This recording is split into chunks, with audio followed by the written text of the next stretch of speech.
Okay, okay. Let me make sure we're actually streaming. Yep. Looks about right to me. Mm-hmm. It is streaming, right? Yeah. Okay, we good. We good. Yep. Looks good to me. Need to move the YouTube chat over here. Okay, looks good. Good shit.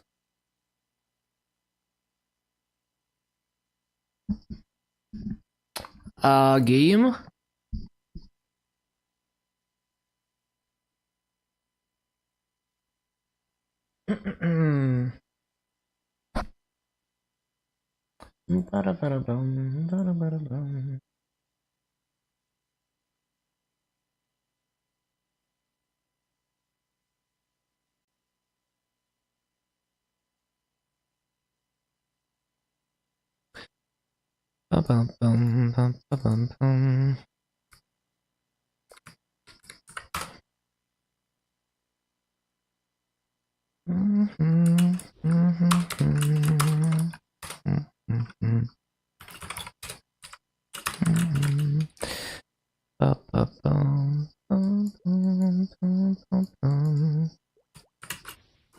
Uh, okay, so link skills.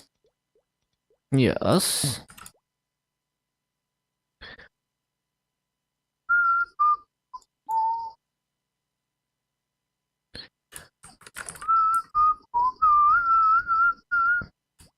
Oh yeah, I think I bought wild pots, but I think I forgot to transfer them. Yeah, whatever, maybe tomorrow.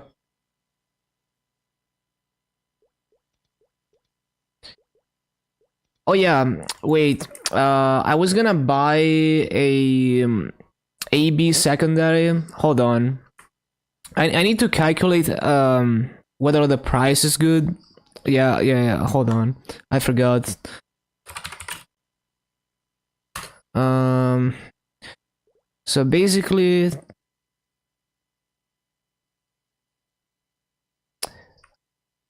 so if you wanted to cube that, so 8th bill is like 80k maple, no, yeah, 80k maple points. Oh yeah, it is definitely worth for 2 attack B pod. Yeah, let me just buy this AB secondary. It has a 2-line attack B pod. Doesn't have a main pod, but I can fix that.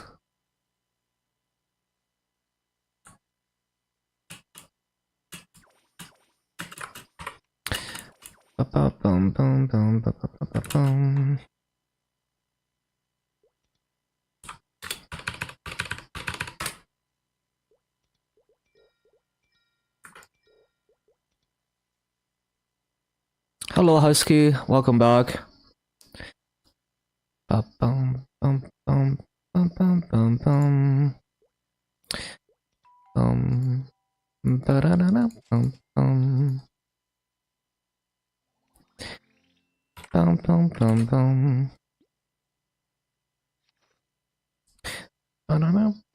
So rich. Yeah, I got like another 76 bill. But yeah, 2-line attack B pot for 8 bill. I'm not gonna pass on that. And we're gonna cube the main pot eventually.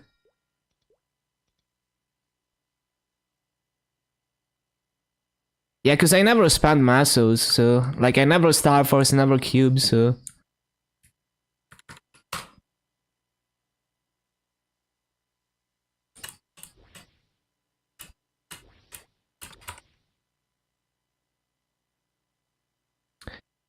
Okay.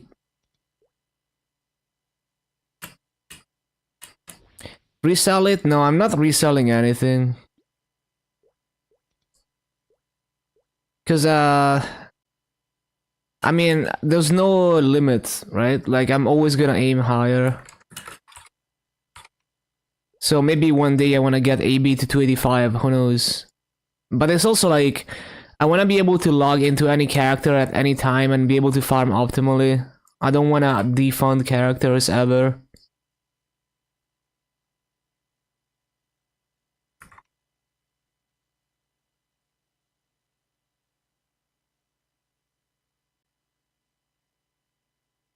So yeah, anything I buy most likely is never makes it back. I always use, like, just keep it forever. Also because I'm too lazy to list stuff on the auction house.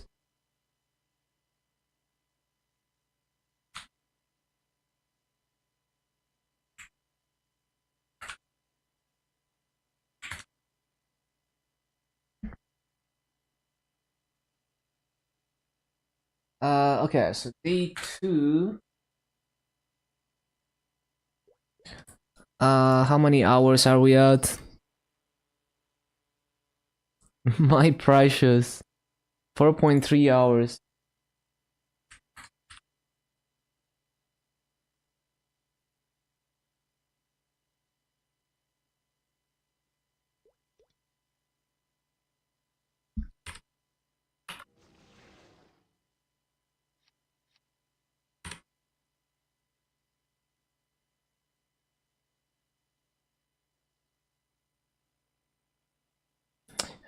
No, I'm doing Demon Slayer.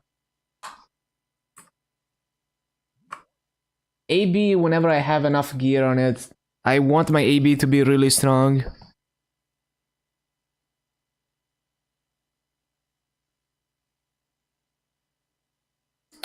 Oh, I thought I had this, but yeah, I guess I didn't have that.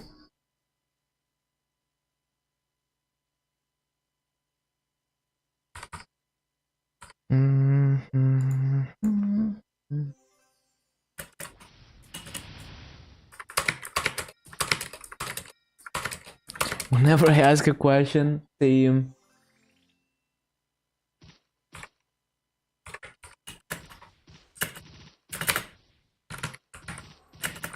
I hate runes.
Oh, fountain.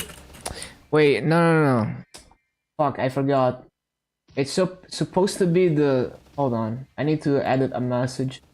Supposed to be the cycle after fountain, not before fountain. Because I wrote the skill rotation. Hold on. I'm stupid. I wrote something in the Demon Slayer Discord that is wrong. Imagine being wrong on the internet.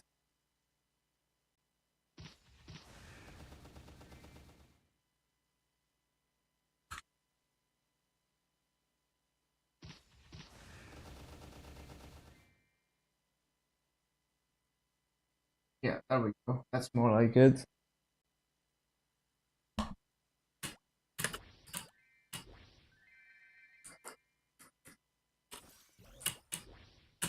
It's over.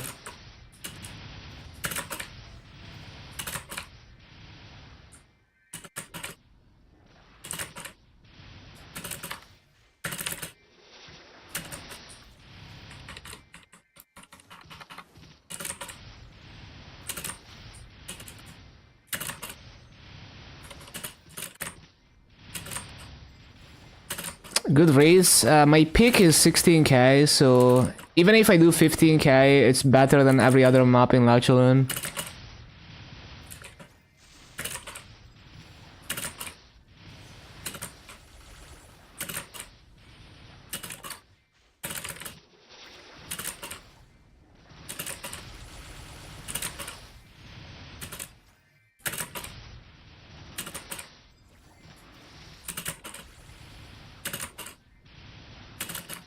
Teleport? Oh, I don't do teleport farming. It's always worse rates than manual farming.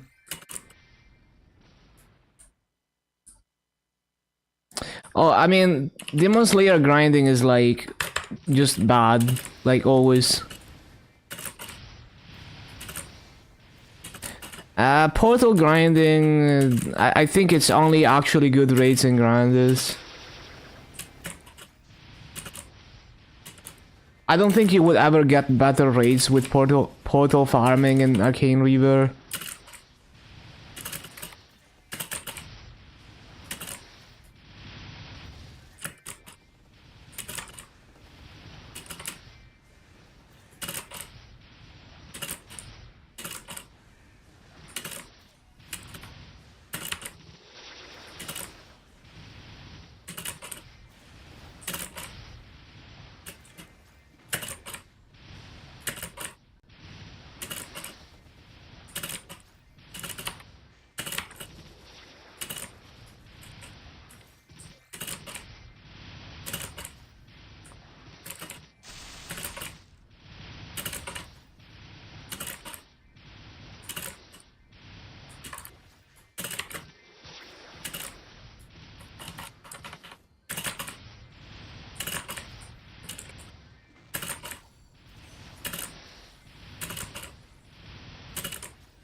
Bum, bum, bum, bum, bum, bum, bum, bum.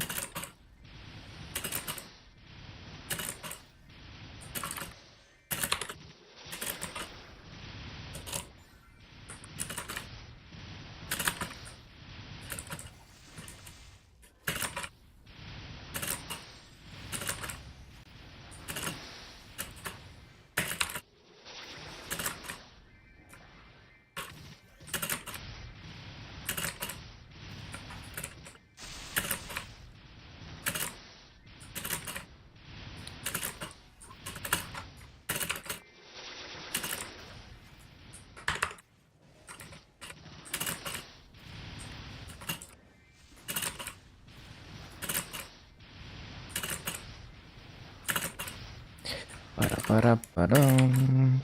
Ba-da-ba-da-ba-dum.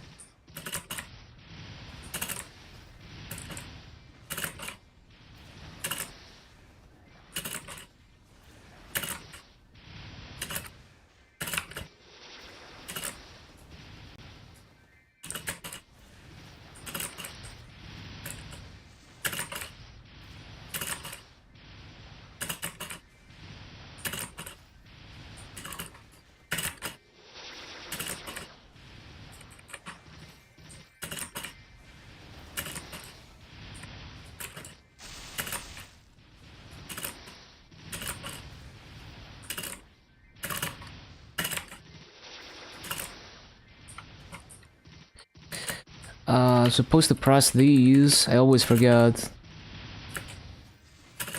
The worst one, I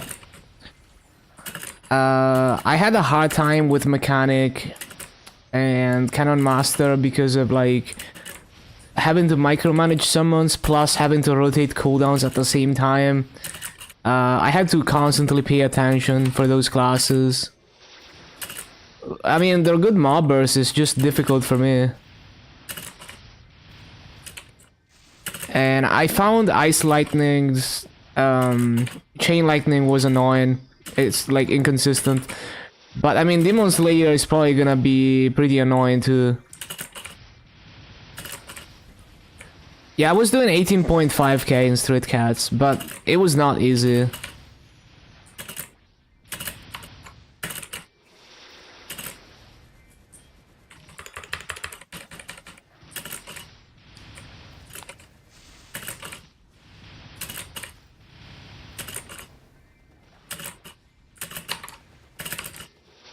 Yeah, this is pretty close to 16k. Not quite 16k, but pretty good.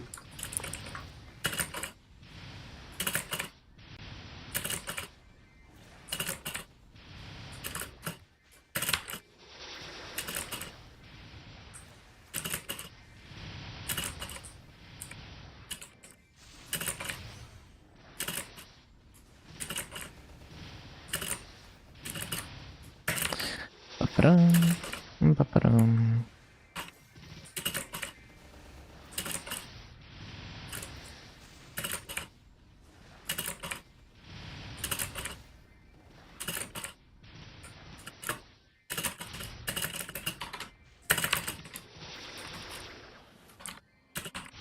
What? That was a scuffed cycle.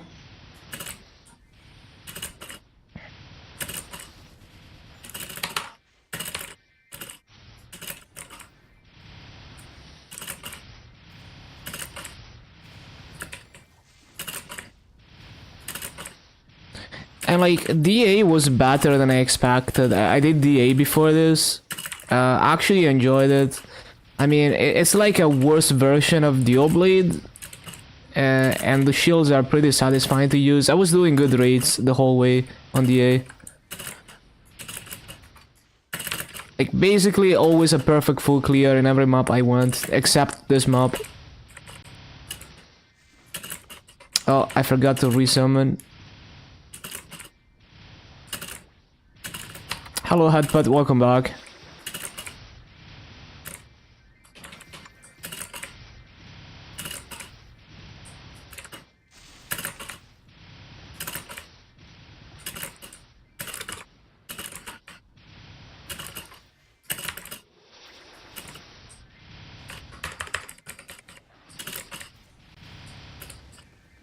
Rest of the Megaman set, let's go.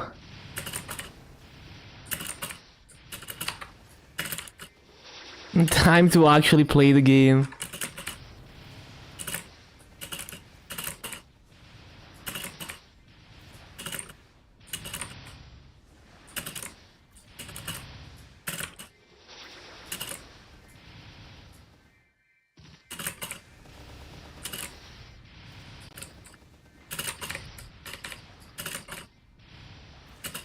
Free to medal before fourth job?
How many vac pads? Still at 7. I have enough vac pads to grind to 10.5k Legion. So I'm just gonna wait, because the value of mass is gonna go up if the changes come to GMS. So just gonna wait for now on vac pads. And the prices were not good anyway. They were overpriced. So yeah. I only need 4 more vac pads anyway, and they're only gonna cover like 6 classes. So like, you know, I can already do 44 classes with the vac pads that I have currently.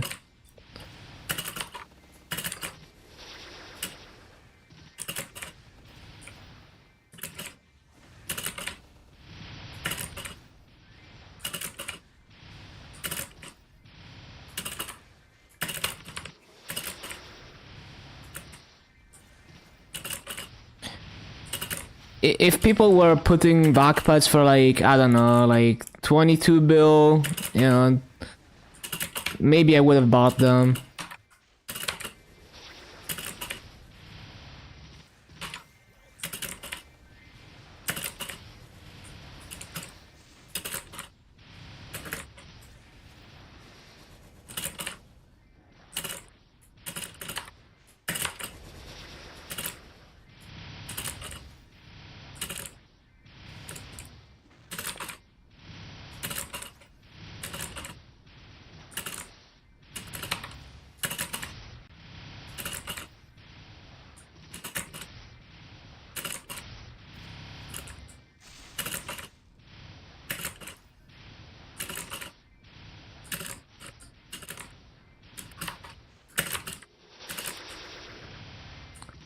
1 hour after I buy the last vac pet, they're gonna announce we get KMS cash inventory.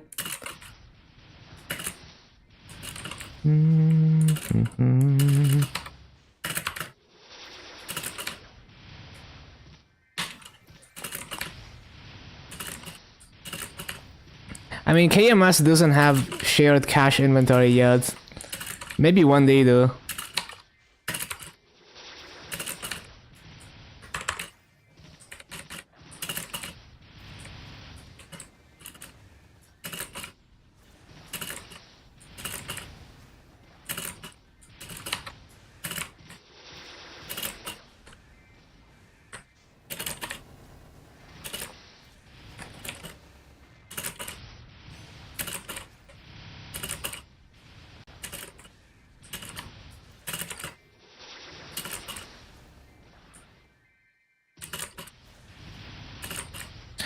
Yeah, monthly NX transfer is also great. Yeah, basically with this many vac pets, I wouldn't feel the need to like buy more for sure.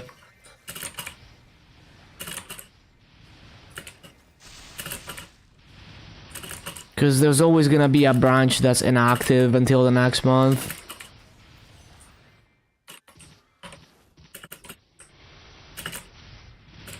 Bro, I'm trying to press my goddess skill, there we go. Why is everything so clunky?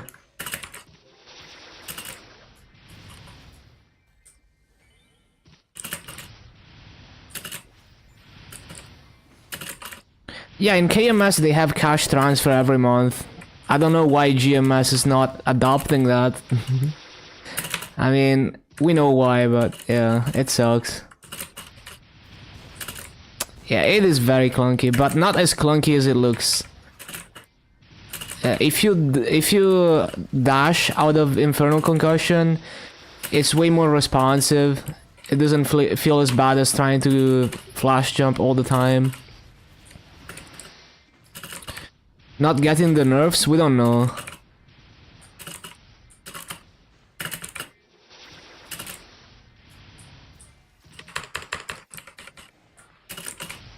Another emote? One moment.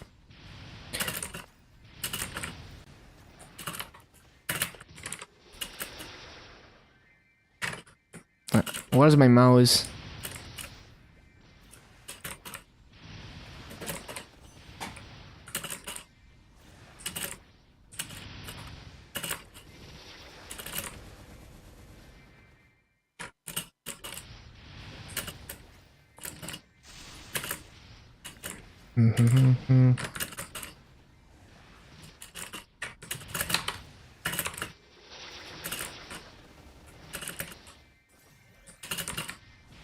There we go. Well, this BA is like over 15k. It's not that amazing, but it's still better than every other map in Lachlan.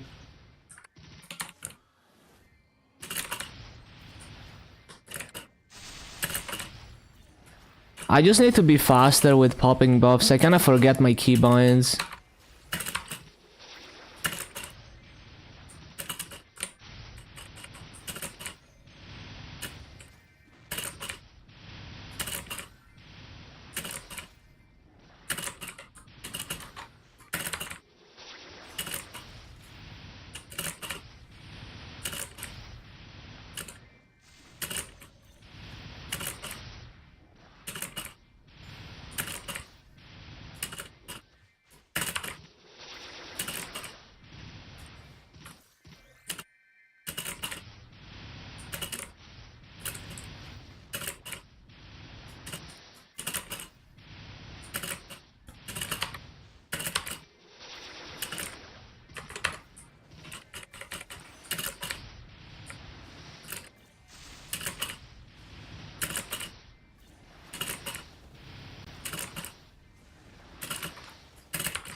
Oh yeah, I need to use the Megumin thing.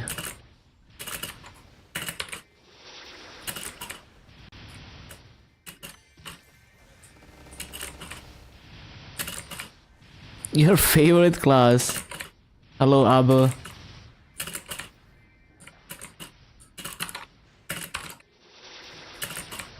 Yeah, it's pretty scuffed. But I'm still doing decent rates. 15 to 16k in this map. It's difficult to sustain 16k.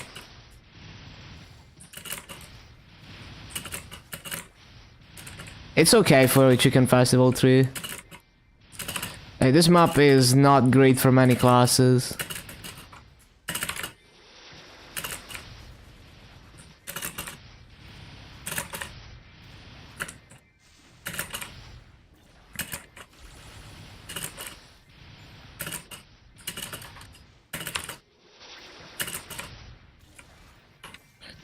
Electricity.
I keep forgetting to use my cooldowns, man.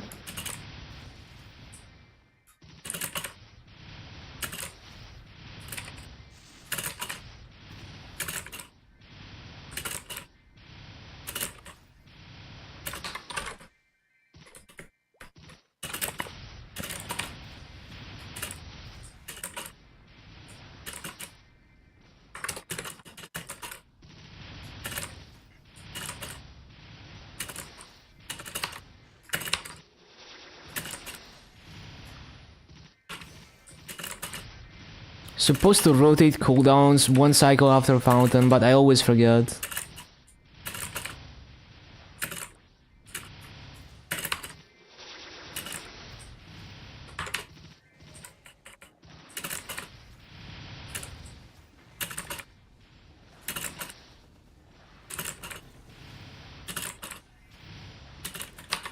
Oh, I forgot to... Bruh.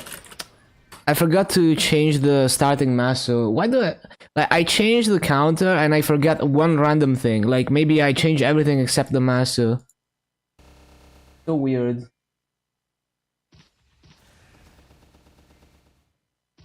I also didn't change the nodes. I just changed the level and the EXP. Like, how did I forget the other things? I don't understand. So random.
I need to remember the cycle after fountain cooldowns.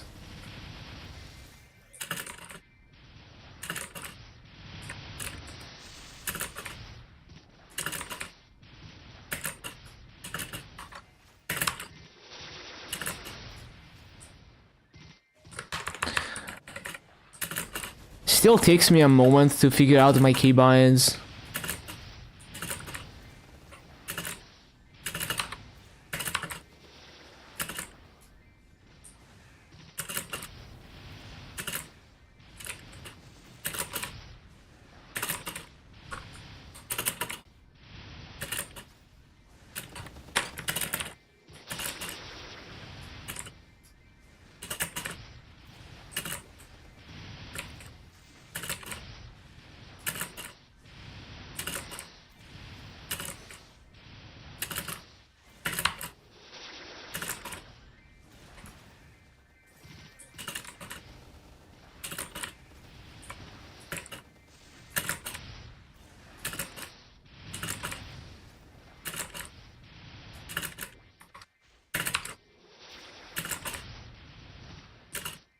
Oh, cooldowns.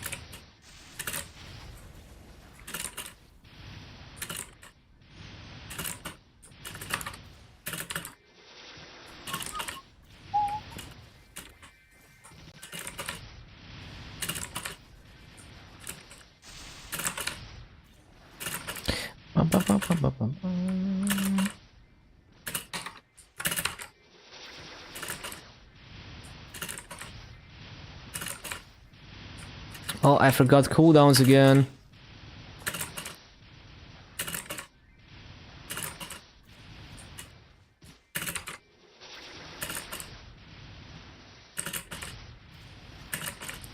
Yeah, it is a lot of effort for mid rates, exactly. Yeah, pre-Erda shower it was even worse.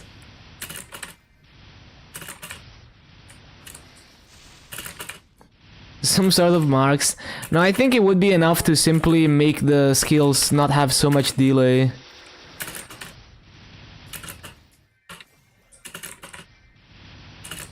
Like all of them, even the buffs have a lot of delay on them.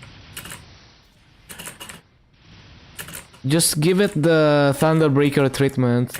Make all the animations like 10 times faster.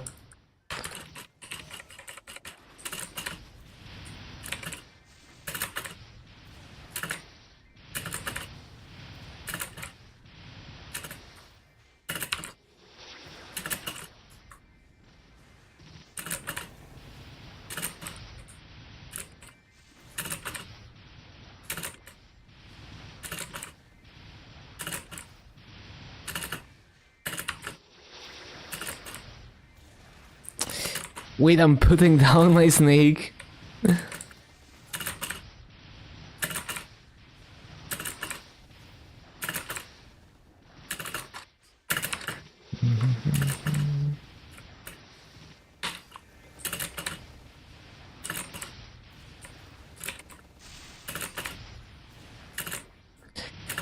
Yeah, there's just like freaking Demon Awakening has so much delay after you use it. Like, why? And why do I have to be grounded to use it?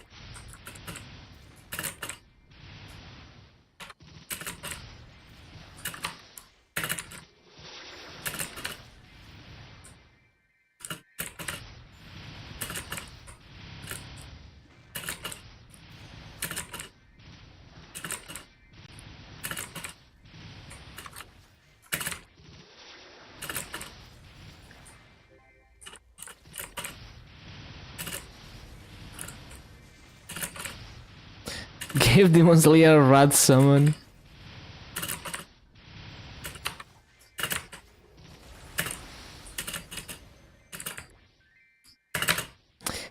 Like Kaiser, I think it's more clunky than Kaiser. I don't think Kaiser has like crazy delays on animations.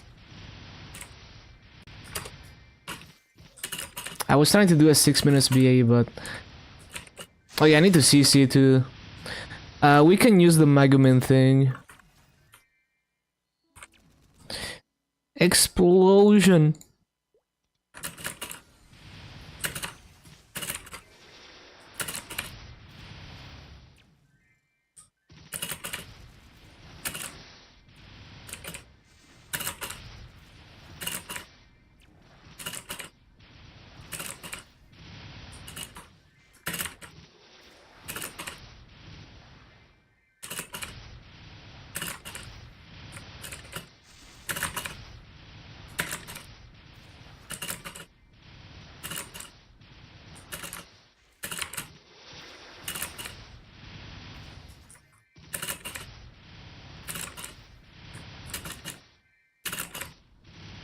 Okay, CC time.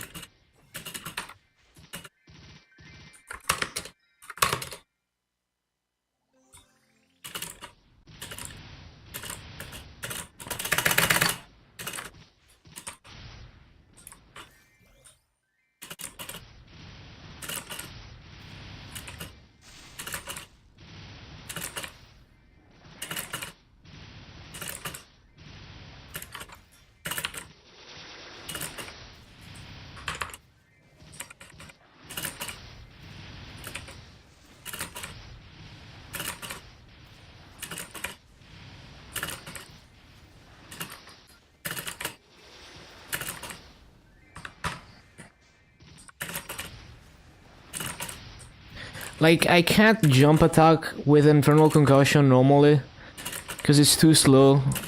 That's why I'm using my rush.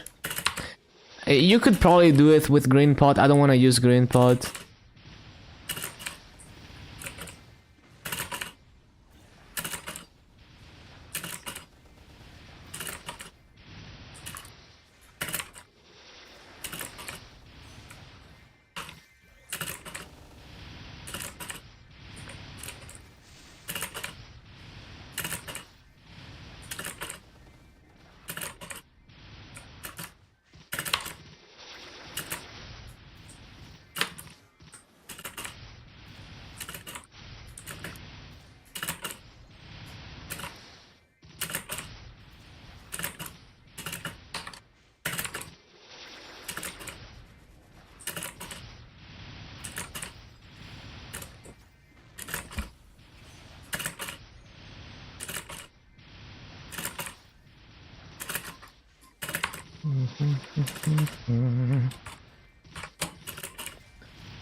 Once we get to more complicated maps, it's gonna be interesting, like Shadowdance Hall.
Yeah, like TP farm. I don't want to do TP farming because it's not the best trades.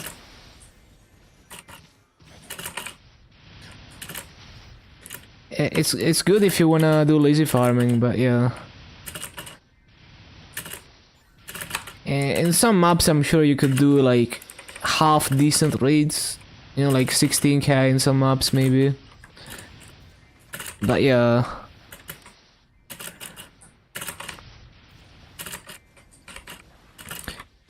Well, maybe if you use every trick in the book, like if you have a, I don't know, freaking Mag Kalos soul, and you're like super strong and you're using the potion pot exploit.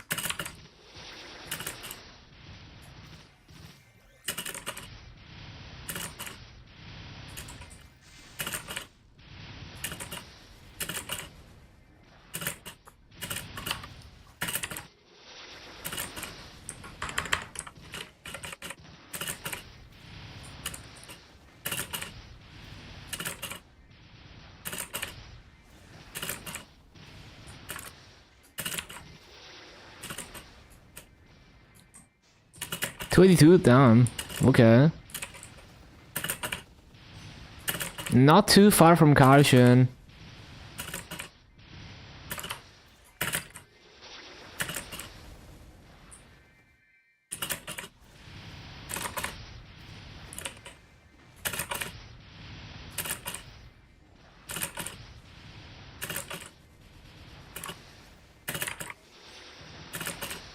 Same level, Pog.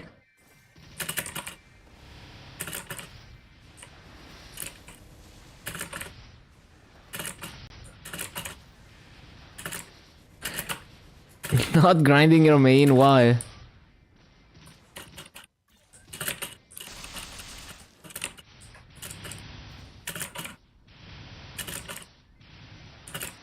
New main? Why did you abandon Bowmaster?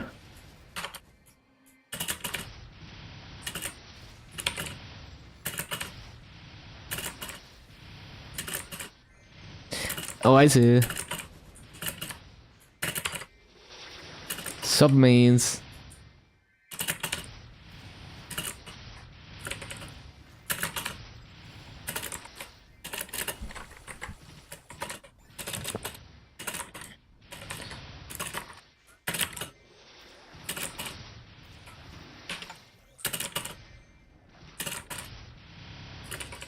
A point in pushing 25. It's nice to work on the caution symbol.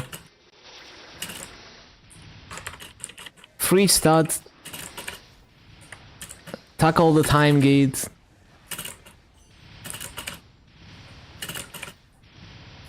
Enjoy grinding in the highest level maps.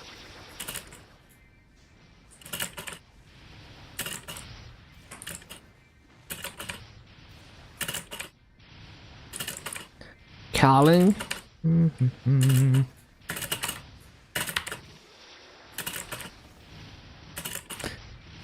bum, bum.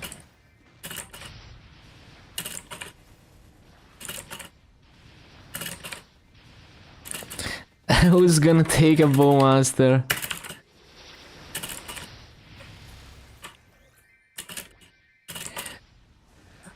Man, there's not. I don't even have time to loot.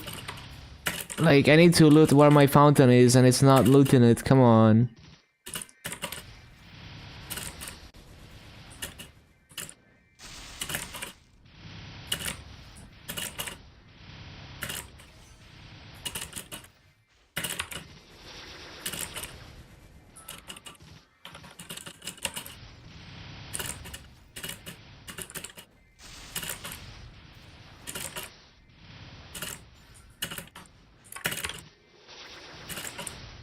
Can burst every 6 minutes.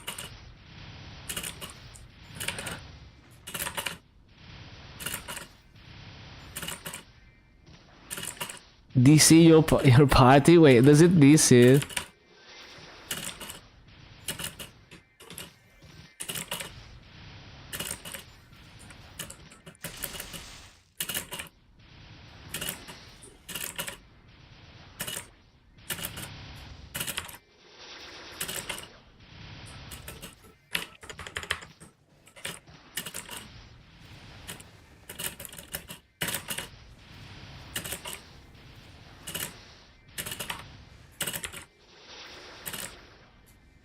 Twice in a row, okay.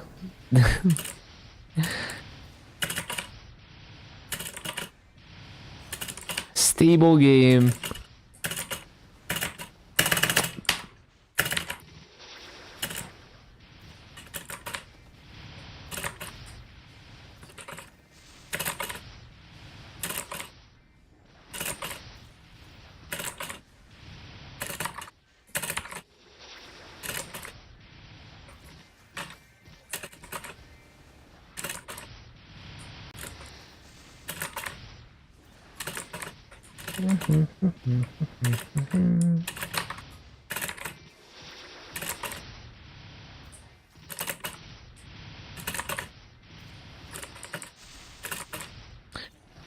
Blue screen angle.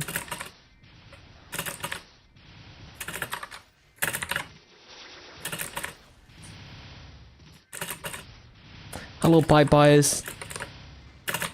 Working on my Demon Slayer. Almost in Arcana. Labyrinthine Cavern should be easier than this. We will see. Hello, Gabe. Welcome back.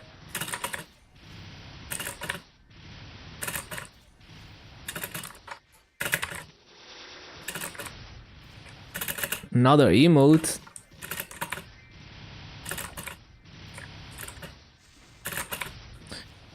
Ba-bum, ba-bum.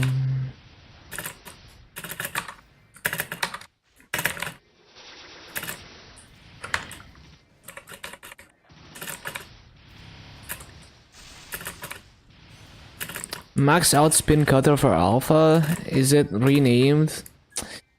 Yeah, no idea. But also, like, skill build doesn't matter too much, because, like, eventually you're gonna max everything.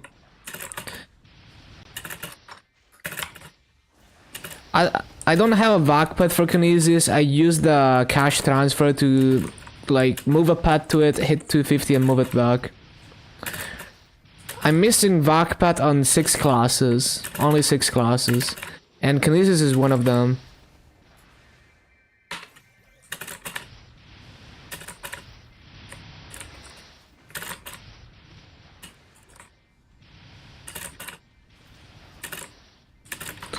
But yeah, I mean, Zero is a bit different because, well, there's so many, like, it takes a while to max all the skills, and there's so many skills and they, like, require each other.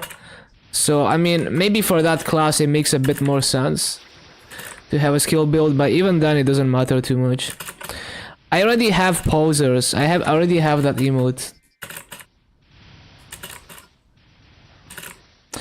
Yeah, Kinesis, there's only one class in that branch, and yeah, so like, the last classes I need Vakpet on are Sengoku, Zero Kinesis, and Beast Tamer. So, well, actually, yeah, it's 5 classes, right? 5 classes for, like, 4 Vakpets for 5 classes.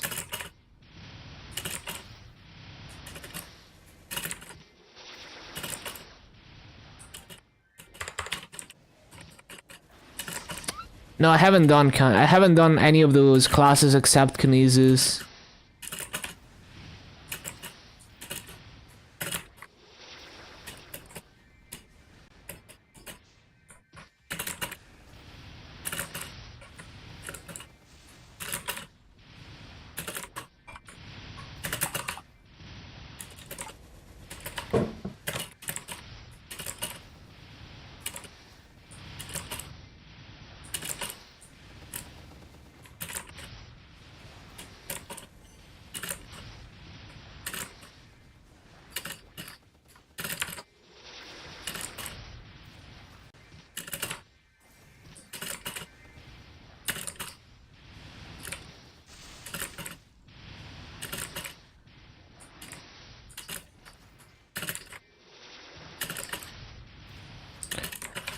No, I mean, his reboot and GMS, right? That's what it means.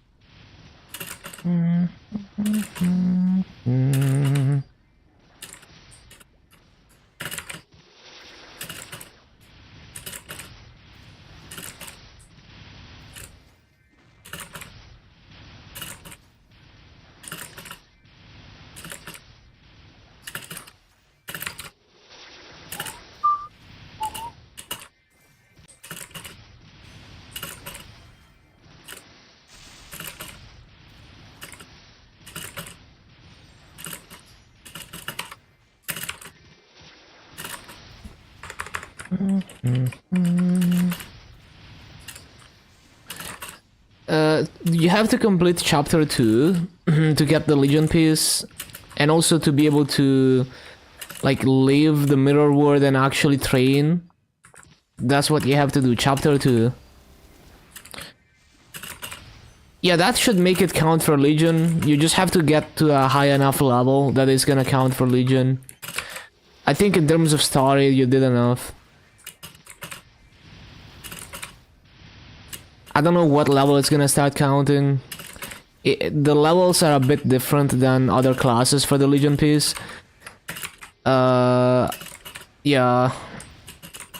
I think it might start at 140. I'm not too sure.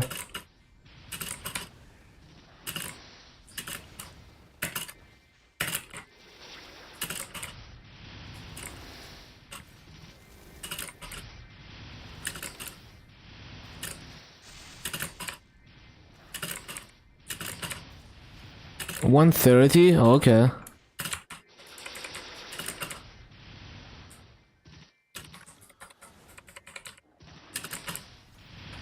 What a nerd.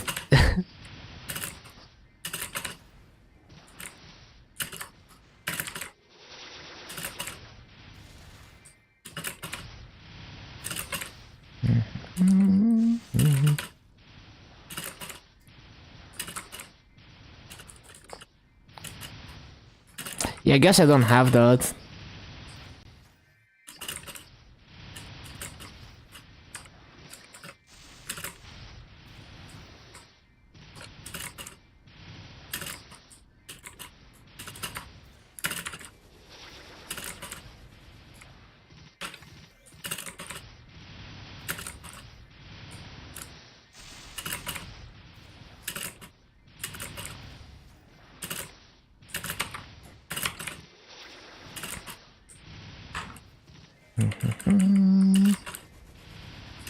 Actually,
Didn't resummon.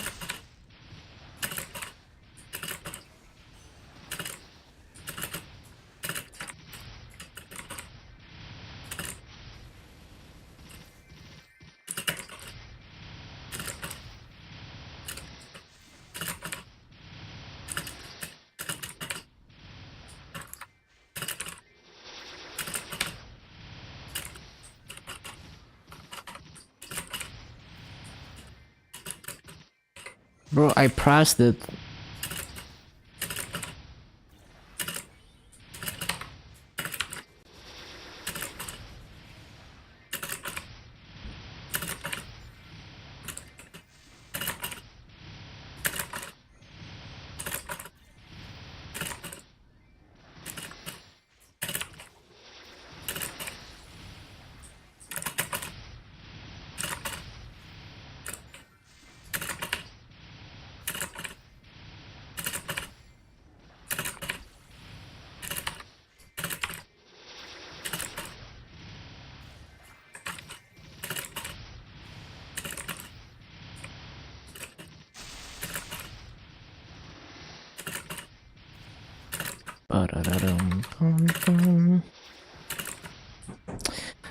Yeah, it's like not quite 16k. It's like 15.5k.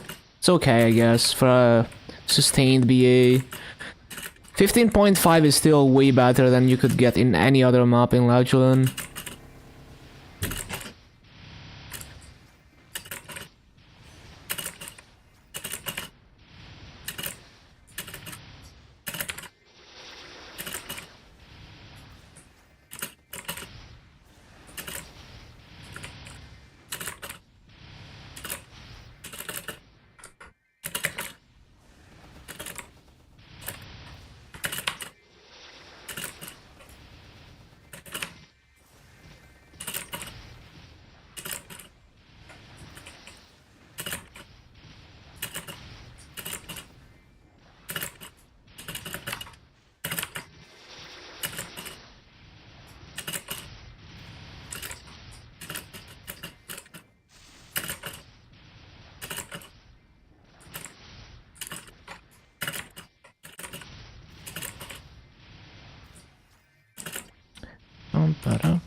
Grind 10 levels somewhere, yeah.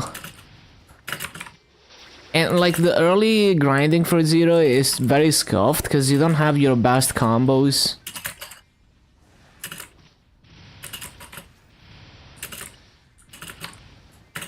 Yeah, it counts at it does count as 130 Legion levels.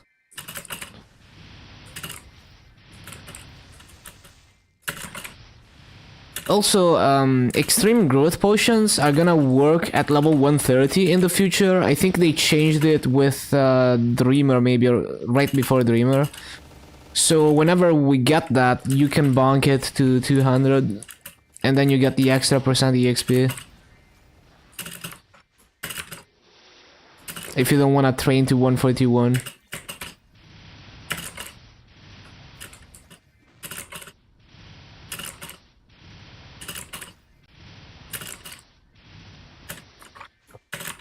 Man, Dreamer is such a juiced event. There's like all the EXP things. So there's like 300 extreme growth pods. There's EXP tickets. There's EXP Punch King, EXP activations, all the things.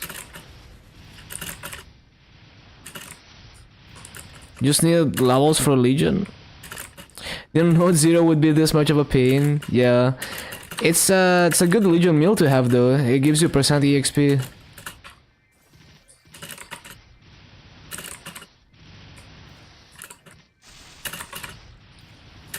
It would have been a good candidate for Strawberry Farm to 200.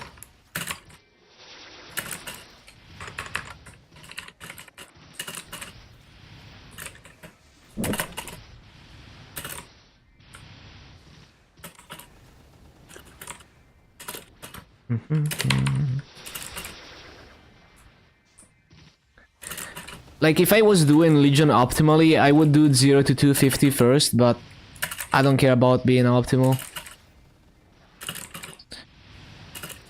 Yeah, it's just like the early levels, it feels very weak, and you don't have your best combos, so like, it's very clunky. It gets way better once you get the tornado combo, and then you just spam that. As a like non-zero main, because I'm sure a zero main could make it work. It looks very nice when a zero main plays it, but not when I play it.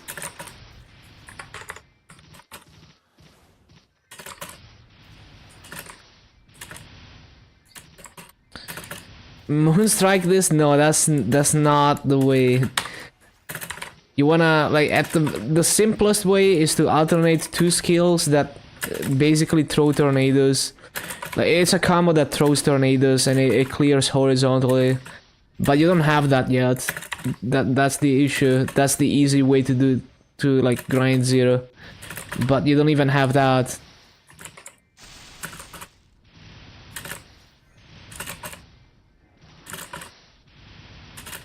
I don't remember what level you need for that.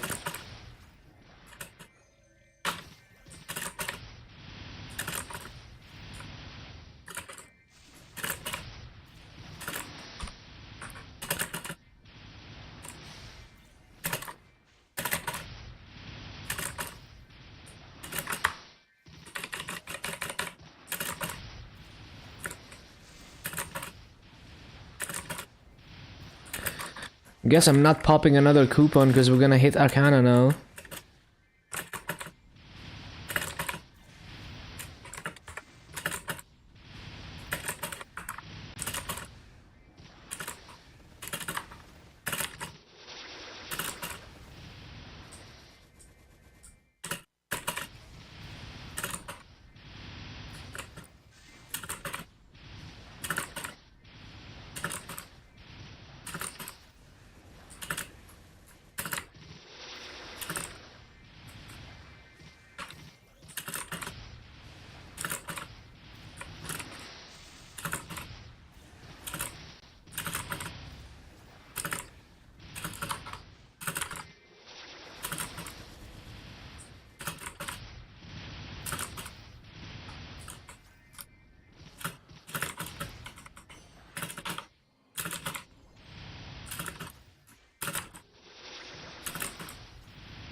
Bum bum bum bum bum bum bum.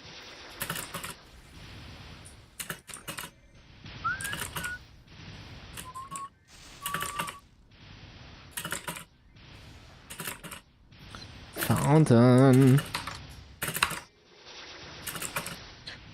Fountain. Fountain.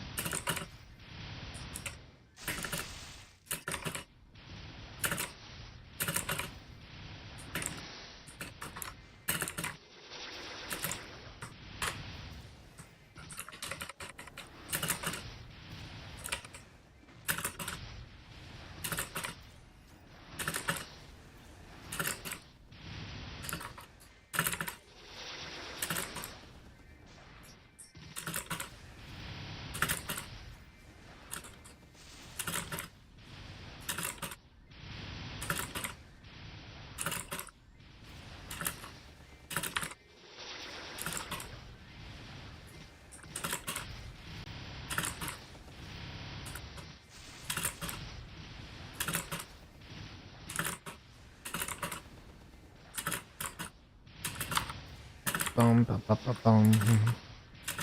Oh, 225. Okay. Cool. Let's get the Arcana symbol.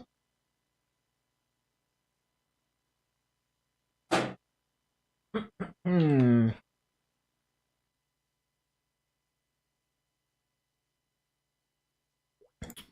Just out of curiosity, what? So if you were to try and stick to the to being like within one level of the mobs, where would you go? So basically, 220 you would be in Chicken Festival 1 or something, and then you would move to Chicken Festival 3, and then 223 you would want to move to like the plates or something.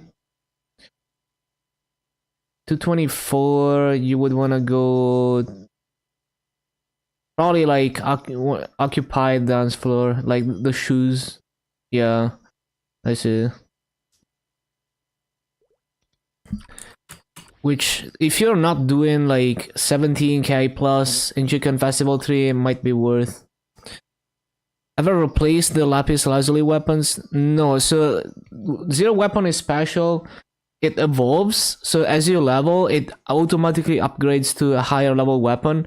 But also, if you want to main zero, you want to intentionally keep the weapon at level 140 so that the Star Force is cheaper because you get a free spare when you boom it. And if you keep it at 140, it's cheaper to Star Force than the higher levels, right? Because it's a lower level item.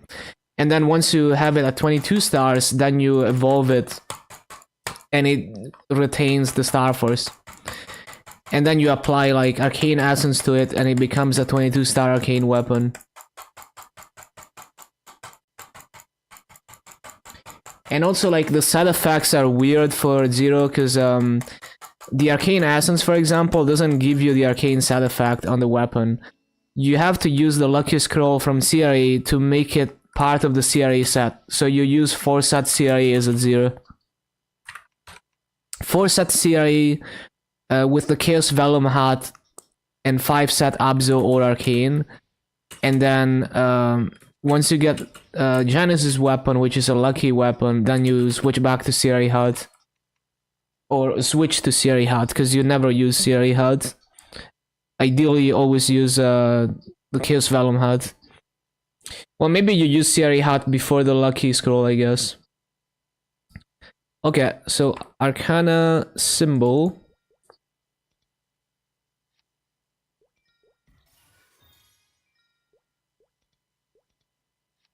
Which is why I'm remaking my Zero, because I accidentally leveled the weapon on my existing Zero. And I want to 22 star the weapon eventually.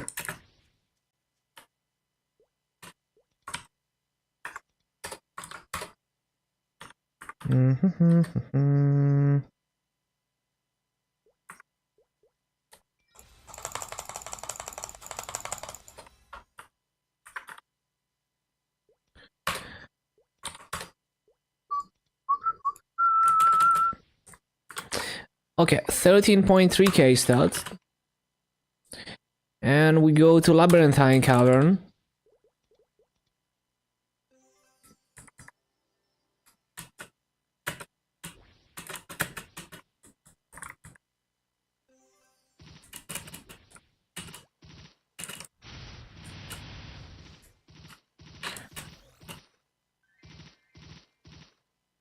How bad is this gonna be? Let's see.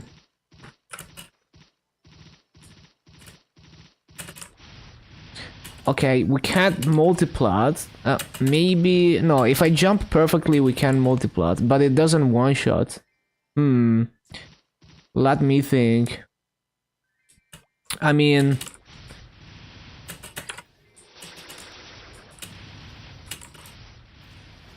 It's probably fine if I use my cooldowns.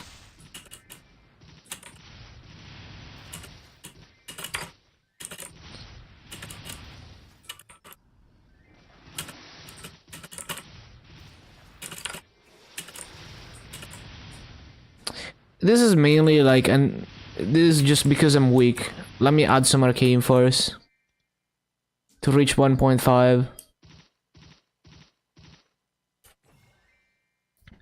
360 plus 180 is 540. Can I reach 540? Well, if I redo my hyperstat,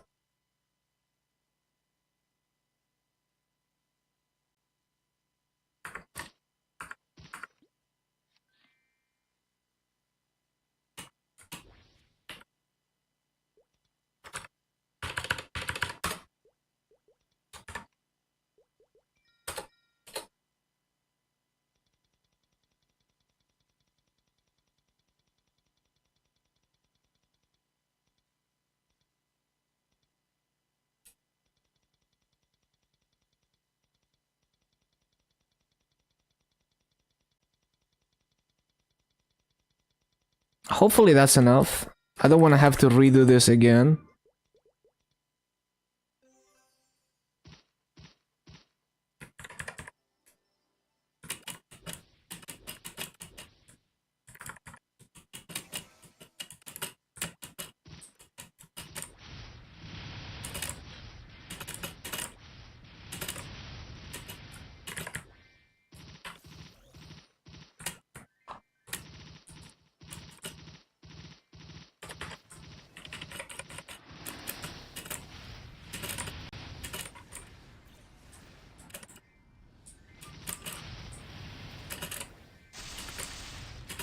You 10-shot beans.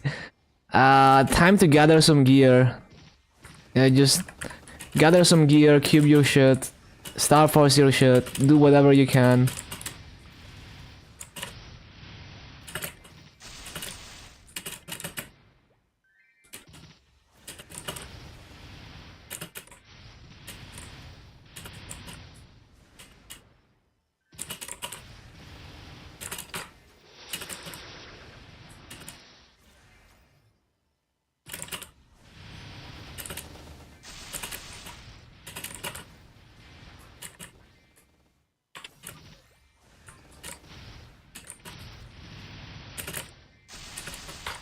Something to do Star Force. You just cube everything, I guess. Use some mystical cubes. Cube everything to 3%. Gather some pencilier gear. Well, I guess you can't use pencilier gear. Gather some muspel gear.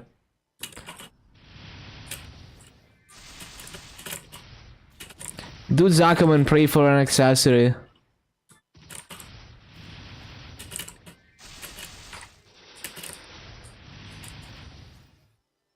Yeah, maybe doing the story is actually faster EXP than grinding when you're that weak.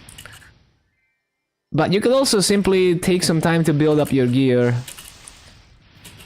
Because, I mean, that's just what you have to do when you start a new main, right? So you approach it as if you're starting a new main character.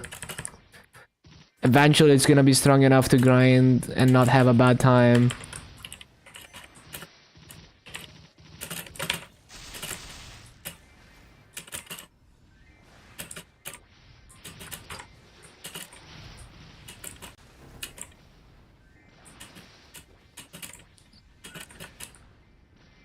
No fundings. I mean, he's doing CRE on his main, so...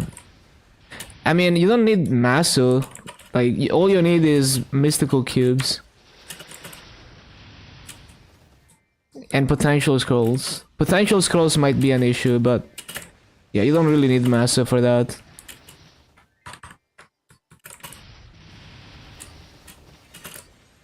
Yeah, but even if you're not doing CRA, like, the main resource is mystical cubes. And I guess if you're not doing weekly bosses, maybe you don't have them.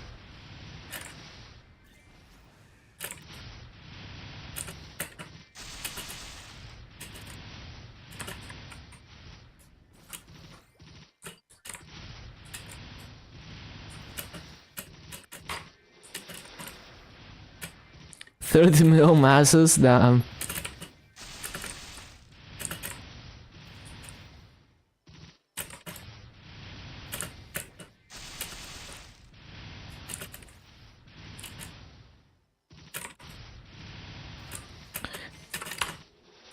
Well, it's definitely a bit less scuffed than Chicken Festival. It's still pretty scuffed though.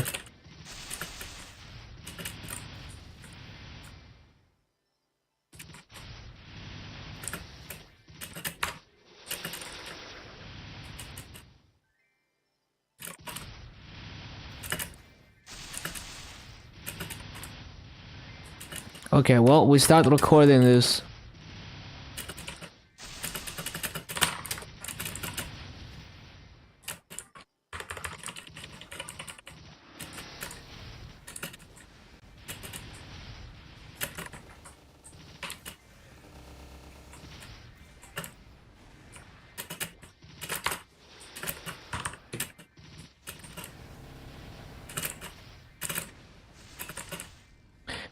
I don't think I want to use the snake in this map.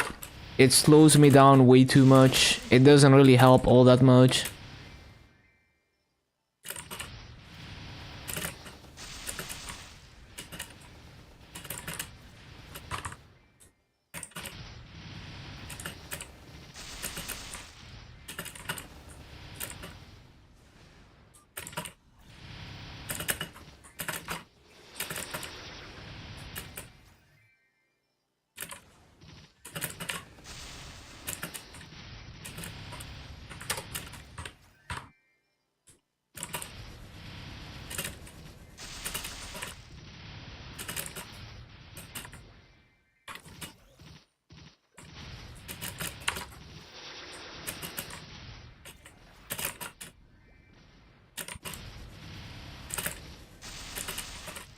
I also don't think I want to use Demon Awakening for the same reason. It slows me down so much.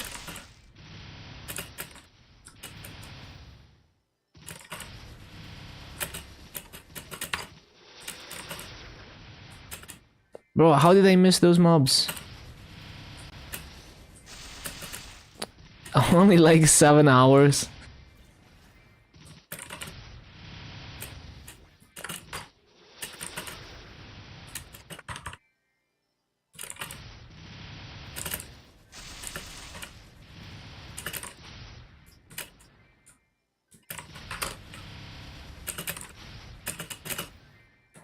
I hate the gap.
Oh, we got lucky here. It's a 33 mobs channel. Yeah, fun fact, the spawn for this map is bugged on GMS. So on KMS, it's 33 mobs. On GMS, some channels are 32. Some channels are 33.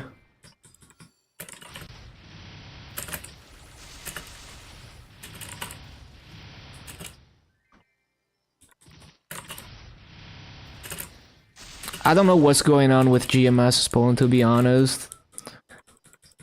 There's like so many bugs with it. So many maps that don't have the correct mob count. Your favorite map? This map? Yeah, it's the least shitty map in Arcana. Yeah, it's my own guild. It's almost level 25 now from just doing boss mills.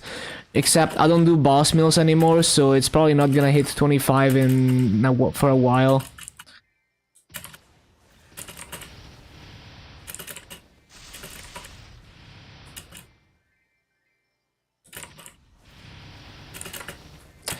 I know boss mills. I don't feel like doing bosses. I just wanna.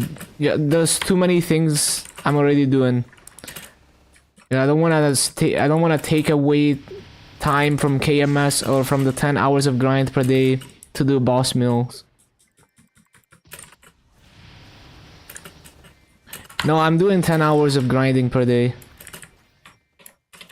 And I also find it tedious to do boss mills. I already do bosses on multiple characters on KMS.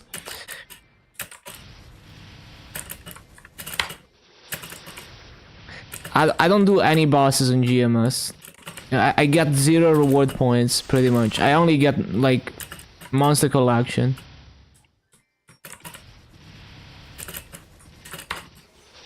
You would max 6 job in a month? Not in a... I mean, yeah, I mean, if you start from the point you're at now, from scratch it would take longer. Because my Dark Knight, I think I farmed maybe like 9k fragments or something in 50 days. Something like that. Well, I didn't have max drop rate. Not even close, but yeah. My Dark Knight went from 280 to 285 in 50 days. And I was grinding like 10 hours a day. Not even close to maxing my 6 job. But I'm saving my fragments for Janus. I'm not gonna max my bossing stuff. Because I don't even do hard bosses on it.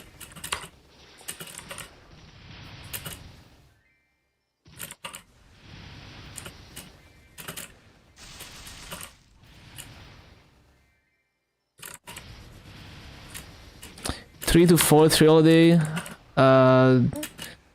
That's similar EXP as me, but if they're grinding in Caution, then they're probably grinding less than I was grinding.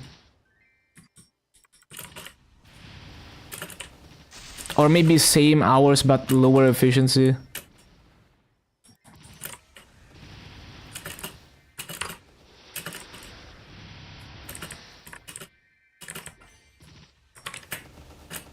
Well, actually, 3 to 4 thrill off event. No, that's pretty good, yeah. It's probably same amount of grinding I was doing during Identisk. Assuming like lower burning and stuff.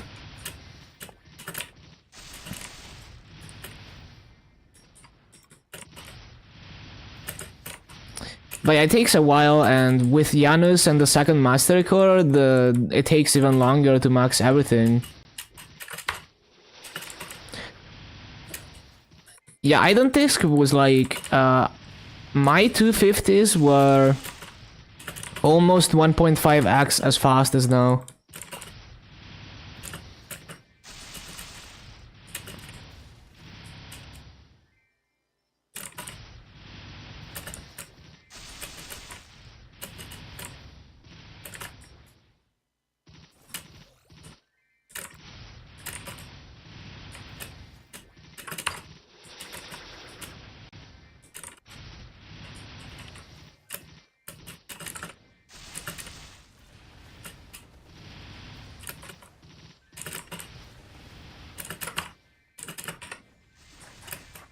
No. Imagine missing mobs.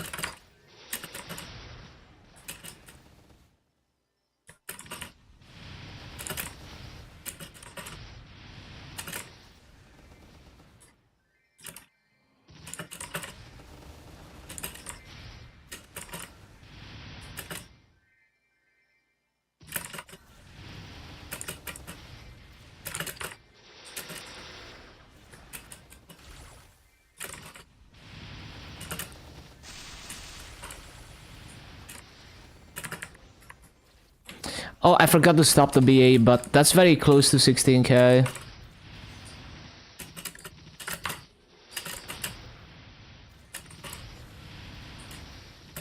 Making the 285 grind feel like ass. You get used to it. But yeah, since I'm not focusing on the Dark Knight, I only grind the Dark Knight during major EXP events like haste runes. So yeah, I don't know when I'm gonna max my Soul Janus, because I'm only gonna grind during events like that. Because I wanna grind my Legion instead.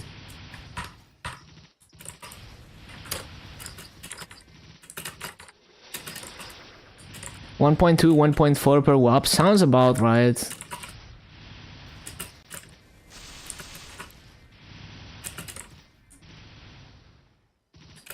Actually, it sounds a bit low. What are you grinding?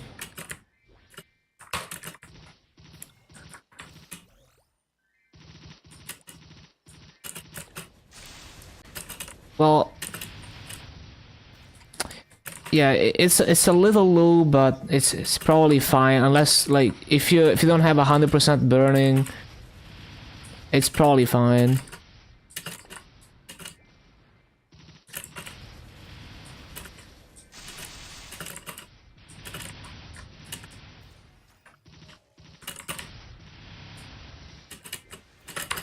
Outskirts one. What kind of kills per hour? Platter and low burning. Oh, I guess the rates are not optimal. I see.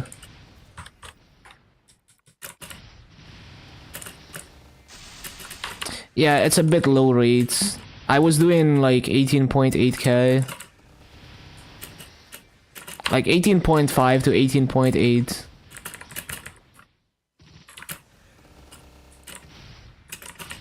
Well, one map I was doing just 18k, but most of the way I was doing 18.5 at least.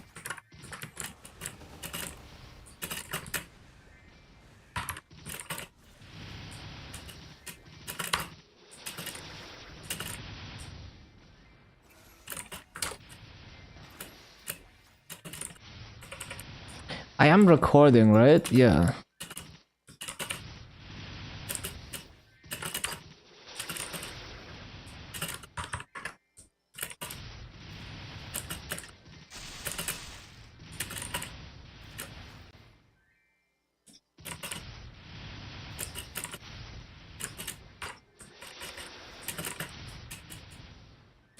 Doing guide. I'm just posting rotations to YouTube.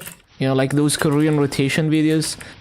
I just post videos like the 6 minutes BAs like that. With the title in both English and Korean. Because for classes like DA and Demon Slayer, there's actually no good videos, even if you search in Korean.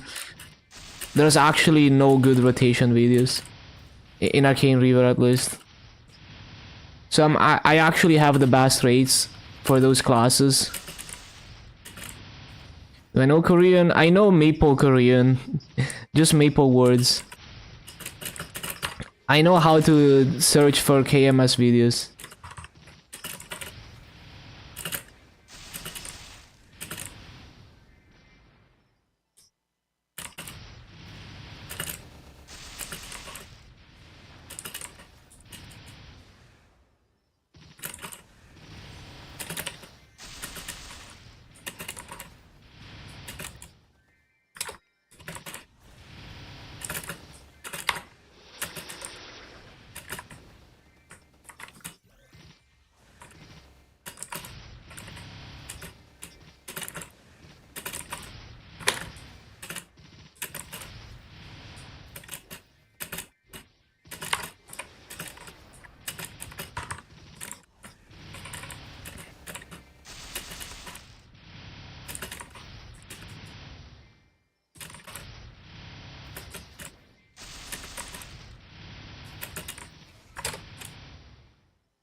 Bum, bum, bum.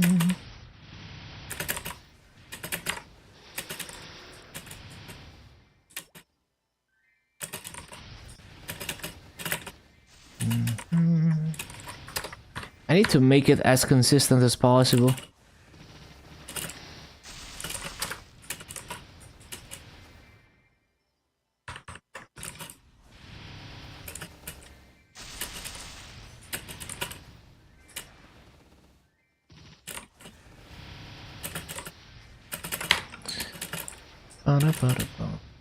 Bum.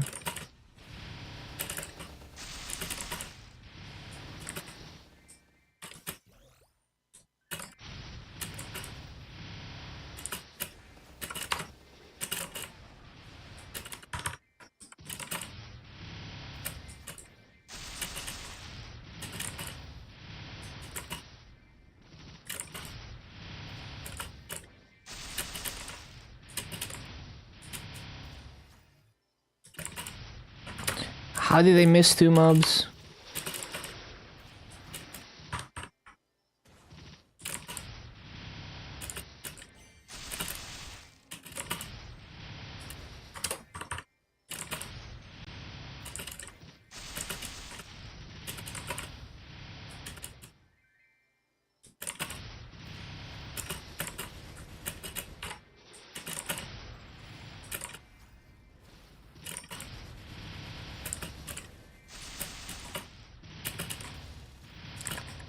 Bum.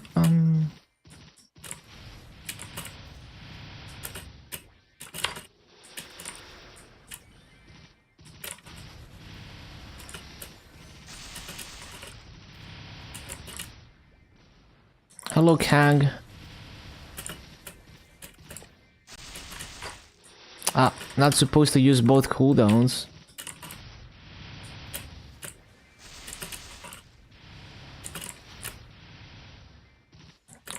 Boundless Rage?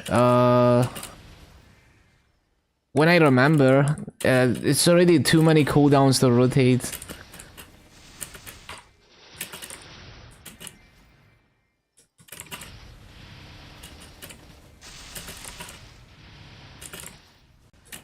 No, I don't do teleport farming, because it's not the best rates. I wanna do good rates. I wanna learn how to play the class.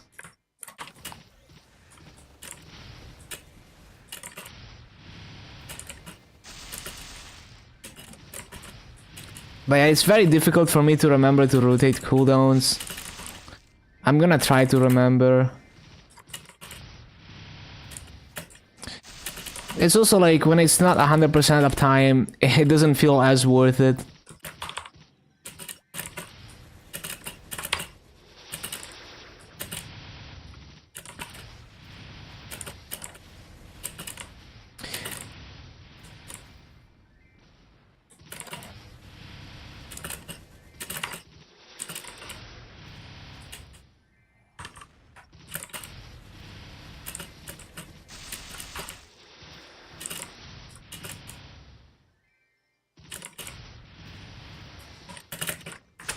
Bruh, can you not?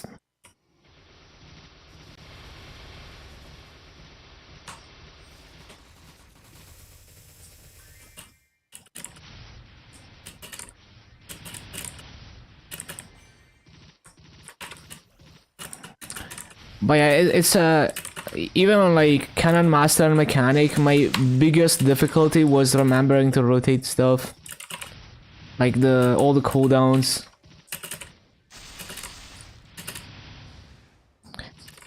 Decup? It's less mobs. So I would get worse rates even if I full clear. This map is 33 mobs per spawn cycle. I don't want easy mobs, I want the best rates.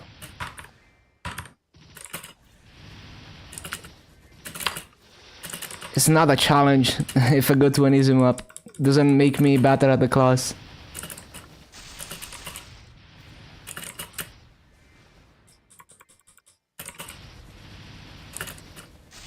$38 is not. That's wrong. Like, whatever spreadsheet is saying that is wrong. Decap 1 is 33, but it's way more difficult than this to clear.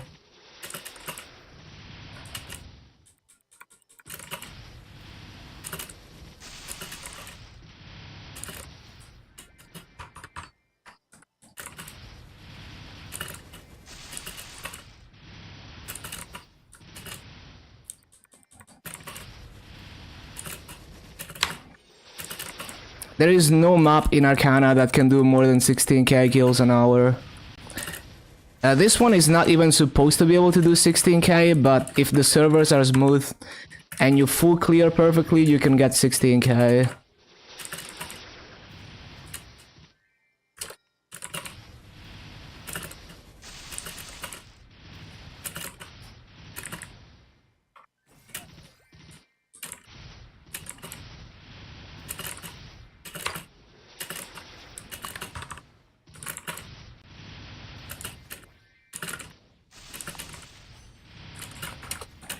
Arcana is just bad, unfortunately.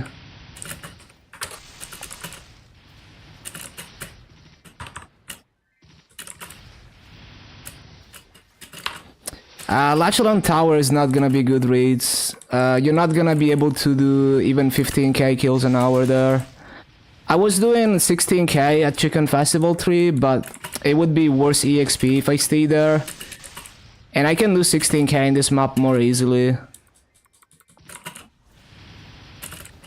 The only map in Lachelon that can do more than like 14k is Chicken Festival 3. Everything else is terrible in terms of mob count.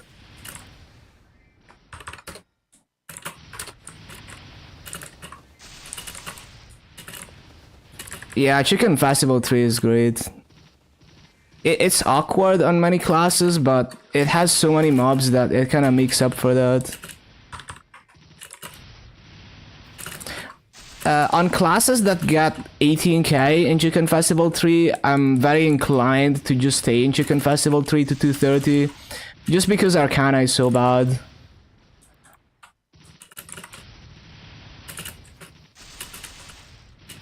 Even if it's not the best EXP to stay at Chicken Festival 3.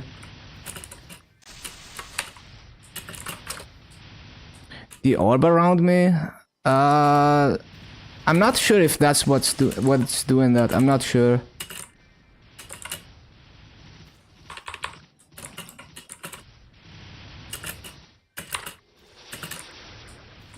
$28, yeah, it's just not good. There's only 3 maps that have a decent mob counts in Arcana, I think.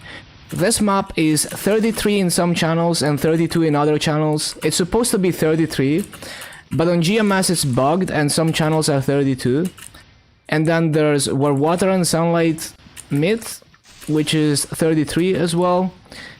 And then there's Deepest Part of the Cavern Upper Path 1,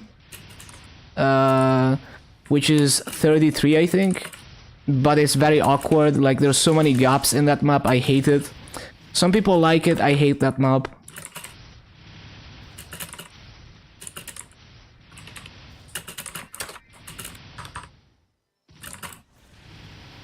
Glide kill only with the orb? I'm not strong enough to do that, but I wouldn't be able to full clear the map like that. Like, you're not moving fast enough. Like, I wouldn't be able to cover the entire map in one spawn cycle, right? Like, hold on, where is it?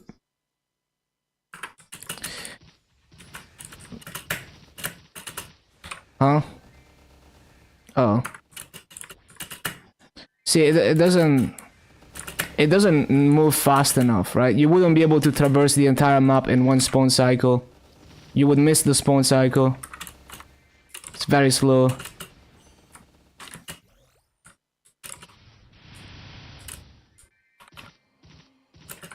I don't know. I think I think these rates are good. Like, it doesn't get much better than that in Arcana, and it's pretty easy too.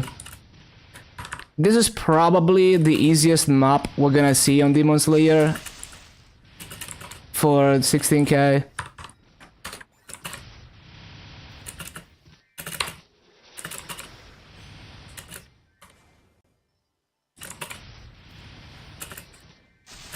Frenzy service? No, that's not fun. I don't like grinding on Frenzy. Doesn't make me learn how to play the class.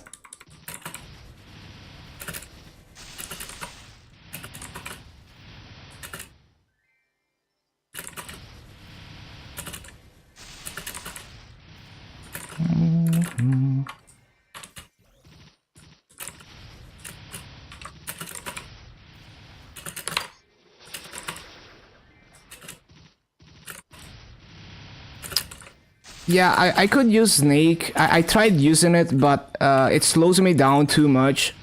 Because it only lasts like 2 or 3 spawn cycles. So I figured it wasn't worth it in this map. But yeah, that is definitely something I could do. But it's already like too many cooldowns to rotate. Like I already struggle to remember to use Boundless Rage and the other thing. It's very hard. That's the hardest part for me. You know, that's the reason why I found Mechanic and Cannon Master hard, because I had to rotate cooldowns every minute.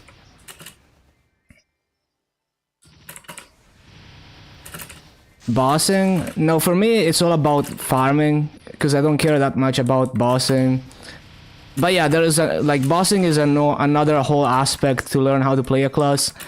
But I want to learn how to farm on every class. So I want to get the best rates on every class. So like for Demon Avenger, I have the best rotation videos in Arcane Reaver for Demon Avenger. Like I have better rates than everyone else on those videos. Corsair? Yeah, I haven't done Corsair yet, but yeah, it's a lot of summons. It's kind of like Mechanic.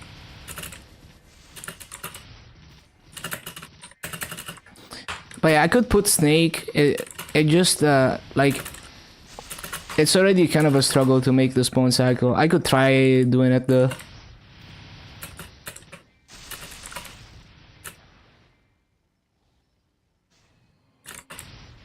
Playing Demon Slayer? Yup. Probably the hardest 250 I'm gonna do.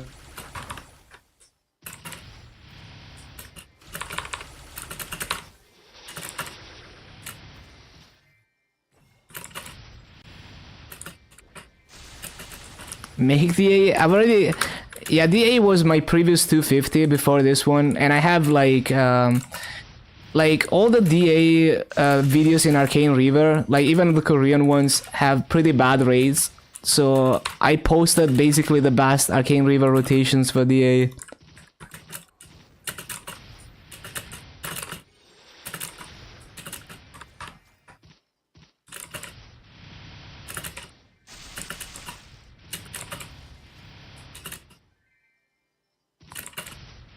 And that is why I'm doing every class to 250, to try to and really push the mobbing to its limit for every class. Try to do the best rates on every class and try to even beat all the existing videos for that class. My YouTube channel, if you look at my Twitch description, there is a link that says like YouTube rotation videos. And that is my second channel where I post all the rotation videos. And you can see all the videos before the last one are like Demon Avenger. So I was doing like almost 18k in Shadow Dance Hall 2, like 17.8. And then I was doing 18k in Plunge and Depths 3, 18k in Last Horizon 4. I forgot what else. But yeah, it was good rates. And of course I was doing 16k in this mob.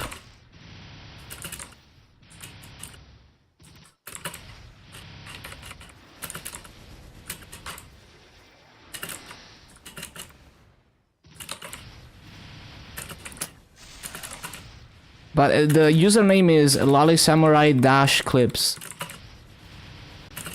Like dash as in like the horizontal line.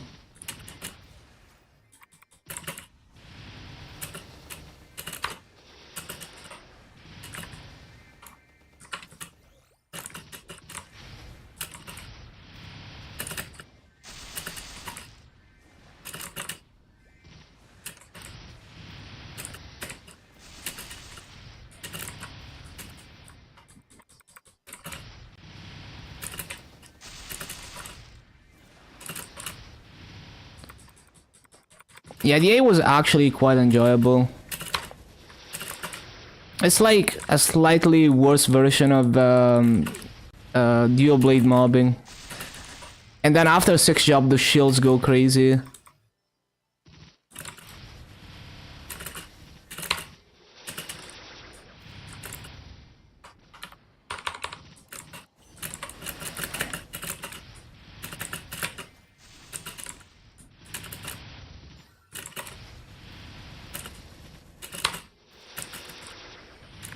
Yeah, on DA, the Master Core enhances the shields, so you get 3 shields instead of 2, and they do more damage than before.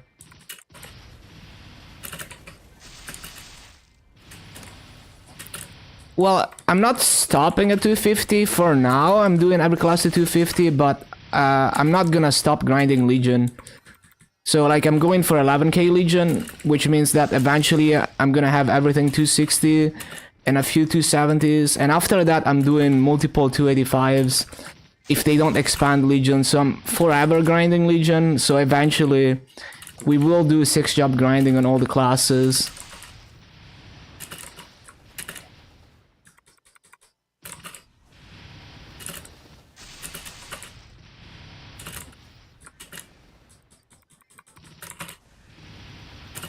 But yeah, before I go beyond 250, I want to do every class to 250, or at least like 10.5k Legion.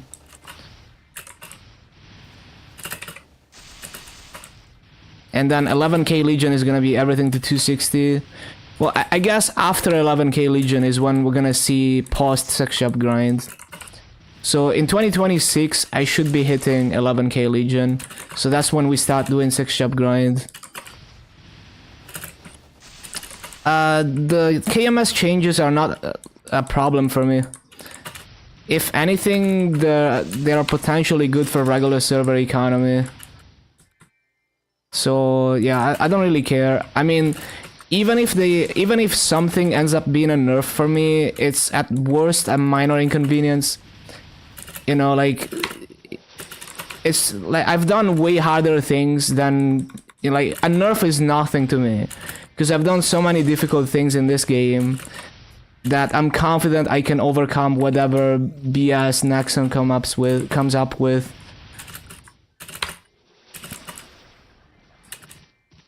Cheaper, it's just that Maso having more value is good, because the inflation in GMS is too high. Because of Frenzy. Should have made second job 2 shields. Third job, 3 shields. Imagine, it would be so insane.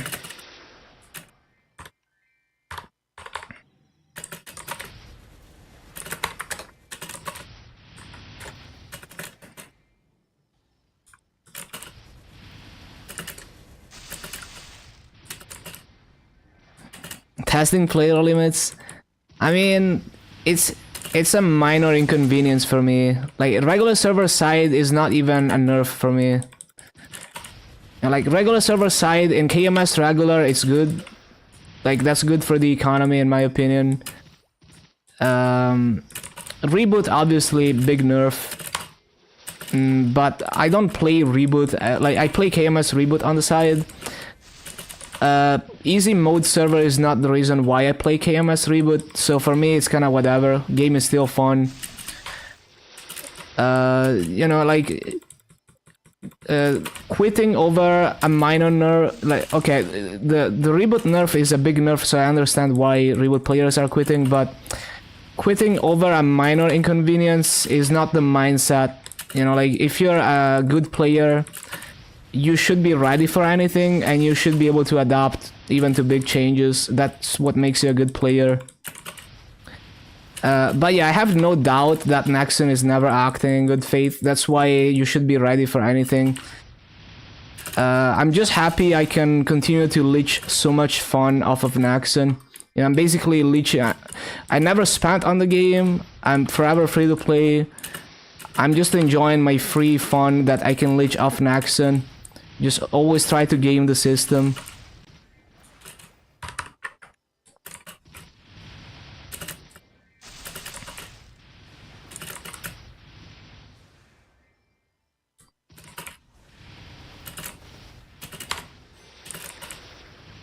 $58 bill week for bossing. That's a lot of boss meals.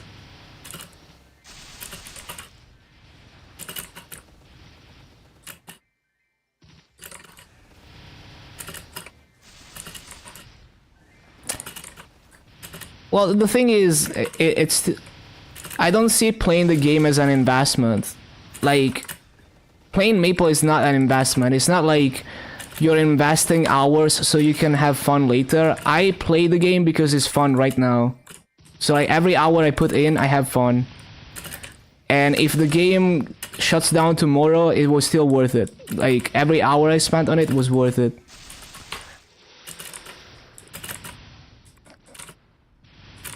And I'm never gonna spend on this game because it doesn't make the game more fun to spend. So it doesn't matter, like, and also like I'm confident that whatever Nexon throws at me with this massive changes is at worst a minor inconvenience. You know, like I'm not afraid of change, and I'm confident in my ability to play the game, to be able to work around things that are not necessarily good for the player.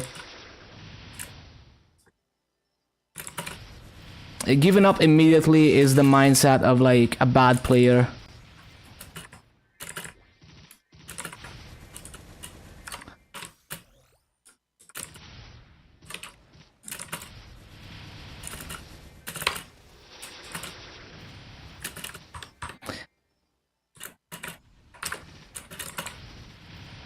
Enjoy Gamba, yeah. But yeah, I mean, I'm gonna play this game until the servers shut down. You know, I'm gonna play this game through the darkest ages, and I'm gonna find new ways to leech hours and hours of fun off Nexon for free.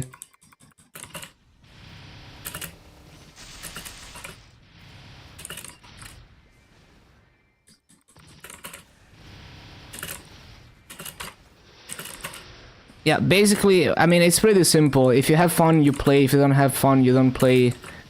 And if you don't want to play, it is very understandable. But for me, it's like, it's such as, like, any nerf, even if they nerf my damage, and they nerf my master rates, whatever, it's such a small thing. Like, I still enjoy the game so much that it barely matters.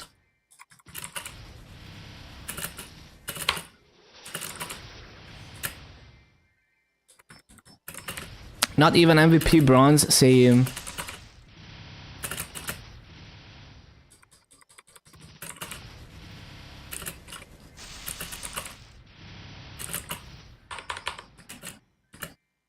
Bot Vax. I free to play Vacpat on KMS Reboot. And I don't play GMS Reboot for many reasons, but one of them is because free to play in Vacpat would be annoying on GMS Reboot. Bought Vacpat and then quit, damn.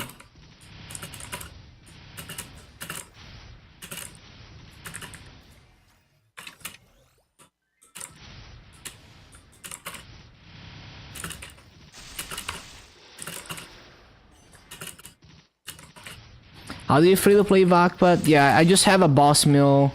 Even one Lumion mill in KMS regular is more than enough to pay for Vacpat in KMS Reboot.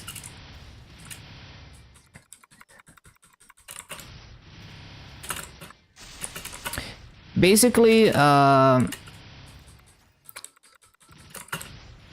so like with 500 mil per month in regular server, I can pay for my Vacpat in KMS Reboots.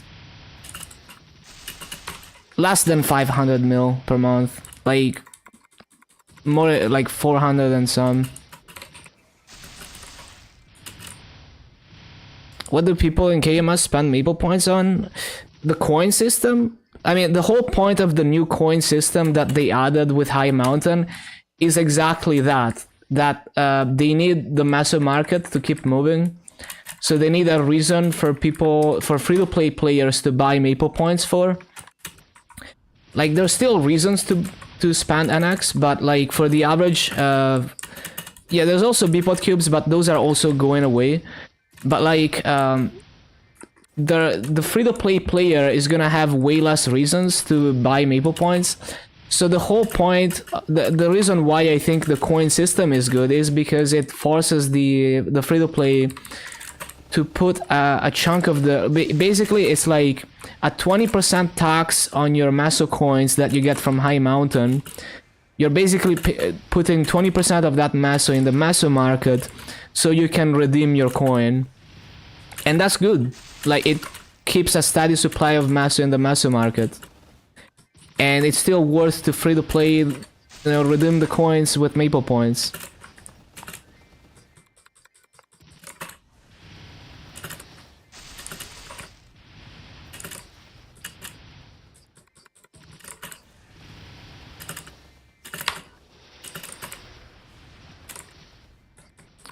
So yeah, I like current Maple because like I like current regular server because I never feel pressured to spend.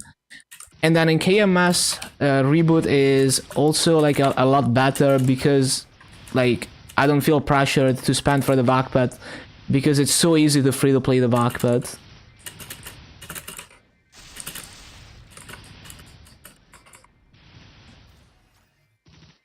Yeah, I mean, economy, like, for someone who doesn't play regular, it can be confusing, but I promise it works, and it's good. For free-to-play, too. The coin system? Yeah, it's a bit weird, but it makes sense. It's like... Okay, so... the coins that you get from High Mountain... Right now, they're worth like 37 mil masses each, and it takes 300 Maple points to redeem them. So in KMS, 1k Maple points is like, I mean, 100 mil is like 3.1k Maple points. So, you know, you can do the math, but basically... 80%, like if you pay the 300 Maple, you pay 300 Maple points to get way more Maple points, you know, back in Massos from redeeming the coin. And like it seems like it makes no sense, but it makes sense because like both Massos and Maple points are not made out of thin air. You know, it's not like the Masso market is like Massos that someone has farmed. That, you know, that's where the Maso comes from. And similarly for Maple points, it's like that. So it's like supply and demand. If no one is buying Maple points, it means that there's no Masos for the whales to buy in the Maso market.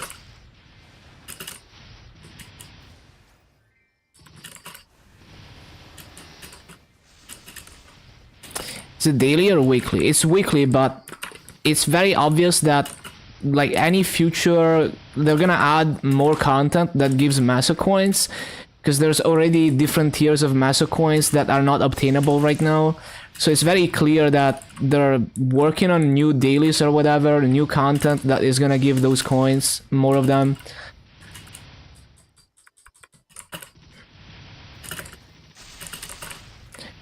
But yeah, basically what I'm saying is, Massos, when you buy Massos from the Maso market, that Maso is not generated from nothing. Someone has farmed that Maso and they put it on the Maso market. And the only reason there's Maso on the Maso market that the whales can buy for Maple points is because free-to-play players who farm Massos have a reason to buy Maple points. So if there's no reason to buy Maple points, then the whales are not gonna be able to buy masses from the masso market, because no one is gonna put masso up out there. So that's why the coin system is good. Even if it seems backwards, it makes sense. It means that every time someone does high mountain, they are forced to put 20% roughly of the value of the coin on the masso market so they can get their masso.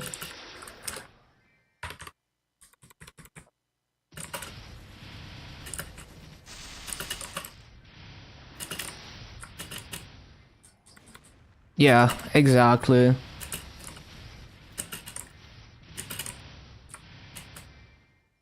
And like already in KMS, like the masso market was not like you didn't have that many reasons to buy maple points as a free-to-play on KMS, because many things you can buy with reward points on KMS. Like you can fully buy pets and pet skills with reward points in KMS. You can fully buy perm transparent NX with maple points.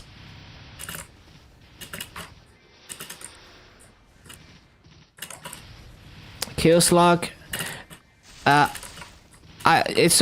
already using 100% of my brain to try and remember the cooldowns. You have to give me like at least 5 to 10 hours before I get used to that, and then I can start adding more skills.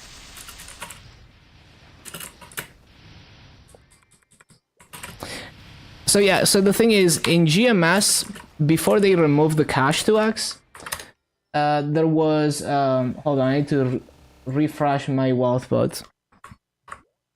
So like, in GMS, before they removed the cash 2x, there was a lot of movement in the masso market because of people buying cash 2x.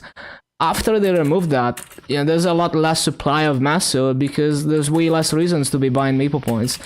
Now in KMS there's even less, because in KMS you can free to play many things with reward points that you can't on GMS. And like KMS is carried by its massive population, but I think the supply of masso is gonna be a lot more steady with the coin system.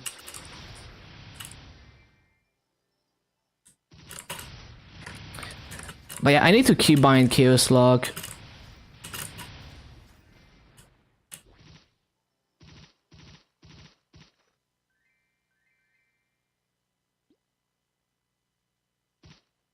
Where is Chaos Lock?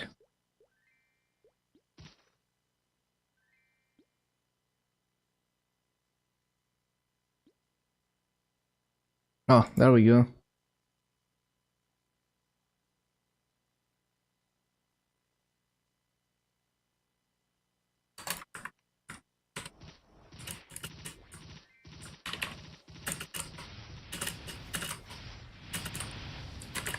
I have the combo key, yeah. Hello, Shios, welcome back.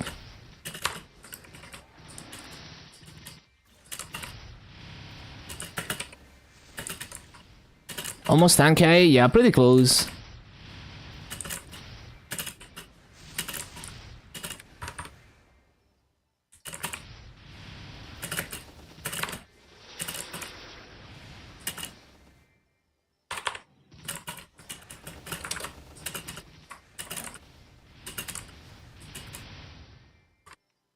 But yeah, it just takes me many hours to even get used to cooldowns and stuff.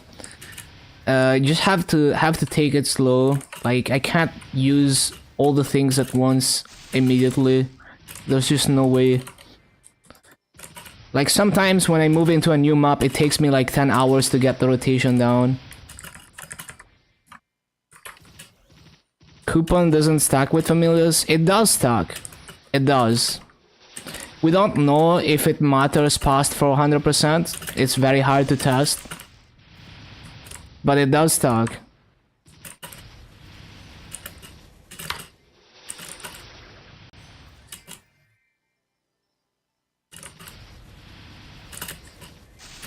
Use it on Siren, sounds good. Gonna sleep? Yeah, good night, Kang. Thank you for dropping by.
What do you go for now that you're 3k? Go for 6k. 6k is huge. You unlock the whole grid.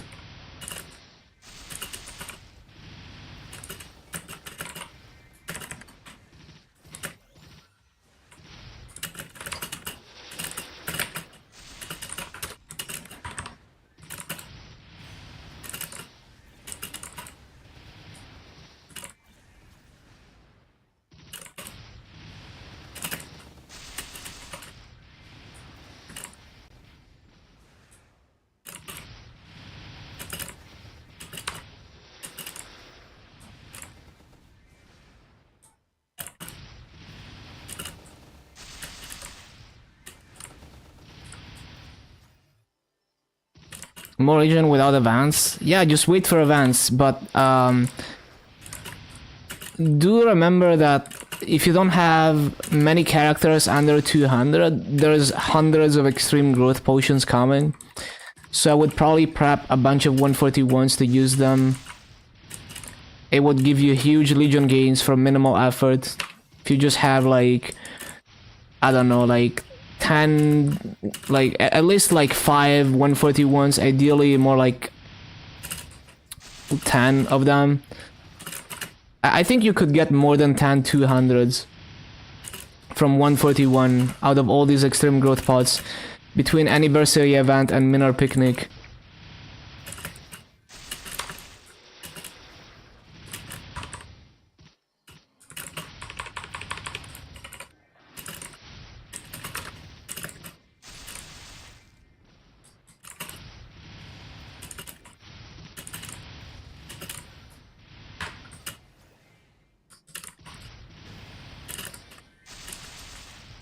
Making a shadower farmer. Now, making a dedicated farmer is just not like, unless you do it because you want to play the class or because like you want to level it for bossing or something. Like if it's purely for farming, it's not worth it. It's never worth it. It's just so important to level your main and farm 6 shop that it's never worth it. In terms of like efficiency and progressing your main, is just never worth it.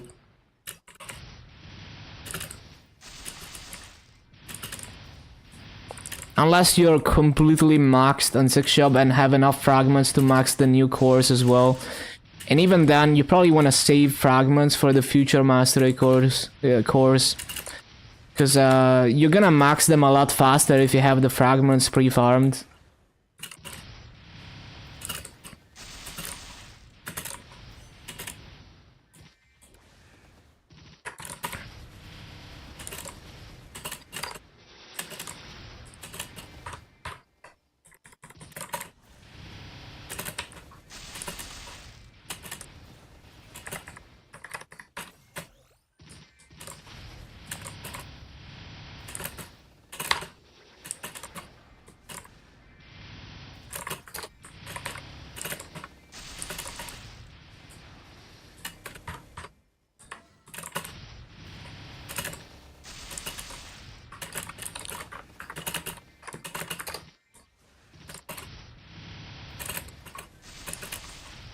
Hate active farming.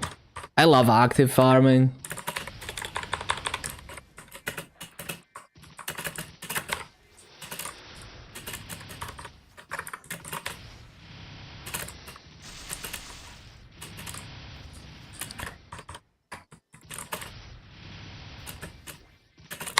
Yeah, I don't know. I actually hate I hate in-place farming because then I have to remember to loot.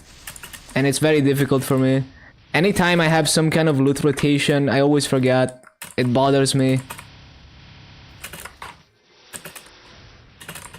Basically, when I do like in-place rotation, I actually have to pay attention.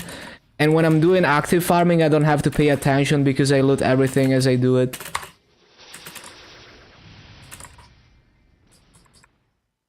So I feel like I have to pay more attention with in-place farming.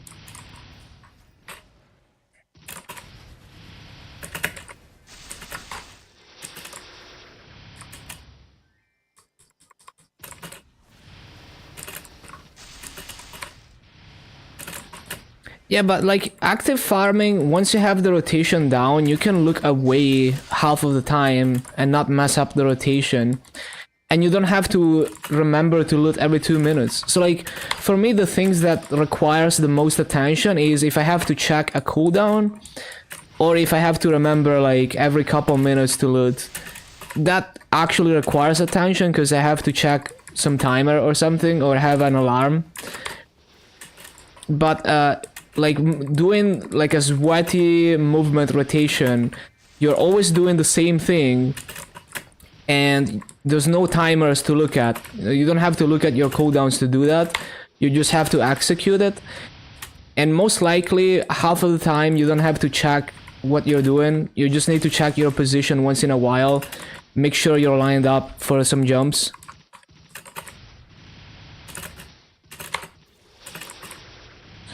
Yeah, you just need to check like when the mobs spawn, but that for me requires less focus than having to check a cooldown, especially because like every spawn cycle is easy because you get into the rhythm and you only have to look to make sure the mobs spawned before you start moving.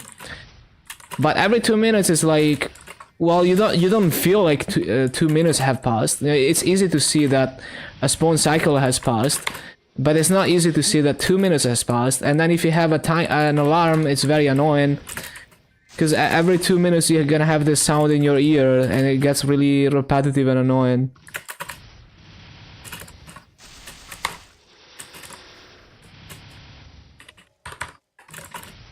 So that is why, for me personally, in-place rotations require more attention than sweaty rotations.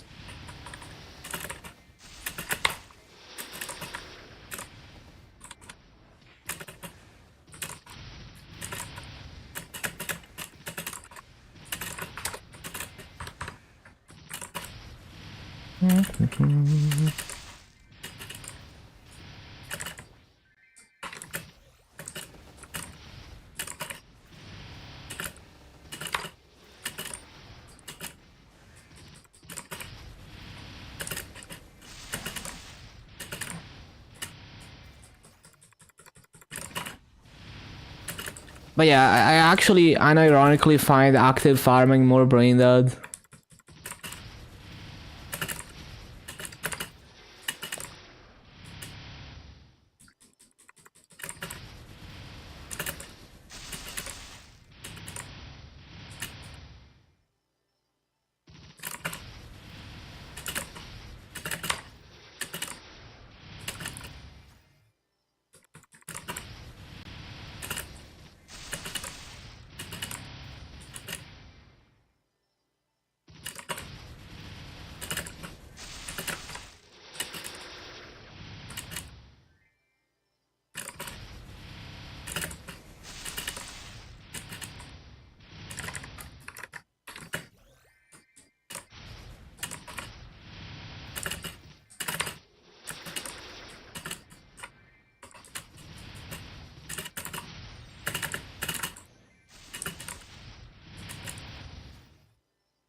Look at the mobs. No, I in between spawn cycles, I don't have to look at the screen half of the time. I just have to pay attention when the mobs respawn, but like I can read Discord in between spawn cycles if I want to. I usually don't get distracted, like I usually focus on the game more. But yeah, like sometimes I read through this, like Discord, like I look at, for example, I follow all the training channels and all the class Discords, so I might read those. If I have like a rotation that has a lot of time in between spawn cycles. But yeah, like if I'm flash jumping, I don't have to look at my screen half of the time. It's like, I don't need to, I already know how far the flash jump is gonna go. I already know how many times I need to jump. I don't need to check my position all the time. And like, a lot of the time I can one-hand most of my rotation too, especially on my Dark Knights. So I could even like be mousing around on Discord at the same time as I'm doing the rotation.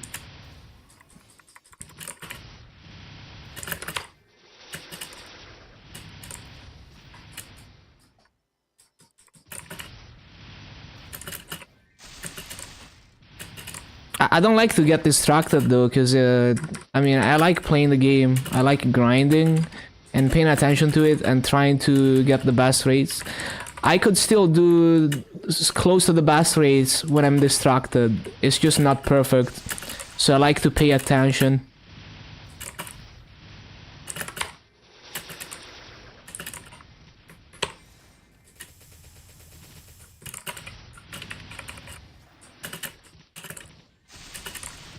And that's still like it's easier for me to do that and get distracted than do an in-place rotation and get distracted.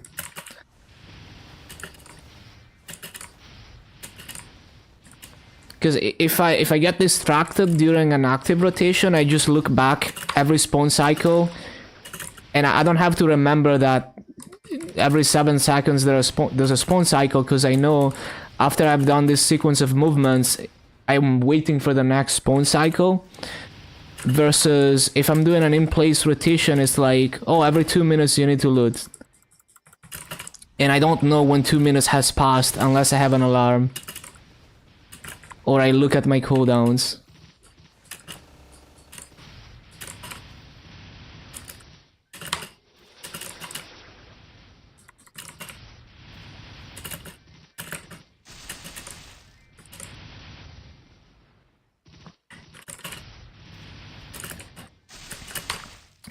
Yeah, I don't think I would be able to farm long hours if I did like in-place rotations. It's both that it's boring, but also that I wouldn't be able to get perfect rates because I would get distracted more easily.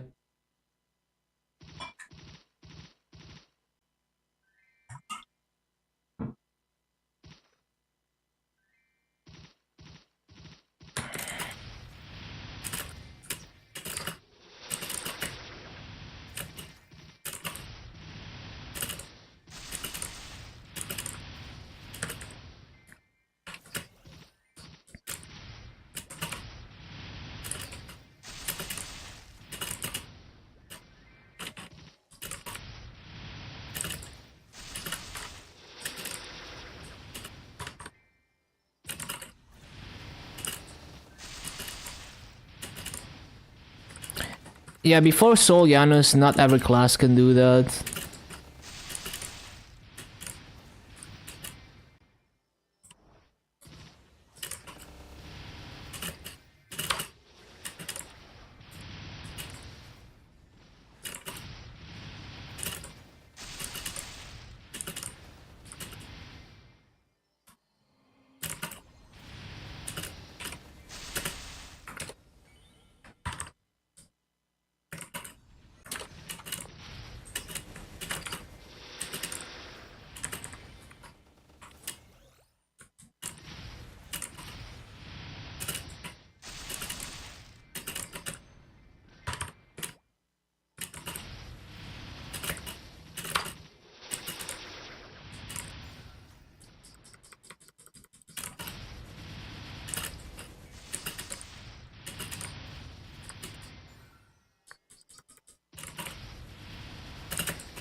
Ah, this emob is so tanky.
Hello, Big Stick.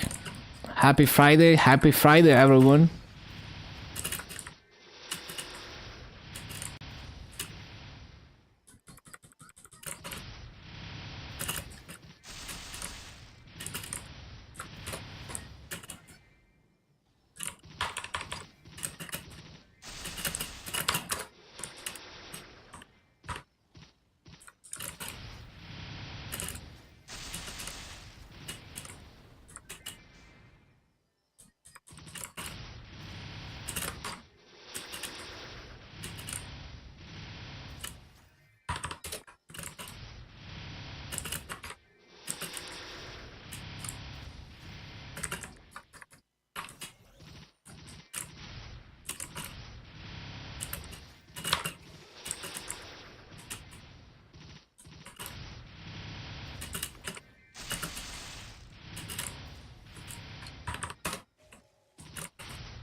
Oh wait, I shouldn't be using this yet. Oh, I guess it's fine, yeah.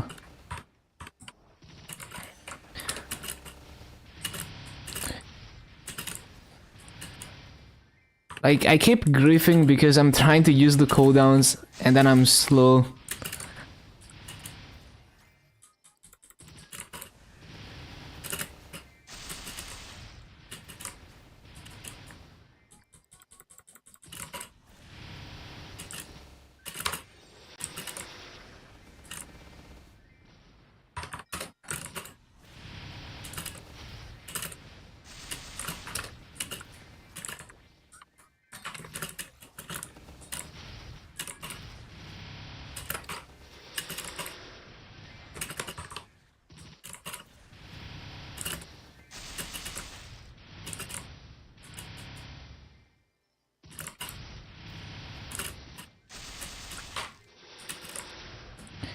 Bum, bum, bum, bum, bum, bum, bum, bum.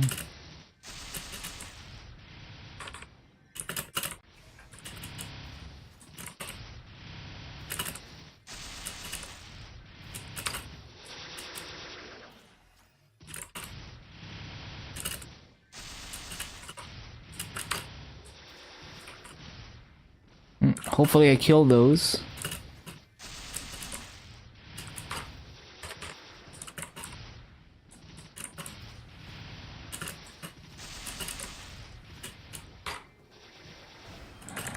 I don't think I wanna yeah, Demon Cry should be used earlier than that. I should use Demon Cry like right here.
No idea what happened there.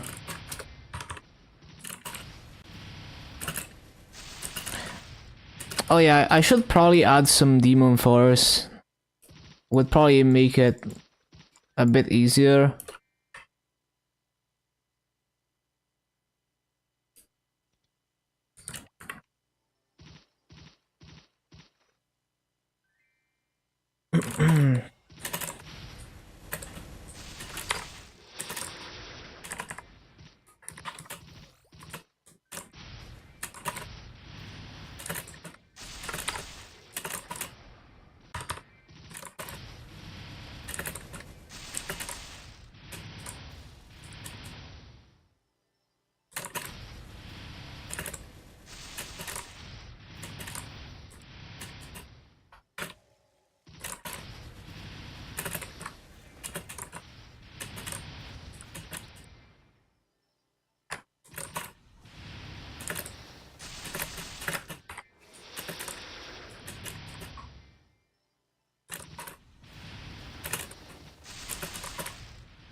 Ba-da-ba-da-ba-ba-bum.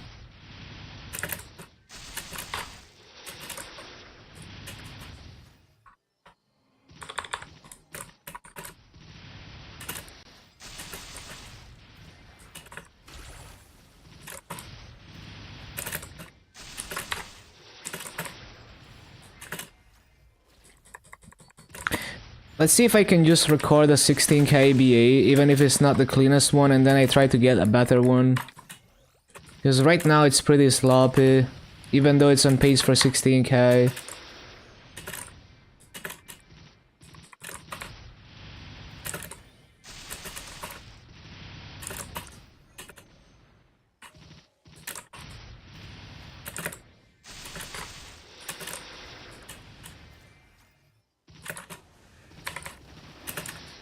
Ah, that's not it.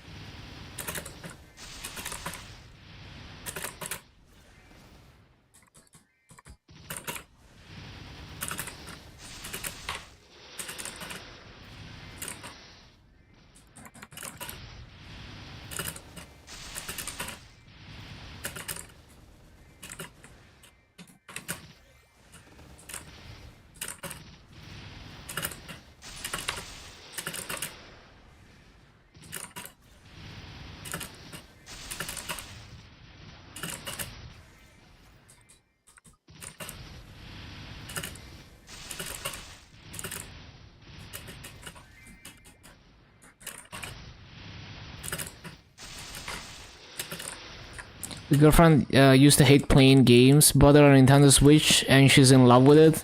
Small steps towards getting her to grind on your account, imagine. Imagine. Slowly converting her.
Forgot to stop the BA almost.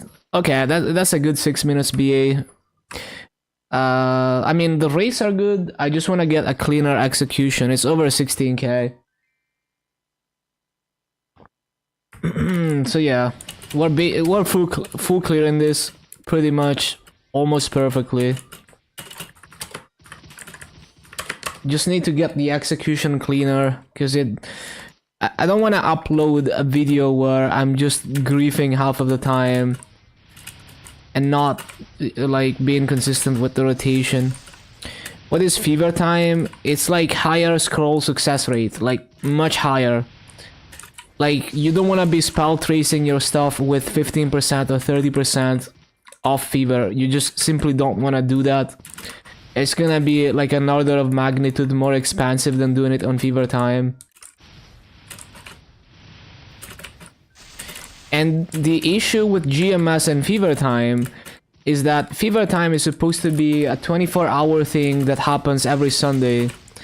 And that's how it is on KMS. But on GMS you have to wait months to get like a 2-hour window for your fever time over a few days. And it's really annoying. That's one horrible thing that GMS is doing for no apparent reason.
No. Okay, I barely killed those mobs. Oh, the one mob though.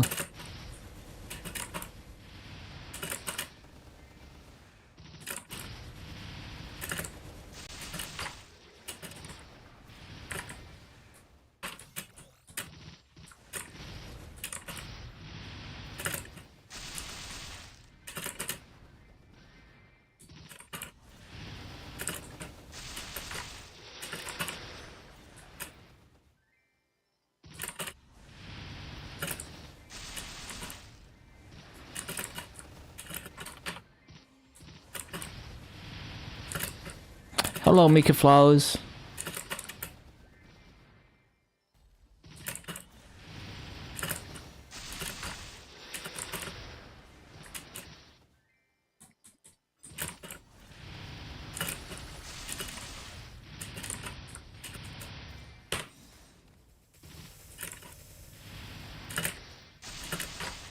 How am I doing? Doing great. I've been doing 16k in this map.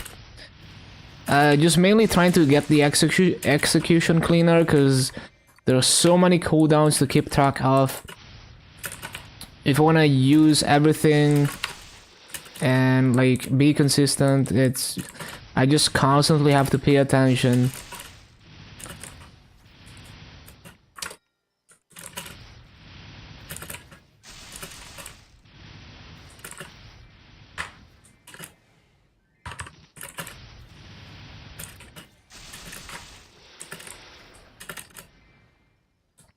It is easier, but the hard part is not really the movement, it's just the amount of cooldowns that, like, if you wanna use every trick, you have to rotate a lot of cooldowns.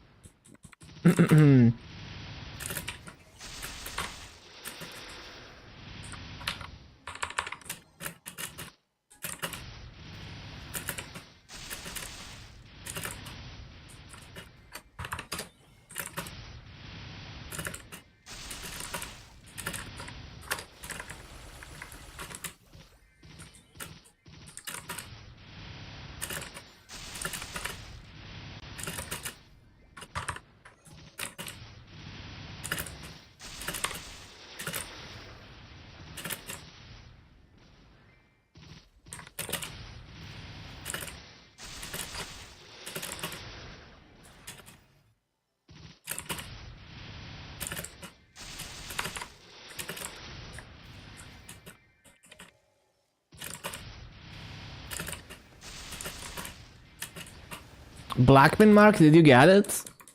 Yo, let's go.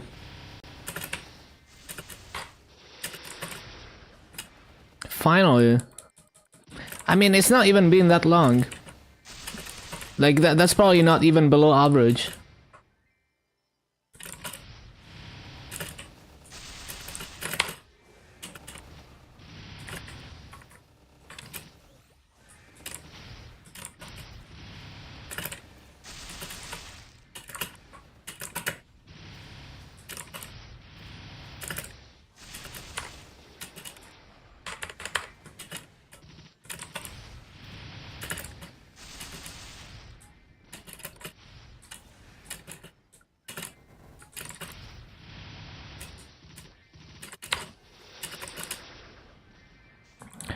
Seven zero to hundreds.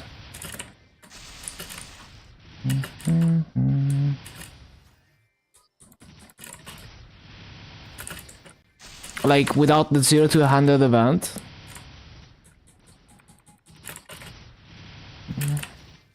So you mean like the Konosuba event or what?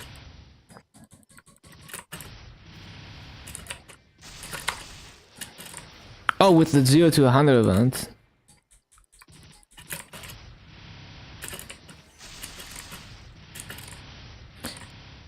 Yeah, I mean you can do maximum 1 per day, so it has to have been at least 1 week, right?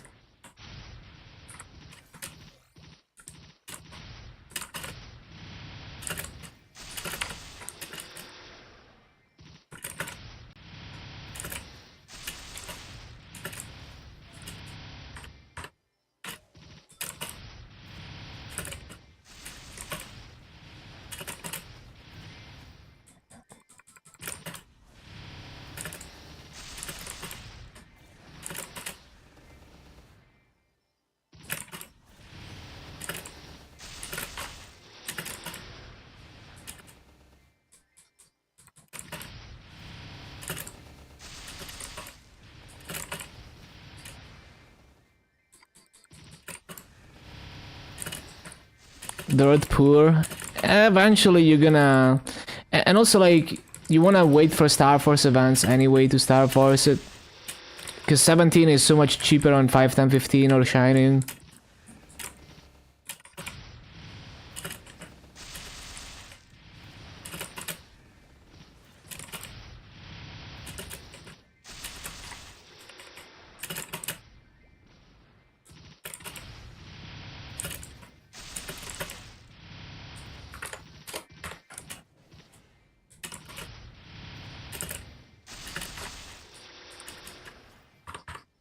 $27, imagine.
Yeah, you can be anywhere. It's simply like when you spell trees, the probability of success is higher.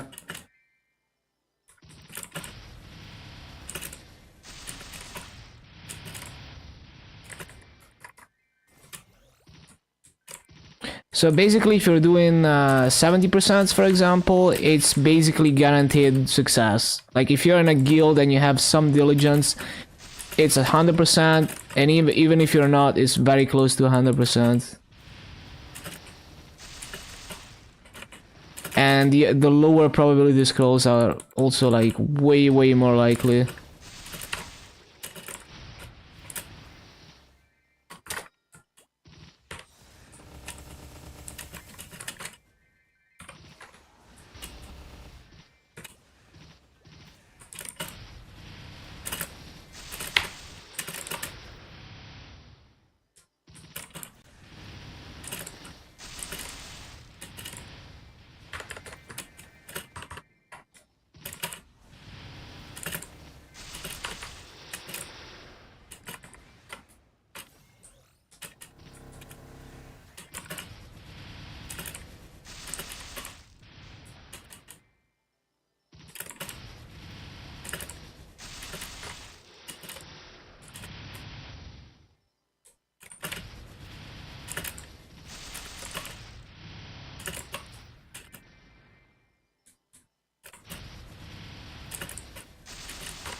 $17 Galax coins today, nice. 6 fails in a row. On what percentage?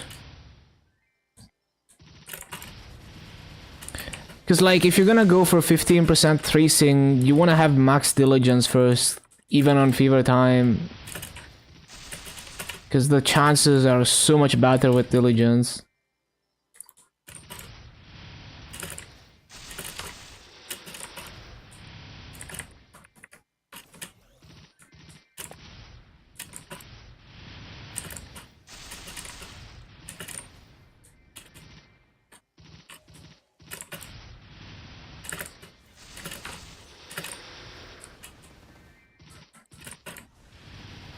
On rubbish gear? Oh, I see. So you're making like mule gear, I guess.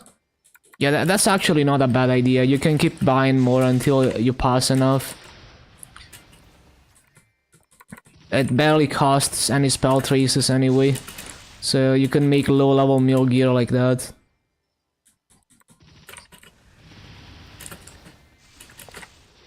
Would it be better to equip a reinforced earring? I don't know, because it doesn't have flame advantage. And in reboot it doesn't get Golok scrolls.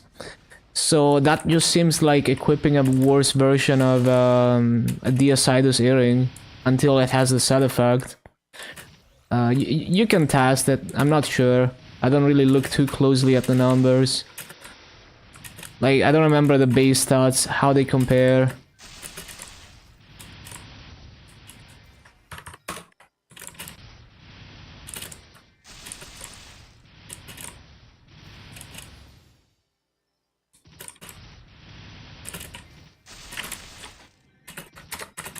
I didn't mean to press that.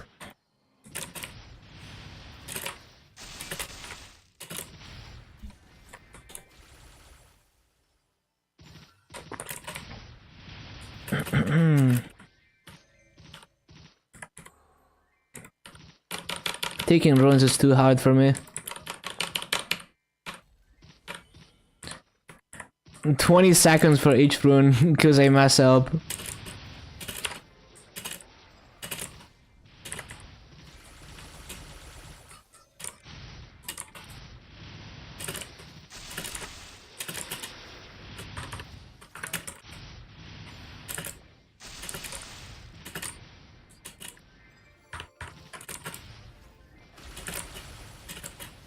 Nope.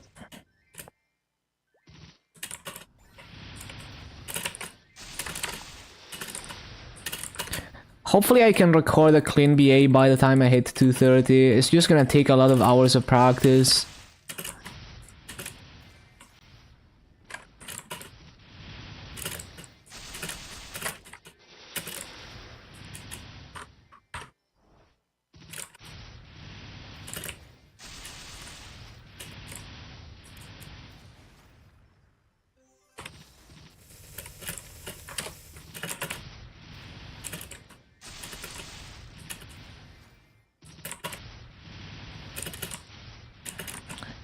Especially like if I want to get the order of the cooldowns consistent. It's always difficult. I always forget something. Like it's not essential, but I like when the rotation is consistent.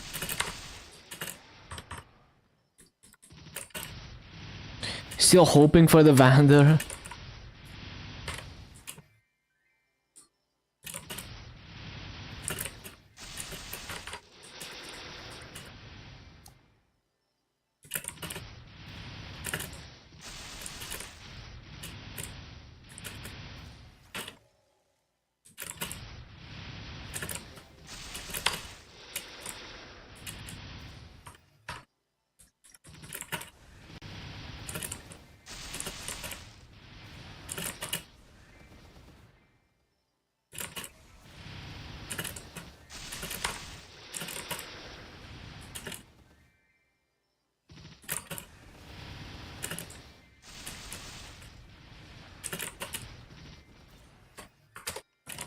Forgot to resummon.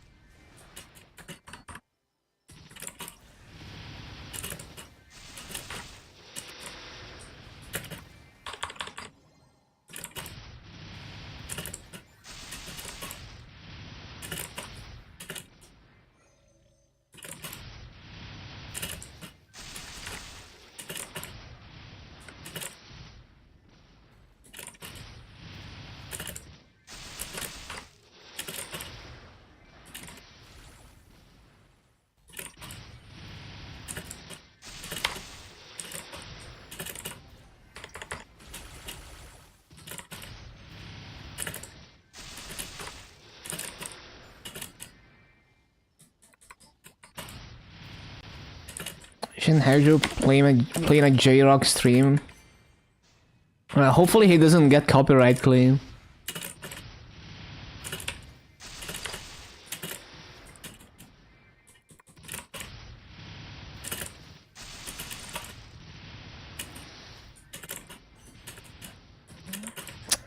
Imagine missing 3 mobs, cringe.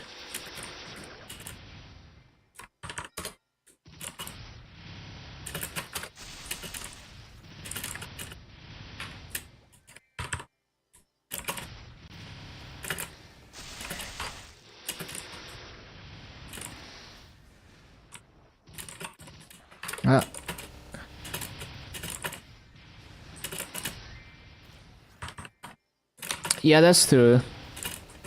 Twitch Korea is dead in like 3-4 days.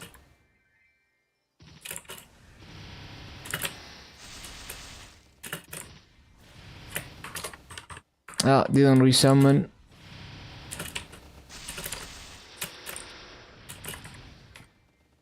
Every extra cooldown I have to rotate is as difficult as remembering to replace Fountain. So it's like every cooldown multiplies the difficulty of the rotation.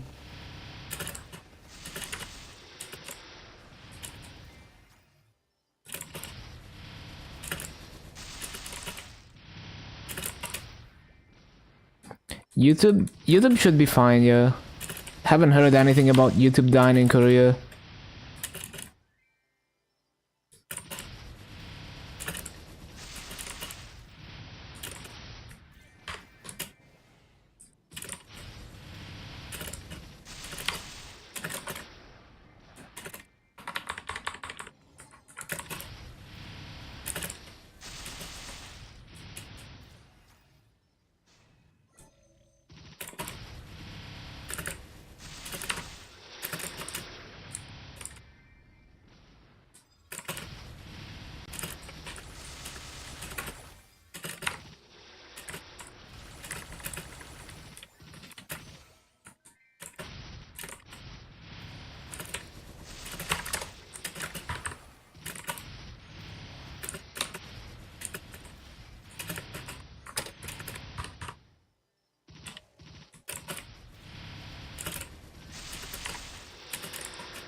I missed it. Oh no.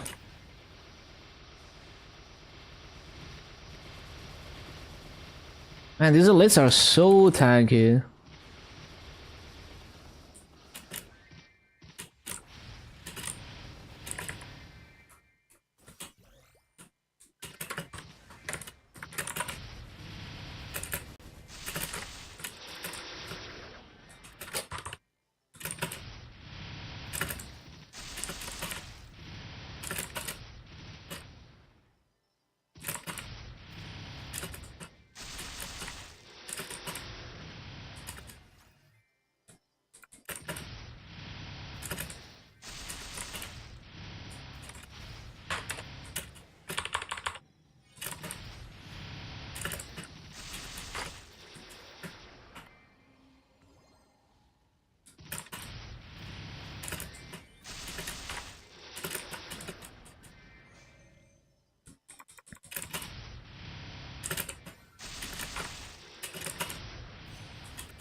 Hello, Rob.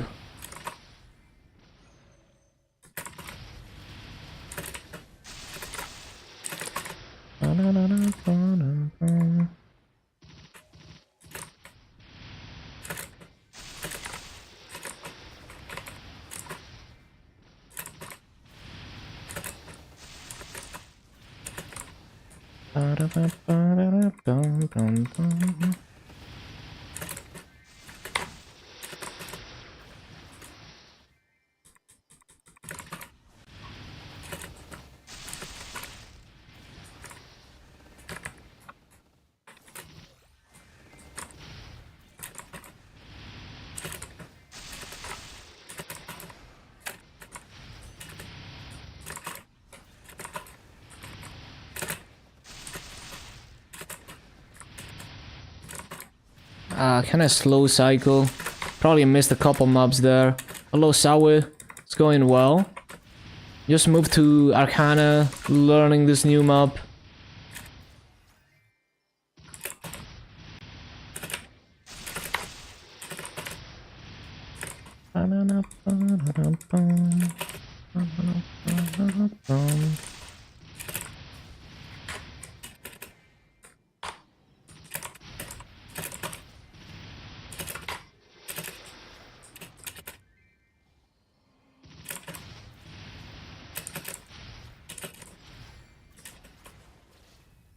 Oh, I need to resummon. Oh no. Oh no.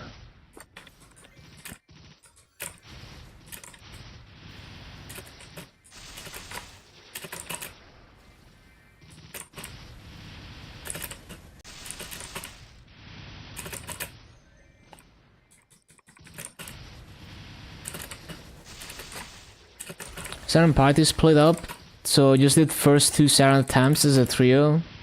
Oh, how did it go?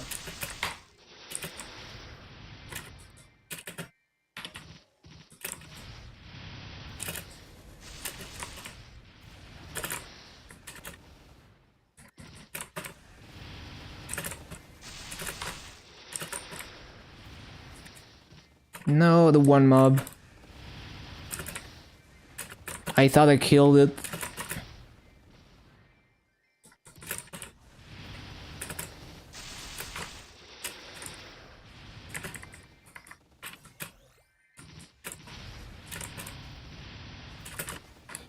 Okay, that's 1605. Okay, that's a good one. Hopefully I got it on video. Oh, I wasn't fucking recording. That's annoying. Yeah, I thought I was recording, man. Well, let's do another one.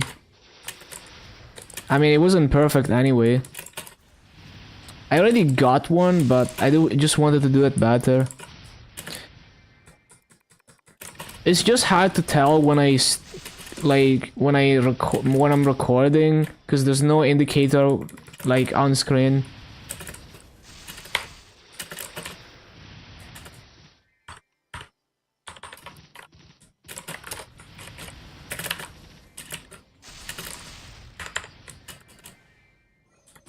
Two people die out. RIP.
Only one alive.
Yeah, it requires more survival because it's gonna be like a way longer run.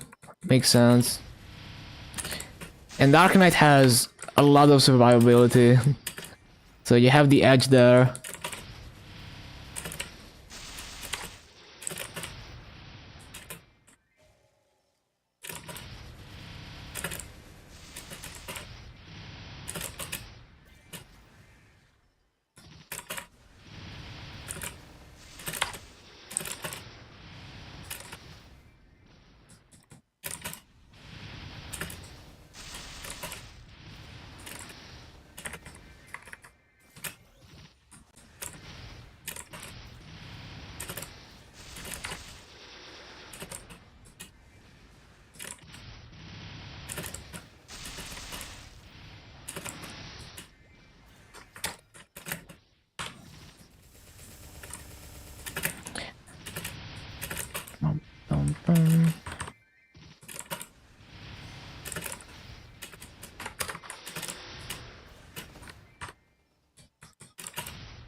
Oh yeah, Genesis iframe definitely helps.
Yeah, I'm sure you can do it. You just need more practice.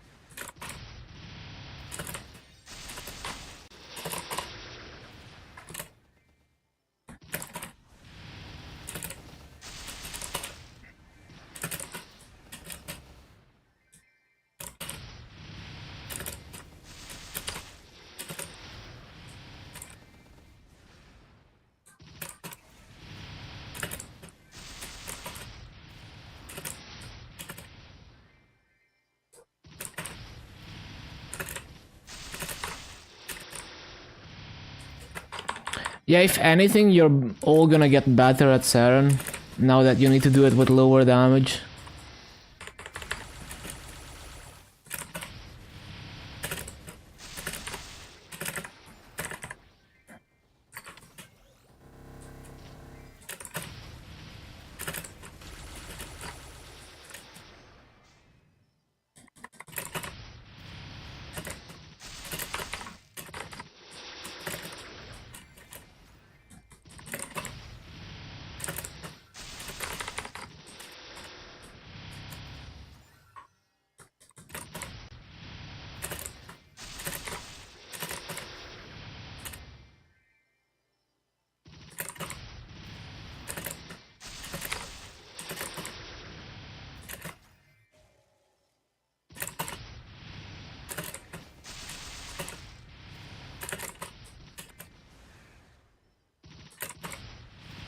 When deer phase, yeah.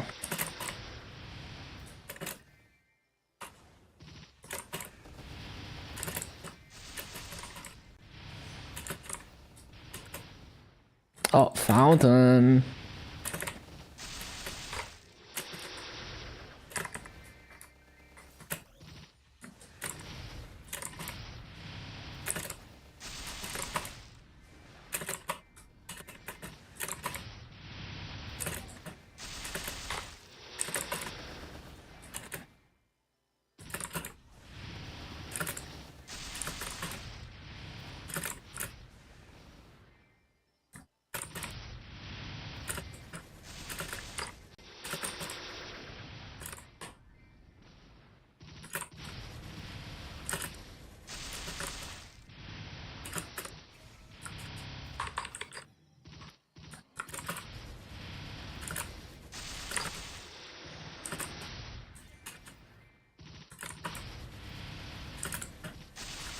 Ba-ba-bum.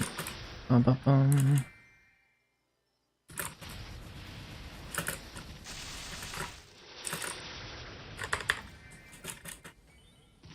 Fountain.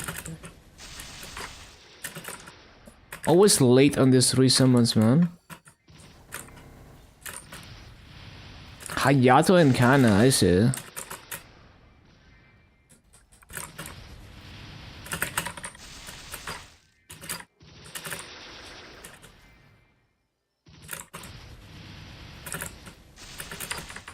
Need to clear this elite, man. Can't be having this.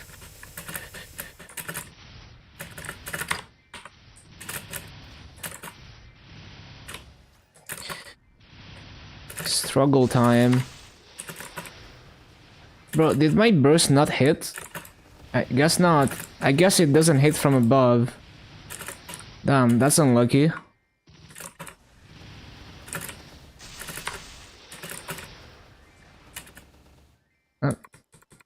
Well, we killed it. Only lost probably like 4 mobs maybe because of the elite. Yeah, I know it's a key down, but it should be able to one-tap it, right? Really? I thought it did like decent damage if I just tap it. Kinda like Dark Knight Cyclone, the last hit does a lot of damage. But maybe not. Maybe it's not like the Dark Knight one. But I feel like it like actually didn't hit, because I remember using it previously and it was doing a lot of damage. Like as far as, oh, I forgot to stop the BA. Yeah, always forget. 6 minutes goes by really fast. I thought it was still like 2 minutes.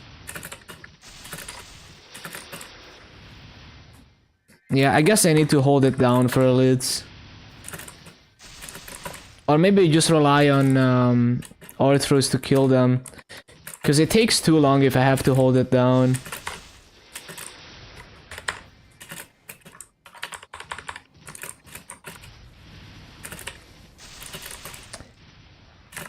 Damn, that was probably a good 6 minutes BA, but as always I forget to stop it. I don't notice it's been 6 minutes.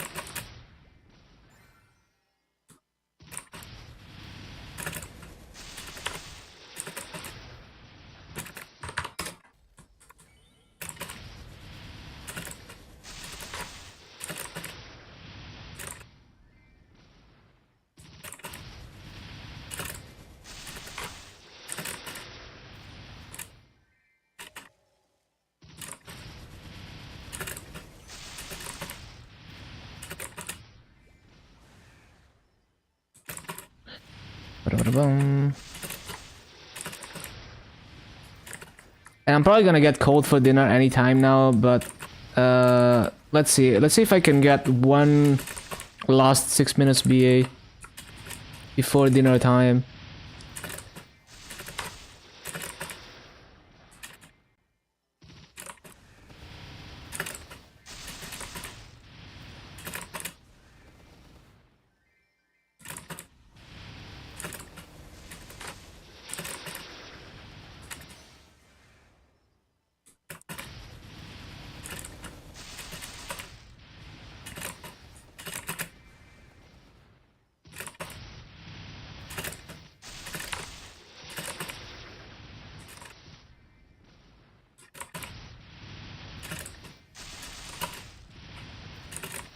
That's not it.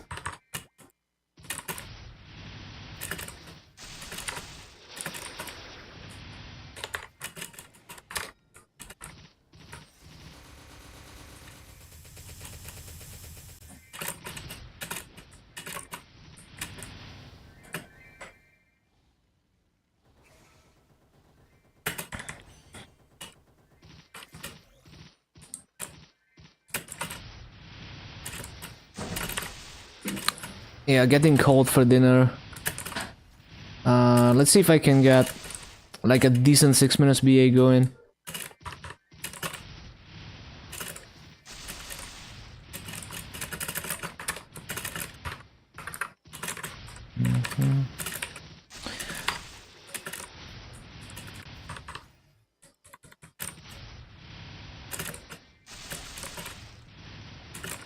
It's kind of hard to hit those mobs. Well, if I was just a tiny bit stronger, then it wouldn't be a problem. It's just that I don't always one-tap them with the first hit.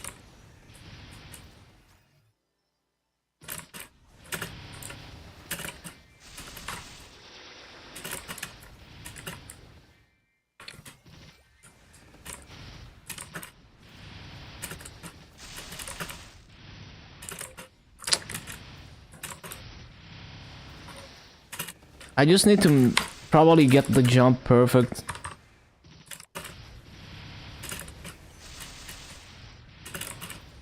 Yeah, I just have to get the timing perfect.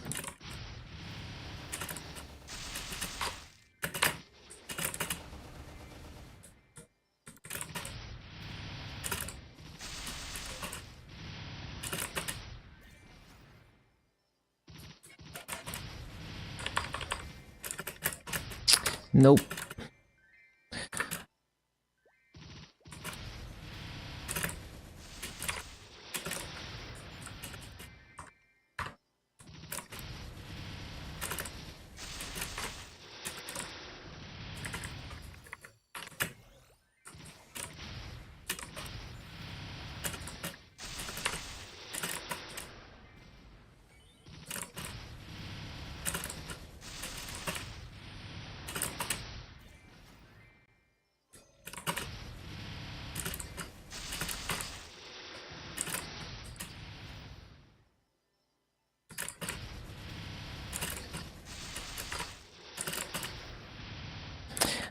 Yeah, I tried to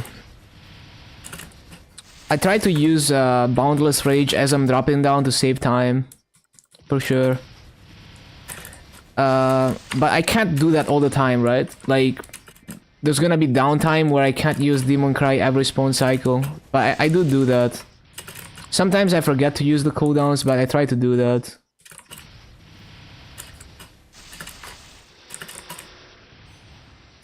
And like sometimes even with Boundless Rage, the cooldown is a bit too tight and I can't quite use it every spawn cycle.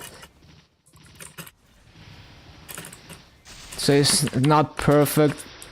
Like maybe if I wait for a moment, but I risk not making the spawn cycle.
Enjoy food, thank you, thank you.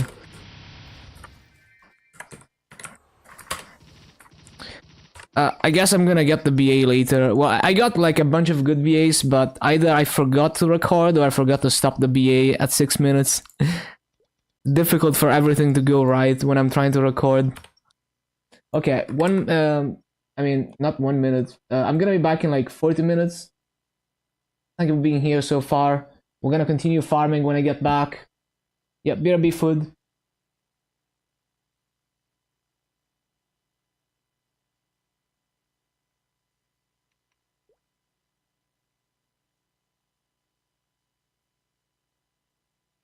$727 raid power when you see it.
Okay, back. Let me see.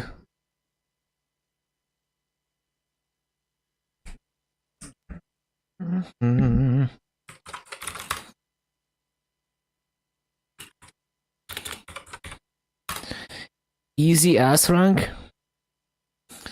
Oh, you need. I think you just need 105, not 350.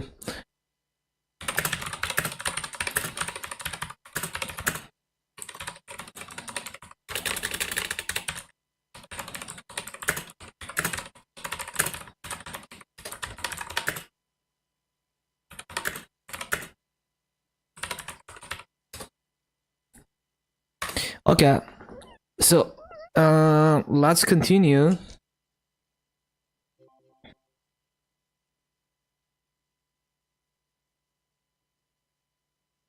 One moment. Come on, mouse.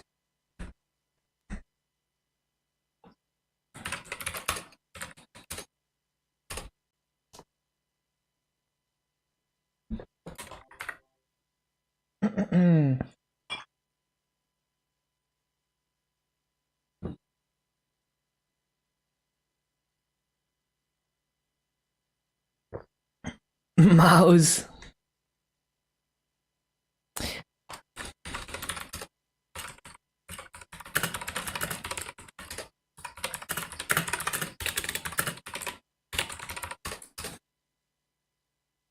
Okay, cool.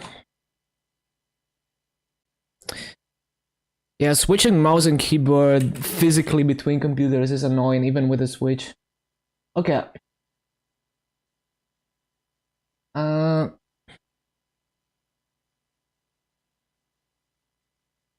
let's see.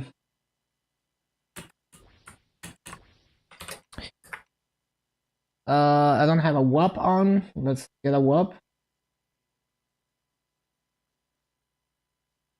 Tried proccing the event, Res first kill, but forgot you already procced it. So wait, did you like just die over and over?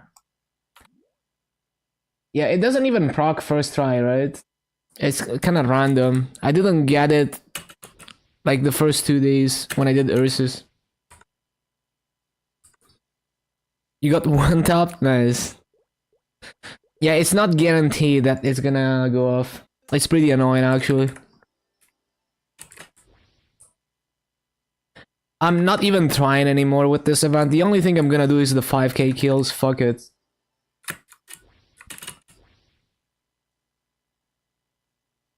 I already got tired of doing the Kazuma thing after one day. I'm just too lazy for that shit.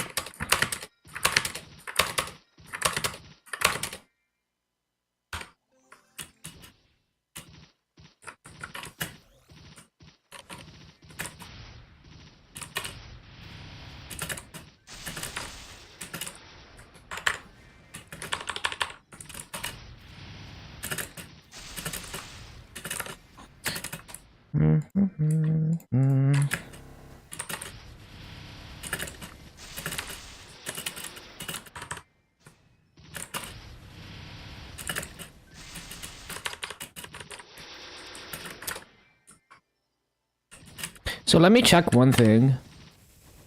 Yeah, okay, that's what I thought. So when I use Bane from the upper platform, it doesn't hit the elite. It doesn't, like, it doesn't actually doesn't hit it entirely. At least not the last hit. Maybe if I hold it, it does hit. But yeah, it doesn't hit far enough below it, I guess. Interesting.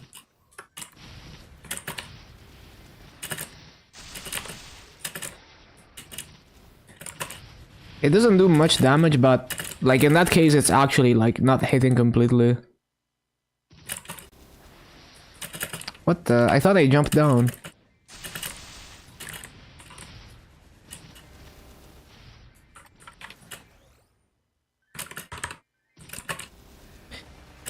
But yeah, so for S rank and Ursus, at least for solo, if you do 105 build damage, that's enough. I don't know if that's enough in a duo, but yeah, for solo, 105 build, you can die.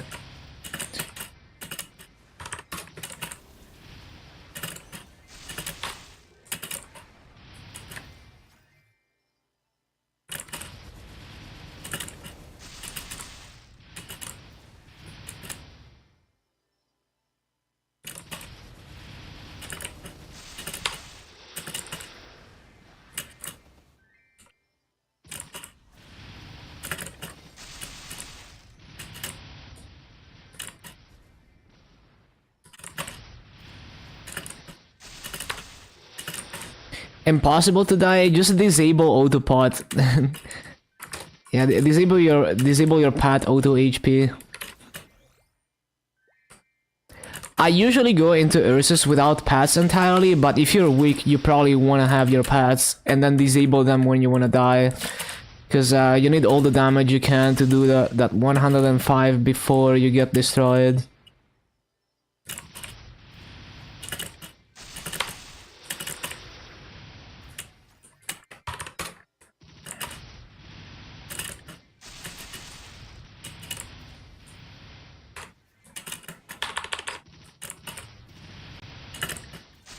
Map?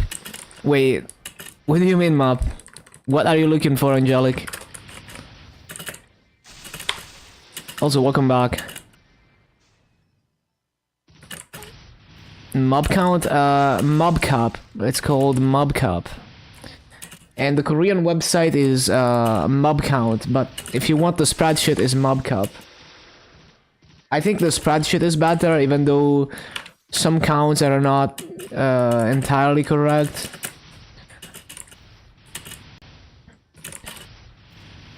Like, I think it says 32 for this map, but it's actually 33, but it's bugged in some channels.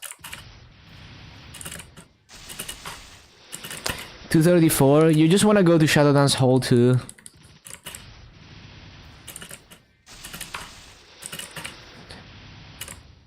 Yeah, like, Ursus is hella masses. I mean, it's annoying to do, like, I stopped doing it, because I don't want to have an extra daily. But it's very worth for new players. That's it? Most likely, yes. I mean, Shadow Dance Hall is gonna be the best, like, the easiest way to get the best kills per hour. There's a few Esfera maps that some classes are able to clear by sweating a lot harder than in Shadow Dance Hall 2. And there's a few Moros maps that are good alternatives, but not quite as good if Shadow Dance Hall is too full. But unless it's like, oh, everything else is 100 burning, Shadow Dance Hall is 0 burning, and it's full of people and you can't find a channel. Like, unless it's a situation like that, you probably want to be in Shadow Dance Hall too. I mean, even at 235, up to 240, you would most likely want to be in Shadow Dance Hall too. Unless it's for other reasons, like the burning is too low compared to other maps, there's too many people, whatever. But assuming same multipliers is just way better, because it's 17k plus with way less effort than any other map. Other decent maps, Abandoned Area 2, and I think, I forgot which other abandoned area, but there's another abandoned area map where I grinded as Mercedes. The one with like the 3 platforms in a zigzag pattern on the left.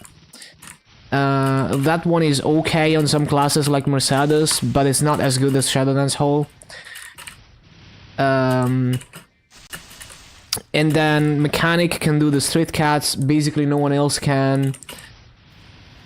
I mean, there's a few classes that can do 17k in the first Gangsters map, but it's a lot more effort than Shadow Dance Hall for worse raids.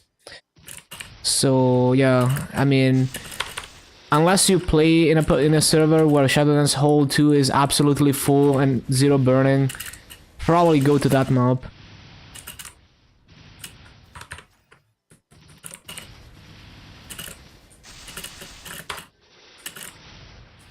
$260 tomorrow, very pog.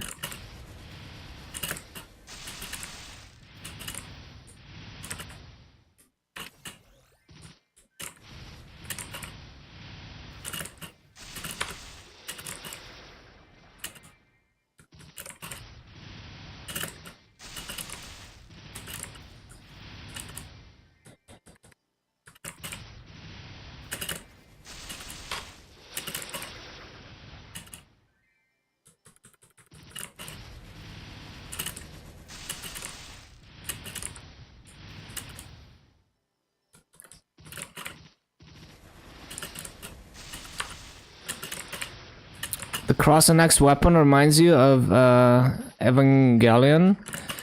Oh yeah, I haven't seen it, but I'm very familiar with it, yeah.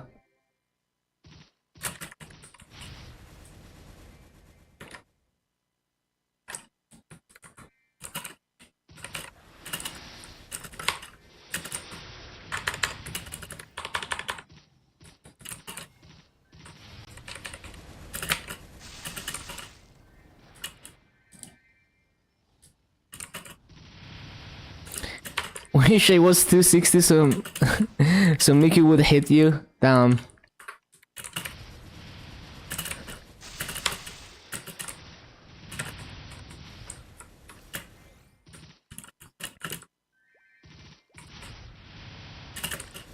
But yeah, I think that whole set would look amazing on a paladin. It seems like it's made for paladins.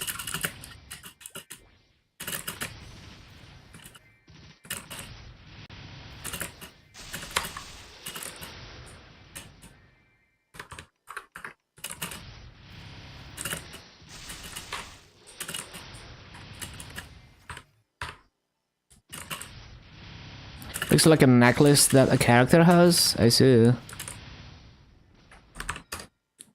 Wait, is this channel 32? Hold on.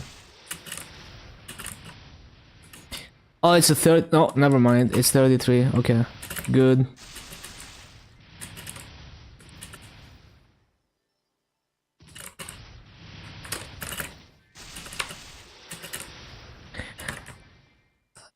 Just continuing to forget to rotate cooldowns. Let me try to move like... Try to move this cooldown over there. Maybe that's gonna help.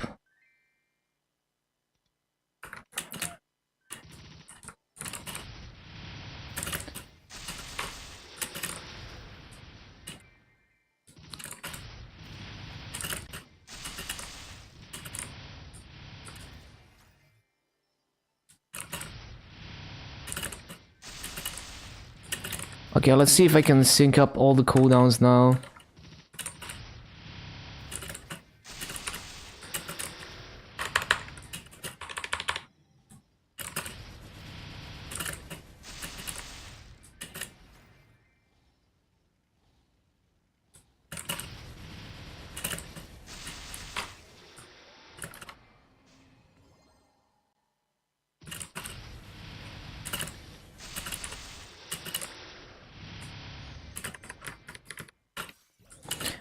Yo, United.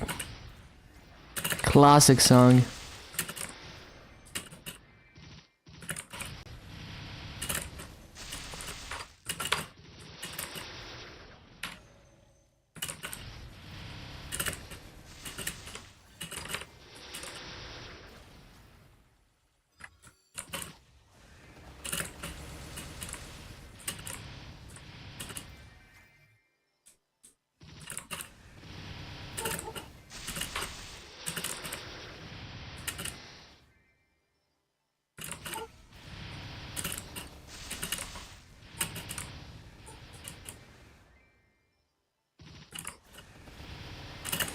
The best 500 PP plane is in history, yes. No, it was like the first...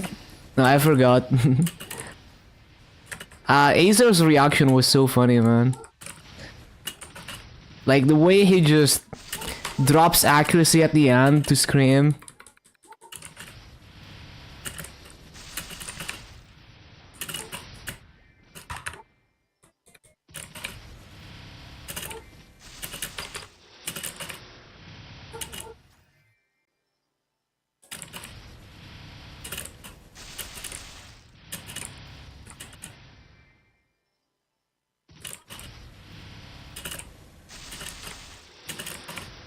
The masculine urge, yes. Masculine urge.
Whoop.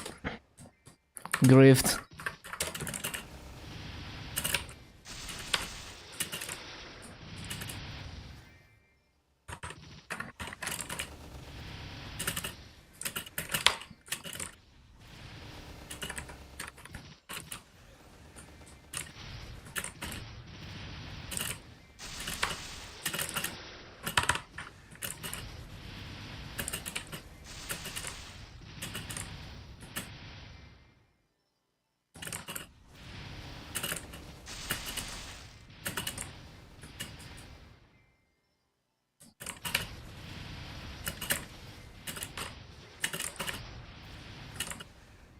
Went from 25 bill to 16. Worth it for sure.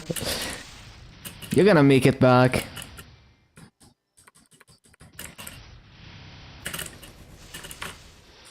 I bought a two-line attack B-pot AB secondary instead of buying cosmetics. 8 bill for that. I think it's a good deal. And then I'm gonna cube the main pot slowly. I just need as many attack lines as possible on AB for mobbing. For Seeker mobbing.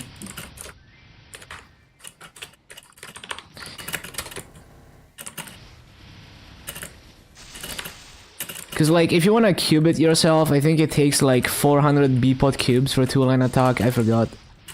Something like that. It is ridiculously expensive.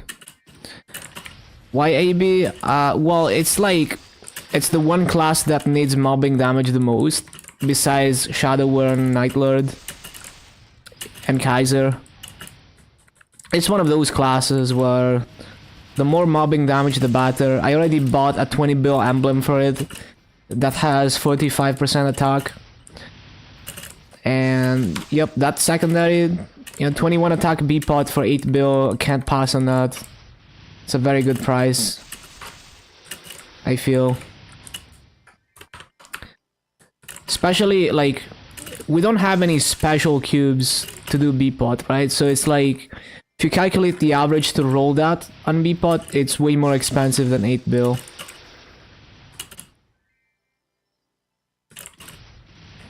It's simply that no one plays the class, I guess. So they were just desperate to sell it.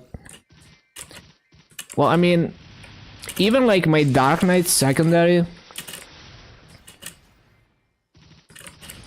similar tier as my Dark Knight, probably not, because like I'm probably not gonna find good arcanes for it, and I'm probably not gonna be able to cube the arcanes to like unique, but it's gonna be pretty strong. But yeah, even like my Dark Knight secondary, I paid 20 bill for it.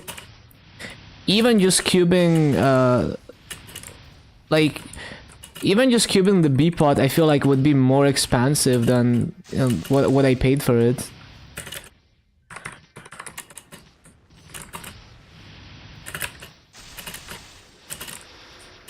$250 or $260. Oh, I mean, it's probably gonna be like one of the 270s eventually, but like, I just want to have the optimal Soul Seeker experience.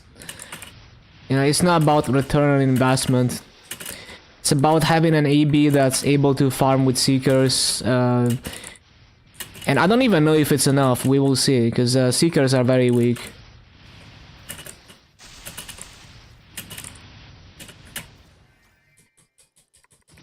Like, my Night Lord has a lot invested into it too.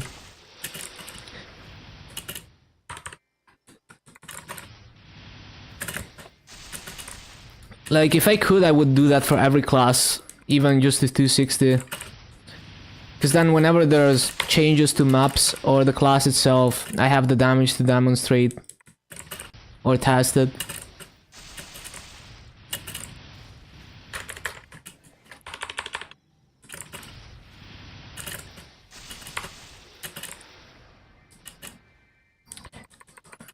Soul Janus is great, but I still wanna... like, I still wanna do, like, no Soul Janus mobbing, or like level 1 Soul Janus mobbing. So at that point, it still matters.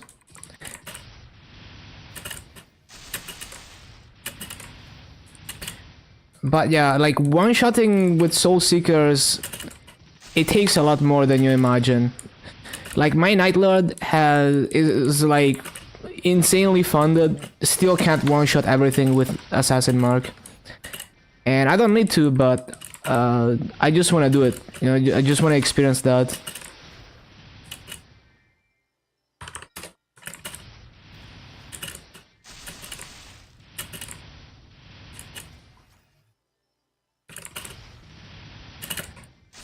Like my Night Lord has 17 arcanes, 3-line attack emblem, decent B pods, you know, like at least 1-line unique attack B pod.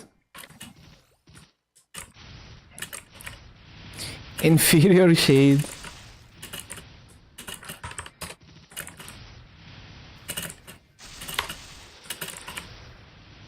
But yeah, it's really not about return on investment. If there's a weak skill that can be useful for mobbing, I wanna be strong enough to test it.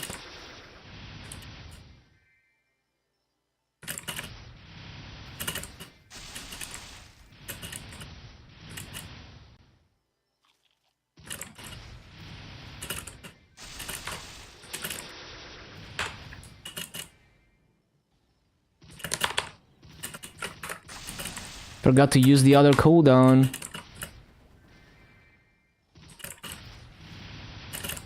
Or worse, Shadower. Yeah, makes sense.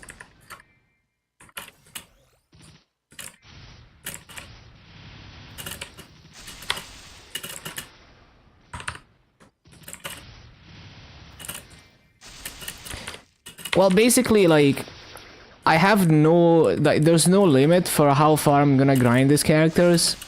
So it's like, at some point, I'm gonna start doing multiple classes to 285. And whichever class has insane gear is gonna be a candidate, right? So AB is probably gonna be a candidate for that. And like to brute force 285 with, you know, low sacred and not being able to wait on like gear and other passive damage. You know, like, I just need like all the damage I can get basically.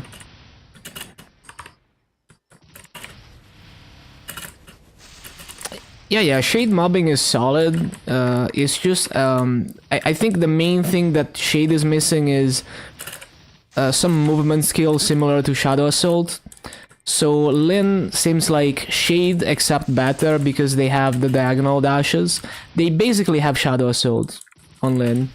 And they have a mobbing skill similar to Shade's Bomb Punch, although I don't know if it's equally as tall. So it seems like Lin could be a good contender for Shades.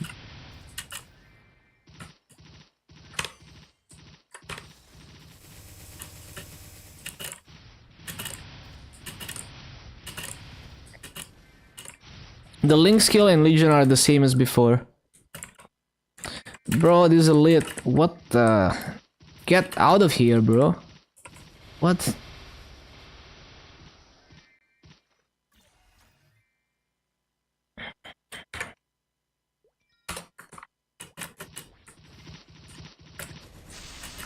What happened? The elite skill locked me. So annoying.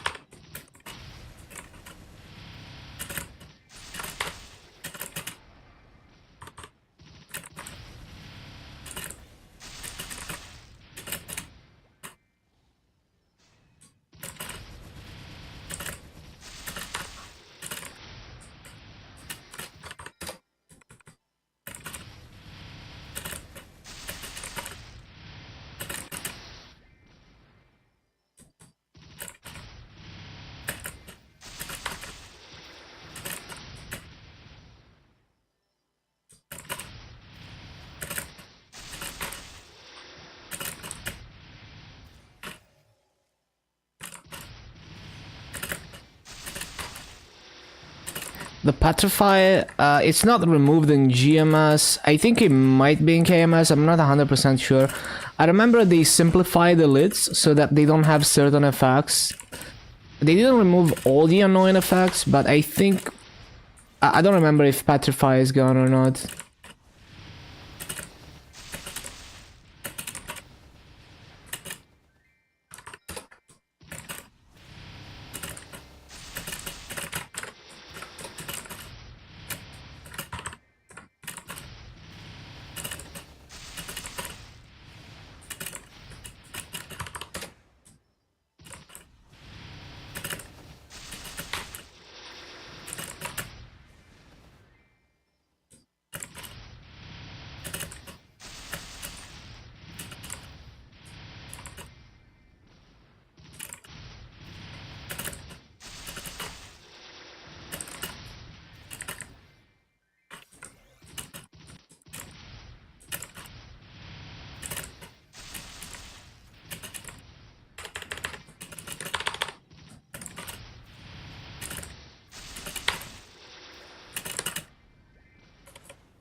Lying to that, when AFK at Sleepy waiting for a lit boss spawn, lost 10% EXP, bruh.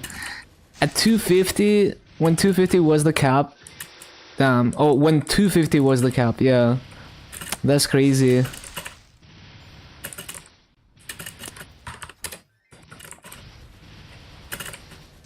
Yeah, and the 240s, that's so much EXP in those times.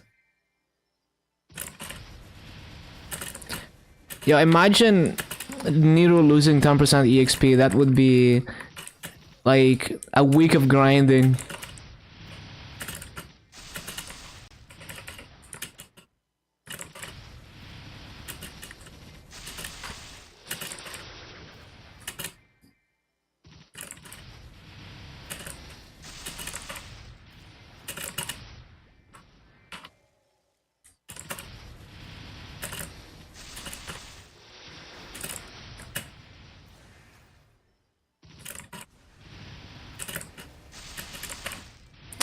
Before vanishing, I see. Yeah, that's a struggle.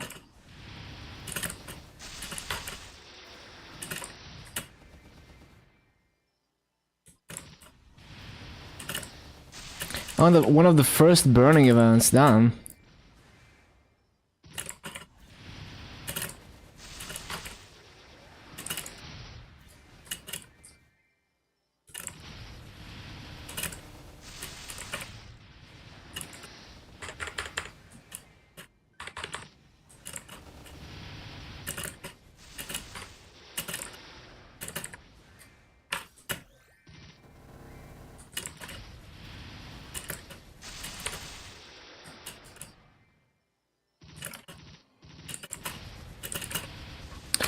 Grift.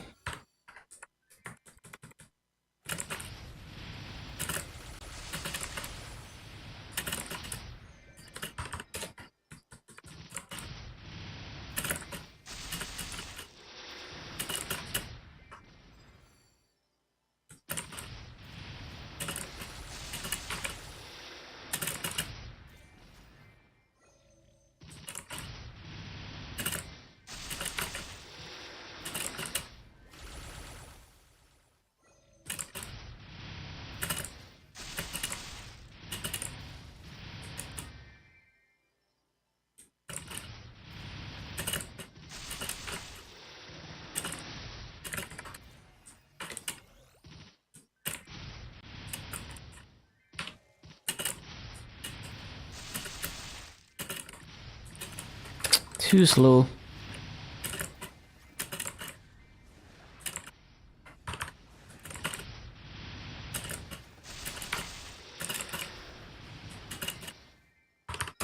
Missed one mob somehow. What? Where's number 33?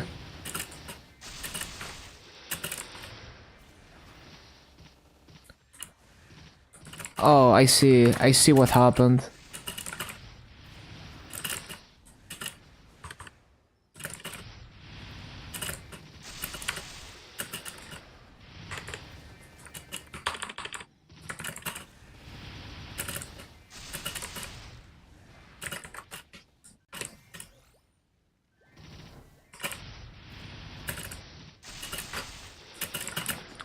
How did that mob live?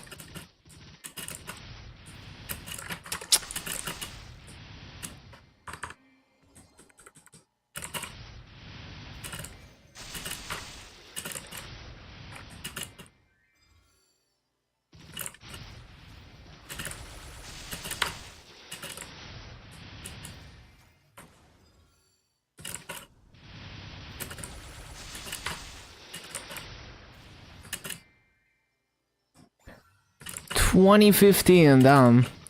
It doesn't sound like that long ago, but it is. 2015 is like freaking 9 years ago. What the hell?"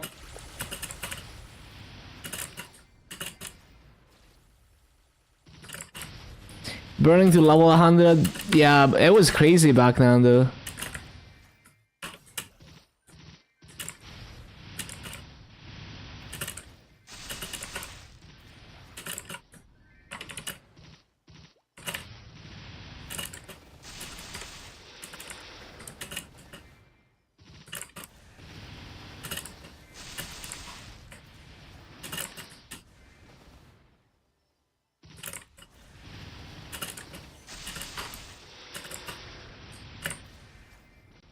Scrapyard release, yes.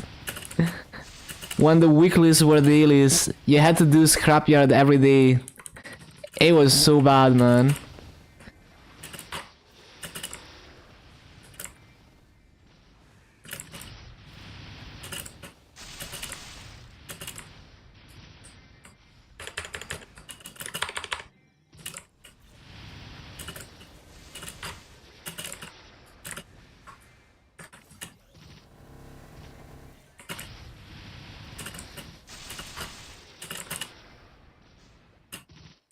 Why did they jump down?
A bad frag hour, it happens.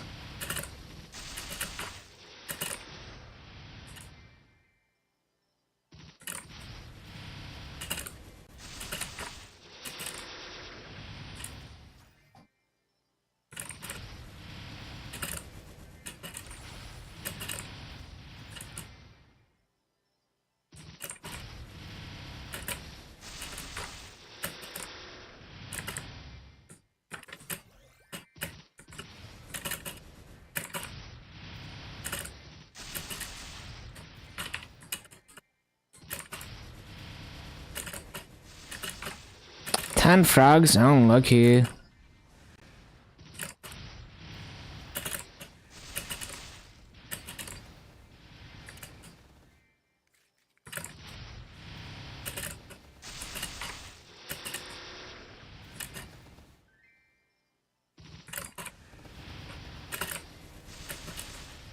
Five and 2 minutes, damn. Just doing Cernium dailies. Crazy how RNG works. Sometimes. Might have missed a mob there, I'm not sure. Concussion is so weird sometimes.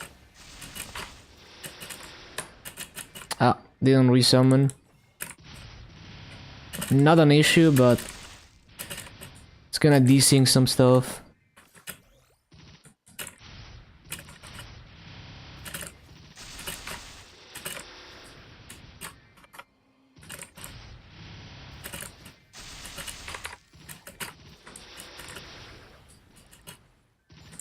Ah, grift.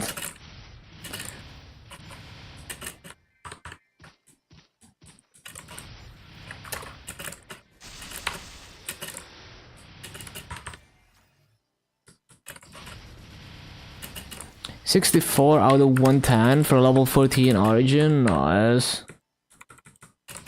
Huge gains.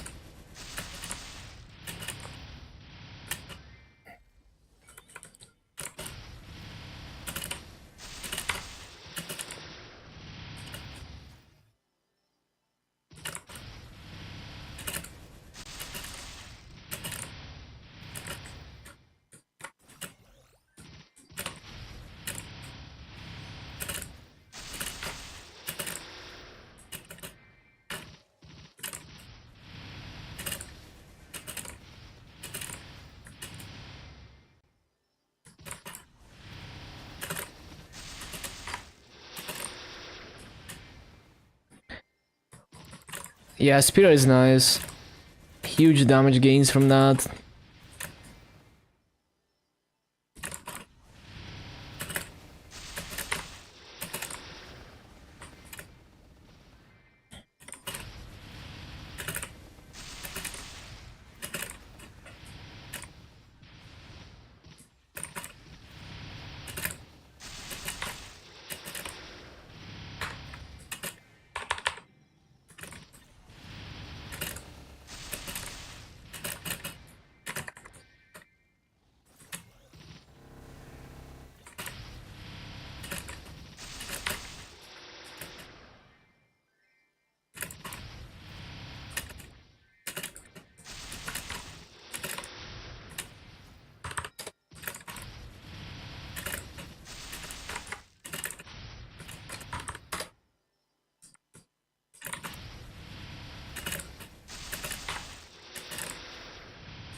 Gonna be costly. Oh yeah, the breakpoint is expensive. Hello, EQZ. Yeah, this is a nice song. Fox Stevenson, I believe.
Oh, I didn't resummon.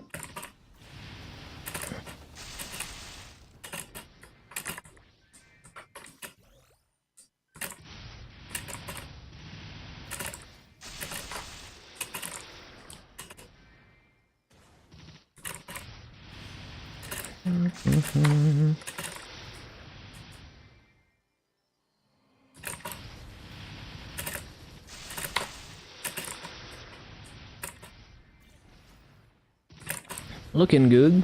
I think I only lost like 3 mobs because of the elite.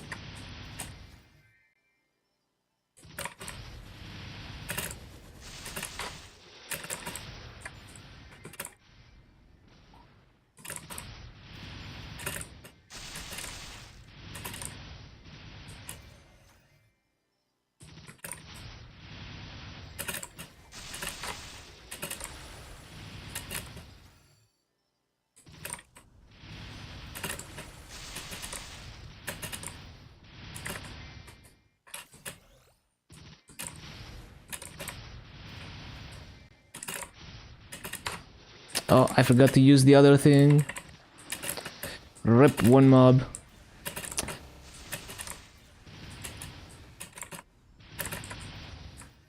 Ah, damn. Overall, pretty good BA though.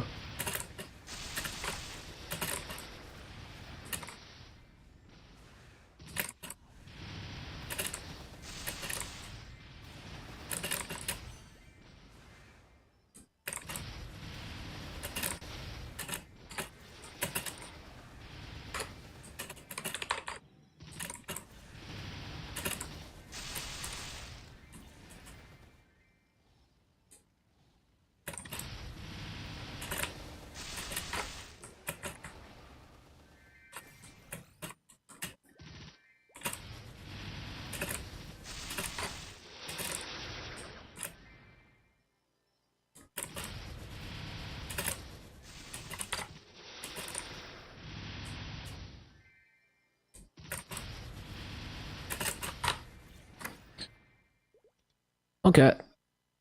Let's try to record an even cleaner one, but that's definitely a 16k BA. But yeah, I want like slightly cleaner execution than that.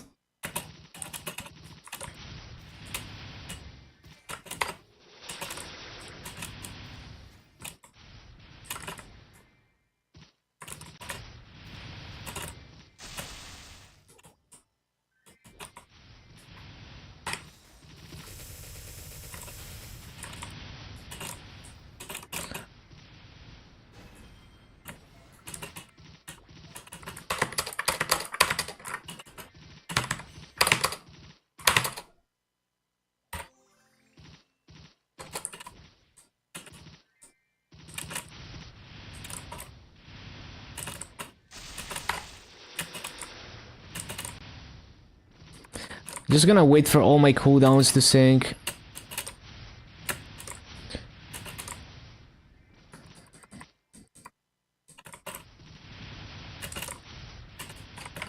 I don't want to desync my shit.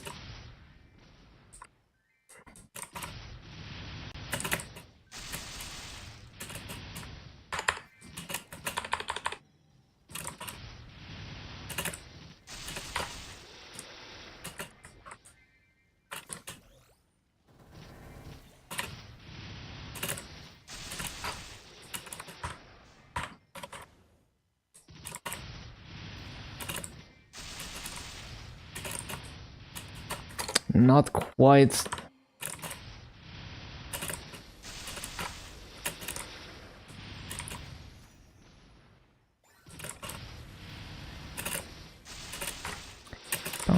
Bum, bum, bum.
Bum, bum, bum, bum, bum, bum, bum. 96% pog.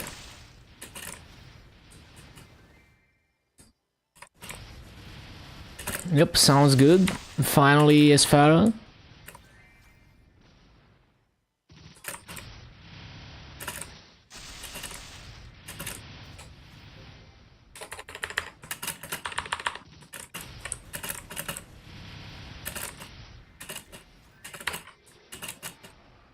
I didn't resummon. Bro, I got stuck on the rope. That's annoying.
Bro, this rope is such a grief.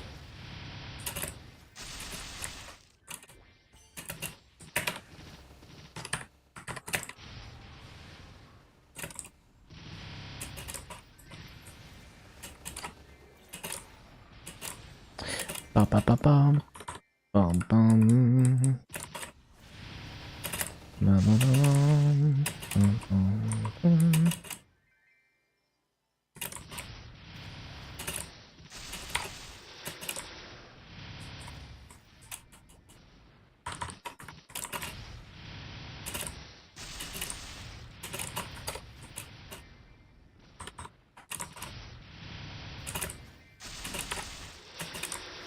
Keeping everything in sync is such a pain.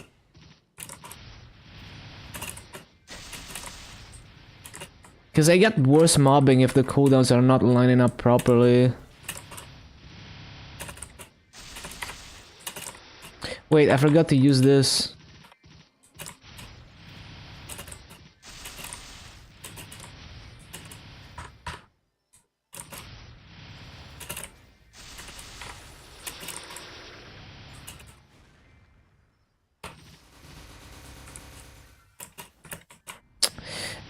Yeah, using Bane is way too slow.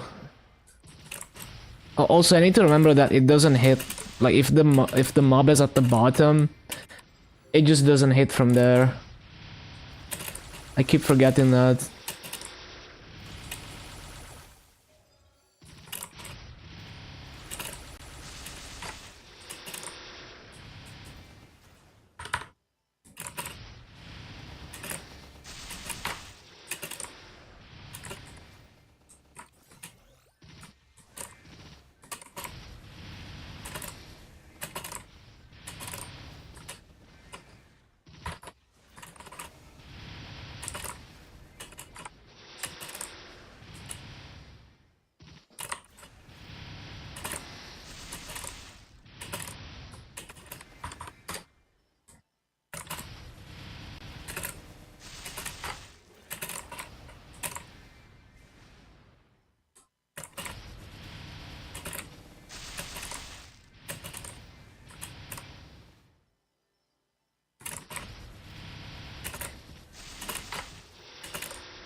Bum, bum, bum, bum, bum, bum, bum.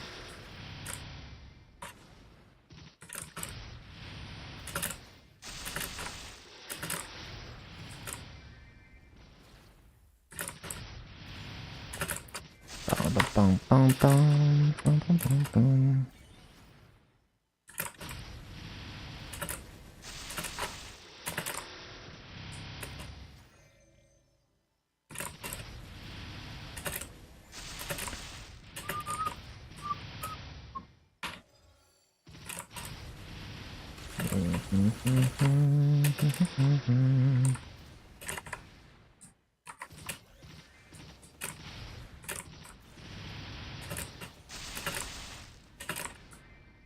Bro, the one mob cringe.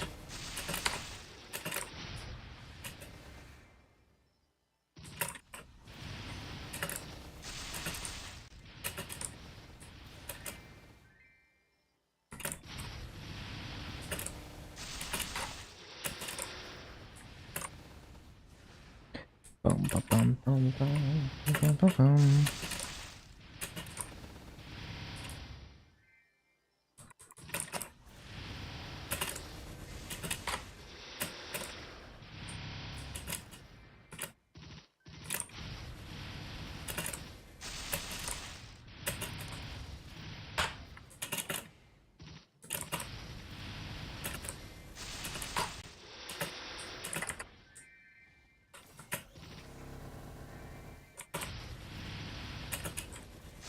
And then I need to pop the other thing. Yes. Good evening. Welcome back, Gianluca.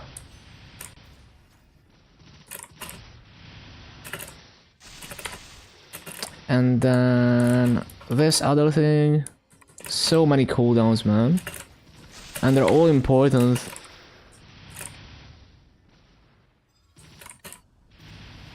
One of the few people who doesn't dislike melon pan.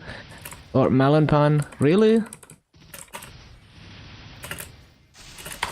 I have a few friends who like find them funny.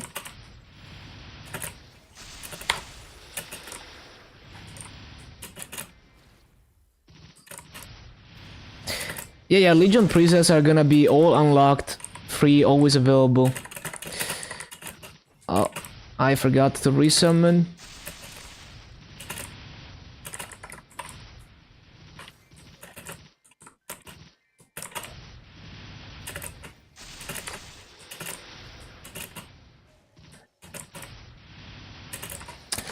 Inflated.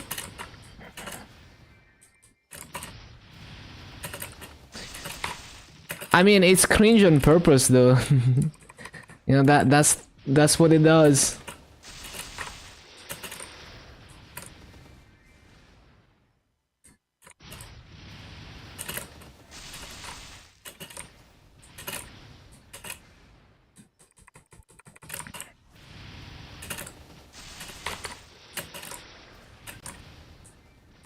No, Melon Pan is a legend. I was watching his videos since like the old days. Like it's been like 10 plus years probably. I don't know.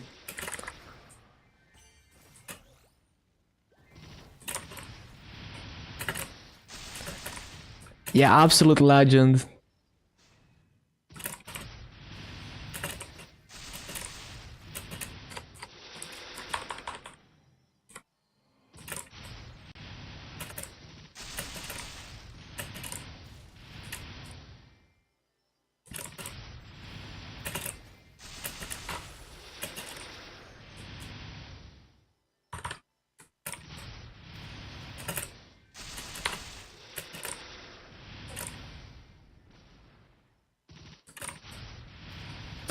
Sankaku Complex, yo, I remember that site.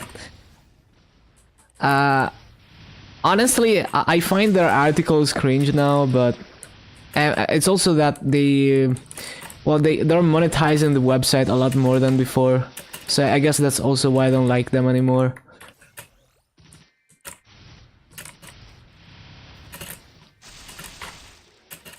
Yeah, I'm talking to YouTube chat. Unfortunately, I can't combine the chats because Twitch TOS is weird. Like, you can multi-stream, but you can't combine chats. Like, I don't get that, but whatever you say. Got the Megamin weapon, nice. You can. Twitch TOS says you can't use third-party services to combine chats. I mean, you can use it for yourself, but I mean, if you show it, that's not really allowed. It's also like, if I have a chat relay bot, then if I need to delete a message from another chat, you know, it becomes difficult to delete a message that's been relayed by a bot, basically, on all the chats.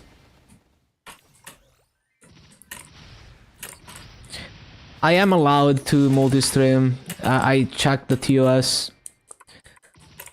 You can multi-stream if you're not a partner with like an exclusive agreement. Affiliates are allowed to multi-stream.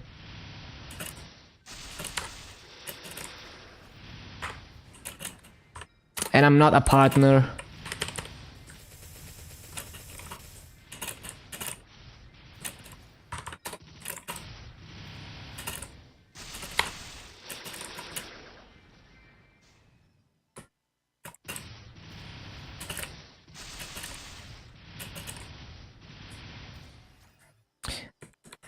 It's a site for degenerates. Yeah, but I also feel like, I don't know, I feel like they're trying too hard. But yeah.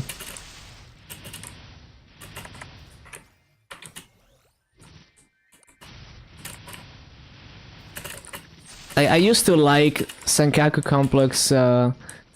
Complex way more than I do now. I think it's also because they're like monetizing their image board so hard. When you can go to any random Boru and get the same or better content for free.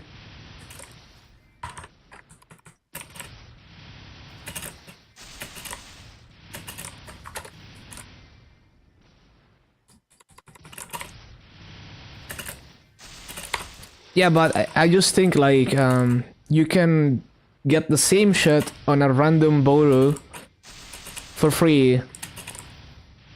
So yeah, like there's better ways, I guess. I think they're getting a bit too greedy.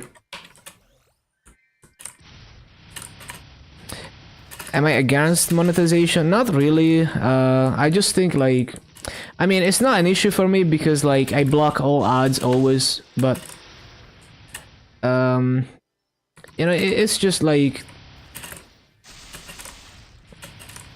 I would rather have like a donation system where it's like, oh, if enough people donate, then we upgrade our services. If not, that it's whatever, you know, something like that, rather than like, oh, we're gonna plaster everything with ads.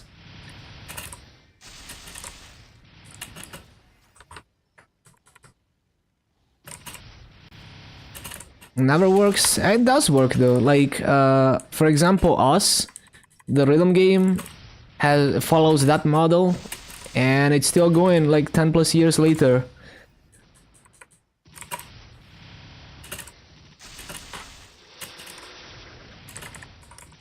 Because if you plaster your websites with ads, the only thing that's gonna happen is only a few poor souls are actually gonna see the ads. Everyone else is gonna block them, and then if it gets too annoying, then people are just gonna stop using your website.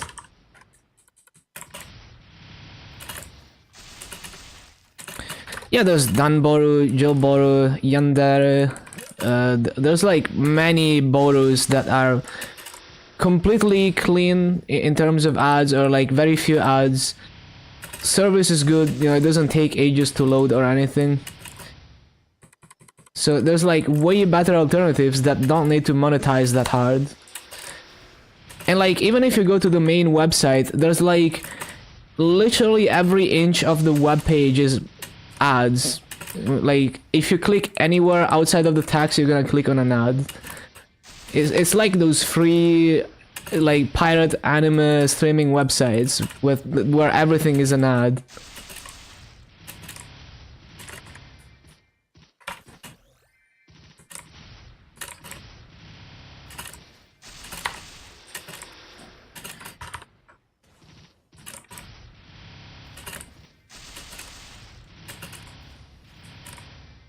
can't use the web without an ad blocker. That's very true. It's not about the experience, because like it's easy to block ads. It's just the intent behind it. So like if someone has that mindset, you know, if someone manages their website like that, then I'm less likely to support them, and you know, I'm gonna look for alternatives that seem to be more on the side of a passion project rather than a business.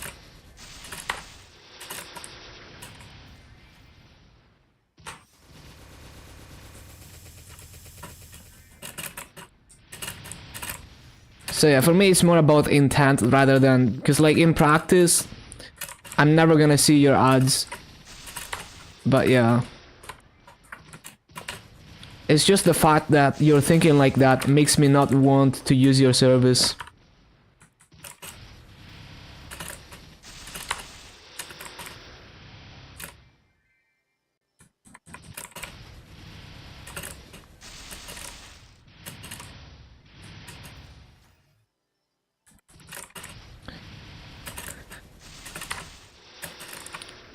Yeah, I don't know. In a perfect world, things don't need to be profit driven, and then everything can be as good as it can possibly be, and everything is a passion project.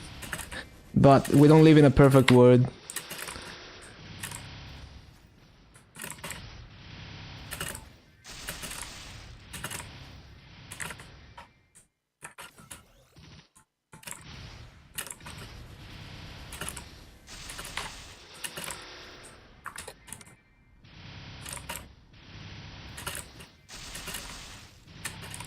We have to tell customers to disable ad blocker because it breaks some functions.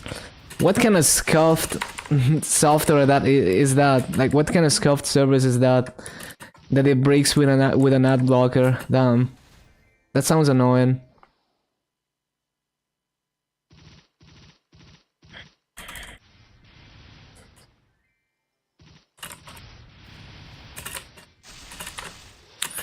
Yeah, for sure less evil than selling your data, but many ads are also tracking you, which is what one funny ad blocker that I've been using is called ad nauseum, which pretends like you're clicking on every single ad so that it confuses, you know, the ad companies trying to track your preferences and stuff. It's basically trying to sabotage that whole system.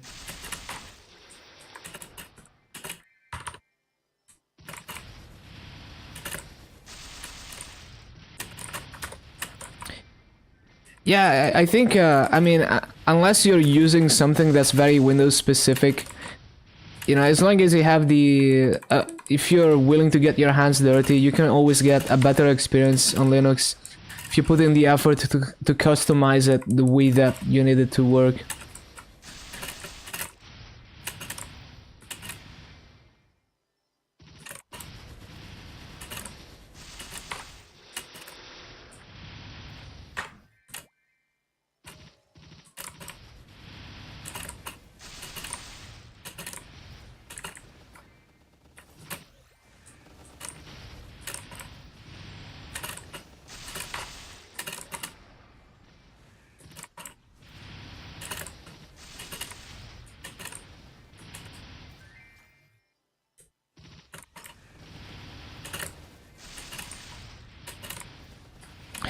Yeah, like, unless you're using something that is like extremely Windows specific, that only runs on Windows or runs way worse outside of Windows, yeah, there's really no reason. Like, unless your workflow involves like multiple dogshit software that uses file formats that don't work well outside of Windows, not because Windows is better, but because of, you know, like companies locking you into their ecosystem. You know, unless you're a poor soul in that situation, you should be fine, right?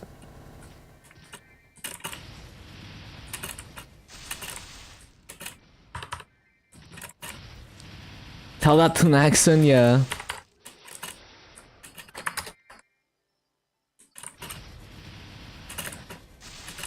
Yeah, there's many people who are basically they're memeing themselves into thinking the software they learned on is the only option and everything else is worse because they haven't put in the time to learn an alternative or they don't want to. Like sometimes the industry standard software is not even the best. It's just the most used because at some point they did something to position themselves as the standard, and now they're the standard.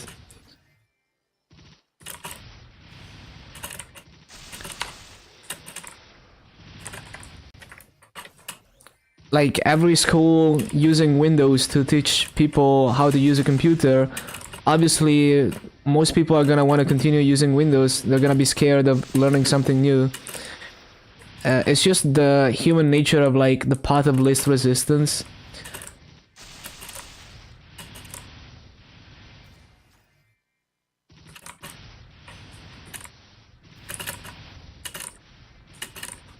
Yeah, like basically it's like it's kind of a meme. It's like people don't want to change what, like they don't want to, they're afraid of change. So like if something works, they don't want to, if something works, even if it's shitty, they don't want to touch it. They don't want to try something different because they've been getting their work done with that all these years. So like why change it? Especially when it, because like a lot of times it's like people are doing this stuff for their job. You know, they don't care about it. They're just trying to get their paycheck. So like, why would you even put effort into migrating the whole process to a better software where you, like, it takes effort to migrate and you don't even care about it, right? You don't care about doing a good job. You're just trying to get your paycheck at some random IT job. So like, you know, that's how it happens. And I mean, I understand it. It's annoying, but I understand why it's become, everyone is like locked into the same meta hopelessly.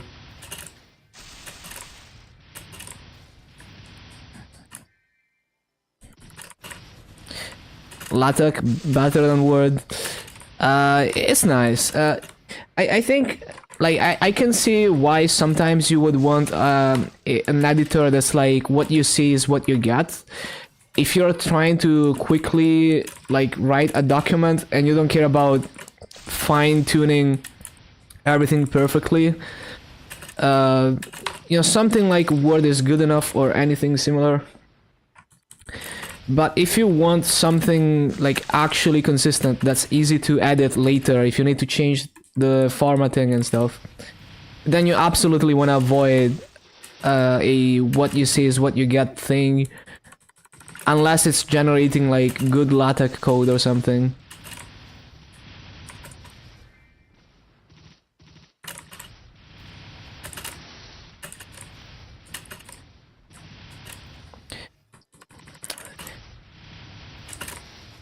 Oh, as far as code editors, I personally don't like I don't like fancy editors with lots of features because I never use any of those features. I just need all I need is like good controls to edit text, you know, so like powerful keyboard driven controls. Everything else is not necessary because I will likely not use it. Like I don't want my editor to out of the box pin my, like, use a ton of CPU to try and figure out what code I'm trying to write, or try to tell me what style of coding I should use. I don't want that. So I wouldn't use VS Code. I would use like, you know, those very bare bones editors, you know, like Vim or like anything that's like a good text editor and nothing else on top of it.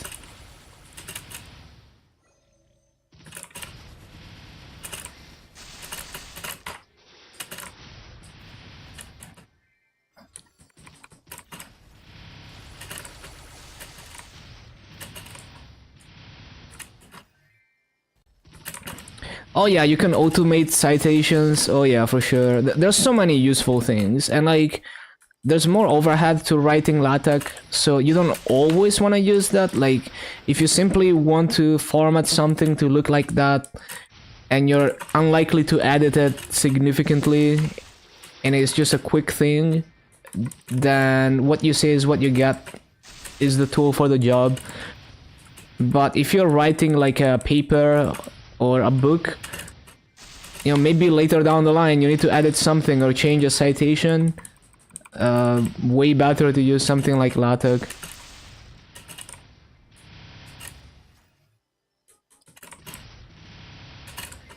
Oh, you can automate it in Word? I see, I see.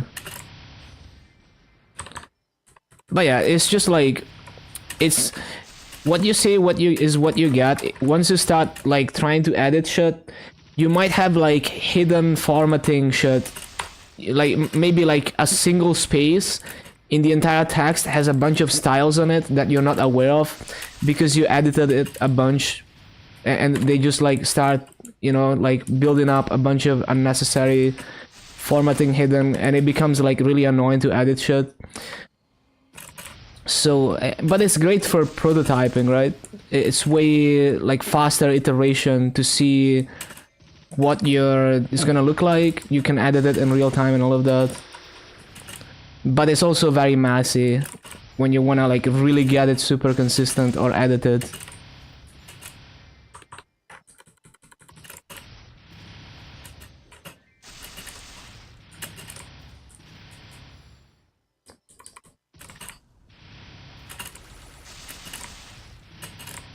Oh yeah, aligning images or like math formulas or, you know, all kinds of things. But even just like, oh, I want to change the layout of my entire book and I want everything to be consistently changed to look like this. You can define, you know, like this kind of things in LaTeX, but in a Word type editor, you would have to go through all the pages and kind of try to make it look right. It's a lot messier to do like bulk editing, because it's not code. Like when you're writing LaTeX, you're writing some kind of code that's always consistent and that could be parsed by a tool and modified.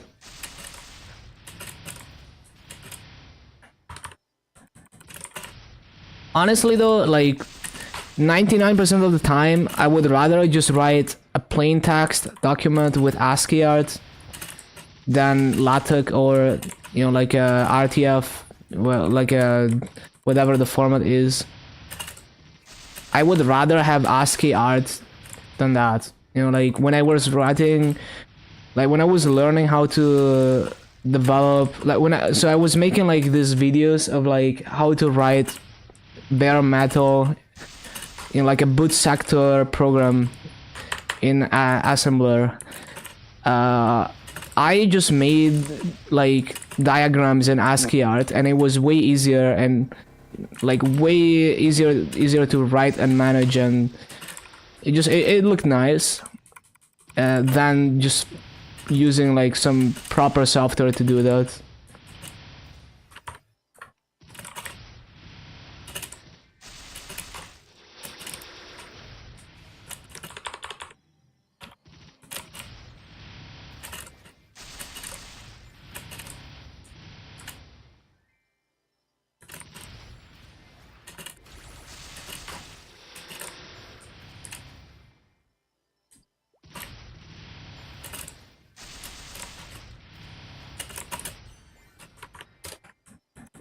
Still trying to resync my cooldowns the way that I would like them to line up. This is the hardest type of class for me, just like Cannon Master.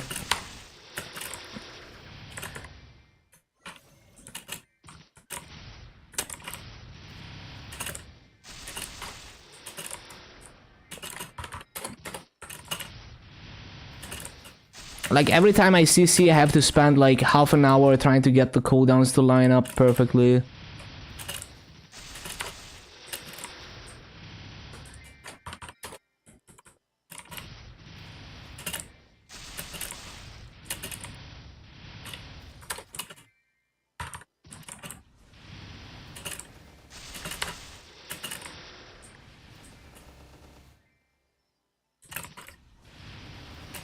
Changing lines straight to dotted. Yeah. It's just way better for some things. I remember my my high school thesis was written in LaTeX. Honestly, if I had to go back and redo it, I would do it as plain text with ASCII art in a monospace font, because fuck it, it's just easier to work with for me. It doesn't involve any weird file formats.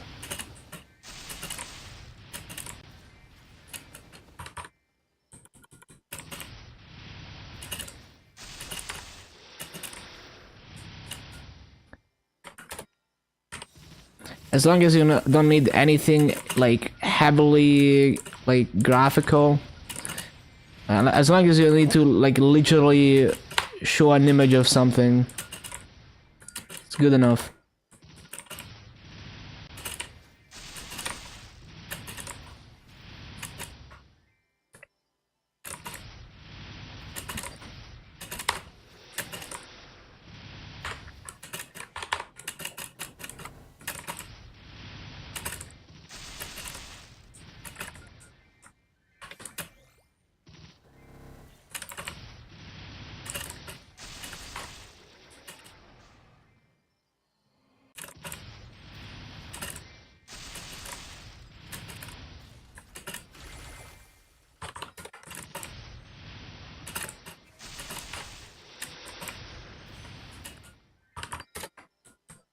Another 235, easy club.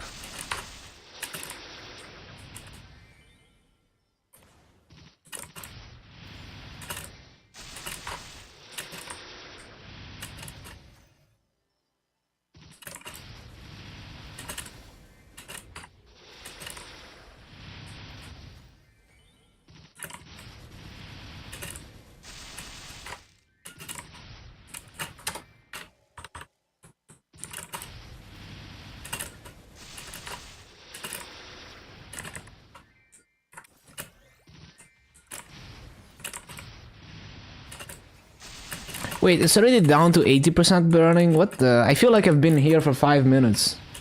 But I guess not. I was just so focused on resyncing the cooldowns, and like half an hour goes by.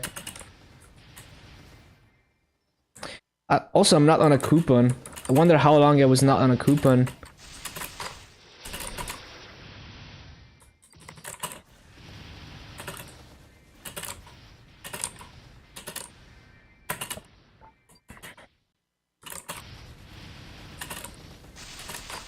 Wait, I'm already almost 227. What the?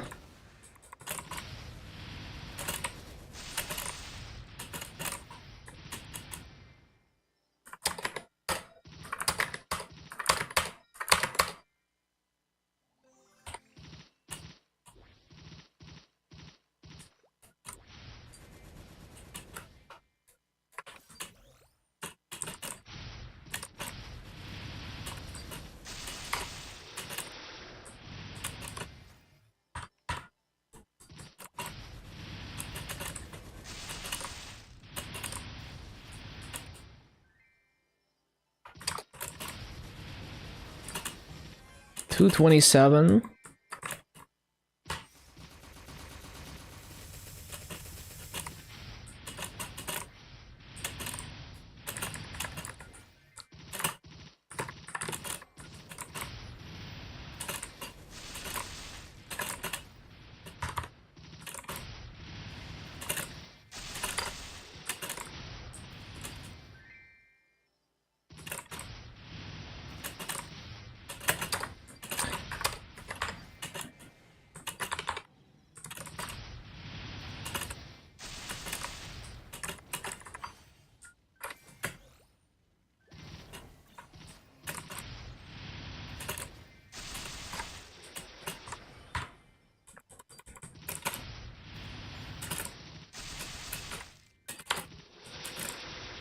$9.5. Well, if you take advantage of events, you can probably reach it just passively.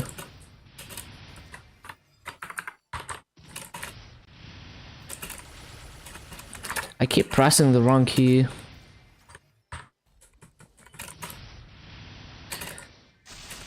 Yeah, still need to grind more hours for the muscle memory to kick in. Also, is this channel only 32? Okay, we need to CC. This channel is 32. GMS is so cursed.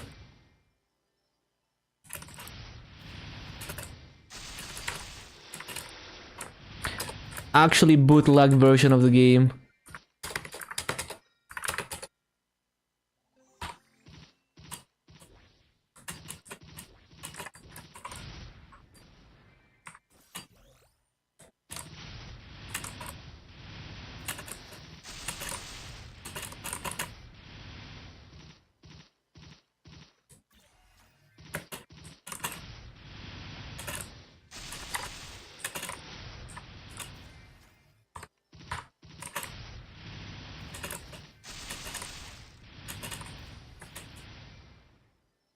Really, another 32 mobs channel? Bro, why is GMS so cursed?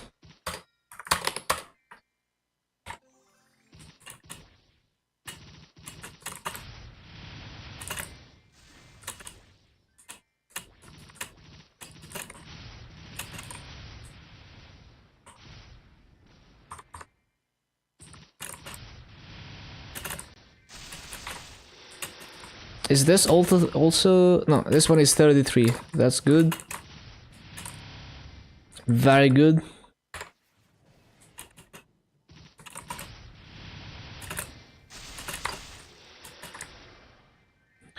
So I should use... freaking... What is it called? Boundless Rage. I should use that after that expires. After the snake expires.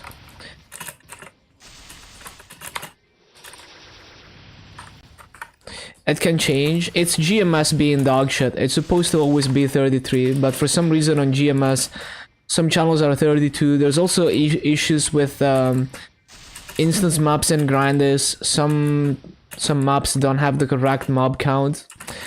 The theory is that for some reason in GMS, NPCs count for the mob, like the mob count. So like the theory for Arcana is that I have is that maybe in some channels there's an invisible NPC for story mode, like the rock spirit that you have to free. Maybe there's that as like an invisible NPC that's only visible to someone who does the story, and it only spawns when someone does the pre-quest and goes to this map in this channel. And then there's -1 mob because the invisible NPC is gonna be there until the next maintenance. That's the theory that I have for this map. And then for Grandis, it's like maps that have story mode NPCs, when you're doing the pre-quest, they have less mobs than intended, only on GMS. I mean, that's my theory, that it just spawns the NPC on demand when someone that has the pre-quest enters the map, and then it just stays there forever, like, I mean, until the next maintenance. And then for the grandest maps, the invisible NPCs are always there from, like, pre-quest.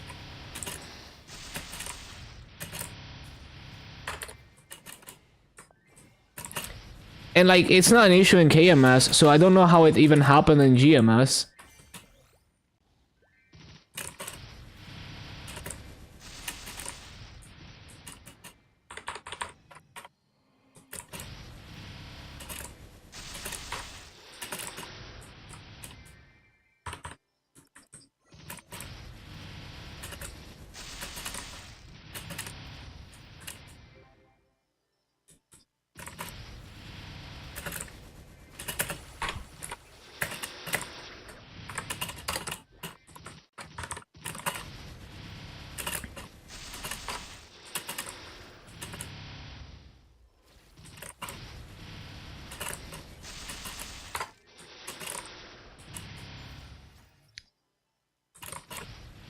Yeah, we are the bootleg version.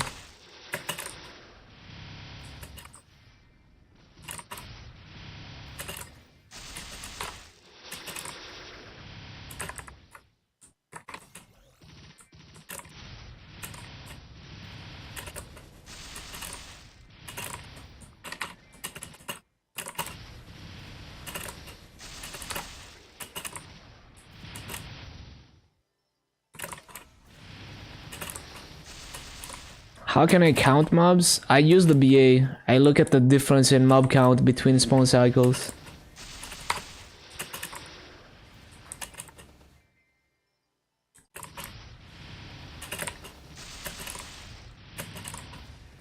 Okay, so the sequence of buffs for this map is snake, and then the next cycle you resummon, and then when the snake expires, you use Boundless Rage. And then when there's 50 seconds left on Boundless Rage cooldown, you use the other thing. What is it called? The fifth job buff, whatever that is. And then optionally you can add like Goddess and Weapon Aura when you use Boundless Rage. So that is the very complicated sequence that I have to do. And I have to pay attention to it. And if anything drifts, then everything is like thrown out of order. That is why rotating cooldown, like classes that have to rotate cooldowns are so difficult for me. Because all of that is not something that is muscle memory. You have to look at the cooldowns.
The goat? Thank you, thank you. Hello, Nixo.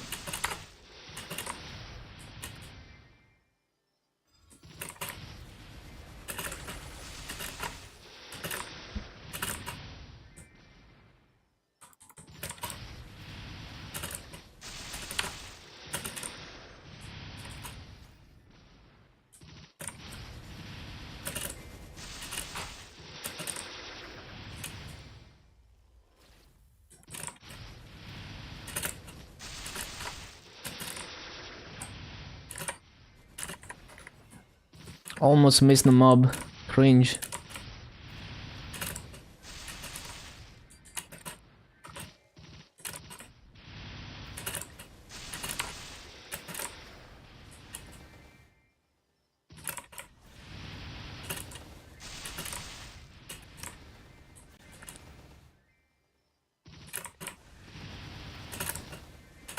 Yeah, this is how, like, this is the perfect cooldown cycle where everything lines up nicely.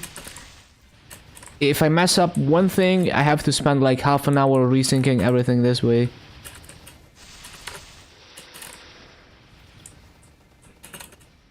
Oh yeah, I've been seeing your posts. I think you played like Step Mania and shit.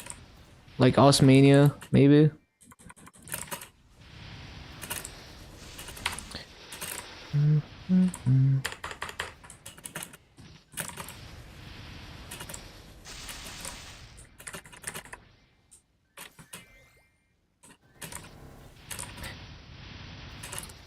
Oh Oh yeah, if you don't want to watch a stream with only keyboard noises, you can watch on Twitch where I actually have music on the stream. The YouTube stream and the other platforms are mainly for people who are, for whatever reason, not able to access Twitch.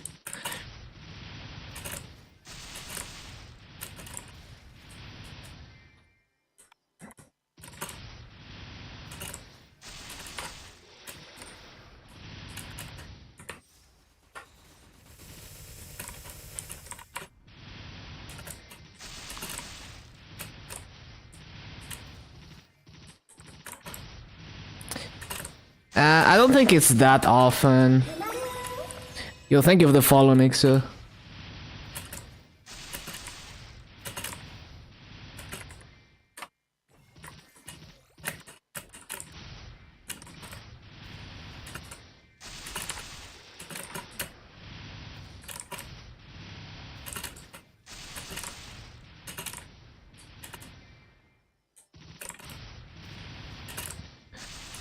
Oh, I completely forgot all the cooldowns. It's so easy to like desync everything.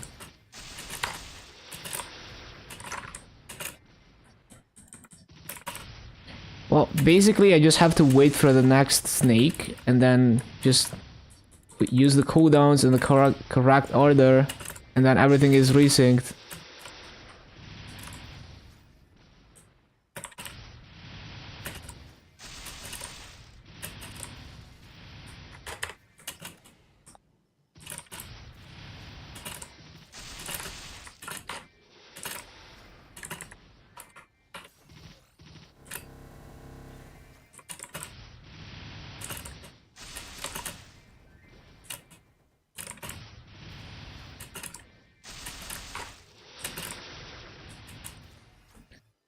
Oh shit, I forgot to use this. It's already griefed on Megalo.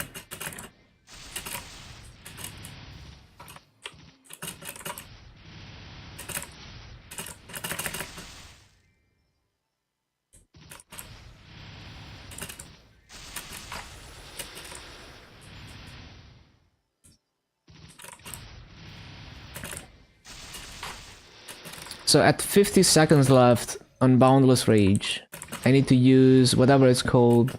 Arthros, yes.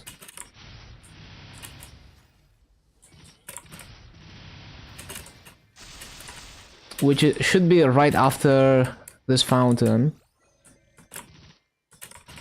Right? No?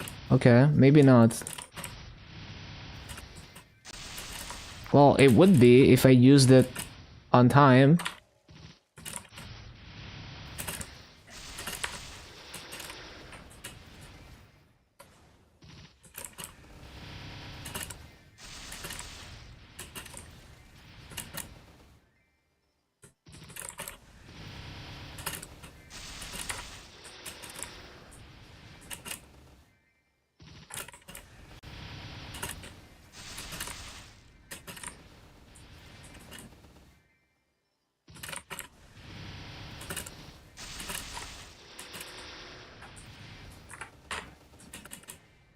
Oh, freaking rune curse.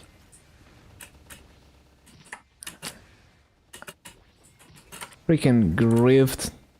Oh, that's not even positioned correctly.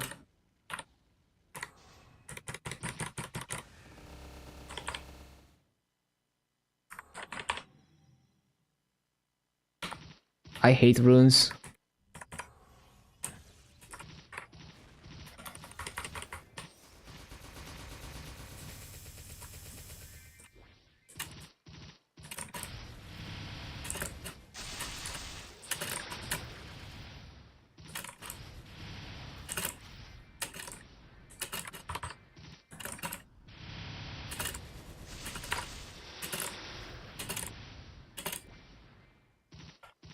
Wait, we have to wait because fountain is griefed.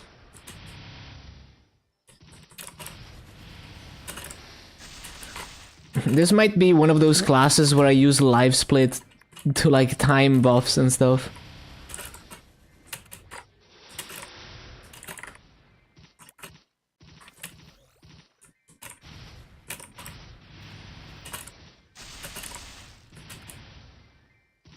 I was using that for Bowmaster, and even with that it was difficult. Like, I would still forget buffs.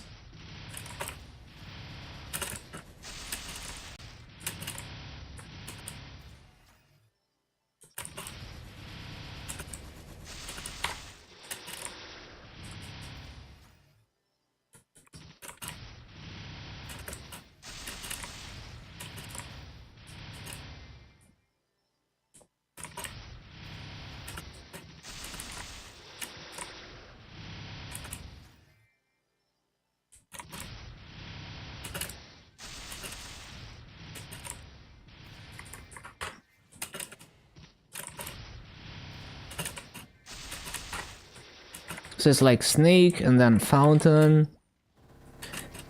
And then when the snake expires, use boundless rage.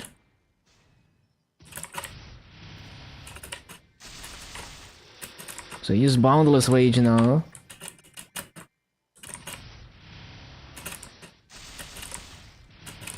And then optionally goddess and weapon aura.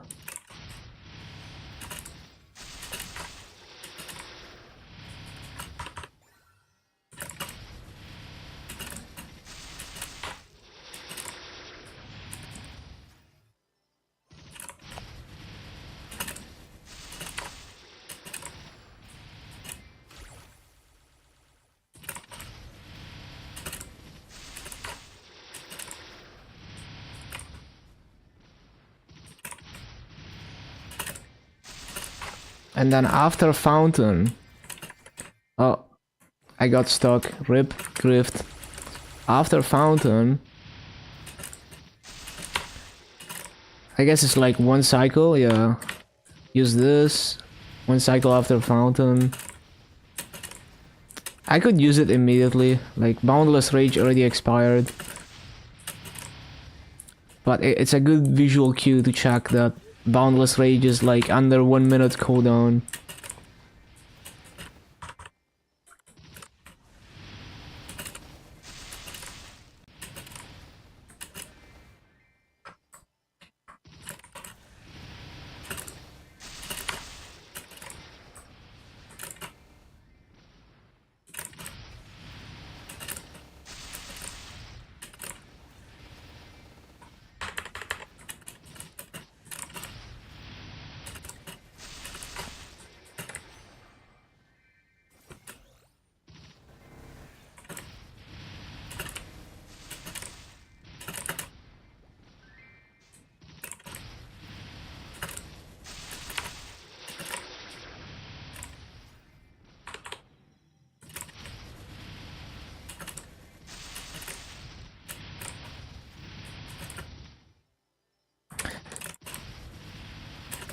I don't want to have the butterflies in my BA.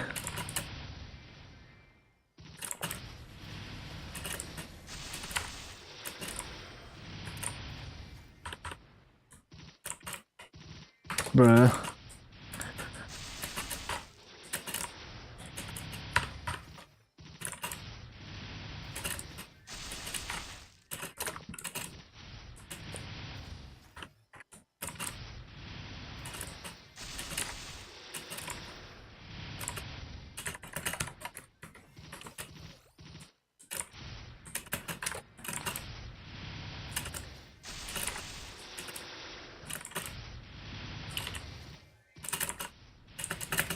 No.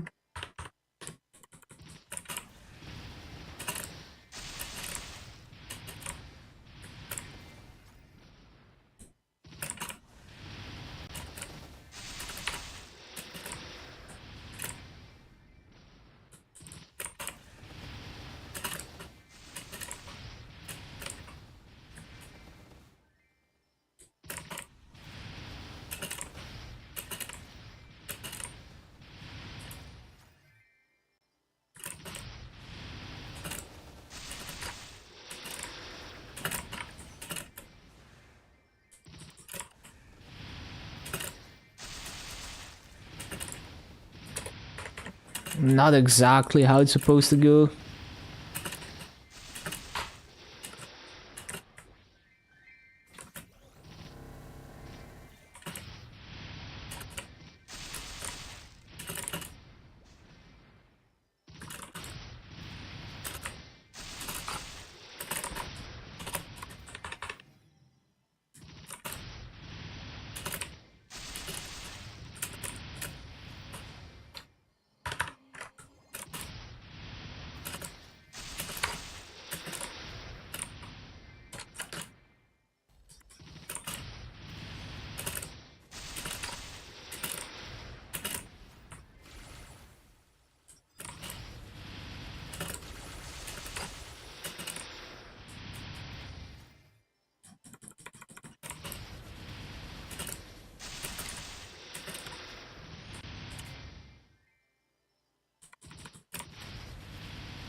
Is this really an RPG? Yeah, it's an MMORPG.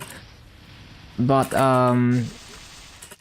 it can be as solo as you want it to be. So like, I mean, to do the newest bosses as soon as they're released, you're not gonna be able to solo them. But you can eventually you can get strong enough to solo everything. Usually. But it's also not only about clearing content. You know, it's more like a sandbox because I don't play by the meta. I do my own thing. I don't focus that much on clearing bosses or being as strong as possible.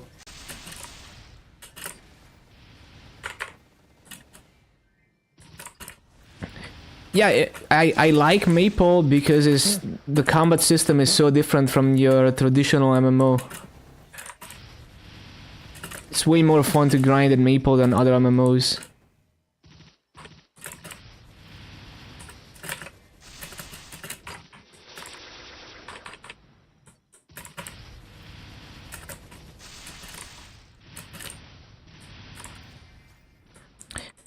Well, it's an RPG. Like, there's a lot of gear progression, there's bosses that you can do as a team.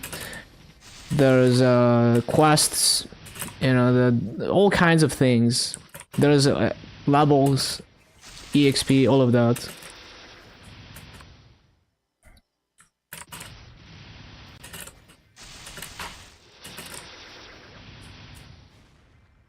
It's just that it's the type of game where it's not like you complete everything in a few months and then it's done. It's the type of game where you can go infinitely hard on any aspect. You could spend like 10 years working on your character and there's still stuff to do.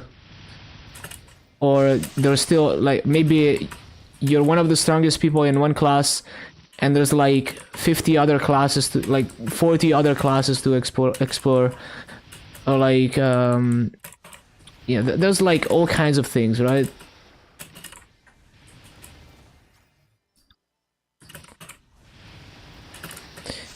Can afford Final Fantasy 11. I see. There's Final Fantasy 14 now. It's an MMO. It's pretty popular apparently. Haven't tried it, but looks like it's pretty popular.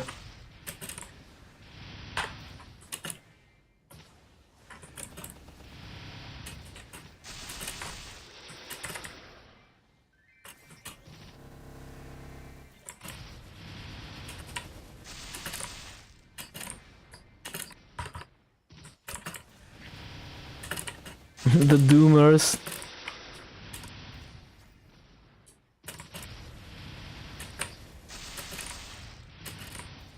It's been around for years, yeah.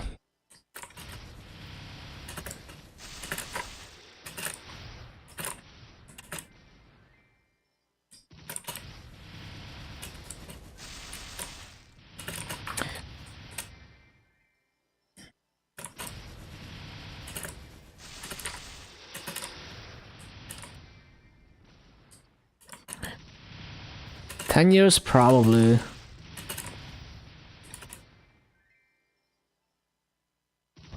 But that's the interesting thing about the genre. Like, Maple has been around for 2 decades and it keeps evolving. It's interesting because it keeps evolving. And because there's never been an MMO that's been running for 2 decades before.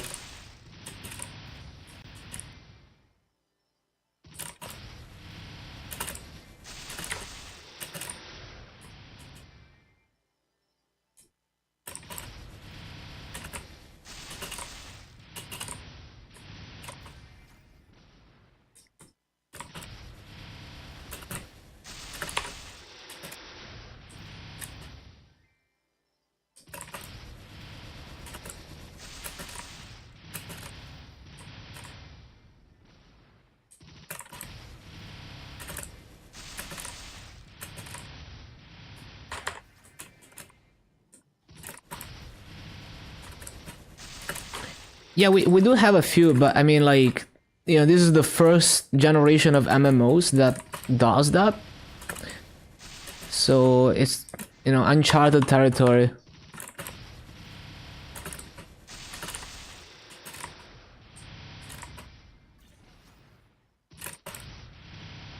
That's why it's so interesting.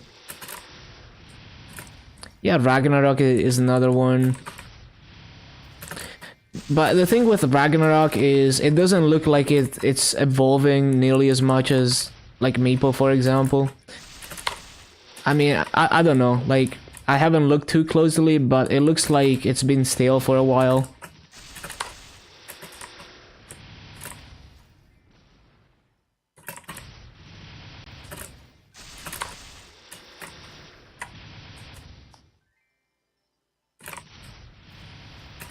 Like the thing with Maple is that they keep making like significant changes, you know, like sweeping changes that completely turn the meta upside down, or introduce like completely new job advancement or like new area or something that like has a meta shift somehow. Like,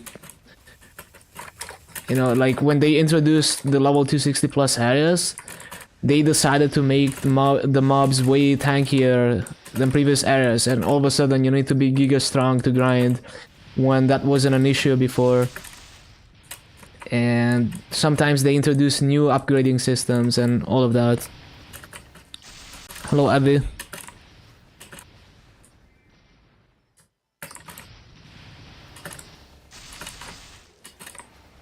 Yeah, Maple is... It turned 20 years old last year, yeah. The Korean version.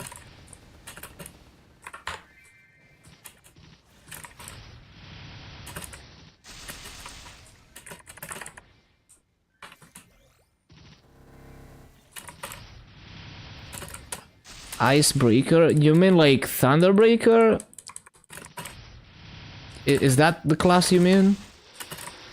Favorite games of all time? Same.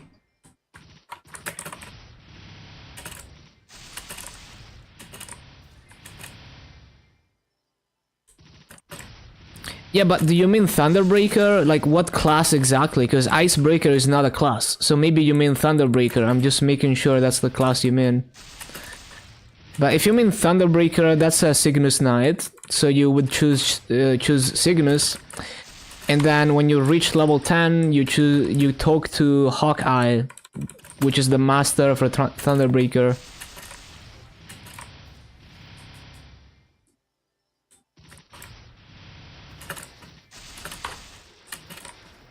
Oh, with Cyan hair. I mean, if you type the name correctly, because like Icebreaker is not the actual name of a class, so maybe you mean Ice Lightning, or maybe you mean Thunderbreaker. I don't know which one you mean. That sounds like Ice Lightning. So you would go Explorer. You would choose Explorer or Adventurer, I forgot what they call them on GMS.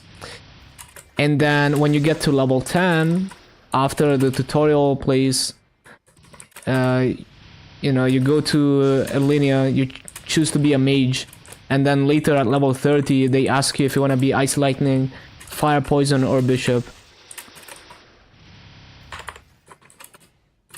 Explorers in GMS, yeah. Yeah, Ice Lightning, that's what I'm saying.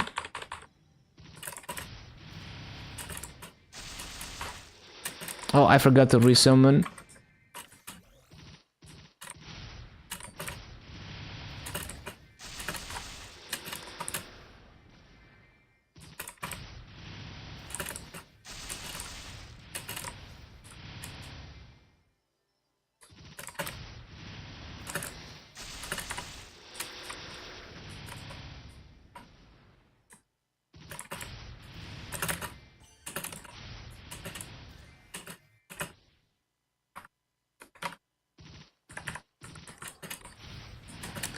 Oh, this class is Demon Slayer.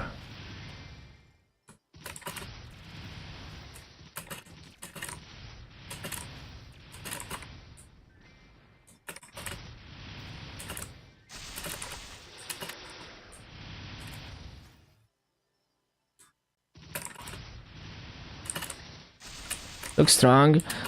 Oh, the damage doesn't really matter all that much at this stage. Like, you can get strong enough to clear mobs on any class, pretty much.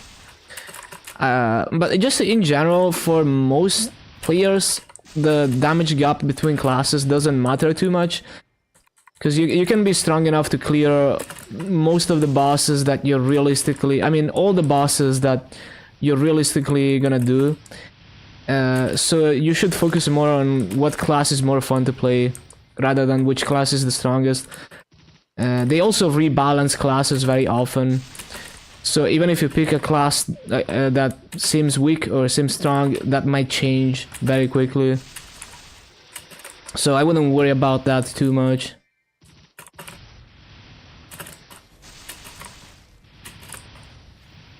Phantom? No, Phantom is quite strong. Some of the top dojo scores in Korea are by Phantoms. It's just not the easiest class to understand, so many people are just not understanding how to utilize the class to its full potential. But yeah, the mobbing damage, like for optimal farming, you need a bit more damage than other classes. But it's really not as bad as people think it is, from what I've seen. I think any class is viable, even if you're the weakest class in the game. If you enjoy playing the class, it doesn't matter. You can still... You will probably enjoy the game more by playing the class that you like than playing a class that's stronger. So yeah, don't worry about it. It really doesn't matter for your average player.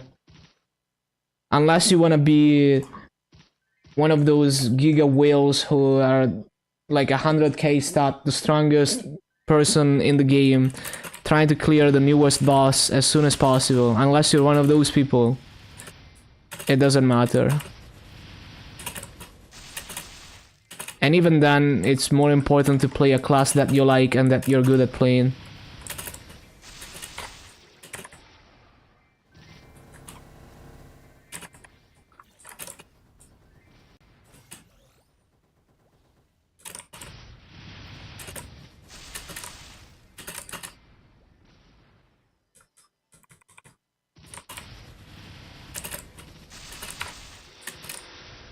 Yeah, this is I just finished my 20th class to 250 yesterday. Yeah, I'm trying to get every class in the game to 250. It's gonna take a few more months.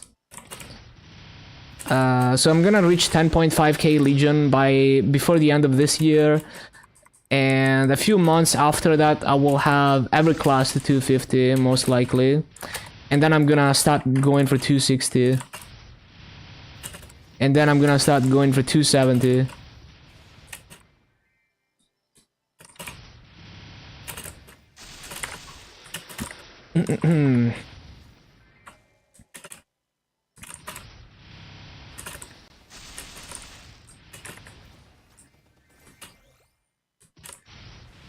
Favorite? I would say all the Explorer Warriors. So like Dark Knight, Paladin, and Hero. And then all the Explorer Thieves, except for Night Lord. So like Dual Blade and Shadower. And Bowmaster is nice, but once you get to 260 plus, you can't. It's hard to be strong enough for optimal farming, so it kind of falls off in the higher levels because the mobs get so tanky that even if you're super strong, it becomes difficult to do like the type of mobbing that is like most enjoyable in Bowmaster.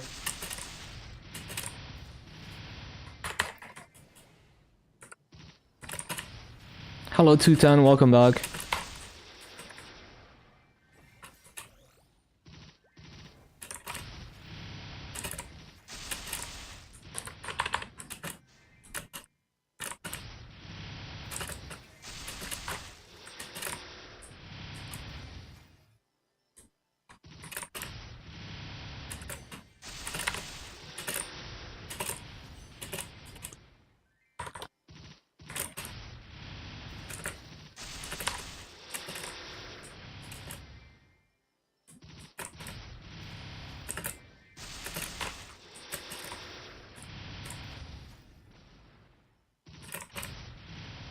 House Demon Slayer, not easy.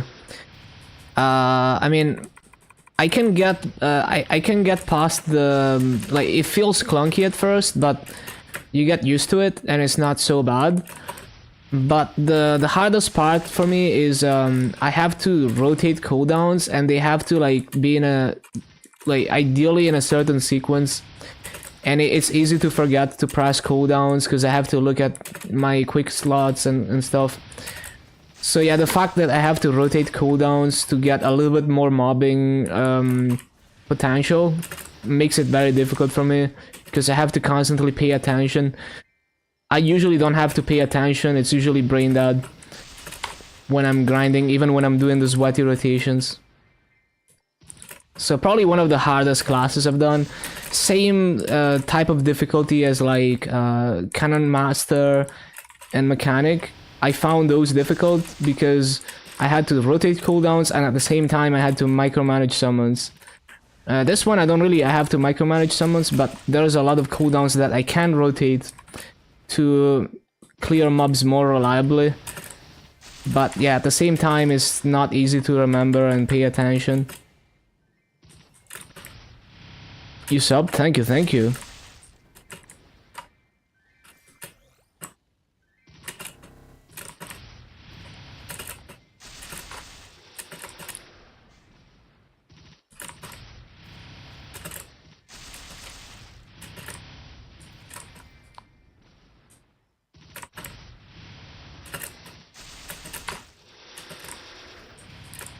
Oh, my wild pot is expiring. Wait, really?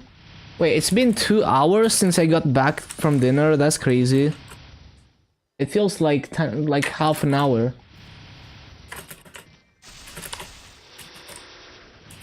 Hold on, I need to rebuff my wild pot. There we go.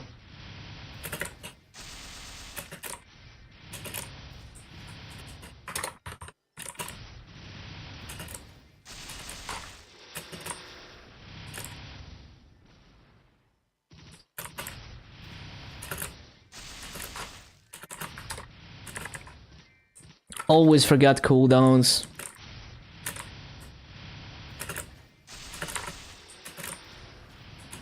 So like for example for this map, the optimal like if I wanna do the optimal utilization of the buffs, I have to like put down the snake and then when the snake expires I have to buff Boundless Rage and then if I want, I can throw in Goddess and Weapon Aura. Those also help when I use Boundless Rage. So there's 3 buffs. And then when I have 50 seconds left on Boundless Rage cooldown, I have to use Arthur's. And then the cycle repeats. And on top of that, I have to remember to replace Fountain. It is a lot of... Like, I have to really pay attention to that. It's a lot of work to do that. And to keep it in the correct sequence. And, like, I still get decent raids if I mess up. It's just not a very consistent rotation. So it's not ideal.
Because if I don't rely on cooldowns, then I have to hit my jumps perfectly every time, otherwise I miss mobs.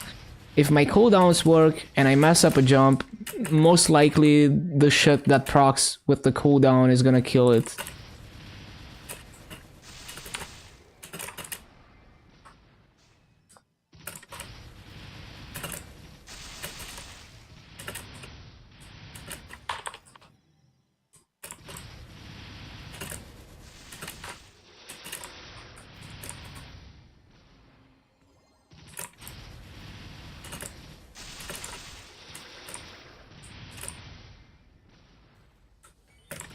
So that's pretty good so far, but it's easy to lose track of it.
So I just want to try to get it perfect for a 6 minutes BA, and then once I do, like after that I do half an hour BAs, and it's kind of whatever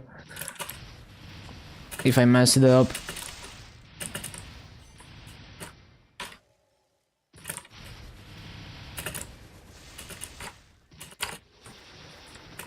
And like, I'm sure other people have a much easier time than me paying attention to that, but it just happens to be the hardest thing for me about Maple classes when I have to do something like that.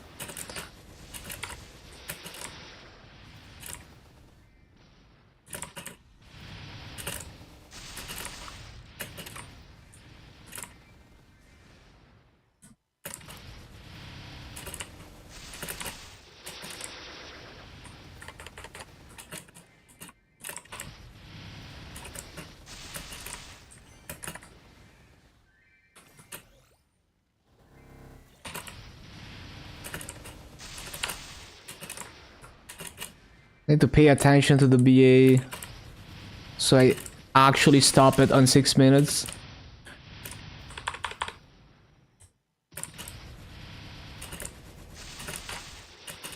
And like, it's gonna be another 16k BA, which is the same I've already recorded twice, but it looks better because I'm actually using the cooldowns properly. Oh, it's not even 16k, oh my god. But it is better execution. Okay, let's try to get another one that is actually 16k though.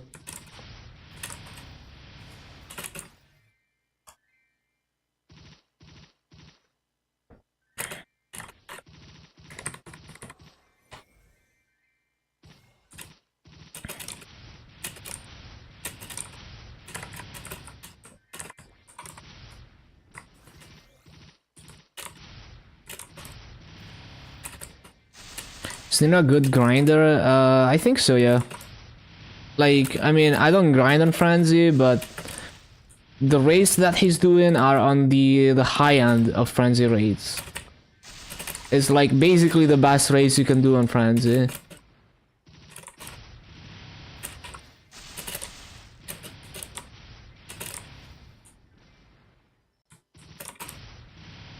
He's doing like 60k kills an hour in Karshan.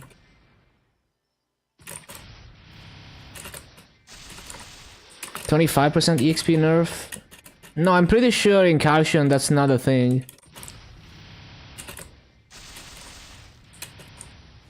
What about Bishop would be a EXP nerf? No. No, if you mean like the level difference, that's not a thing in Karshan. The mobs are high level enough.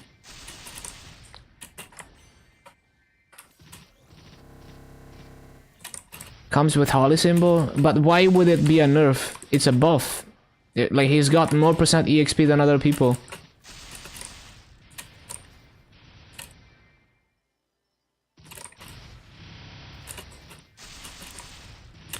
No, that's not...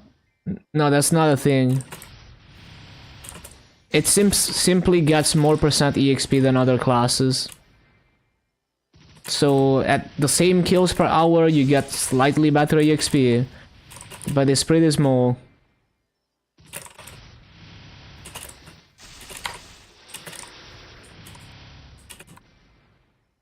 Like, if you're grinding for 5 years, you're still gonna be grinding for 5 years, even with the Holy Symbol difference.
Hello, Shurskax, welcome back.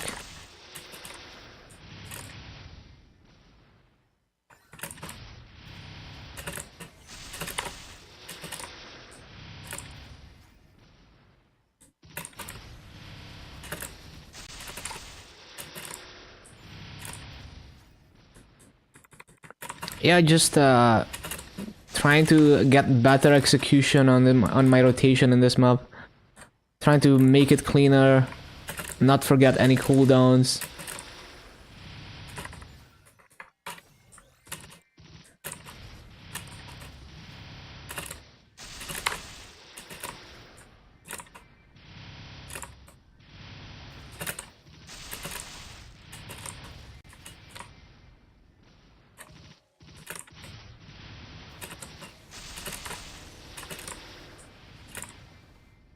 Down Warrior? Oh yeah, I've played Down Warrior to 250 in KMS before. And I played my Down Warrior on GMS a little bit too. It's 250, but I didn't really grind to 250 mostly. I just used potions on it. Because I already know how to play the class, so it's not really a priority. Or more like, if I already know how to play the class, then I'm more willing to skip levels on it. because I would rather spend time playing a class that I don't know how to play.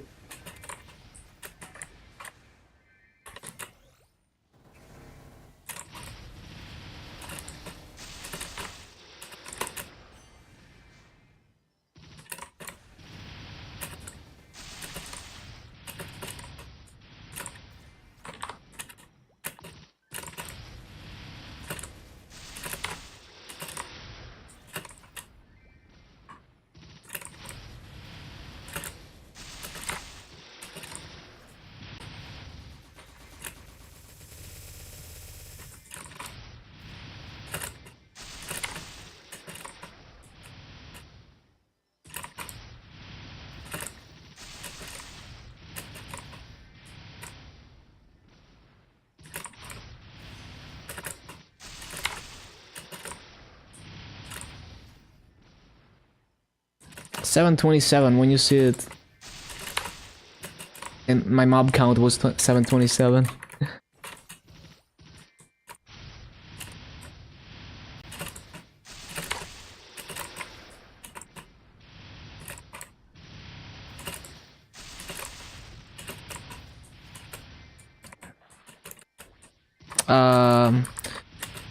Down Warrior, Bowmaster, just different classes. I wouldn't pick one over the other. It's just like, you know, depends on what you want. I like both of them, and they're very different classes, so I couldn't pick one.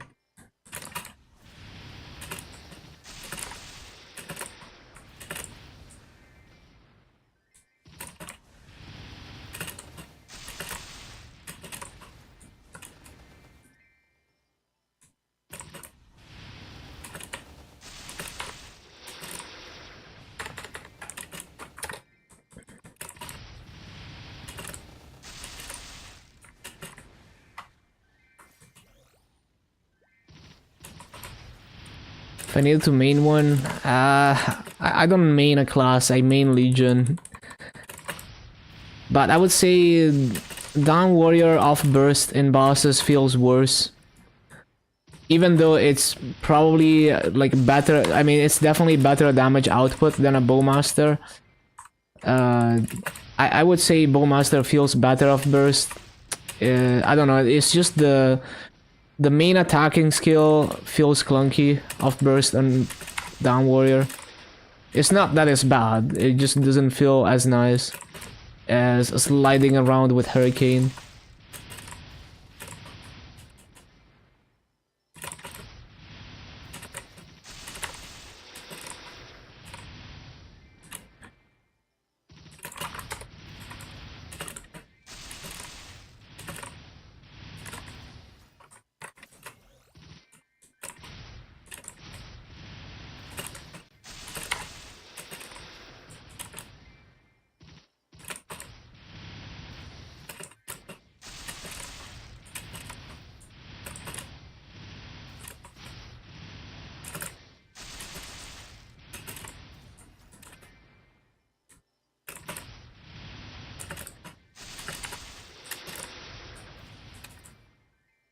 Yeah, pretty much.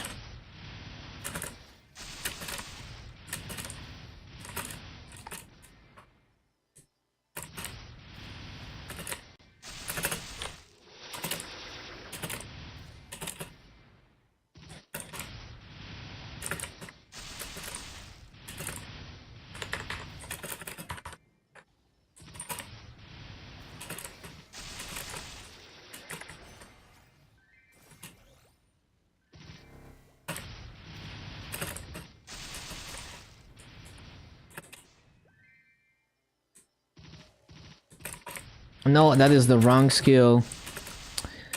Damn it. Well, maybe that's what we do. I mean, that's fine too. I just need to swap the cooldowns.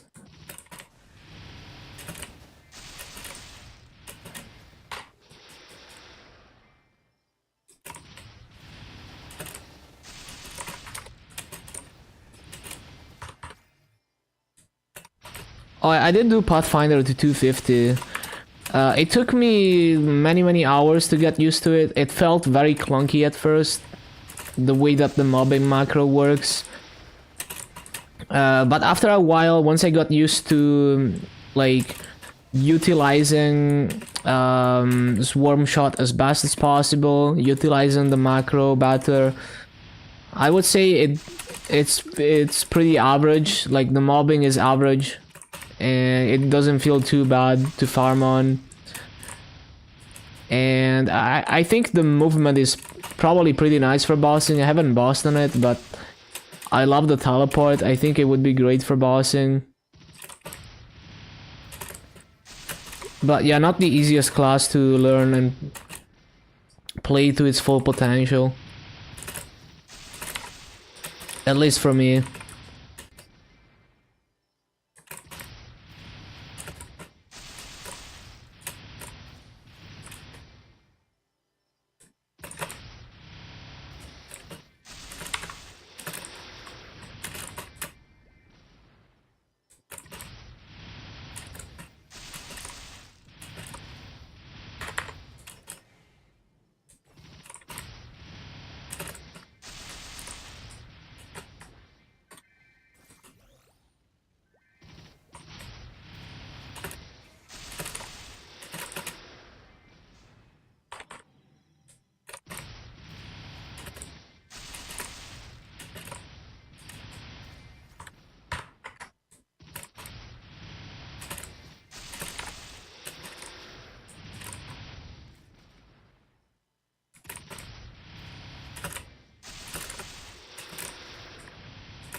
Is it important to get one character to high level? Yeah.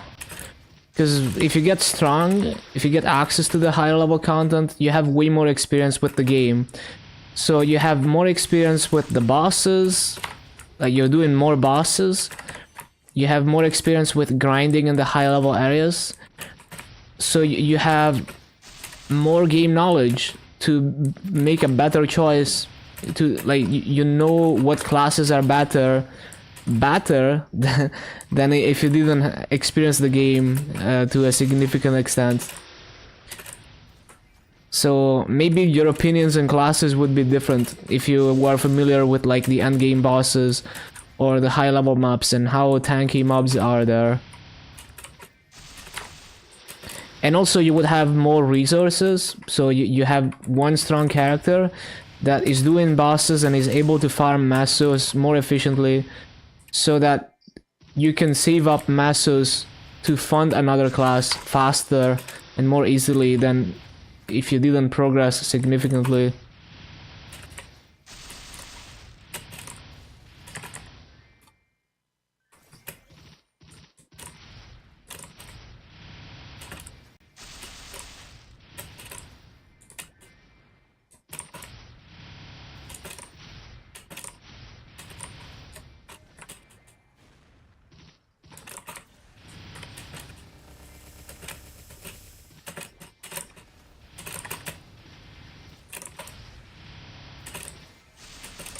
Keep forgetting cooldowns, man.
I missed one mob, cringe.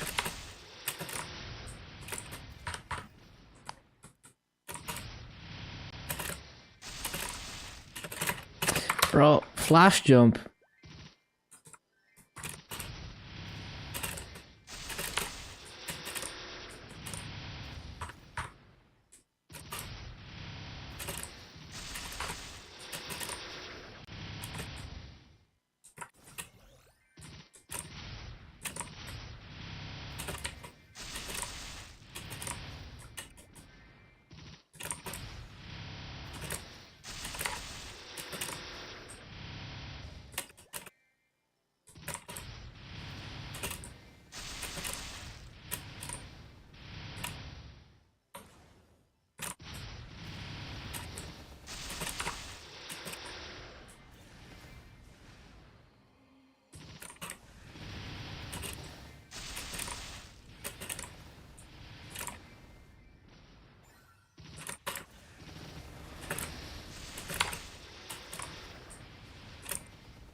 Ba ba bum bum.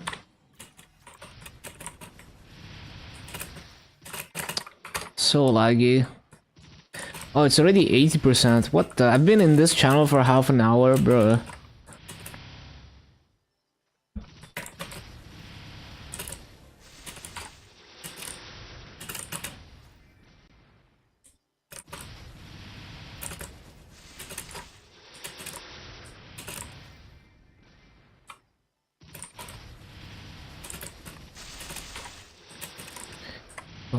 Bum bum bum bum bum bum bum.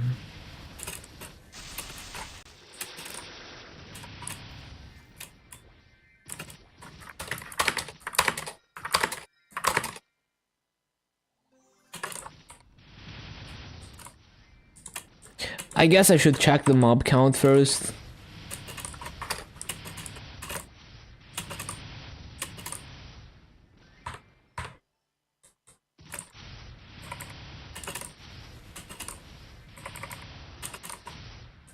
Yeah, it is 33. And like, I could full clear this map with like no micromanagement, only using concussion. But I would have to make sure I always hit my jumps perfectly. Yeah, and I freaking fall off the platform every single time on Mega Low.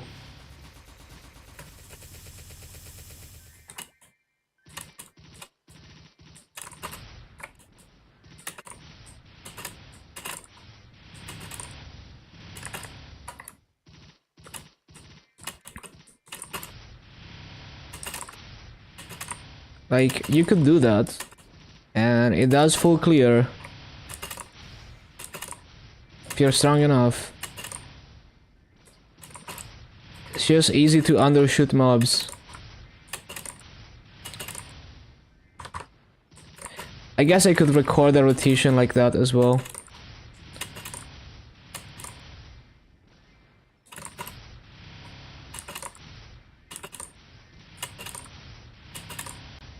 Rotating cooldowns is not it.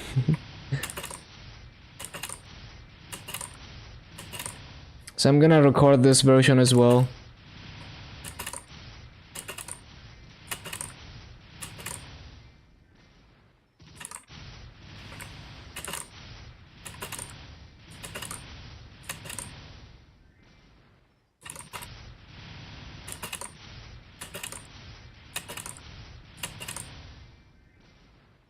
I'm like barely strong enough to be able to do this.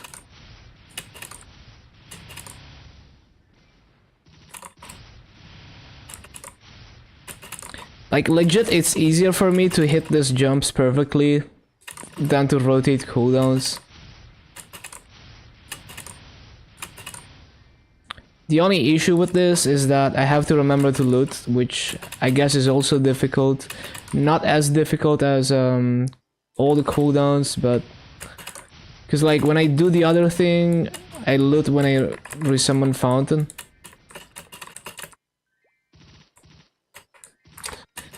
Yeah, looting does become a problem if you do this.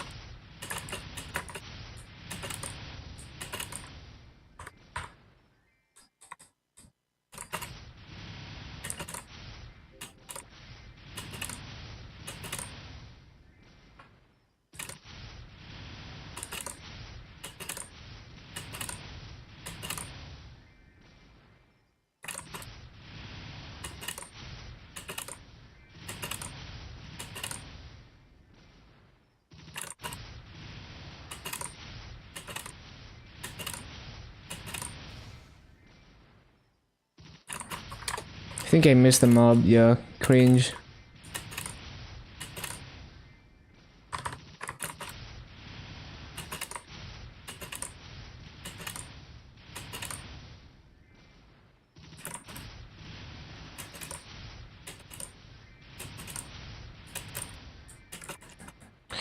So, okay, if I stop here, it does loot that. I see.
Freaking gargoyle.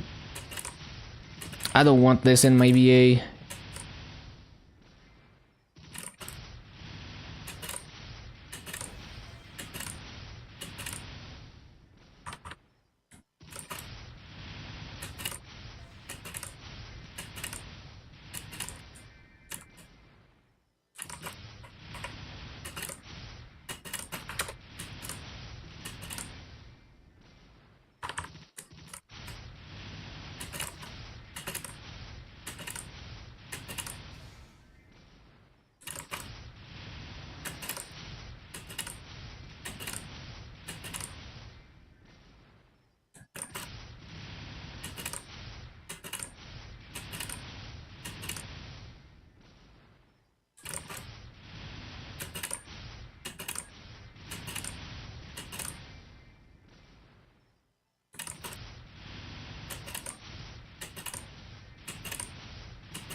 Yeah, so if I go back like that, it does loot everything.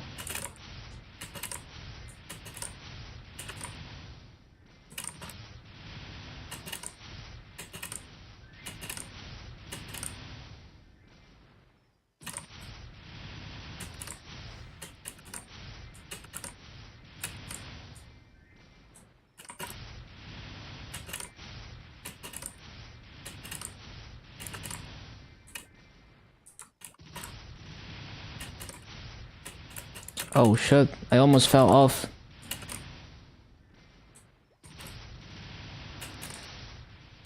And I think I missed one mob. It is what it is.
Ah, I missed 2 mobs, cringe.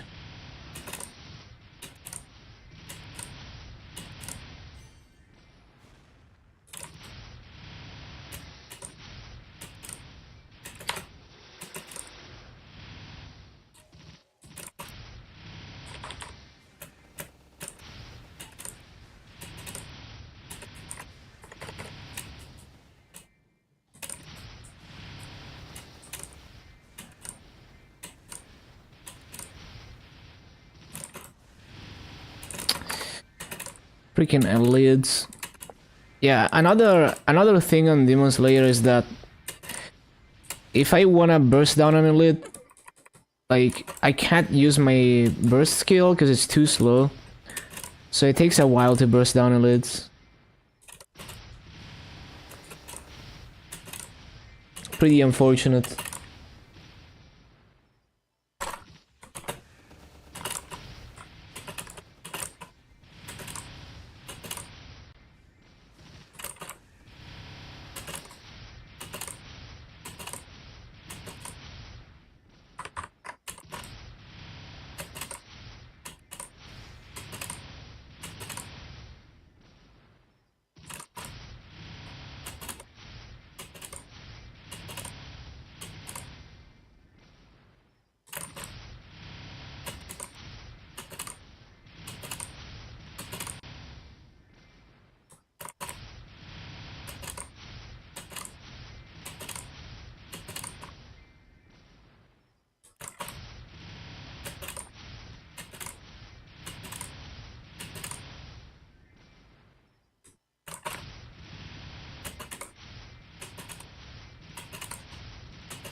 Ba-ba-ba-bum.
Yeah, it takes like at least 3 cycles to kill an elite. Kinda bad. But it is what it is.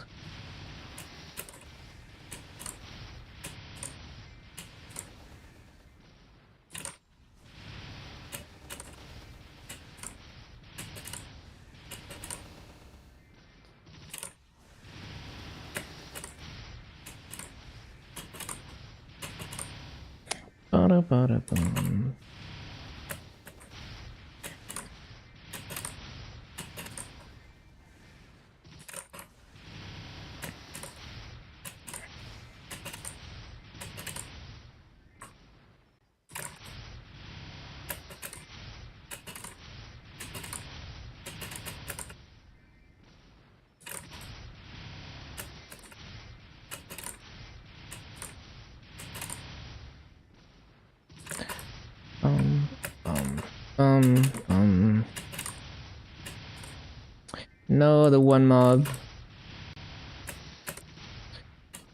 Well, if I was even like 2% stronger, that mob would have died.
Okay, that's 16k BA without using, only using concussion.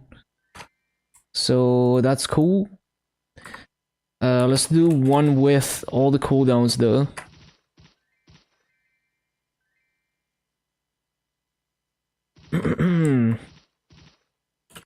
Because like, not everyone is gonna be this strong. So if you're weak, you're not gonna be able to do that.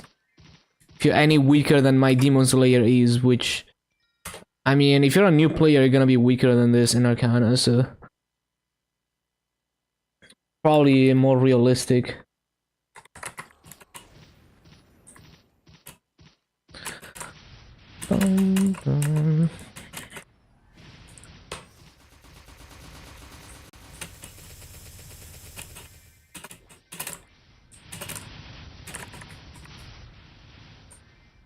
What's the burning? 90? Okay.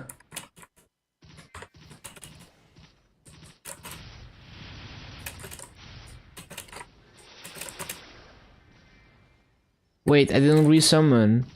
I already griffed.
Bum, ba-da-bum. Ba-ba-ba-bum.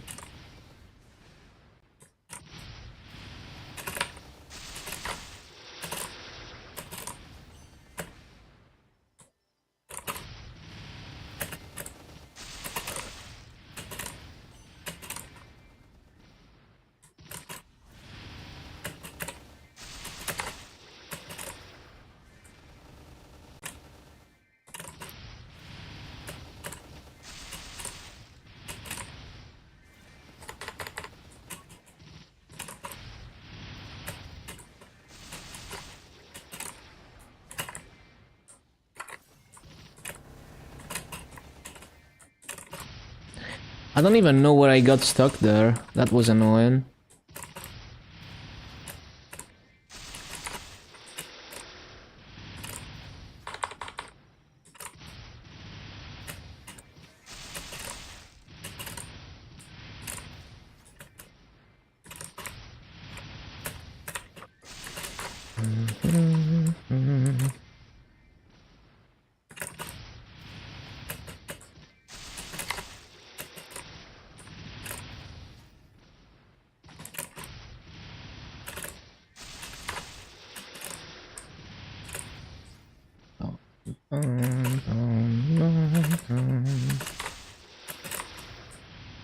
How's the grind? Demon Slayer is pretty hard. Welcome back, Answer.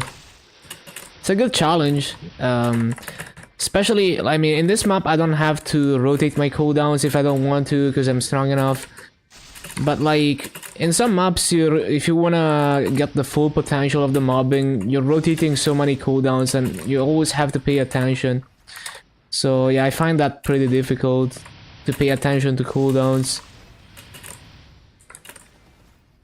Hardest part for me.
So I think it's gonna be one of the hardest classes to 250 so far.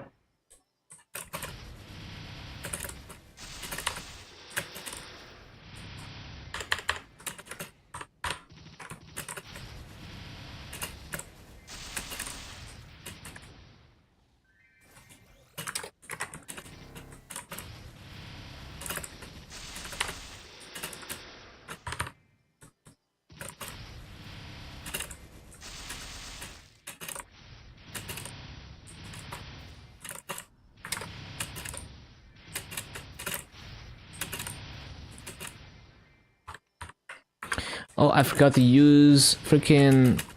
Bruh. Always forget to use cooldowns. And like, I'm probably just gonna do the rotation with no cooldowns, but I just wanna record a rotation like when I properly use them. Got everything to 22 stars so easily. Feel stuck on what to do because pitch is not dropping. Have nothing to improve. Well, maybe that you're strong enough to do everything you need to do, right? Maybe you don't need to get stronger.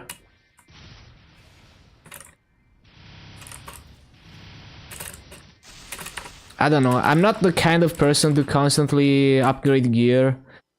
I'm actually very lazy with upgrading gear, so even when I can, I'm just like, I don't want to tap my items, that's too boring.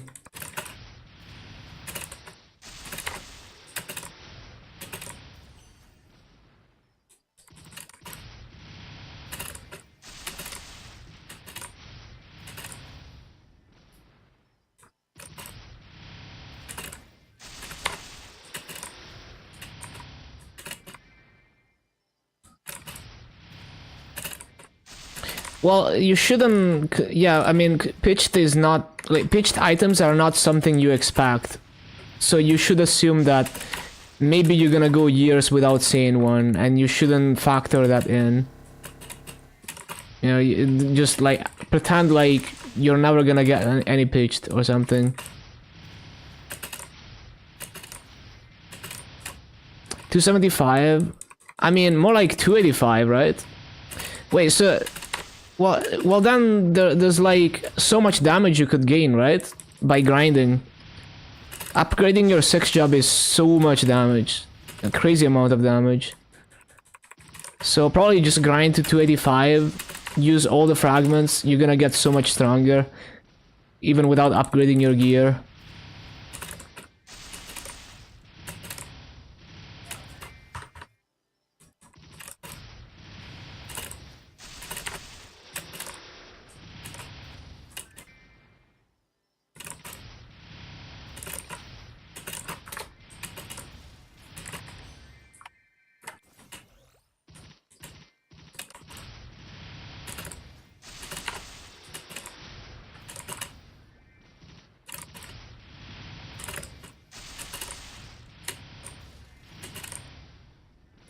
Yeah, like my Dark Knight is a mix of 19 and 20 stars.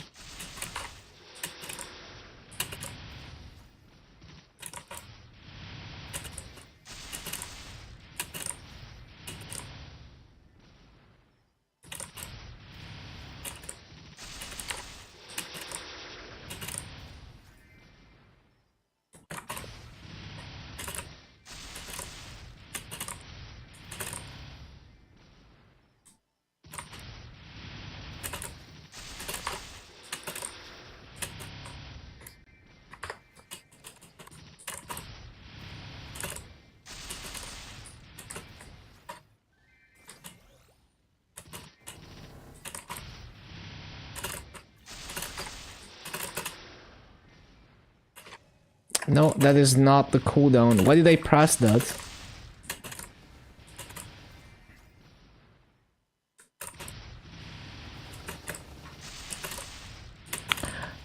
I mean, I guess we can do that.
Finally something from Kazuma box, let's go.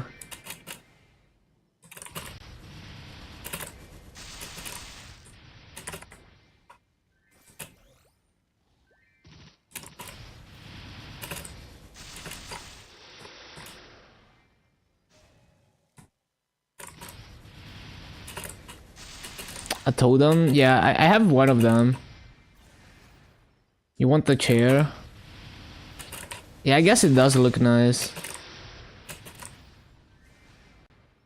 Oh, wait, are you buying like the surprise boxes or is it like the daily Kazuma box?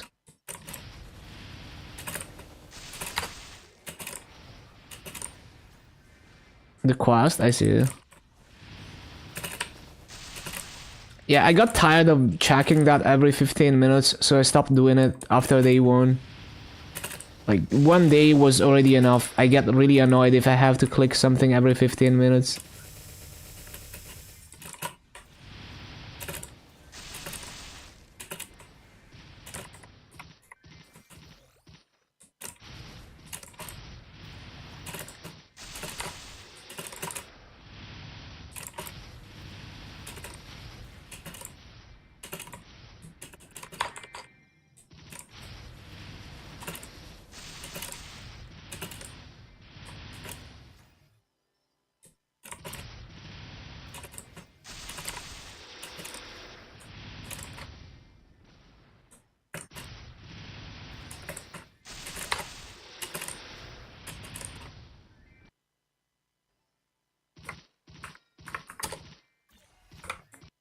Hold on.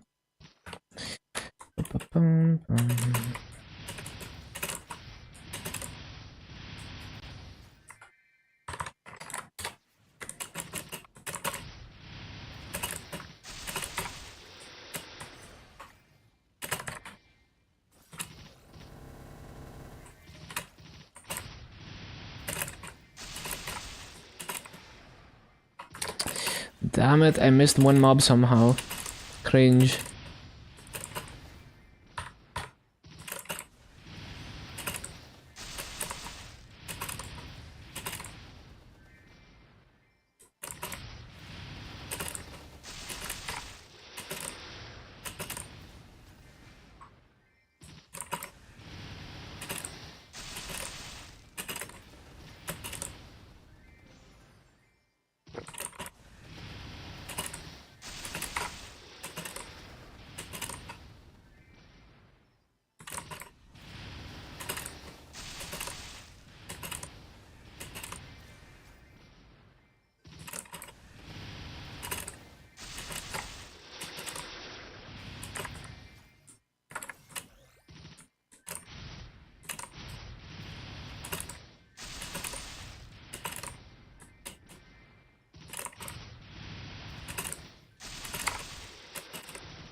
Oh no, it's a rune of might.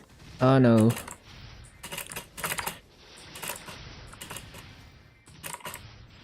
Oh, somehow I made it.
No regret making darkness take a hit for you.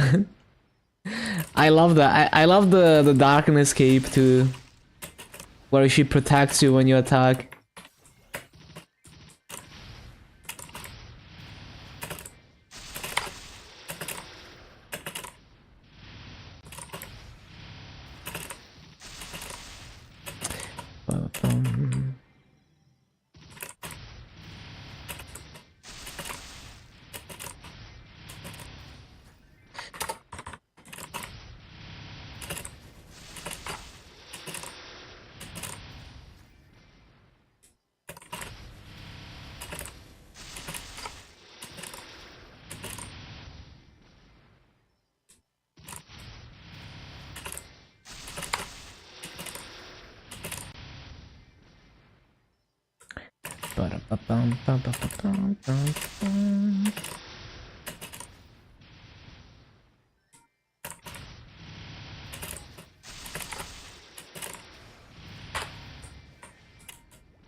How the totems float behind you, yeah, it's pretty cool.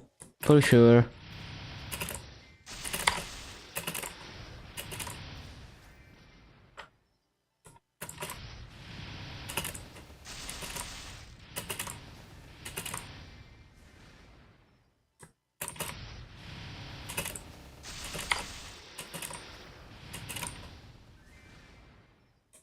Ba-ba-bum.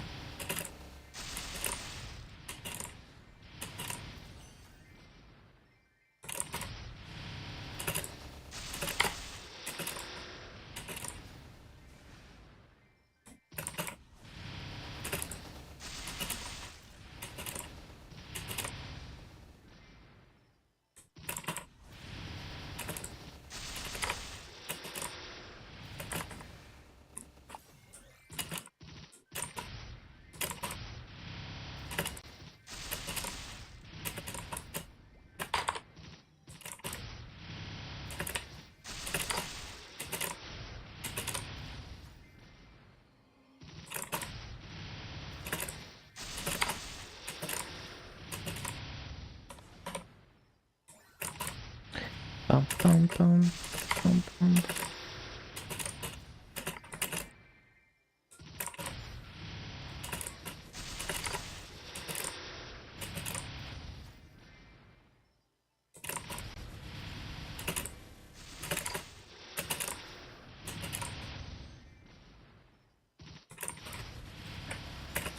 Snake soon.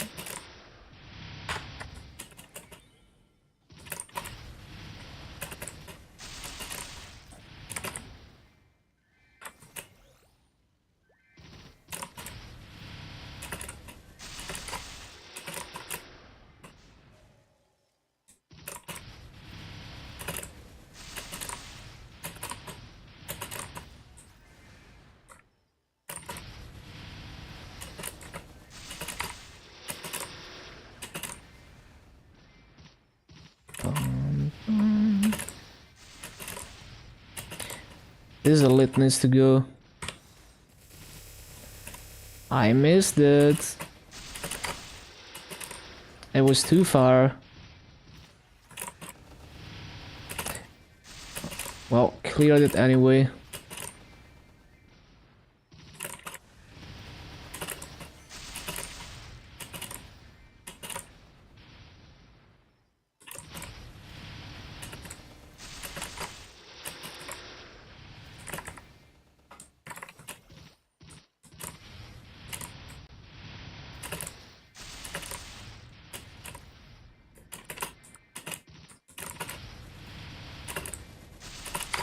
Wait. Completely forgot to pop this.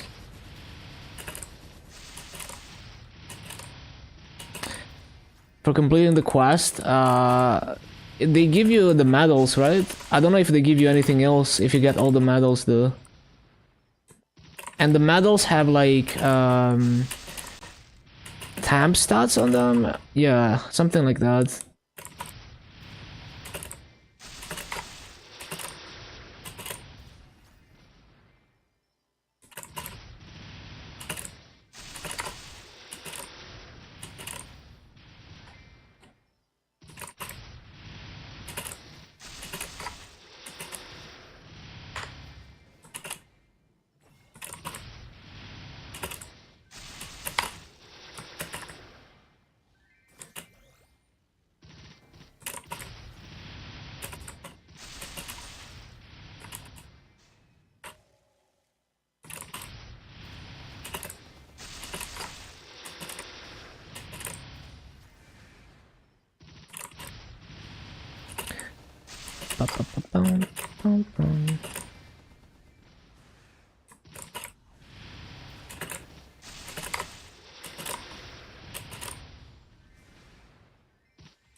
I guess for sustained mobbing damage, the best... maybe the best would be to rotate between Goddess and Weapon Aura rather than using them together. But at the same time, when those are on cooldown, I have the other skill which is multiplating for me, so maybe this is the best combo for like a low damage situation.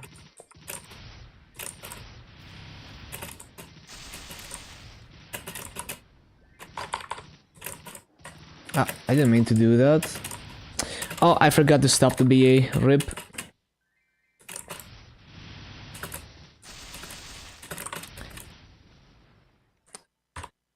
Boss damage? It depends on everything else. So, like, the perfect amount of boss damage ID and attack is whatever amount it is that if you change anything, you lose damage. So it's specifically optimized to your current percent attack, percent boss, and ID. So you could use a calculator to optimize it, or just kind of do like a very rough calculation to see, oh, do I lose damage if I change one boss line into, like one ID line into boss damage or something. But you have to take into account like all the hidden ID and boss damage. You know, like in a party bossing situation, you're gonna have more boss damage, more ID from in party buffs. There is also like IED on boost nodes that doesn't show up in the stat window. Some skills have boss damage built into them, so you have to take all those things into account if you really want to optimize it. And yeah, like there's no magic number that works for everyone. It's like you just have to optimize it to your own situation.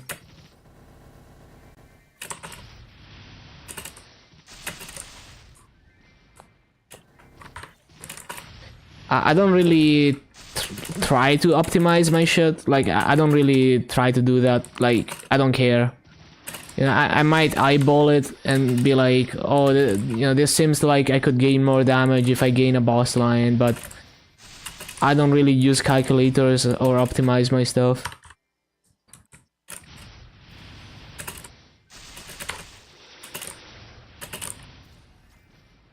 But yeah, you could calculate it if you took everything into account.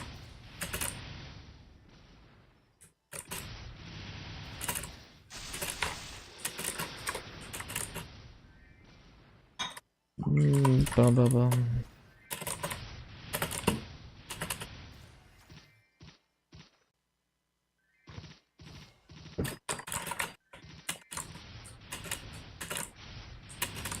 Oh, I always forget to use coupons, man.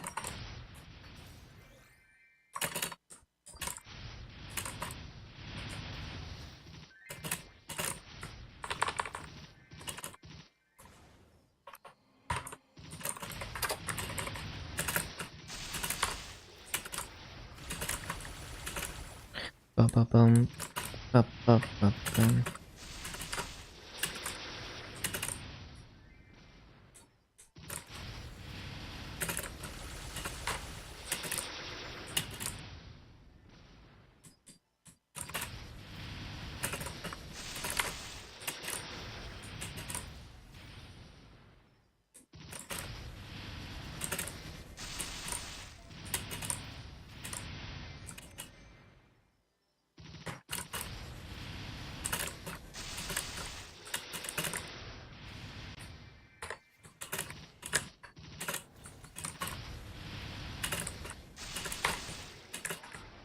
The Ruplet.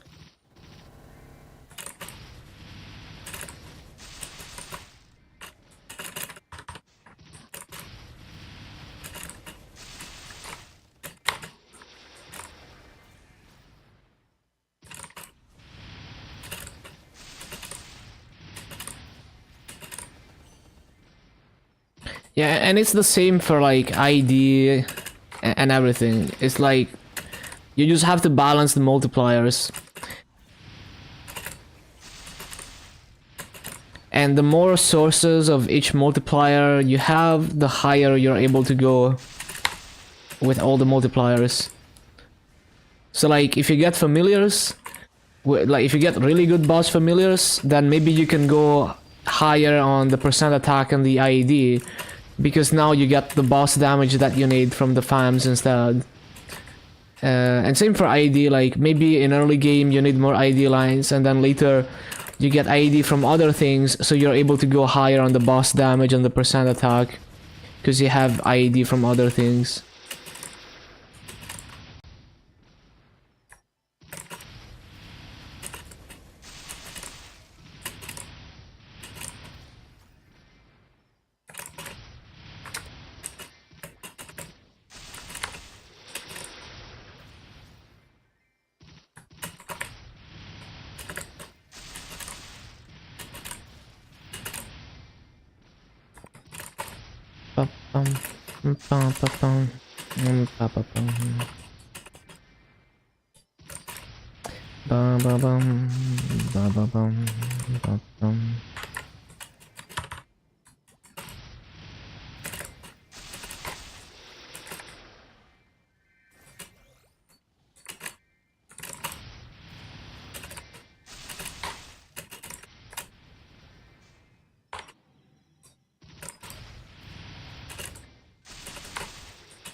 228 Pog.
Ba ba bum ba ba ba bum ba bum.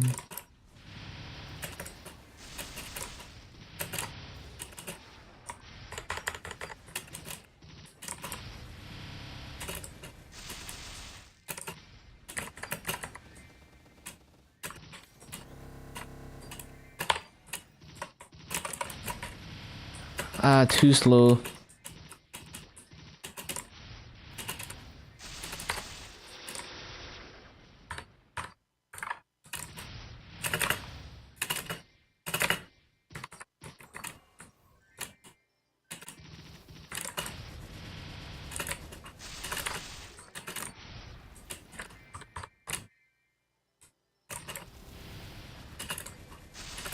Dab time, let's go.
Bum ba bum.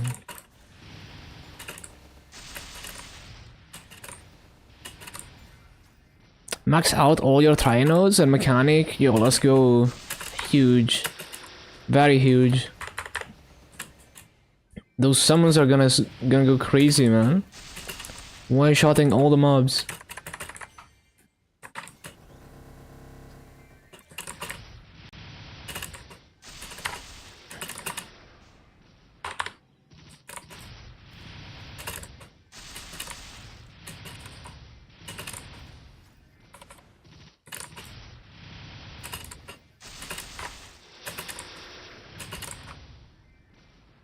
Yeah, mechanic is one of those classes where you need to equip a ton of different nodes. So it only picks up once you're like decently high level, although it's not as much of an issue anymore because we get way more node slots, but it used to be like unless you're 215 plus, you can't equip all the nodes that you actually need, like the basics that you need for mobbing. Not even the optional stuff.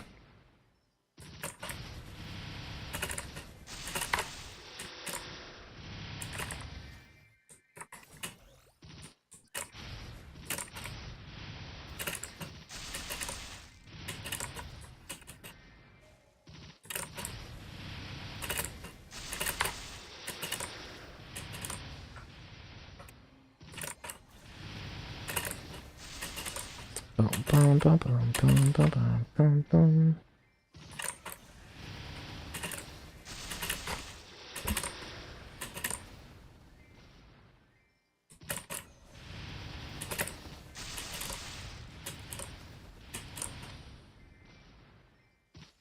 No, too late on that. I should have waited for next cycle. Cutting it close here.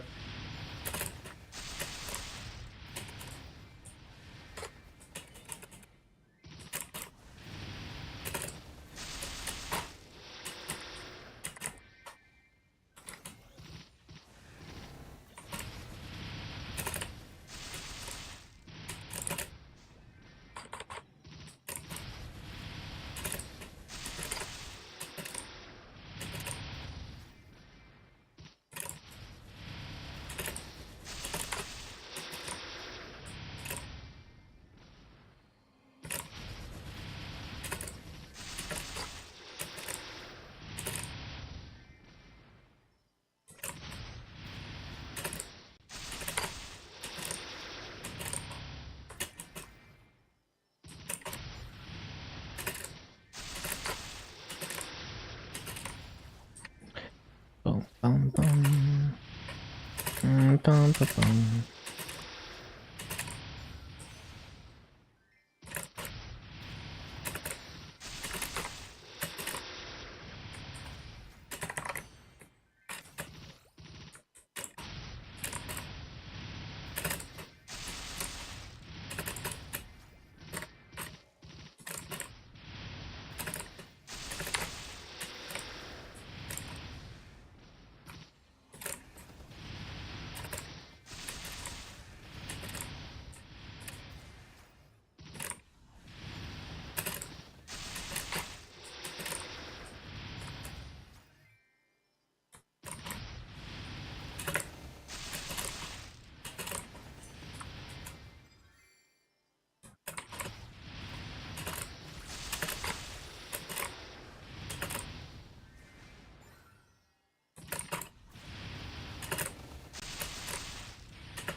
Resummon that. And then fountain. Boom.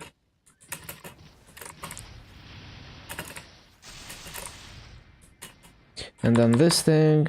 And that.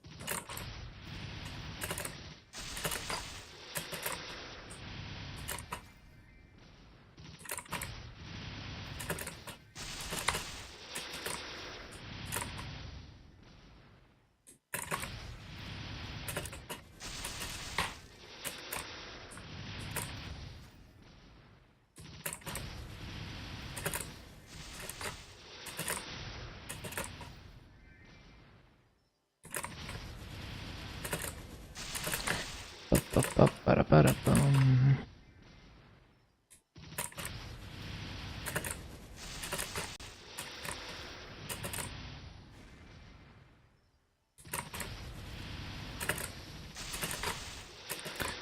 And fountain. And the other thing soon. This thing.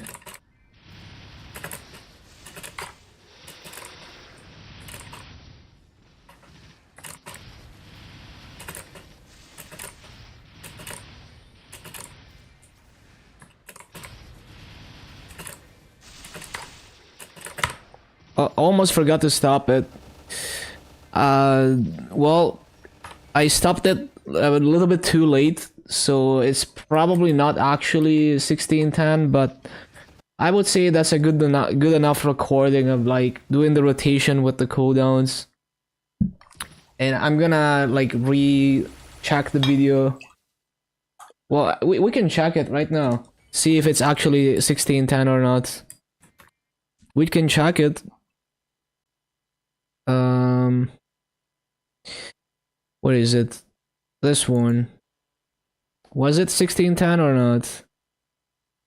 It was, let's say it's like slightly less. It was like, let me see. It was 1608. Yeah, it's definitely 16k, so good enough.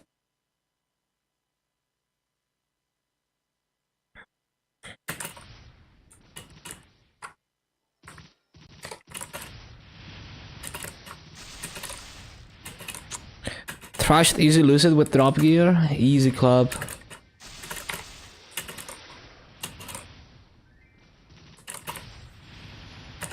Okay, we have both rotations recorded for this. Now we're chilling to 230.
Bum, bum, bum, bum, bum.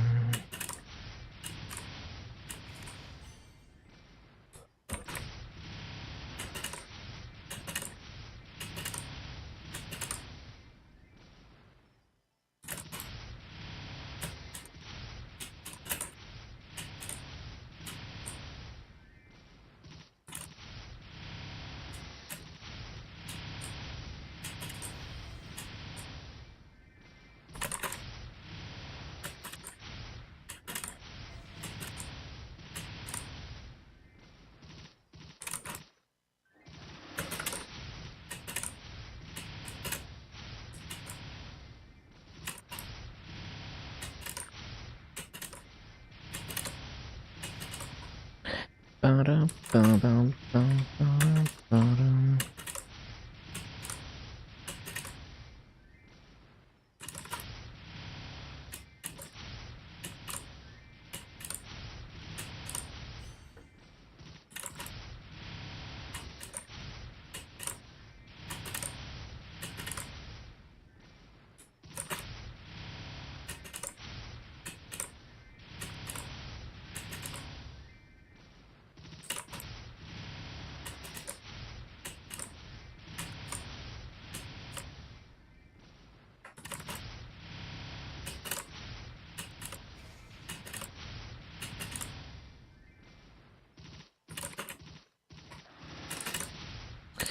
Damn it.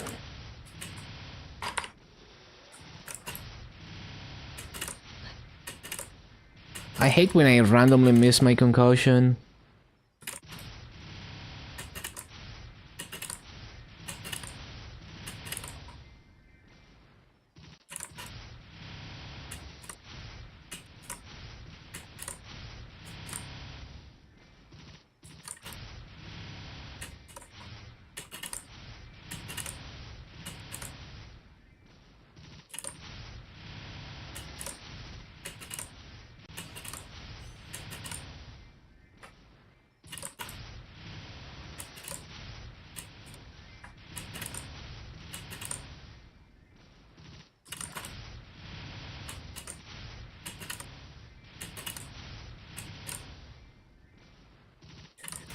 Ba-da-bum-bum-bum.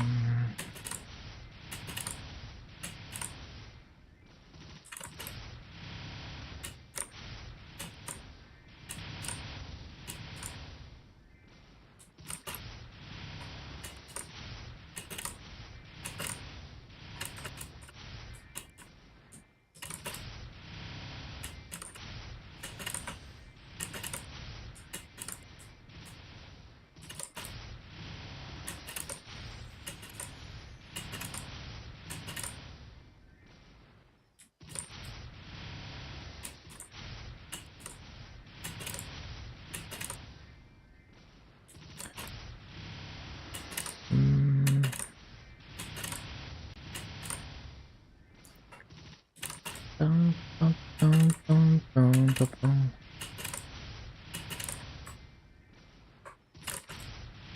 Almost out of EXP coupons already. Imagine having EXP coupons.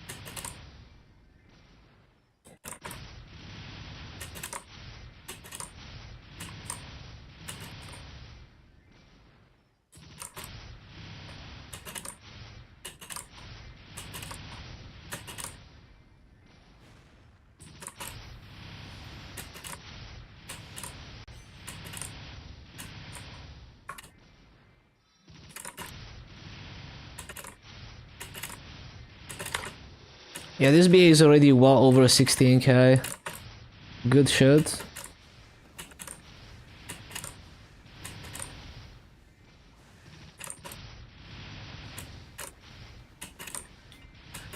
Trying to get rid of this elite. Super tanky.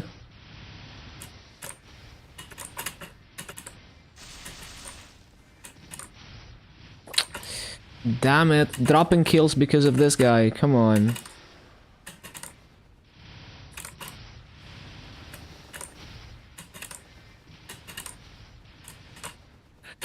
No. And now there's gonna be 3 more of them. Cringe.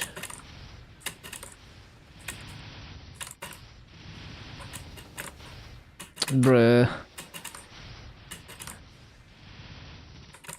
Bruh.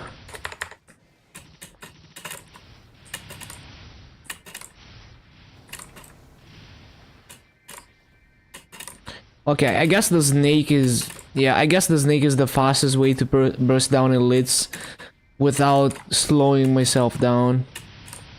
Yep. I guess that's gonna have to be the way to do it when I don't use it for my rotation.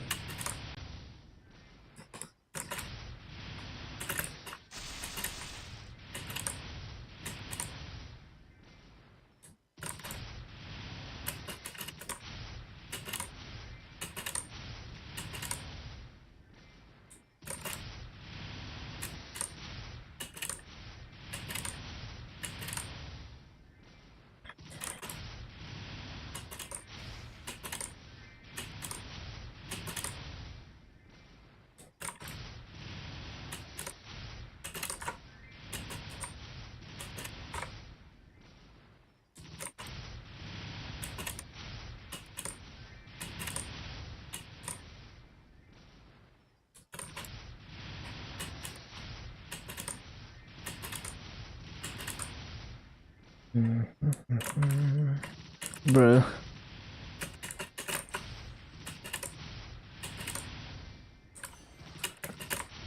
That was terrible.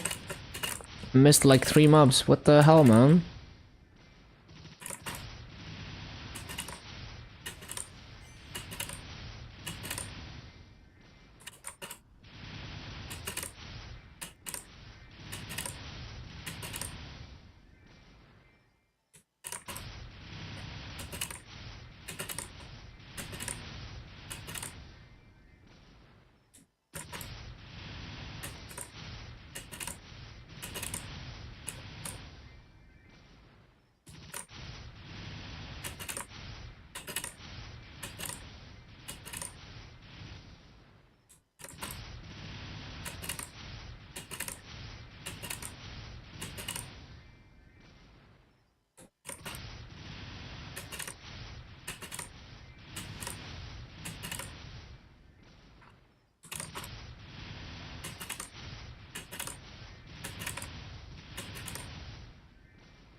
Ah, the one mob. Cringe.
Ba-da-ba-bum, ba-da-ba-bum.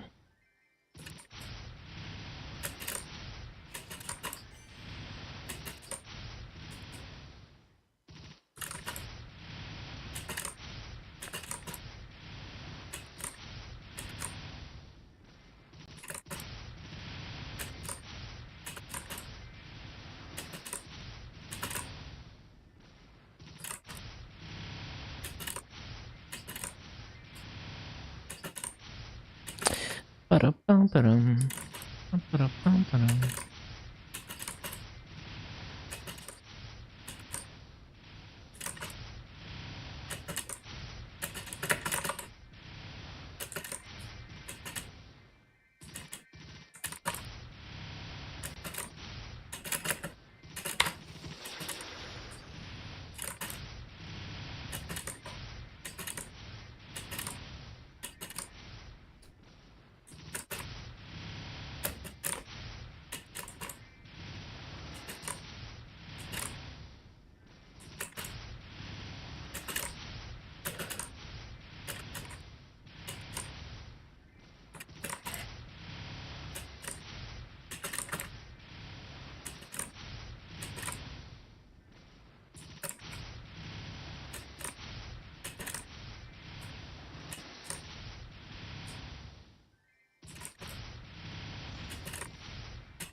Ba-da-ba-da-ba-da-ba-dum.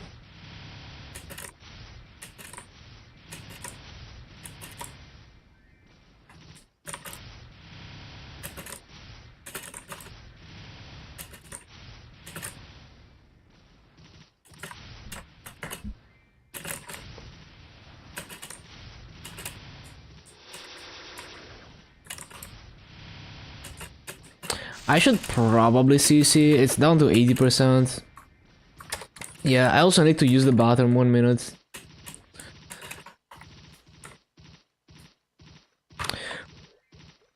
1 minute. Gonna be right back.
Back to grind. Back to the coal mines. Um. So let's continue. See if I can do like a half an hour BA now. I was doing pretty good on that one.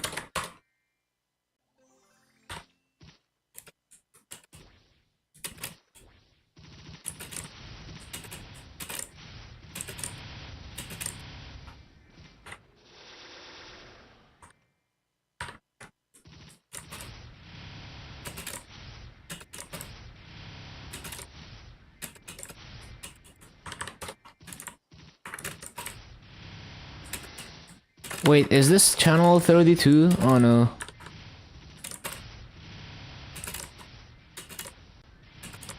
Hold on.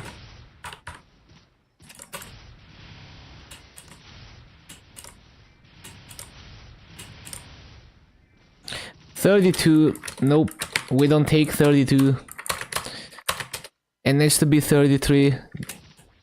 Why is GMS so scuffed?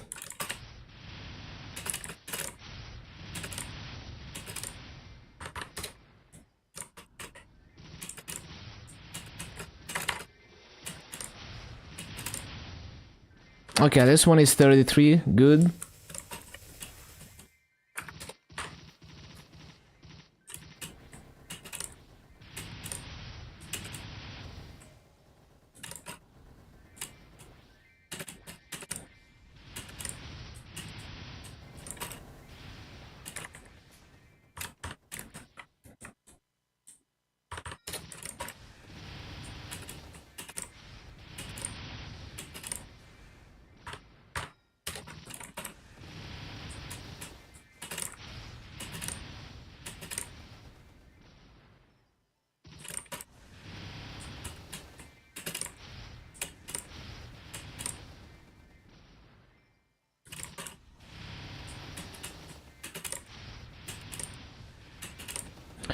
I guess if I grab the rope like that, it's easier to hit this jump, maybe. Well, I don't know if... I need to see without the thingy. If it's actually easier.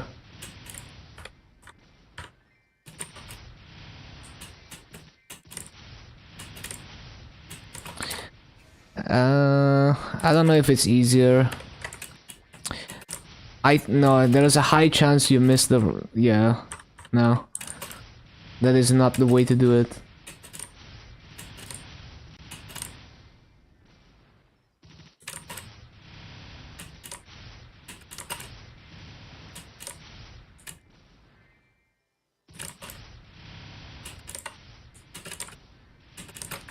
Laggy.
Need to be careful not to overshoot that jump.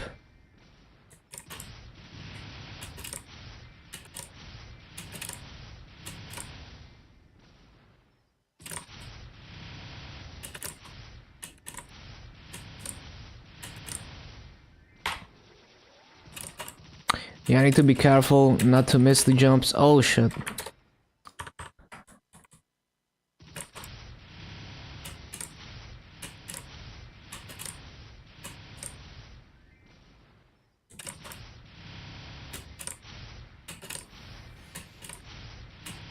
Still way easier than paying attention to cooldowns. It is a million times easier. But you need to be strong enough to do this.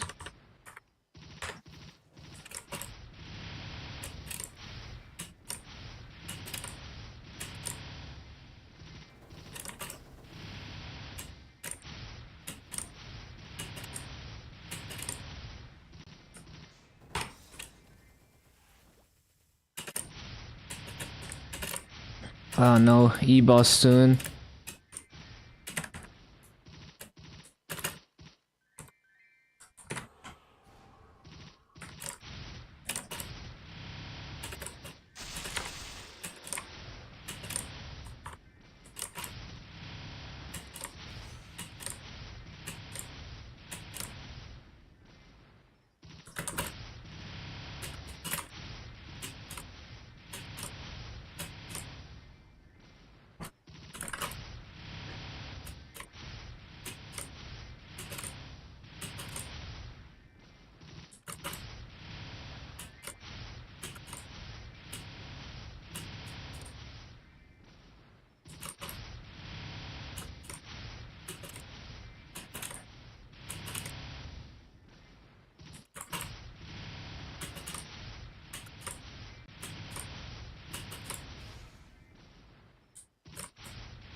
Oh, what?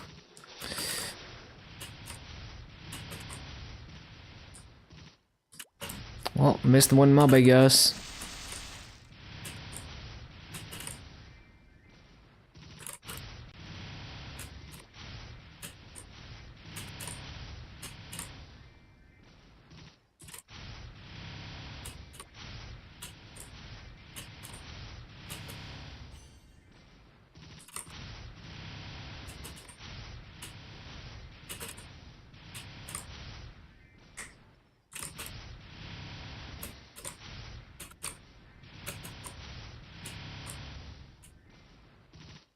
Ah, the one mob.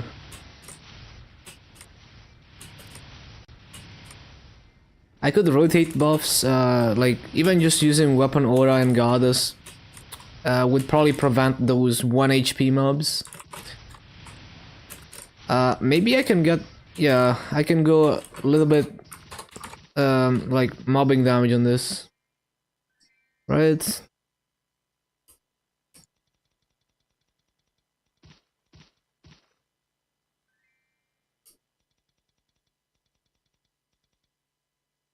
What is your favorite 250? Yes. Why is your name Lolly? Why are you not using Totem? Yes, thank you for those questions.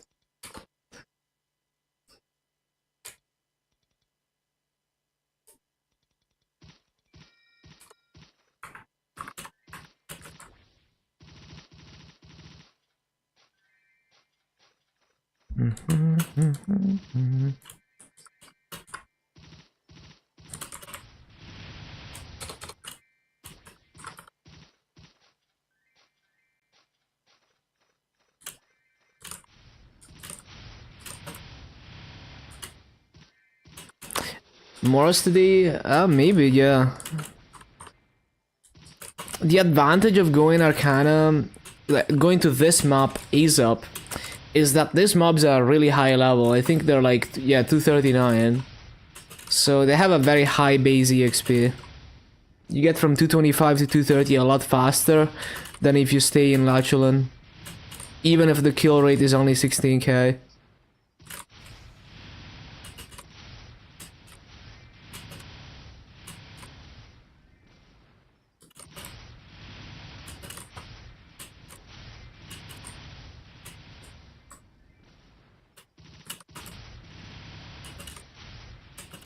Yeah, you have to be strong. It is tough. Like, I'm barely one-shotting with the first tick of a concussion in this map. So, yeah, you have to be strong enough. And I had to, like, I have level 10 symbols, and I still had to add a lot of Arcane Force to be able to get 1.5x.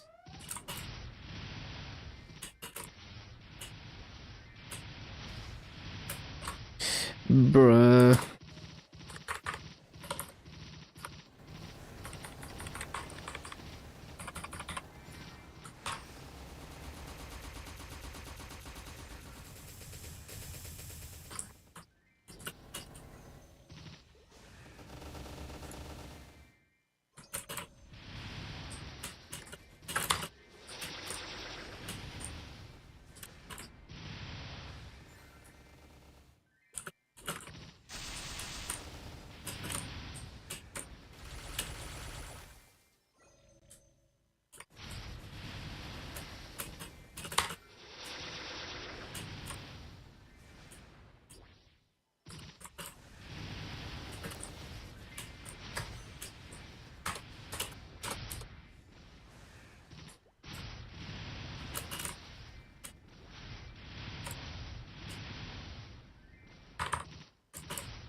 Oh damn, Paddle got a fire starter from Philosopher books. That's crazy. Damn. And like, she was talking about how she was grinding in the map I was doing in bottom deck because of no fire starter, so yep.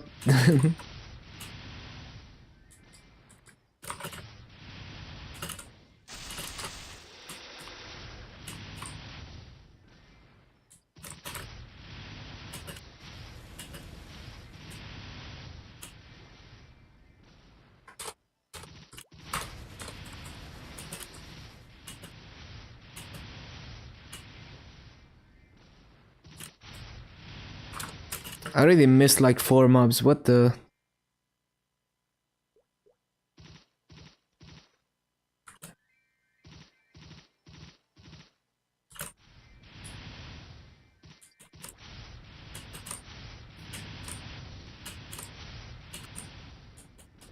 Maple points run for fun.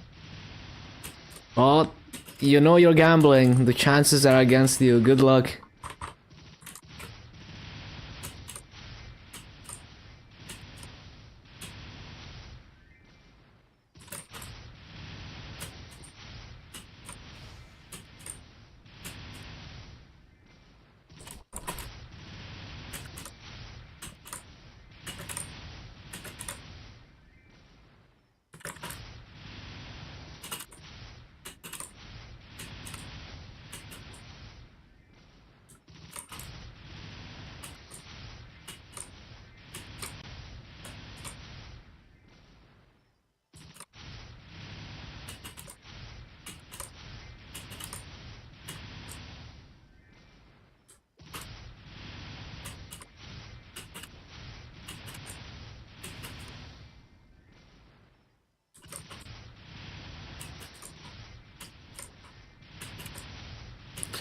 Yeah, if you get lucky, it's jackpot. If you get a fire starter ring, that's like, what, 60 bill? I don't even know, it's very, very expensive.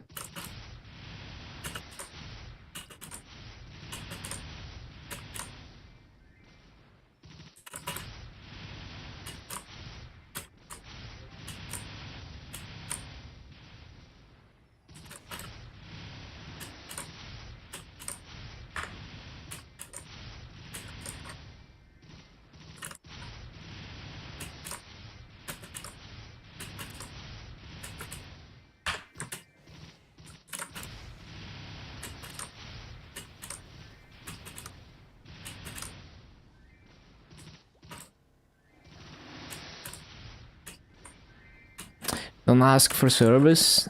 Yeah, I'm too lazy to ask for service.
Oh, the one mob.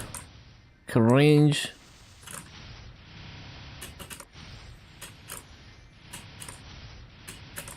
Also need to make sure I loot.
Kinda scuffed.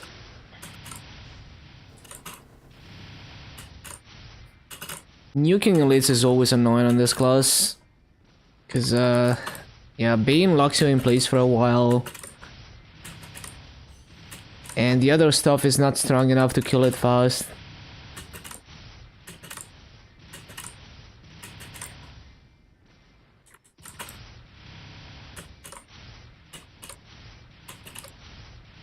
There's worse, like on Buccaneer, some rotations, it's like I don't want to stop to burst down on elite. I want to keep zooming.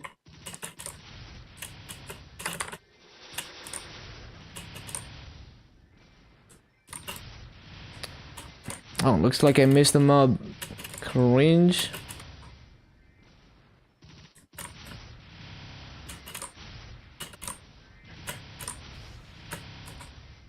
But at the same time in Buccaneer you have a very quick, decent burst skill to burst down elites.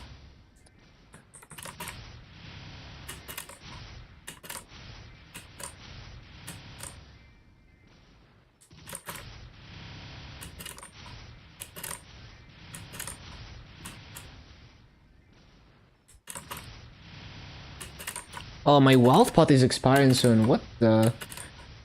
It's already been 4 hours since I got back from dinner. That's crazy.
When the skill doesn't go off, thank you game. Good thing I have cooldowns to make up for that.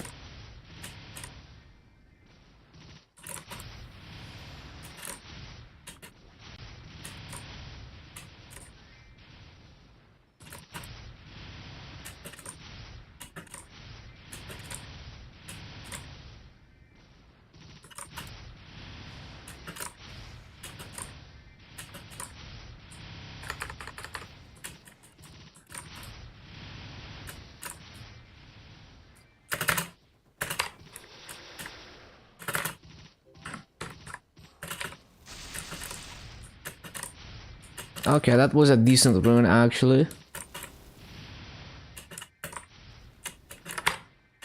Yeah, but hit the mobs.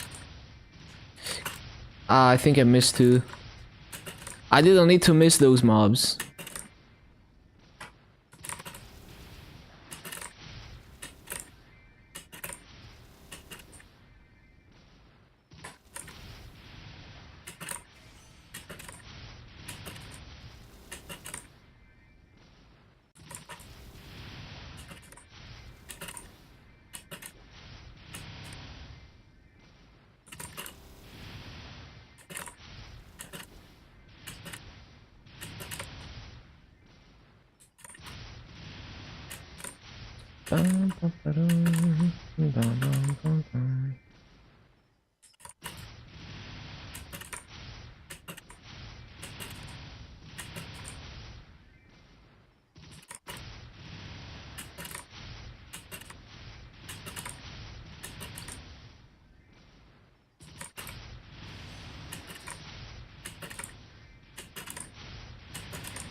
Oh yeah, I need to make sure I loot.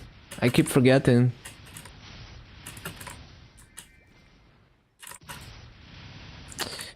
I was facing the wrong way.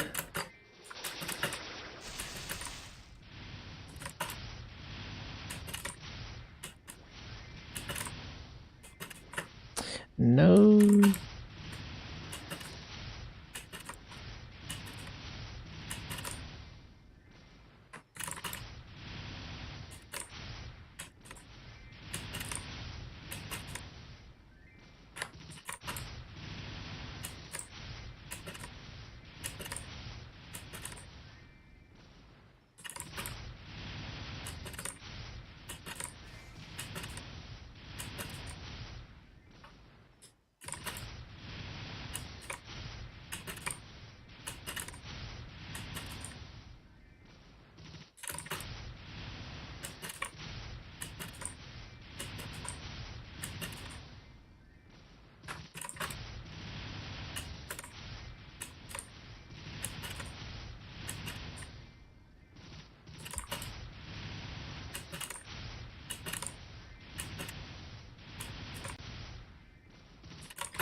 Enjoying the grind? It's okay.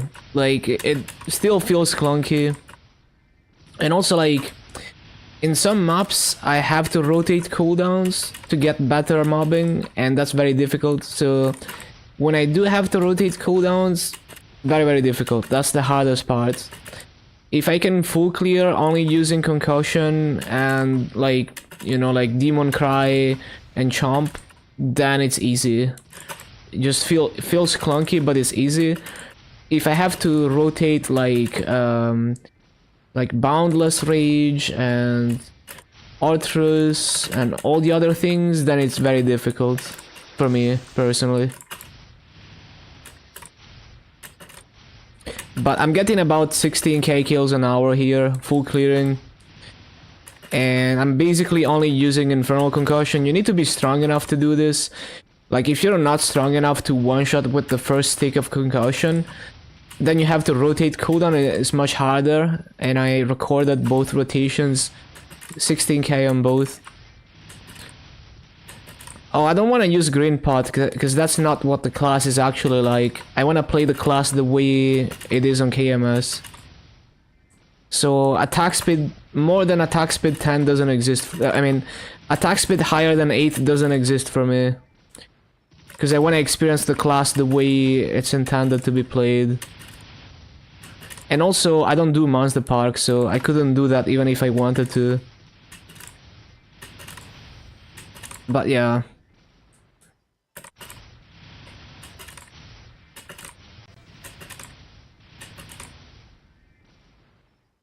Because if the class is only good on Green Pot, then the class is still not good.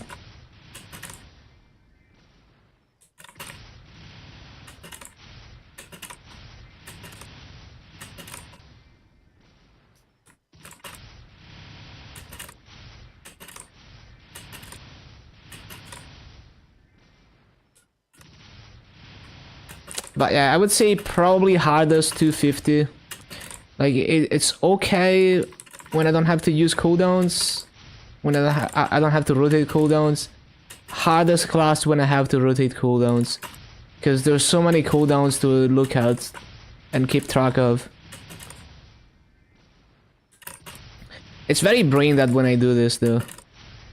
Like, I don't really have to pay attention to this for the most part.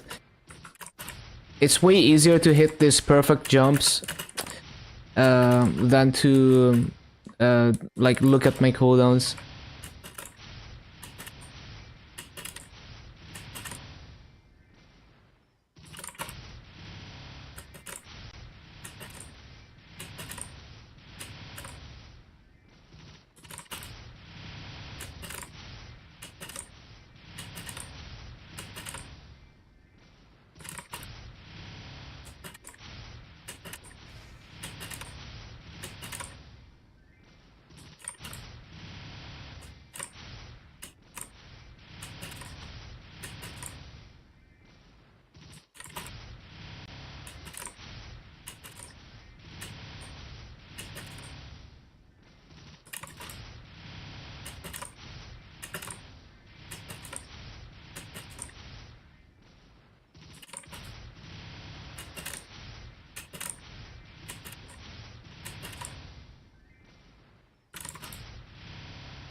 But yeah, so far 16k in Lechelen Chicken Festival 3 and 16k in this mob. We will see what I get in Shadow Dance Hall.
Oh. Cringe. Missed one mob.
Oh no.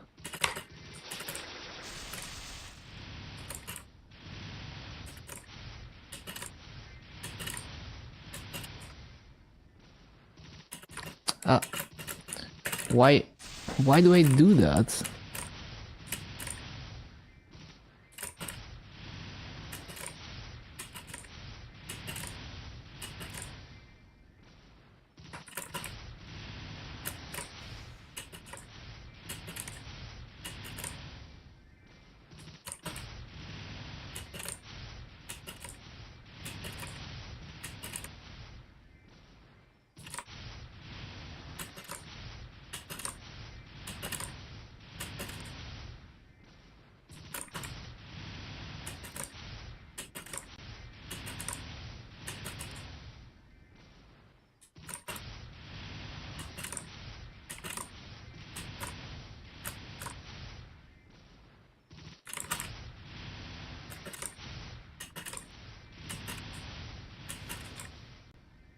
Should be a good half an hour BA.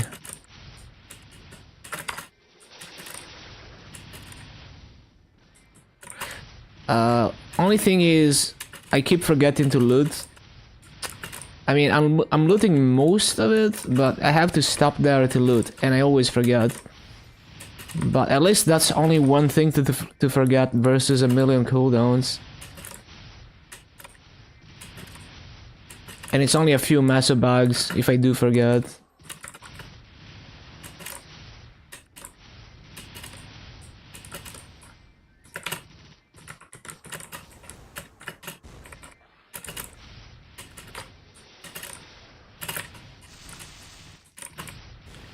Rip like 2 mobs.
What? How did they... Bro, how did they look the other way? I wasn't... Bro. I feel like my hand wasn't even on the arrow keys. Weird.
Couple massive bags expired.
Yeah, looking good.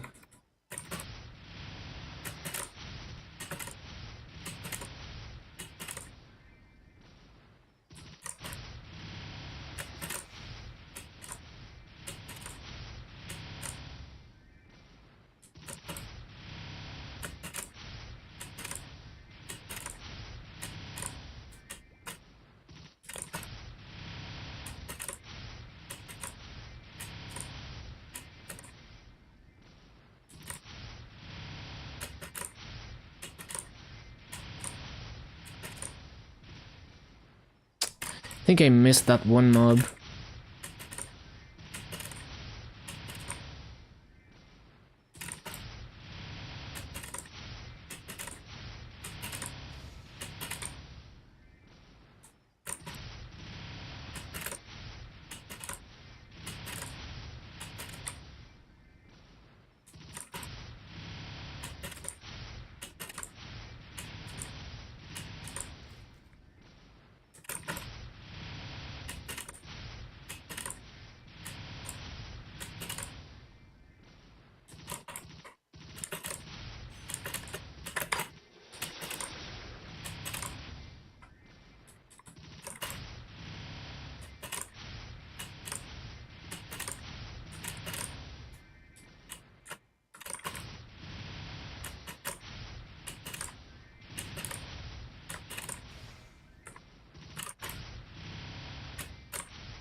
Okay, pretty close to 16k. Yep, that's a decent half an hour BA. 7982. Stream marker 7982. Okay. Solid, solid. 32.4 bill EXP an hour. That's a lot of EXP. It is on coupon though.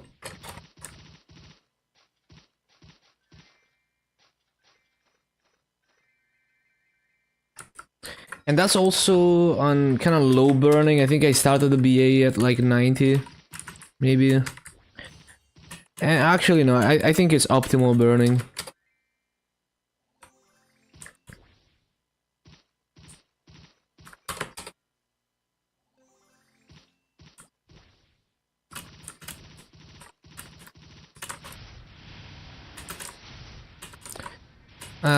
Hopefully this channel is 33. Let's see.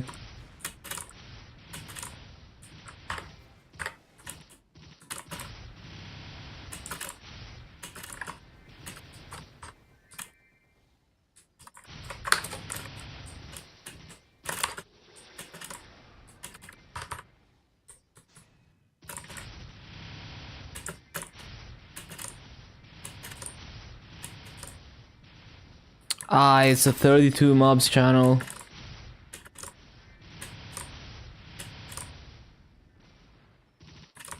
Oh, maybe then no, maybe it's 33.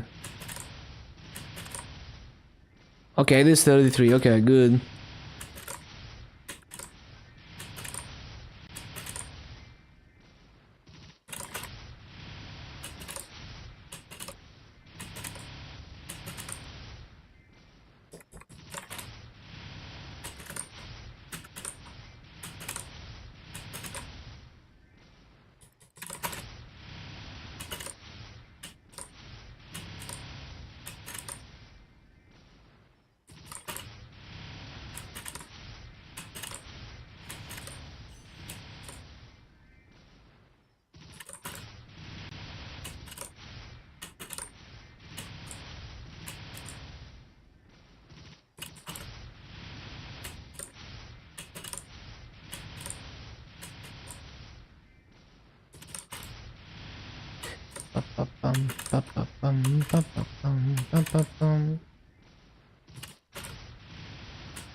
Ba-dum, ba-dum, ba-dum.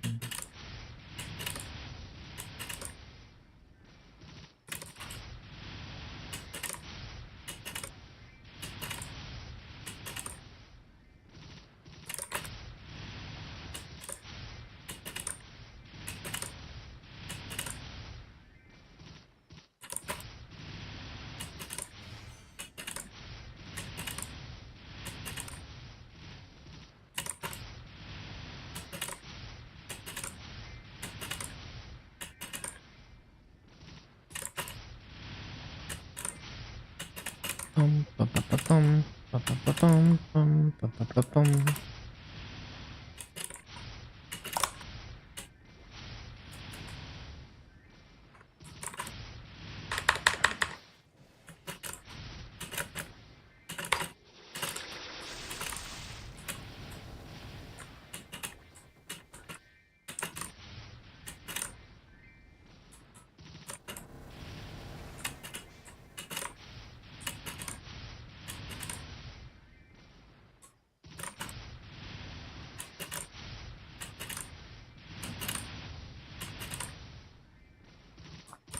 The worst party-wise for hard bosses? I wouldn't know, cause like I don't do like serious bossing, but well, anything that doesn't have party synergy in the slightest, right? So like anything that either doesn't have a burst or the burst doesn't align with the 3 minutes burst cycle.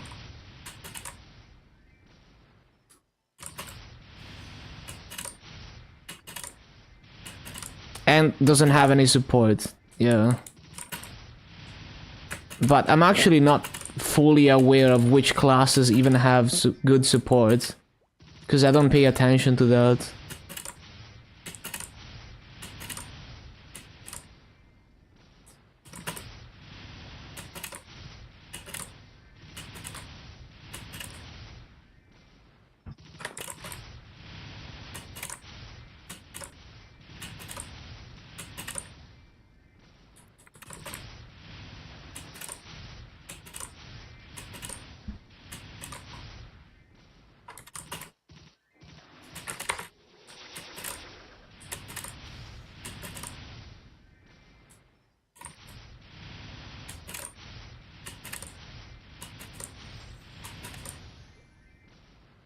Bro, how did I miss that mob?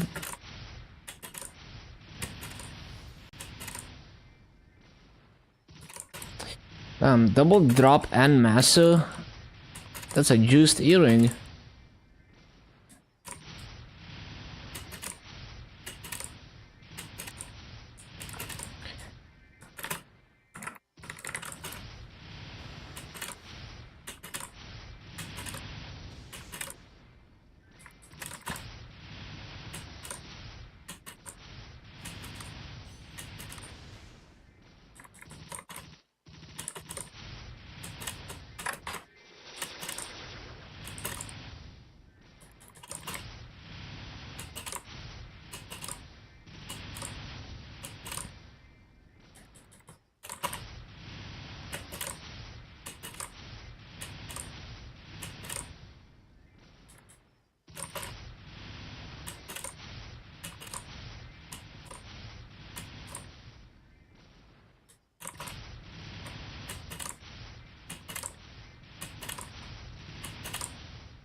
Oh, 2x coupons from that.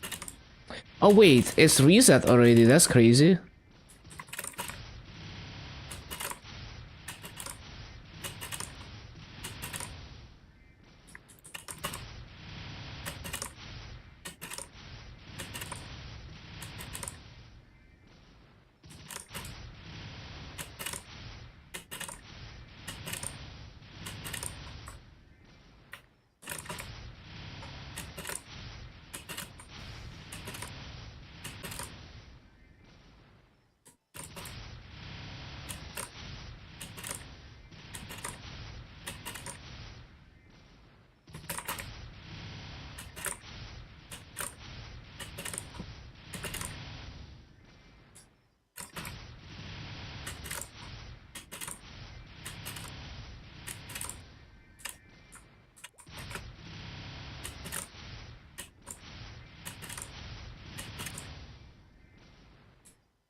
This LTJ mix goes hard.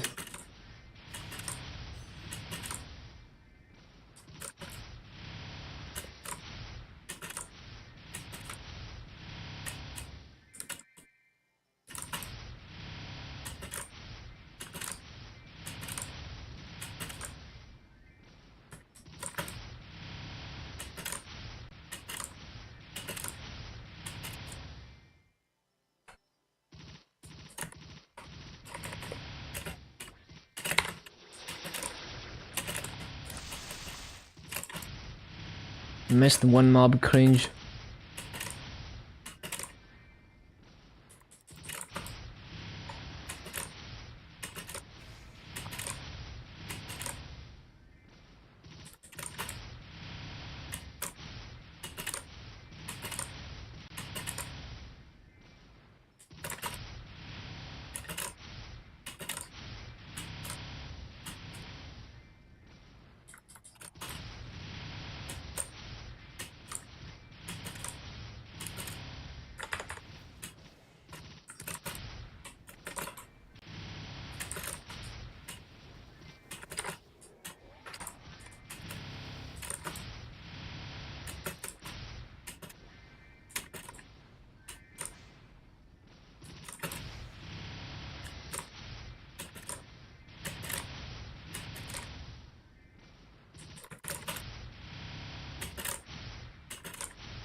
Ba-da-bum.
One mob. Cringe.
Two mobs in the corner.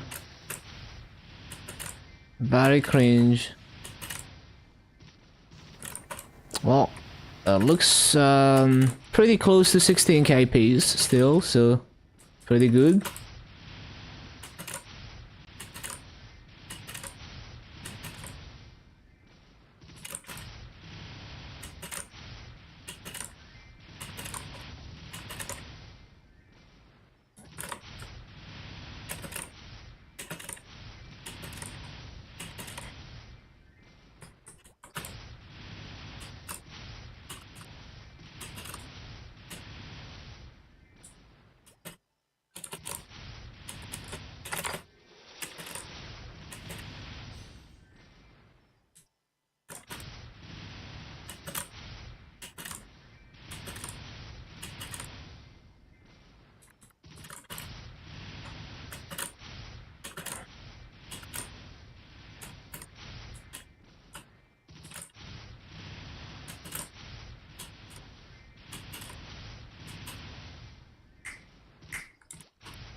Oh wait, I don't need to use that.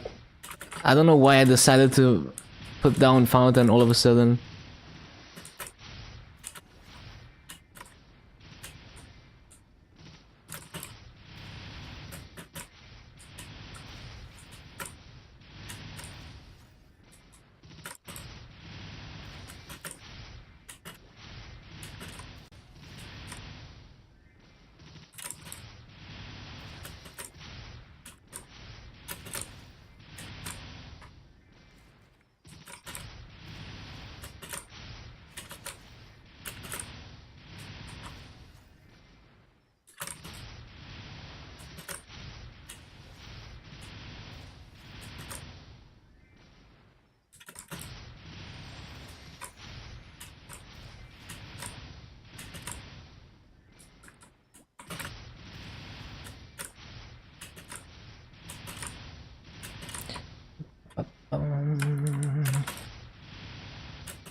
No.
Yeah, it's like 20 kills behind 16 KPs. That's not too bad.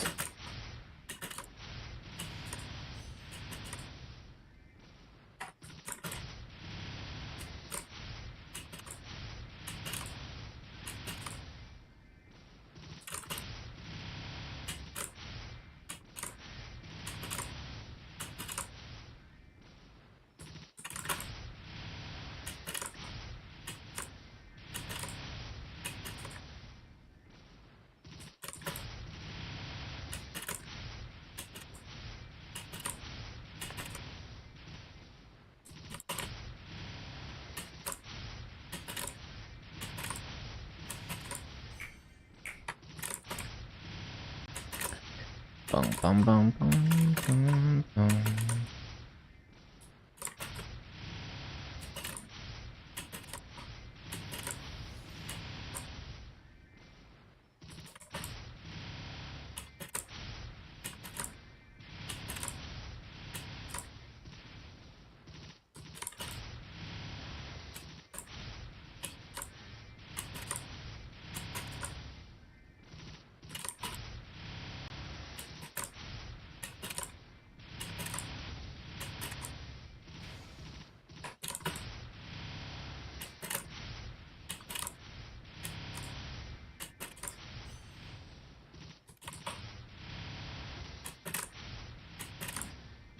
Oh, there's a rune of might. Oh no. Oh no.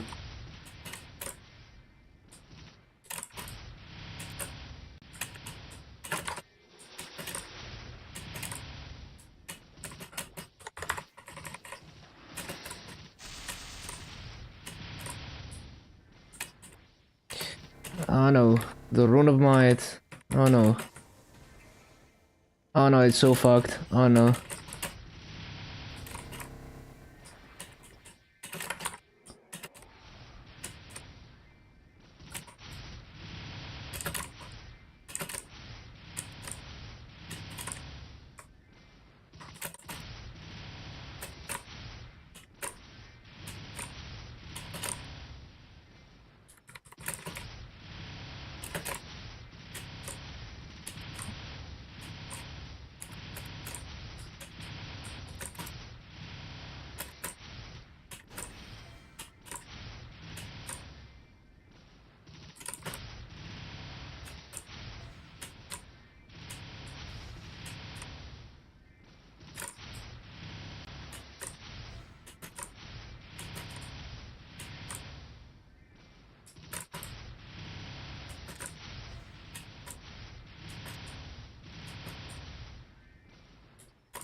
Bum, bum, bum, bum, bum.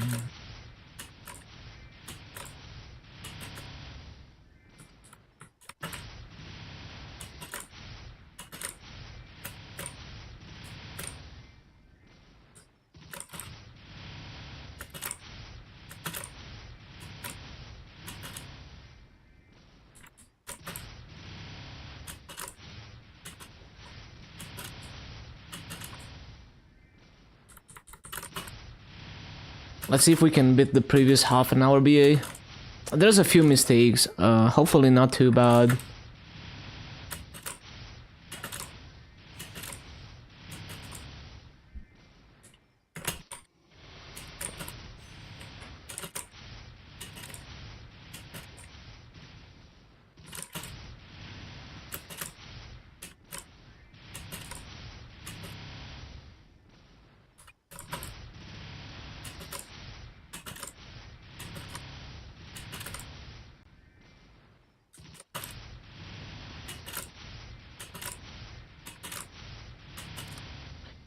Bum, bum, bum.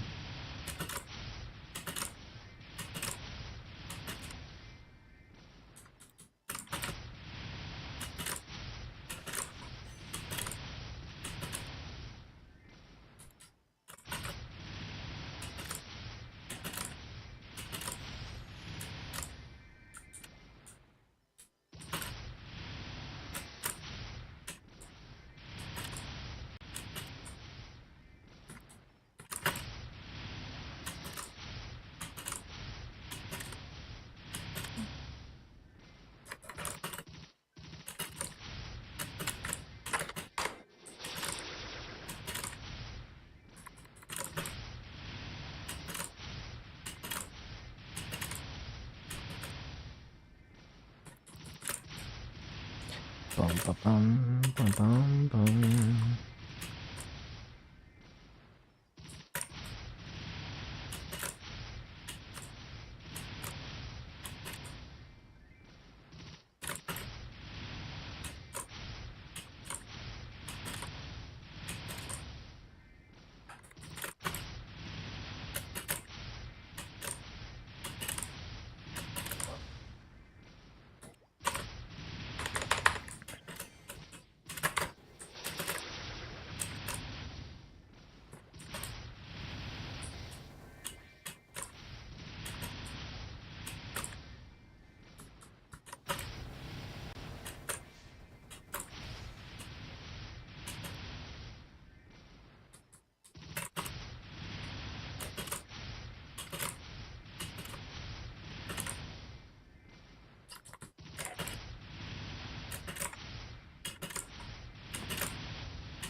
It's probably gonna be like 20 kills short of 16k. Let's see. Very good EXP though. No. Now it's gonna be another like 3 kills short. Cringe.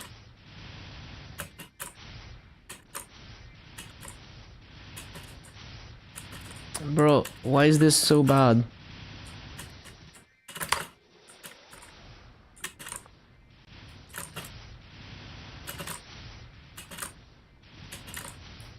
Griefing myself for no reason, I guess.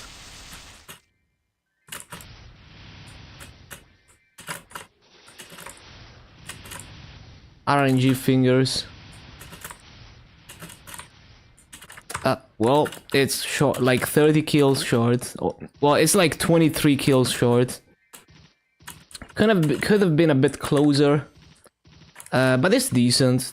It's decent.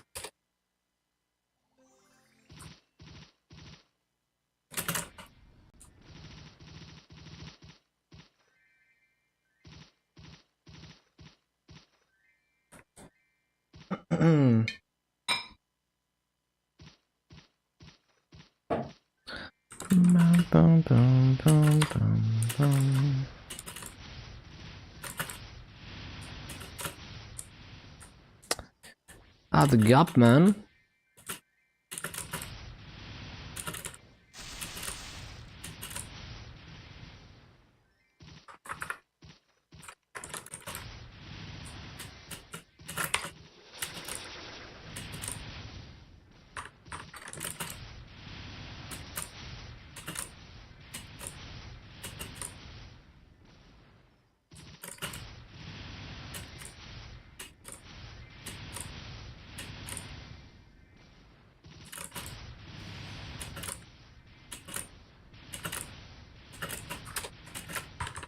RNG fingers, I guess.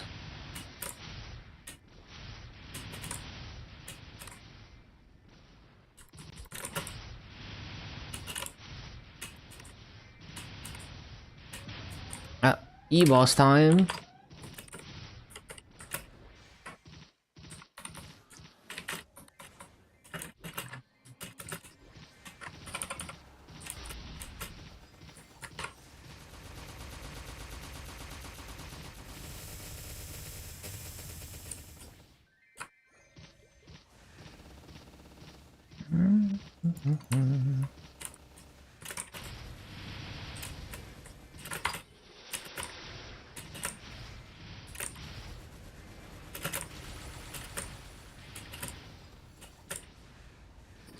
So we have another like almost 2 hours of grinding, and I think I have another hour of coupons from this. Yeah.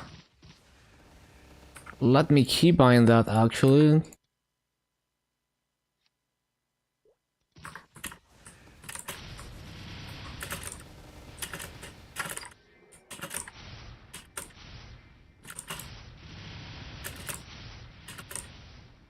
So wait, how many levels did I make so far? Like 4 levels? Almost 5 levels. Yeah, almost 5 levels. In just over 8 hours. So it's less than 2 hours per level. I'm gonna get real close to 230, I think. Yeah, maybe we will hit 230. We will see. Well, I'm not gonna have coupons the whole time. So maybe not, but we're gonna get close. Yeah, we're definitely gonna get close. Not if I keep jumping incorrectly.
Wonder if I can get a perfect 16k half an hour BA before we hit 230. Would be cool.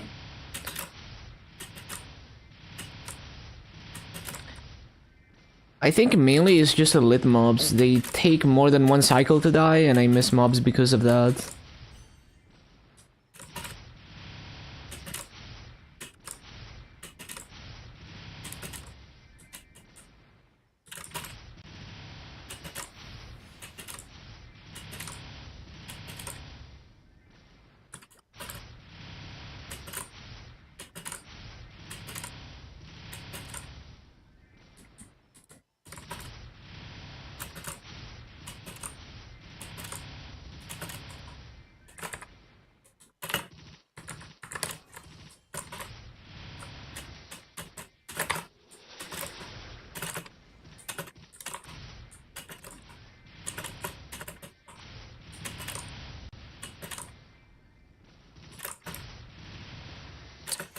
I guess it's also runes. If I get a bad rune spawn.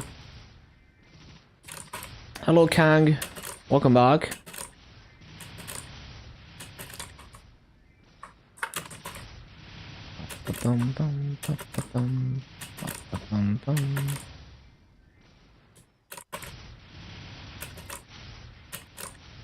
Almost 4 levels. Almost 5 levels, yeah. It's been pretty good.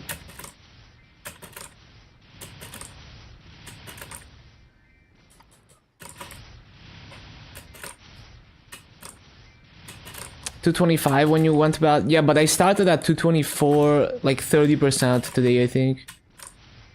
So 8 hours for almost 5 levels.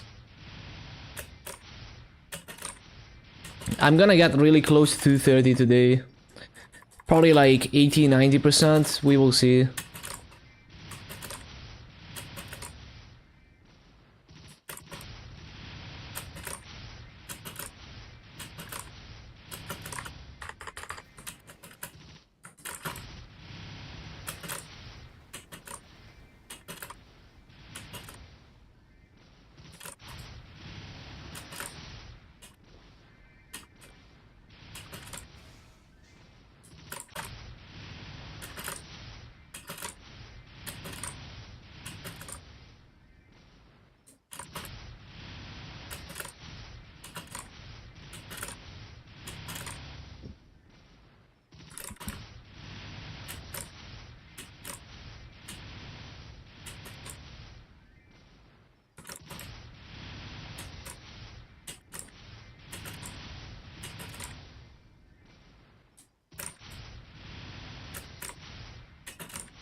229.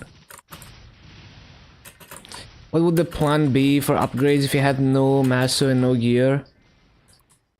I would do all the daily bosses. Grats, thank you. I would do all the daily bosses, gather all the accessories I can from daily bosses, all the mystical cubes I can, and can I use that for a while, and then slowly build up Masu with Ursus and daily bosses. But even just getting all those things from bosses to epic over time, using, you know, like epic potential scrolls, or just eventually tearing up with mystical cubes, that would make you strong enough to solo Chaos Root Abyss. And then you would start making a lot more Masu from those weekly bosses, and a lot more mystical cubes too.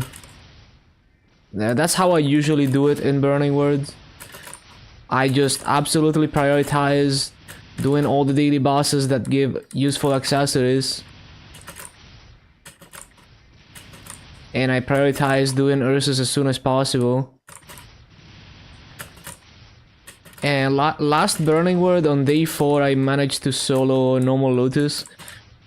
So before I even unlocked Chaos Root Abyss, but that is on a hyperburn, so you know, like without hyperburn it's gonna take a bit longer. I think so. One time I did a Shadow War with no burning on Burning Wood from scratch, and I soloed Chaos Root Abyss in Frozen Gear. I forgot how long it took me for Lotus and Damien. I think it might have been like a week or something to solo Lotus and Damien in those conditions.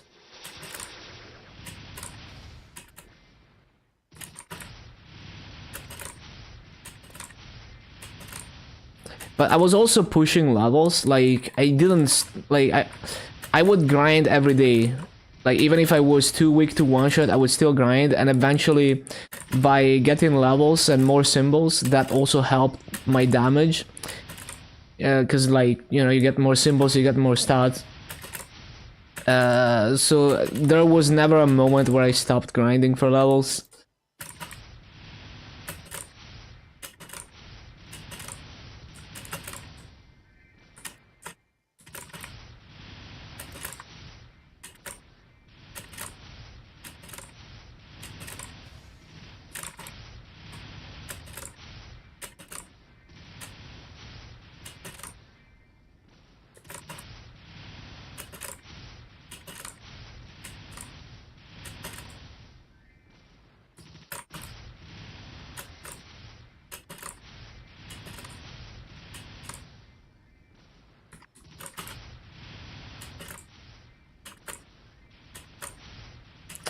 Oh, imagine missing mobs.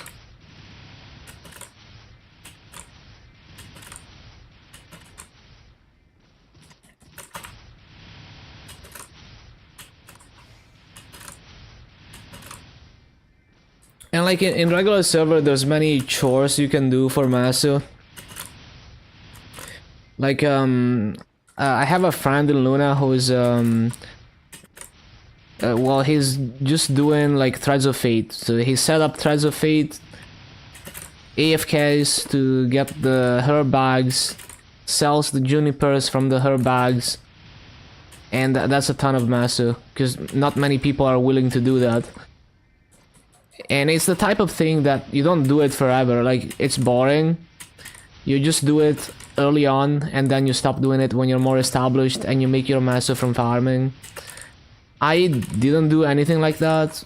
Well, okay, at the very beginning of this account, I was doing like Commercy and Garlux for Masu, but that was a different time for the economy. Like, I wouldn't do that now. I would simply brute force my way with like grinding and struggling bosses as soon as possible to get Masu from weekly bosses. I like, even though it could be more efficient to do chores for Masu early on, I don't want to do chores. I'm too lazy for that. But that's why those chores are worth so much Masu, because not many people are willing to do them.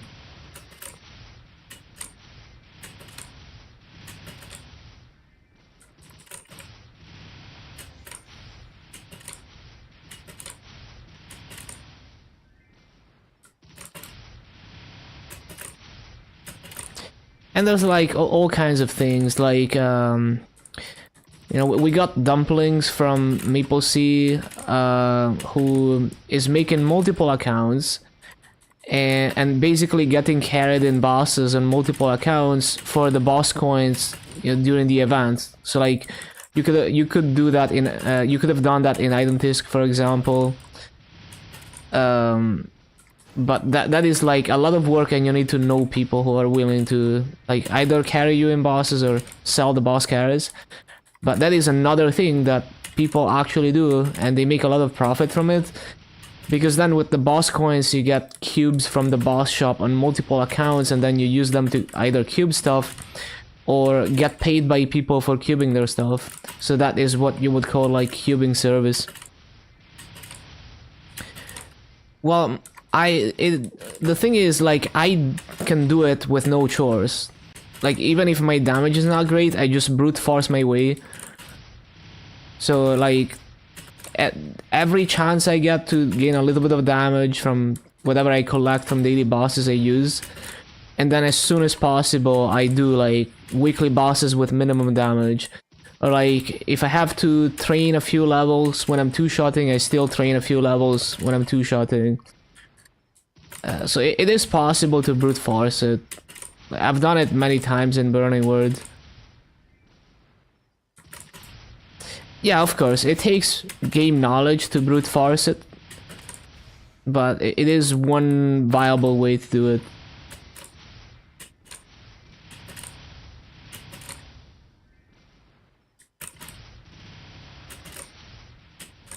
But yeah, so another chore you can do is do Commercy, you know, look up a guide for Commercy.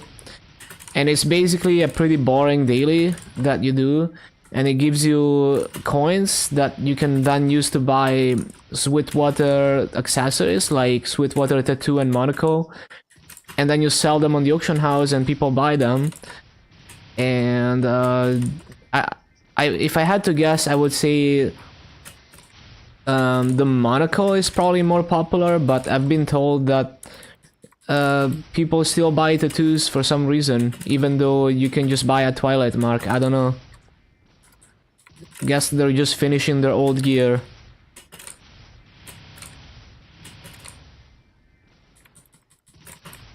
And there's many things like that. Like, you know, that's just the tip of the iceberg.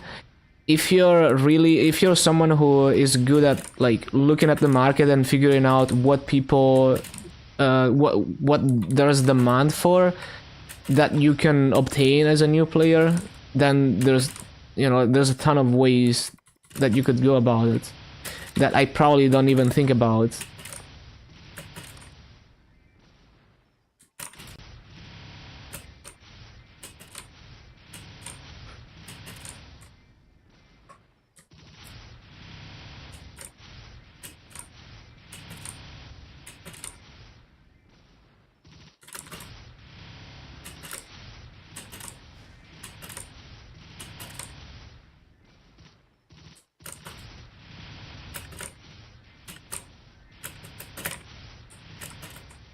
So yeah, you can look up guides for Commercy and Threads of Fate. You can try doing those, so you can stop doing them when you're more established.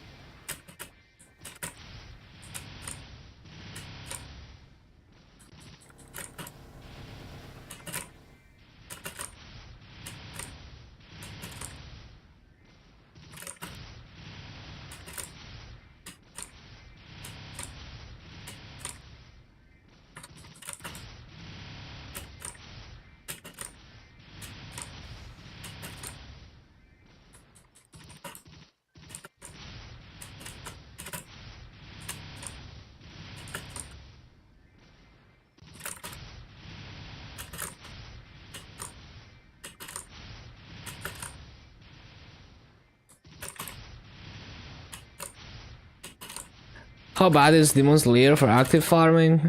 Probably one of the clunkiest classes. Like, the rates are okay, like they're like average to below average, but like you can do 17k plus on Demon Slayer. I've seen some grandest videos of active farming, people getting 18, 19k. It just doesn't feel that great, and it's also like it's a lot of effort. So like, I mean, this map is easy. It's very brain dead if you're strong enough to one-tick mobs. But like in bigger maps, you're gonna have to rotate your cooldowns because like your Infernal Concussion is just not enough. So like you need all the cooldowns you can to hit mobs. So you're gonna rotate like Boundless Rage to get more Demon Cries, and like you're gonna rotate Orthrus. You're gonna rotate like Goddess, Weapon Aura. You're gonna rotate all those cooldowns, and also like the Snake maybe. That is a lot of effort. Like you have to pay. I mean, for me, that's the hardest type of mobbing, where I have to look at my cooldowns and make sure I'm rotating them correctly. And that is the main reason why I had a hard time. Besides micromanaging summons, that is the main reason why I found Mechanic and Cannon Master harder. Because on top of micromanaging summons, you're also rotating cooldowns. So this map, it's fine. Like, this map is easy. The rates are good. I get 16k. More difficult maps, it gets very hard. And like,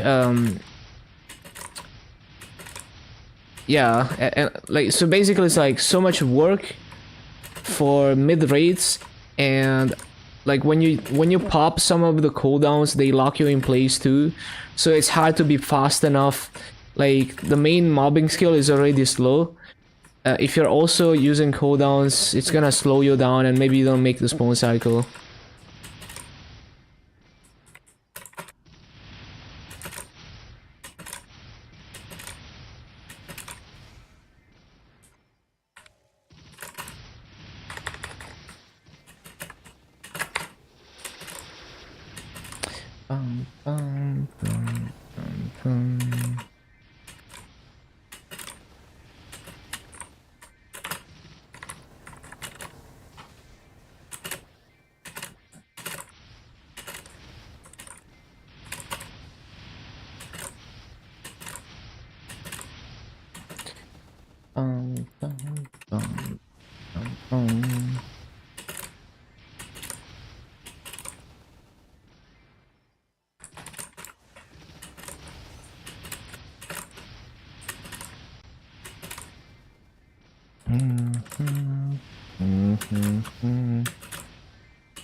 It's still way better rates than you could ever get TP farming in these areas, so still not gonna TP farm.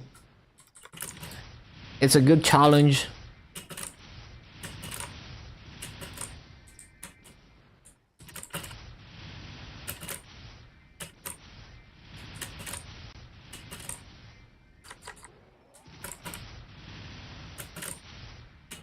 What is TP farming? Well, basically you hold down, like if you set it up in the laziest way possible, you can hold down one key and you're teleporting to random locations in the map and attacking at the same time automatically by just holding down one key. And it doesn't full clear, but on the high end, like if you use all the tricks in the book and you go to a map with a decent mob count, in some maps apparently it's possible to get like 15, 16k. Most maps are gonna be like 12k though if you're TP farming. No, teleporting with like Chaos Lock. It's a skill that teleports. I think it teleports to the closest mob or something, I forgot. So basically you do like, well, basically you set up either sticky keys or a Spanish keyboard, and you put like Chaos Lock and Concussion on two keys that are either sticky keys or the keys on the Spanish keyboard that you can press together. And then you just hold it down and it just teleports around and attacks at the same time. And then if you buy the potion pot from the cash shop, it is not intended, but you can basically heal demon force. So one issue with that method is that you're gonna run out of demon force unless you two-shot, and then if you two-shot with concussion, it recharges enough to upkeep it. But then you can like heal the demon force with potions if you use the potion pot from the cash shop, which is well, it's a bug. It's been like they haven't fixed it in a long time, but it's technically a bug. It's not intended for you to be able to do that. So if you use that, then you can also be super strong and do TP farming, which would probably help you get better raids, because then you kill the elites faster. And then if you want to use every trick in the book, like you can put down fountain, you can have a soul that attacks mobs. Like if you're an endgame player, maybe you use a Mag Kalos soul on your Demon Slayer farmer, and that actually kills a lot of mobs, and maybe that pushes you to like 15-16k some mobs. And then like the bigger the mobs and the more mobs with bigger hitboxes, the better it's gonna be. So in Grandes it gets a lot better, because you have some mobs with 40 mobs per spawn cycle and massive mobs.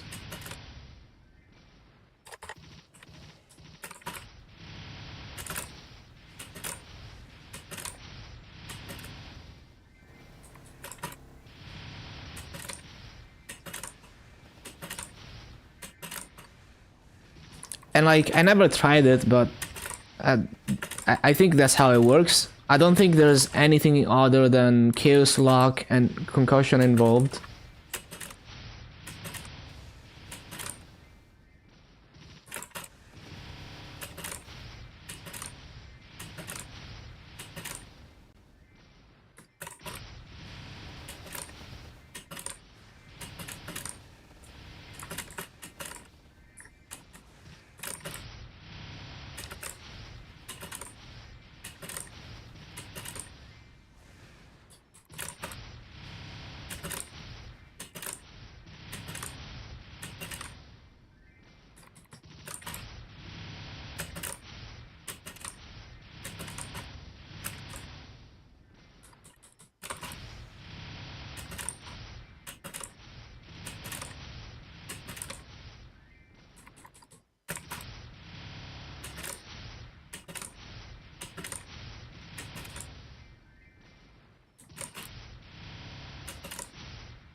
Bum, bum, bum. Bum, bum, bum.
Bum, bum, bum.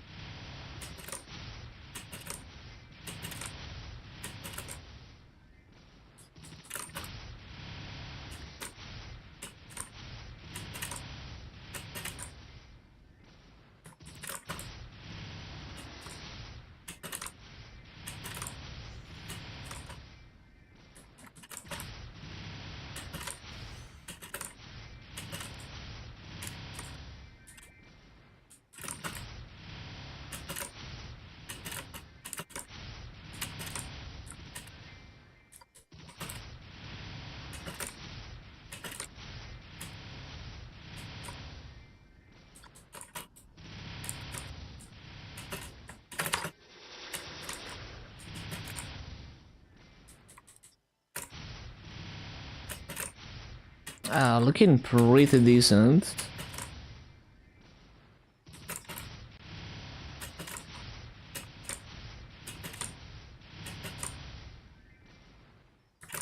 Not sure if we're gonna hit 16k, but it should be pretty close.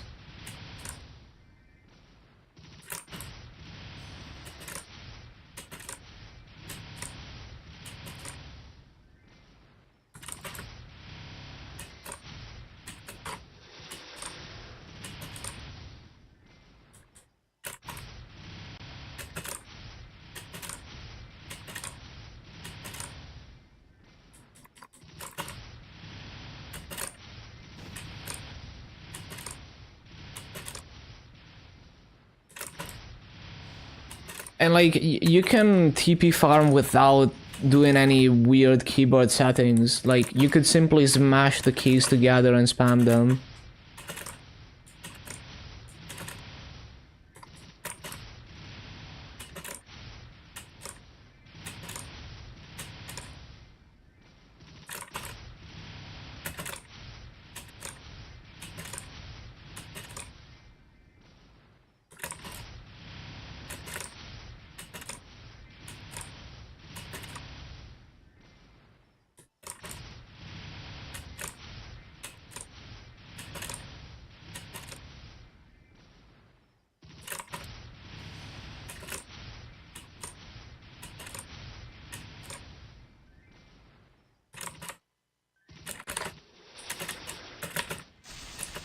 Love when I press a key and the skill doesn't go off for no reason.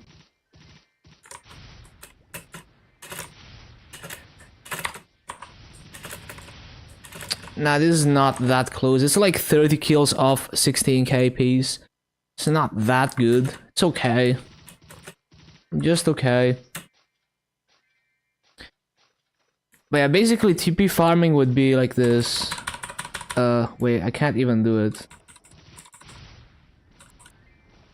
It's like that. That's what it looks like. You just spam the keys together and it does that shit. Except I ran out of force because I'm one-shotting. So if you had either the potion pot or you were two-shotting, then you could continue doing that infinitely. Interactive, yes.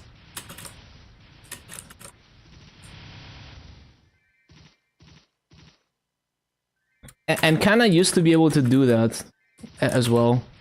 So the meta, so like at some point there was like a low level area where for some reason the mobs were dropping like I think like they were dropping like more massa bags or something. Like, no, actually no, the thing was there was no massa reduction for being like over leveled or something. Hold on, I'm trying to remember. No, it was like, okay, so there was like this non-KMS area where the mobs had non-reboot HP. And there was like a map that was instanced. And people would like random TP farm there as a canna. And like it was really easy to one-shot them because they had non-reboot HP back when reboot and regular had different HP. And like, I think there was also something about how many massive bags they dropped, like they were able to drop more massive bags or something. So people were actually doing like decent massive rates in like a level 140 area. Like level 130 something area. Just holding down one key on Kana.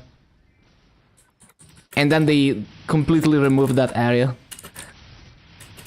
That's their solution to that. Good game design.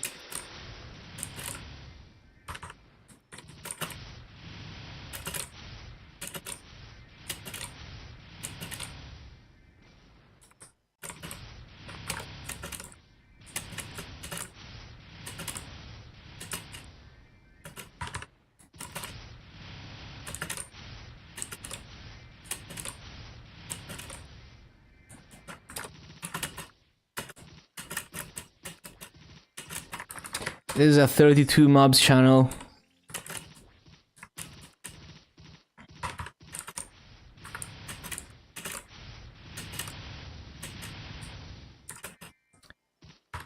Let's see, is this channel good or not?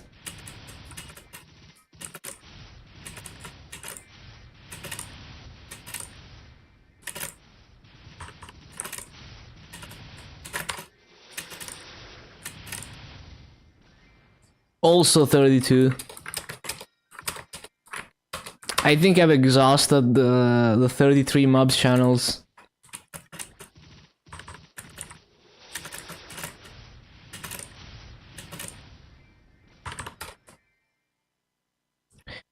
Seems like the capacity is 36 for this mob. Okay, this one is 33. Good.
Well, just gonna take this since I griefed.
Ah, the one mob, man.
You completely lose track if you save and come back.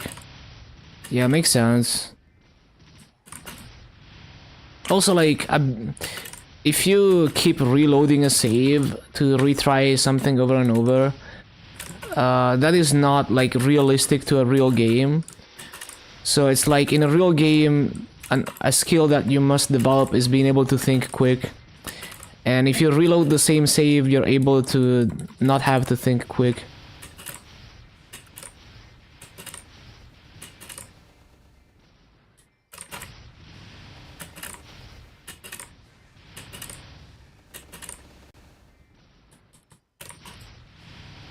It's good to test certain things, but not everything.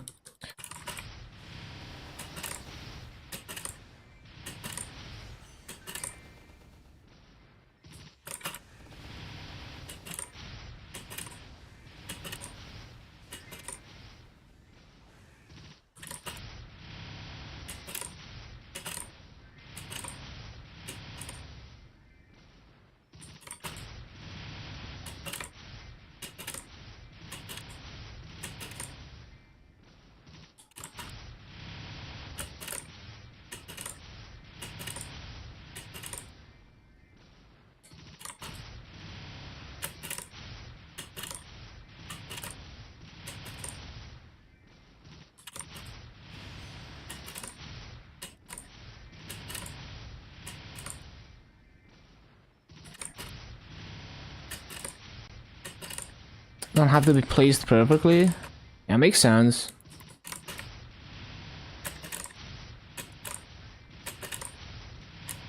There's all kinds of trade-offs to think about.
You can finally buy the keyboard, okay.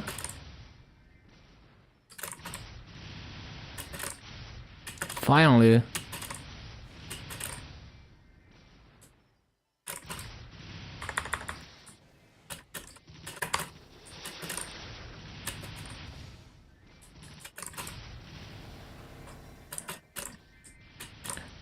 These E-mobs, man.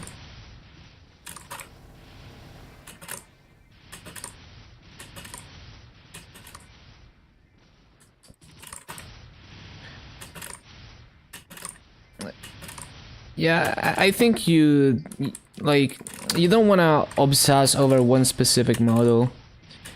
There's there's more than one good keyboard in the world. So I think it's fine.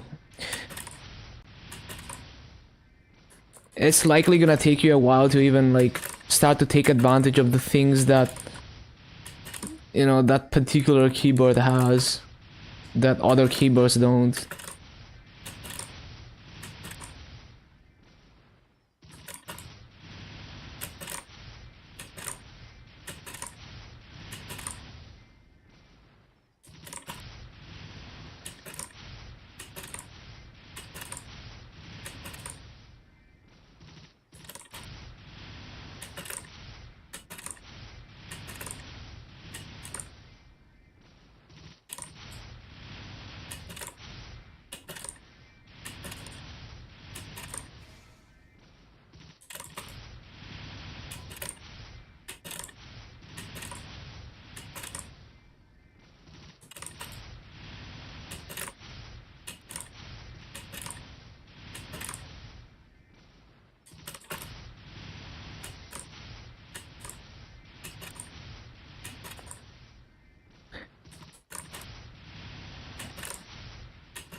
Yeah, I mean, you couldn't have known, right? That seller was legit, so how could you know? It's always a gamble.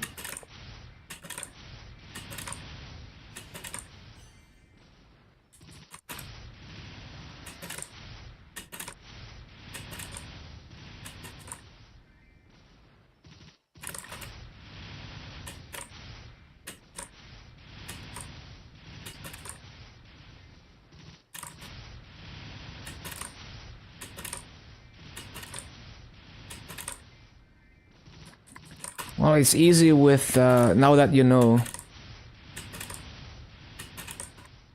But in the moment, you have to make a decision. So, nothing wrong there.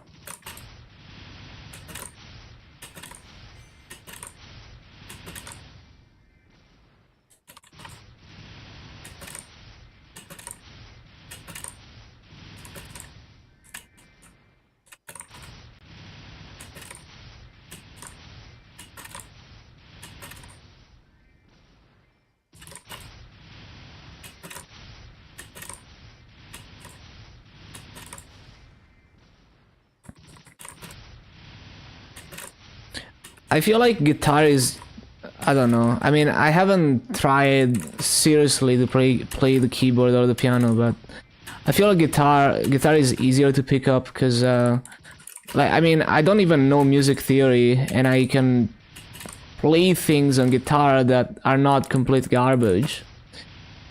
Even though I don't know what notes I'm playing, because once you recognize some patterns, you can do a major or a minor scale without knowing what notes you're playing.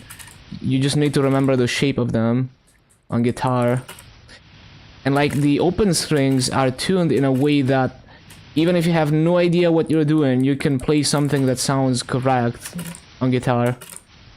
Because of just the open strings are set up in a way that, it's already like there's many shapes that make nice sounds.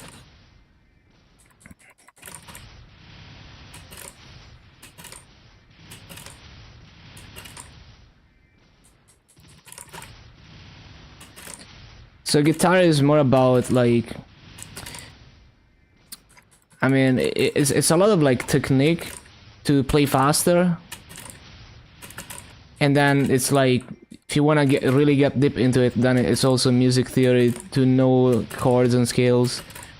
To, like, if you want to improvise over a song, for example, it helps a lot to have some music knowledge.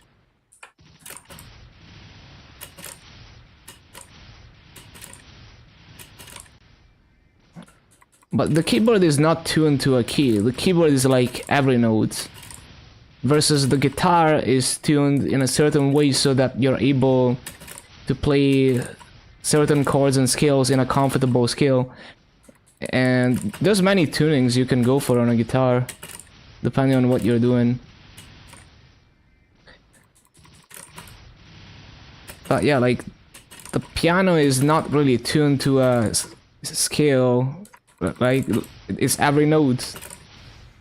And I mean, yeah, like, it's just every note. It's very different from like a guitar tuning.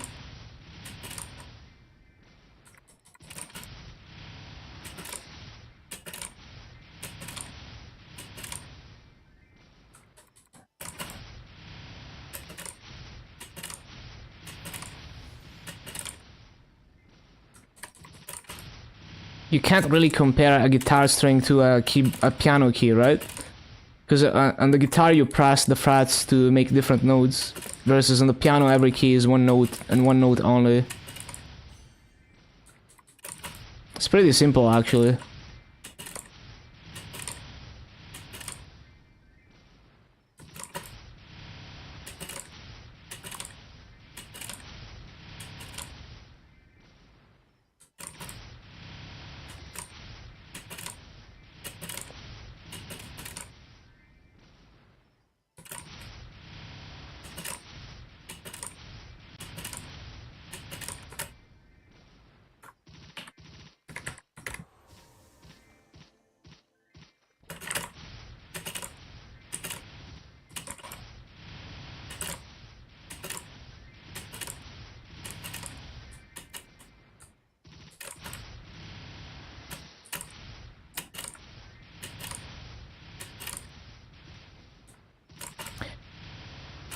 Well, I mean, if it wasn't hard, if it wasn't difficult, it wouldn't be impressive, right?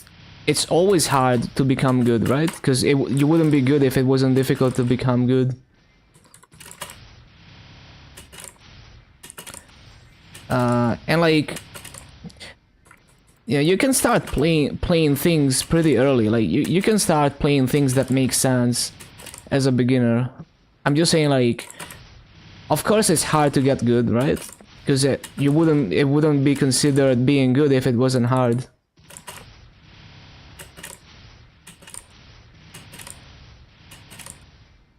You wouldn't even want to get good if it wasn't hard to get good, because it wouldn't be considered impressive.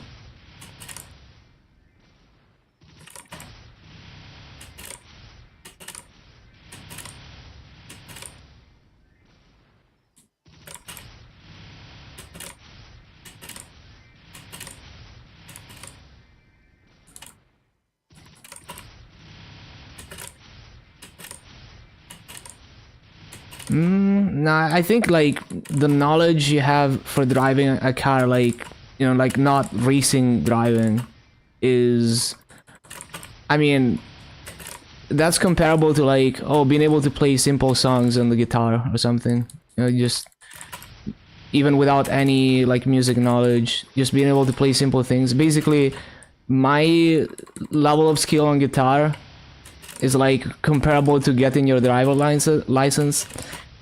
It's not considered like amazing or anything, or, you know, it's not impressive. It's just like me having fun. The essentials. And then like someone who's really good would be like a F1 driver, or like a rally driver would be, you know, something like that.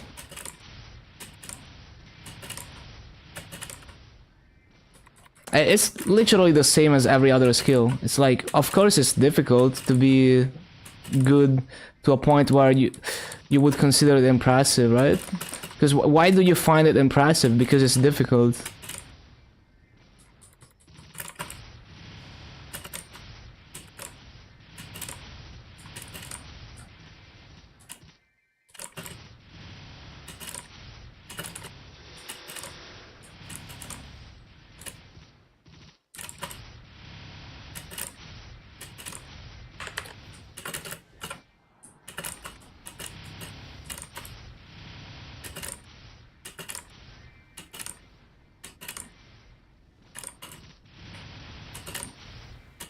Memorizing the song. But what if you're playing your own song, right? Like, what if you're not just playing someone else's song?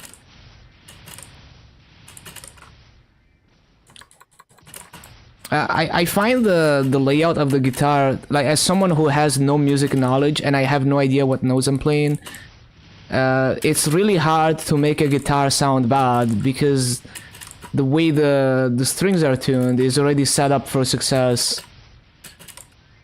So yeah, even if you have no idea what you're doing, after a while you find some shapes that sounds good.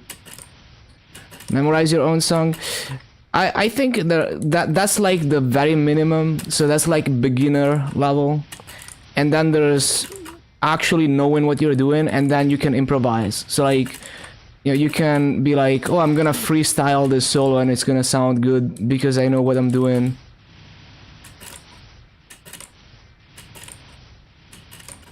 But yeah, I mean, you start by copying, and that's like beginner level. And then you can try to copy like a really fast song, and you might get good at technique at playing fast, right? But maybe you still have no idea what you're doing because like you don't understand what notes you're playing and what scales you're playing, and you would never be able to improvise a solo or something that sounds good, right? So that's still beginner level. You might be like really good at technique if you can play fast stuff. So that's basically me. It's like beginner level as in I can listen to a song and copy it and play it on guitar, play the exact same notes, and even play like a little bit faster stuff, maybe not super clean. And you could get like really good at technique and play super clean, super fast stuff, but maybe you still have no idea, like you have no musical skill, you can't improvise, you can't compose your own music, you can't give your own personality to you playing that song, so it's very boring. It's unremarkable. It might be impressive that you can play fast maybe, but then you know, when you're like actually good, then you can add your own spin. You know, you can add your own style to how you play the notes, and you can decorate, you know, add extra notes or something, you know, make it sound cooler. And other techniques, you know, like doing harmonics, or you know, there's a lot of cool effects you can do on guitar. So being able to copy a song, that's like the tip of the iceberg, but it's a good place to start for sure, because you learn the basics of like being able to even play things cleanly and avoiding like unnecessary noise when you're playing by muting other strings on the fly and all sorts of muscle memory stuff like that.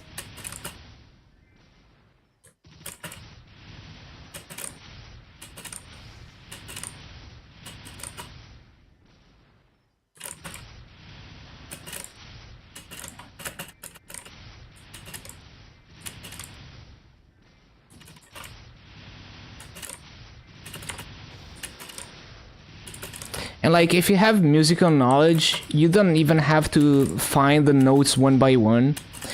Like, if you have, like, if you actually know what you're doing musically, basically you listen to the song and you immediately know, oh, this is like that key and that scale.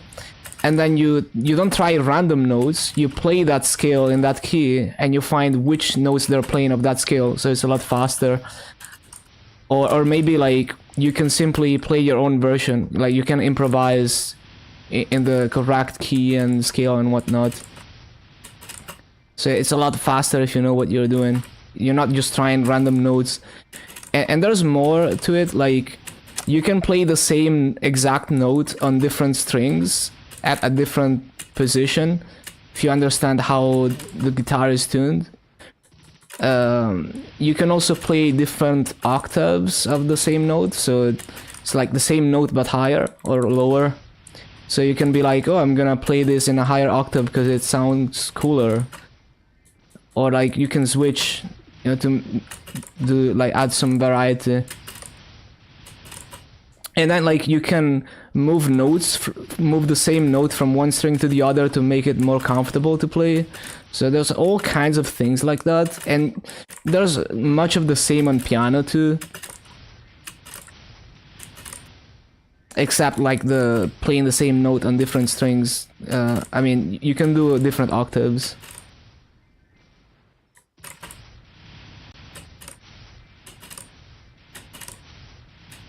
So like, I have zero musical knowledge. Like, I have no idea what notes I'm playing when I play guitar, but I understand that, like, okay, so so the convention is like the biggest string is number 6, right?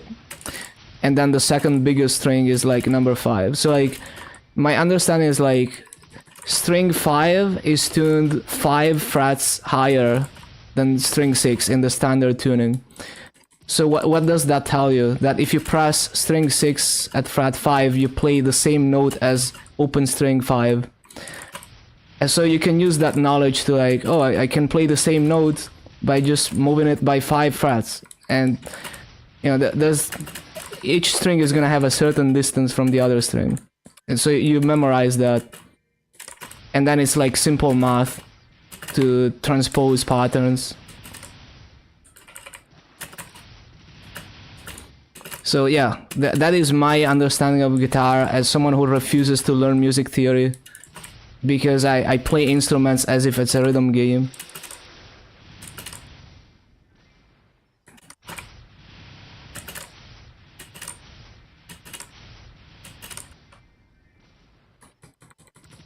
So that is my noob, beginner, trash tier way to play guitar.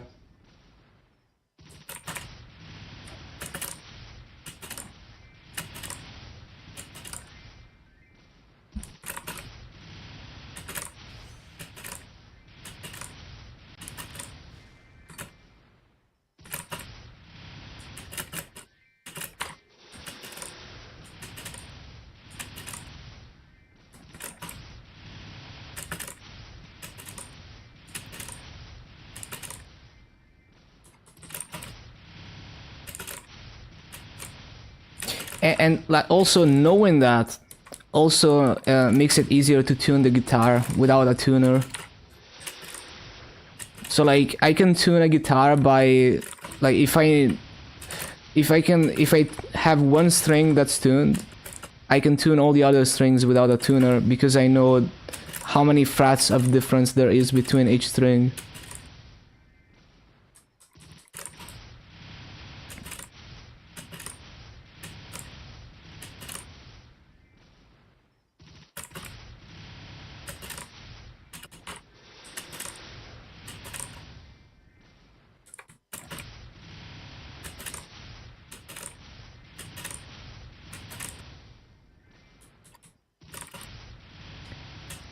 And then after you've been playing long enough, you remember the sound of the open 6 string, and you can tune it without a tuner just by memory.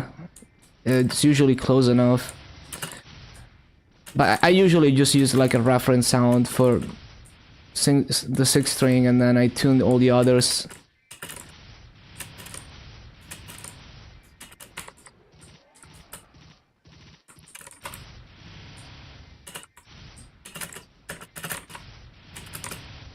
Well, that's a grief.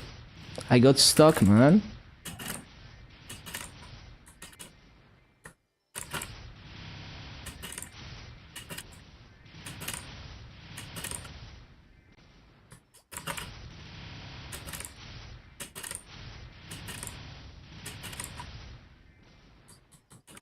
All Canon Master nodes acquired, Pog. Finally, how many nodes did you open?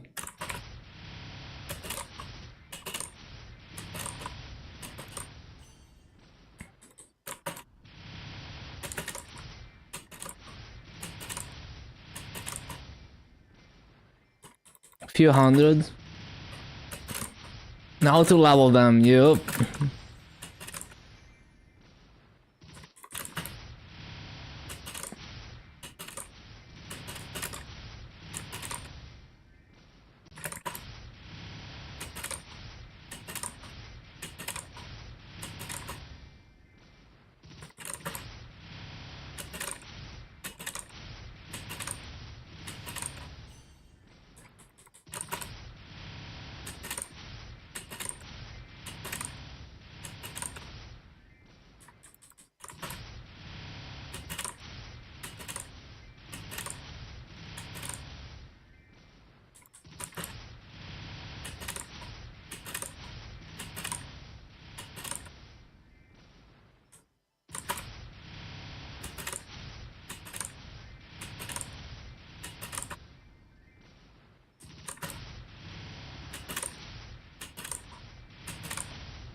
It's okay. Not as good as the previous BA, but it's decent. EXP is good though.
56% already, okay.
How many mobs an hour? 16k.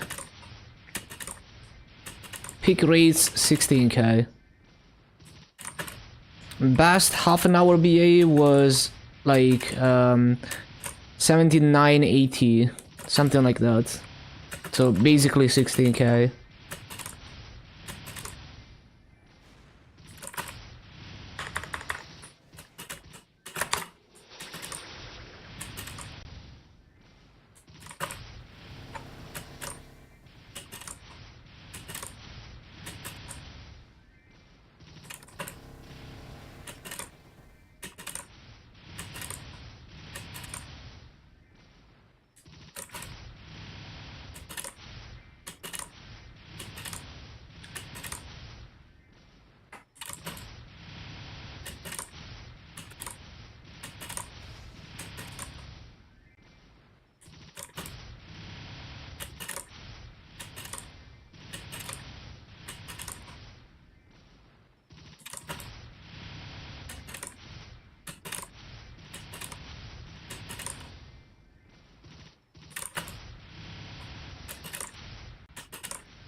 Apparently Maple Sea Aquila had a rollback or something.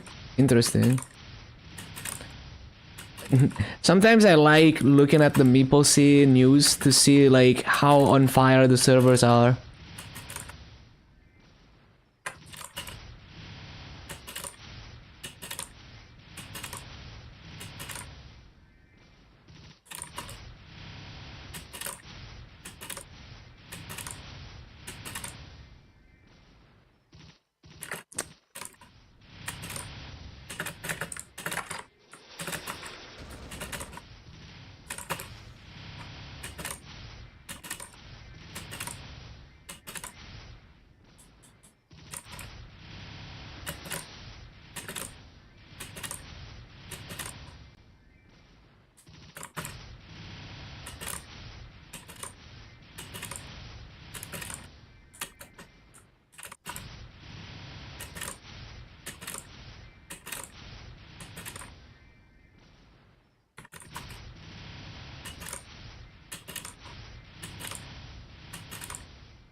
So I came to the conclusion that using the snake is the best way to nuke down elites.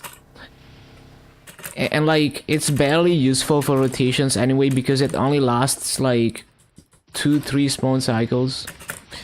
So I think it's just always worth saving it for elite mobs. Because otherwise it takes forever to kill elite mobs.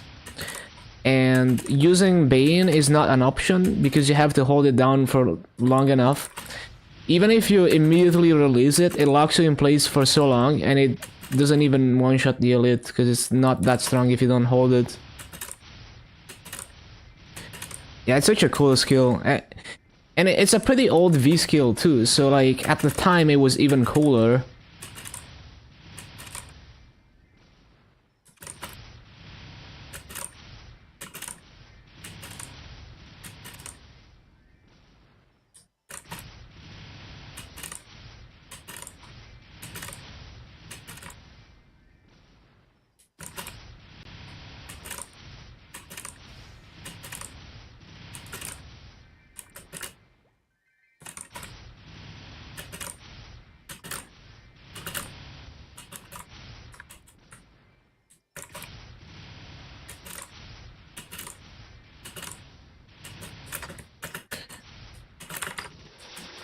Grift. -2 mobs.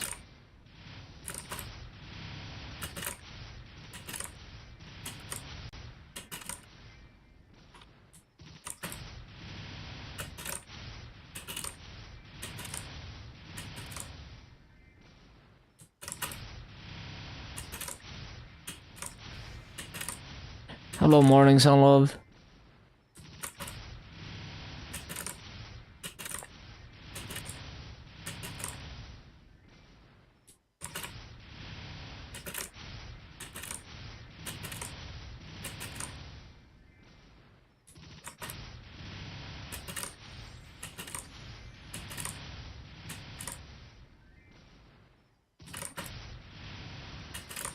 Siri time, Pog.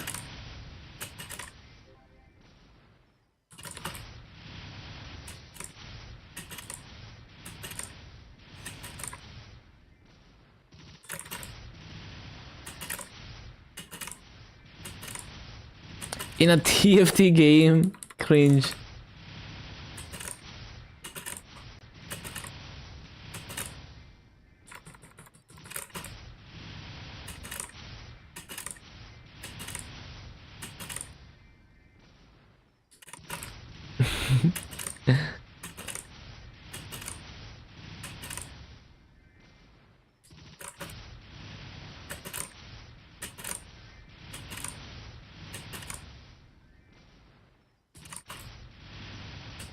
Addicted to trucking.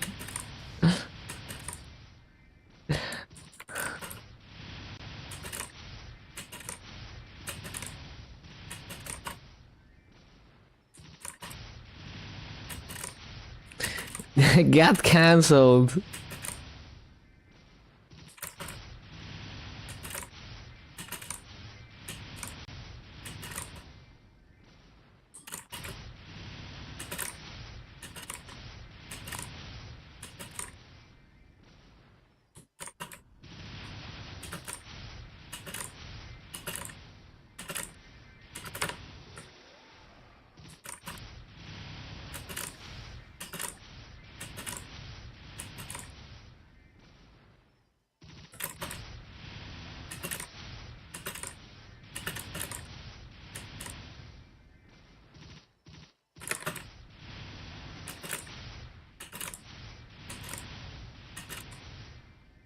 Hello, Louis. Welcome back.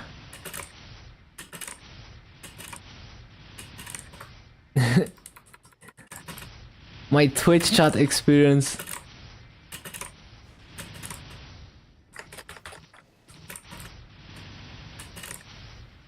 Timing concussion. It's easier than having to pay attention to cooldowns. So like the other option is to rotate like 3 cooldowns. That's I tried that. It's a million times harder. I can do this and not even look at my screen and do it correctly. It just becomes muscle memory.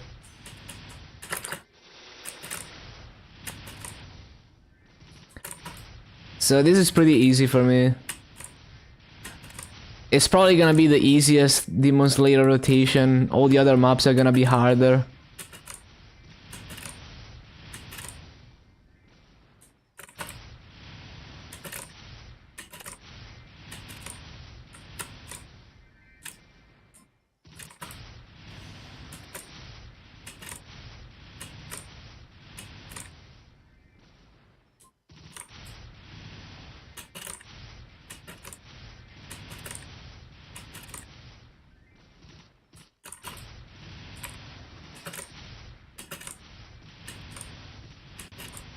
You get crystals? Okay, so here's the thing.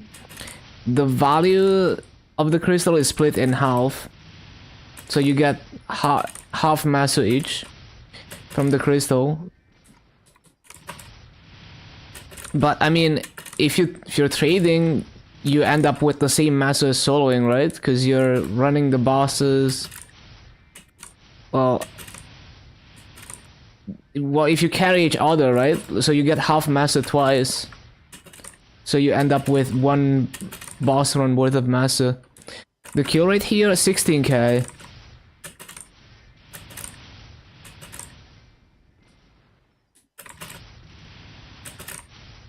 Really easy 16k.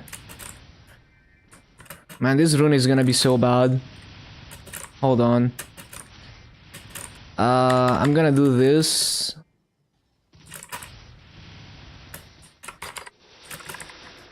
Yeah, we're gonna have to miss some mobs. I thought it was gonna kill all the mobs, but I guess not.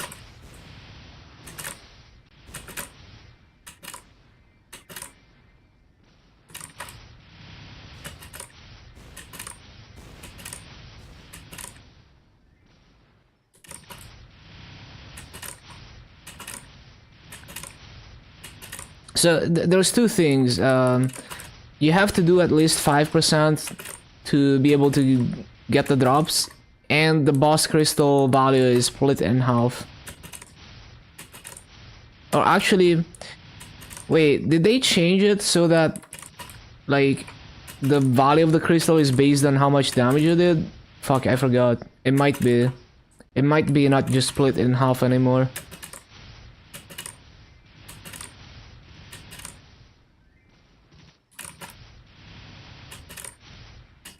Well, either way, it's still gonna be like one full run worth of massa. Still half? Okay.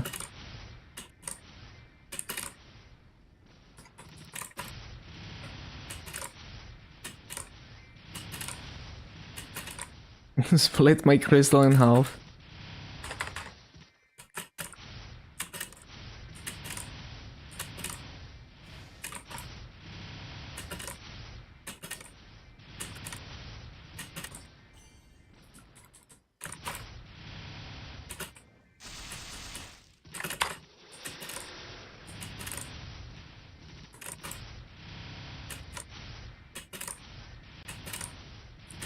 This elite is a grief.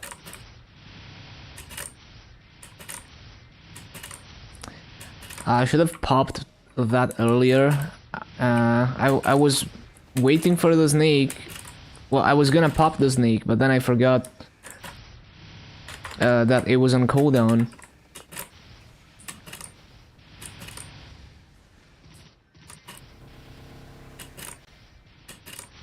You play Ilium? That's cool.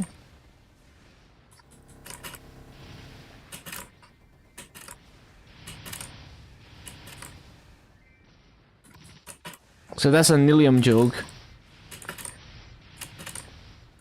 Damn, advanced Ilium humor.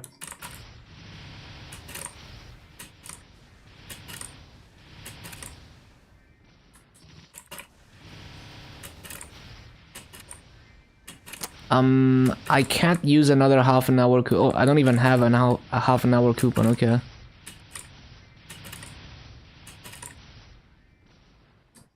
Ever played Lost Ark? I'm not really interested, cause like, the reason I like Maple is like, it's not focused on raids, it's open map grinding, it's 2D and side-scrolling, has pixel art graphics, those are all important things to me.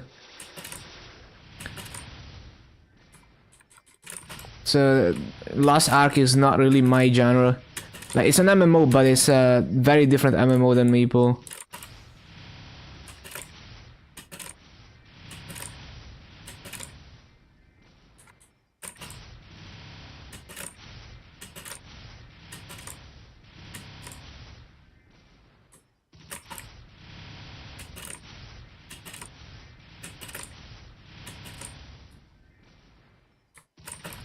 And also, like, I'm not playing other MMOs until Maple Story shuts down. I just wanna, like, I'm sacrificing any interest in any other game to focus on Maple Story.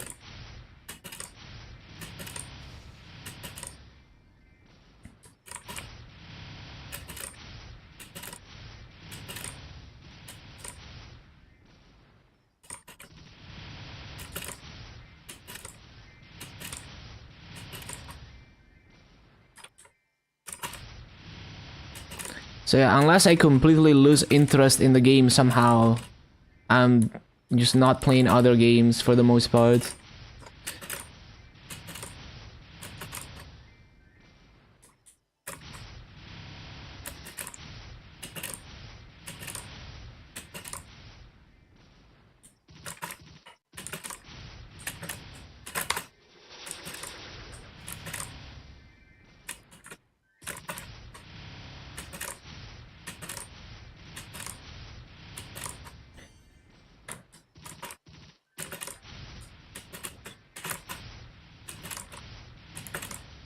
Well, Lost Ark does one thing that it has going for it is that it seems to have a good cosmetics system. I mean, Maple does too, but it's like in Lost Ark, it seems like they have this like community-made presets, you know, of like outfits that you can take and modify, which is pretty cool. When Demon Cry was spammable, I was not playing when Demon Slayer got released, but I was playing before that, but not during that.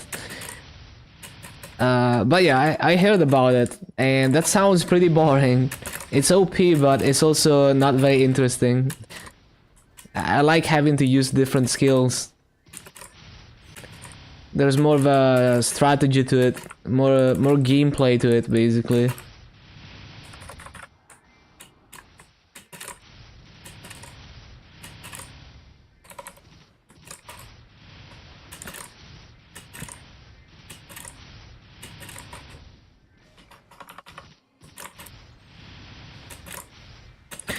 Yeah, Genesis meta was boring too, and also like Genesis was not as good as it seemed, because you have to remember we were playing in 800 by 600. The Genesis hitbox is not even that impressive by today's standards, especially if you consider how slowly you were moving. You were locked in place for so long. Old Genesis would not be good rates in today's standards. And it's like the cooldown is like longer than a spawn cycle too, I think. Well, not the cooldown, but like the animation, because there's no cooldown, but the animation is so slow that it's basically a cooldown. Plus you have to heal your MP, yeah, so like you don't wanna spam it too hard, because then you die.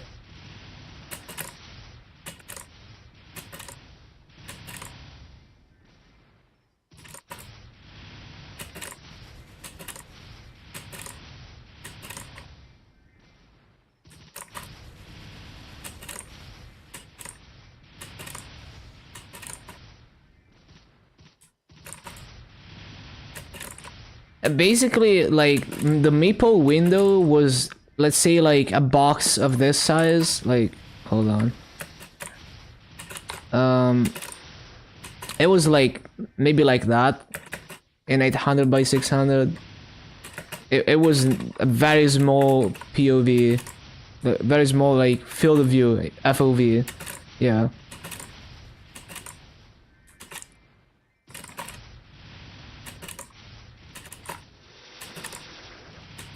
So it was full screen, but the screen was not very big. It went off screen a little bit, but yeah.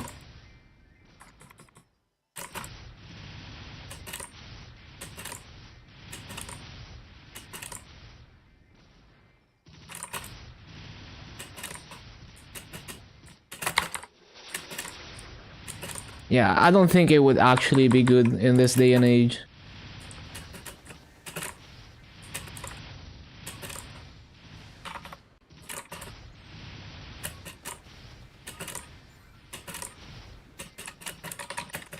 Bruh, I got stunned by the E-boss on Megalol. Also, I forgot to use the snake. Let's finish this E-boss.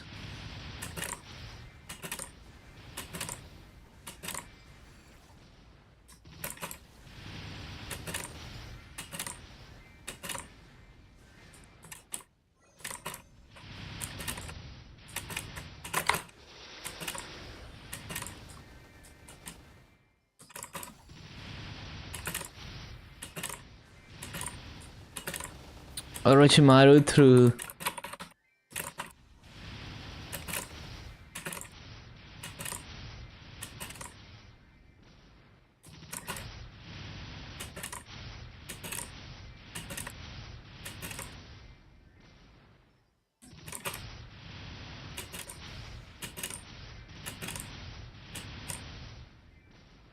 It's favor time. Good luck everyone on spell tracing.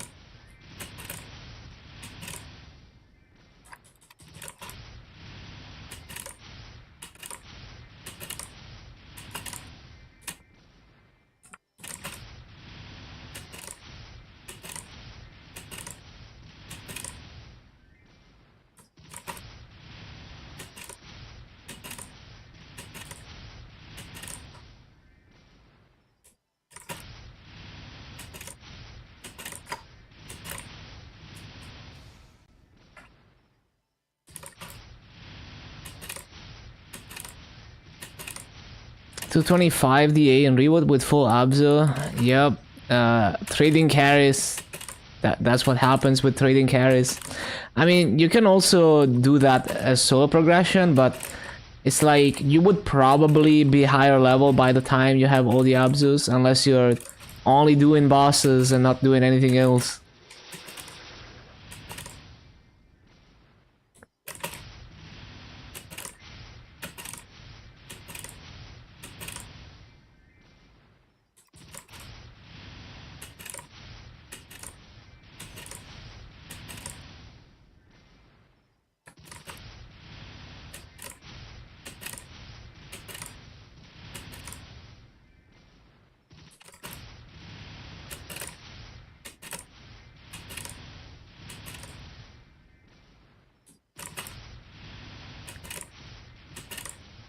Oh yeah, by the way, some of the... I'm pretty sure some of the pieces from CRE are instanced. So after you let them... like, after you let the other person loot everything, there's gonna be some pieces that are still there. And they can't see them.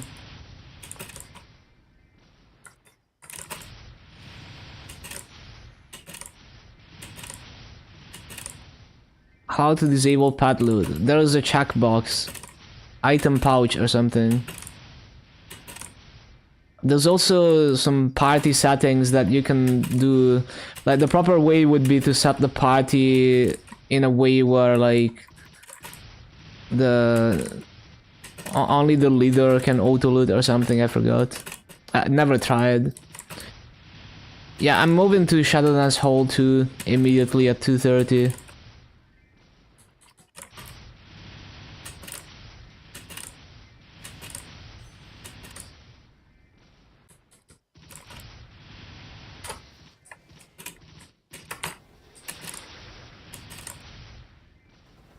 Had the surgery today.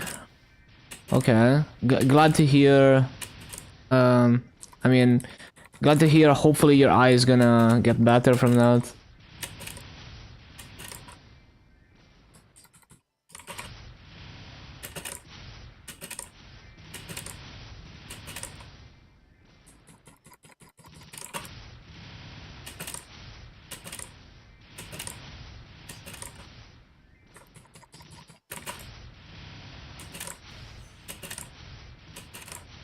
Left iron axe? Dumb.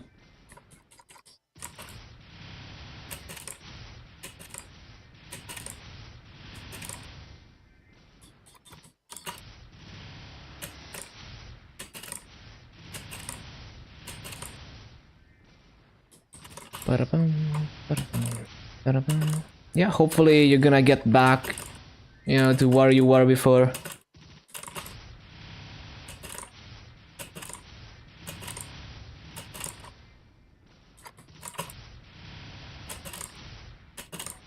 This might be really close to 16k, let's see.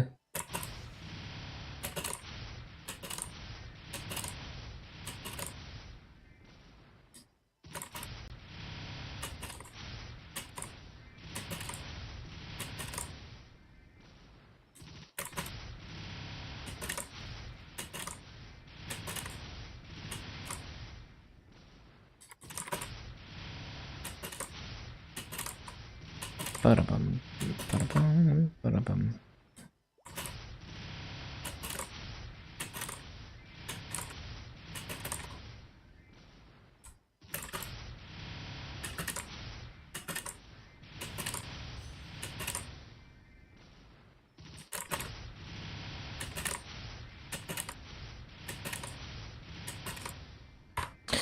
Oh, really close. It's like 10 kills off 16k. Well, that's my best BA right there. 79 and 90. I mean, that's basically 16k. Ba-da-bum, ba-da-bum. Close to 80 mil an hour. Yeah, that's like 78 mil an hour.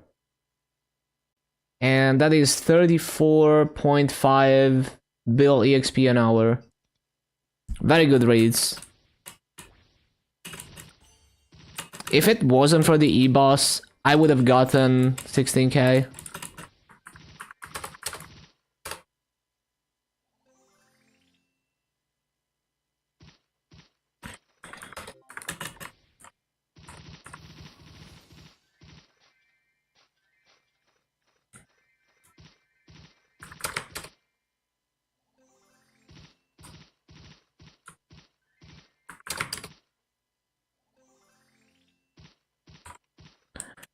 Oh no, we're out of burning.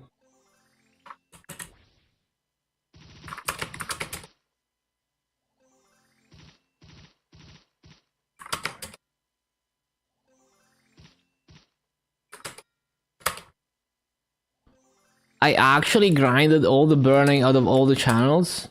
I guess we're gonna go for 90% then.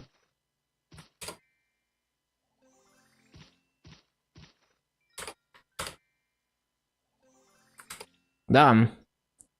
Is someone else grinding here? Is this all me?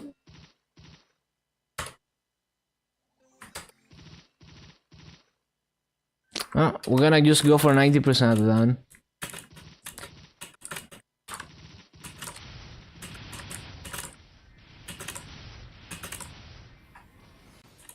Oh, never mind. It's not even 33 mobs. Yeah, no. It needs to be 33 mobs.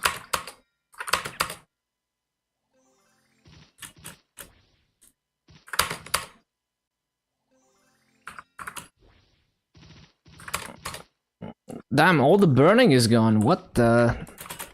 Who did this? Myself. I did it. Oh my god, it's all 70%. How? Like, this is probably... I bet this map is 32.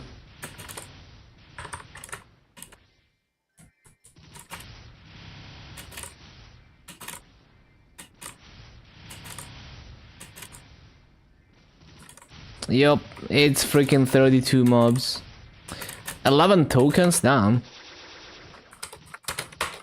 Bro, it's all fucked. I guess we just go to like a low burning channel. 40% drop. That's even more insane.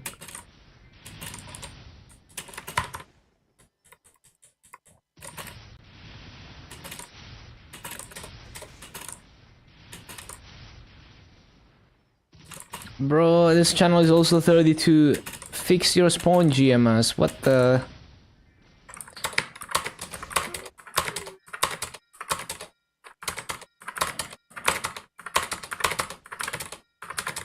Guess I can't CC.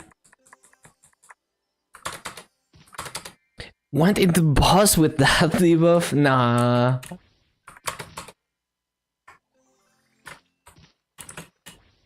Uh, 80% is gonna have to do. Already wasted a minute.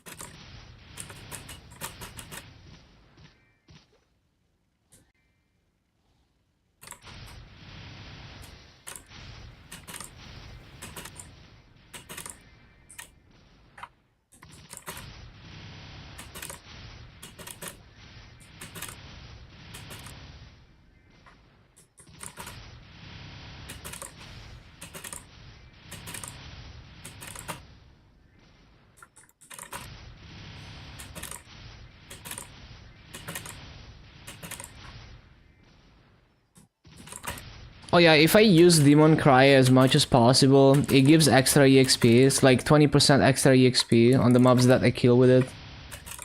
But I simply can't be bothered.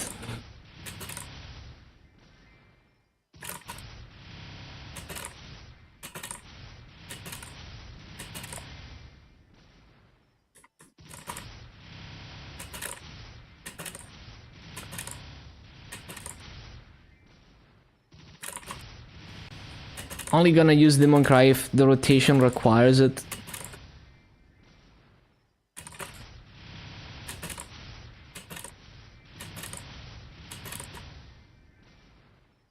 It's also good to have as a backup skill if I mess up.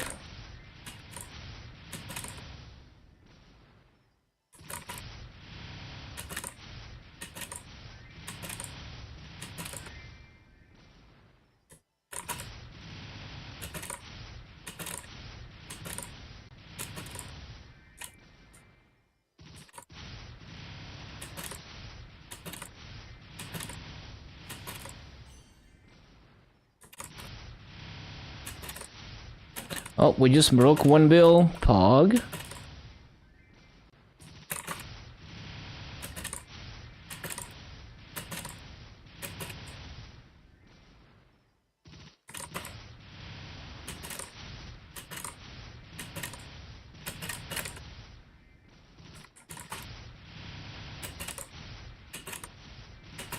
So we basically made like 5 levels and a half.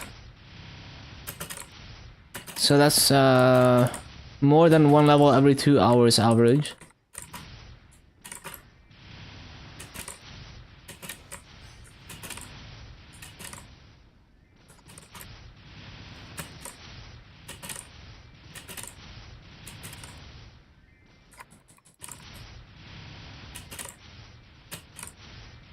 Man, the EXP rates here are actually so high. Like, it's probably the same rates I'm gonna get in Shadow Dance Hall with lower burning.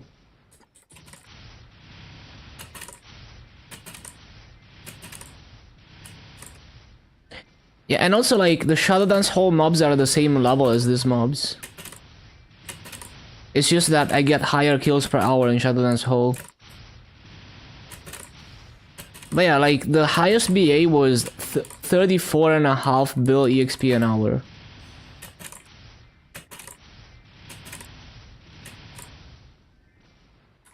So basically, just like you could grind to 250 in Shadow Dance Hall if you're weak or you just like the map, you could grind to 250 in this map. And get like, I mean, if you get 16k in both maps, it's gonna be similar EXP probably. But you can get like almost 18k in Shadow Dance Hall. Well, actually, I don't know if the base EXP is the same. I would expect the Mora's base EXP to be higher, but But then again, the mobs are the same level, so I actually don't know. The reason the levels are so weird in the early Arcane River areas, I mean, just in general, in Arcane River, the levels are weird. Like, you get to a new area, but then the mobs are like 10 levels above you.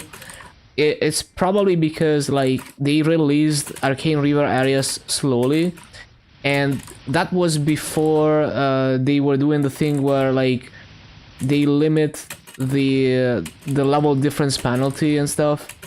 So, like, they had to have, basically this was the map to the place to grind to 250 before they released the rest of Arcane River. So they had to have high level mobs for people to be able to hit 250. I guess that's why the levels are so weird. Like, you go to Esfera and there's like level 249 mobs or something, even though the area is 235.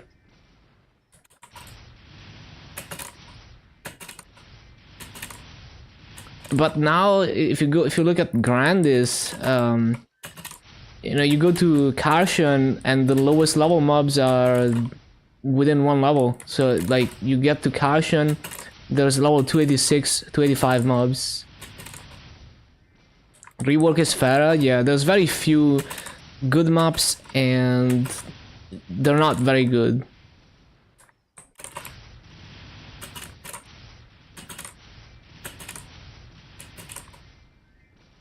So basically, what they did after Grindis is, if you're like, before we had Karshan, if you're too high level, so like if you're like Nero, they limit the level difference penalty to as if you're like 10 levels above the mobs or something, so that you don't get any penalty. Which they didn't do in the Arcane River days.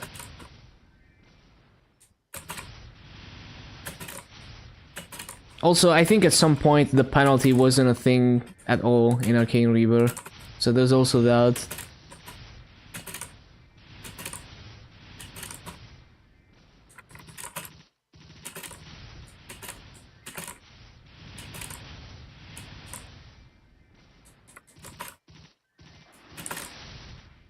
What just happened?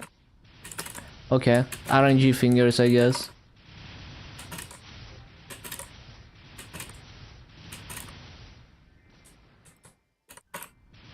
Okay, that's my 10 hours. Let's see the gains.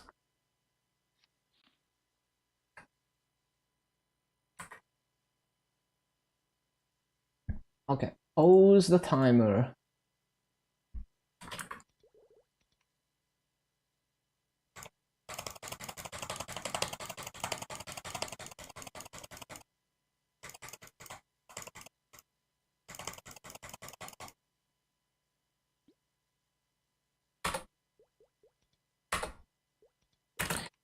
Let's see.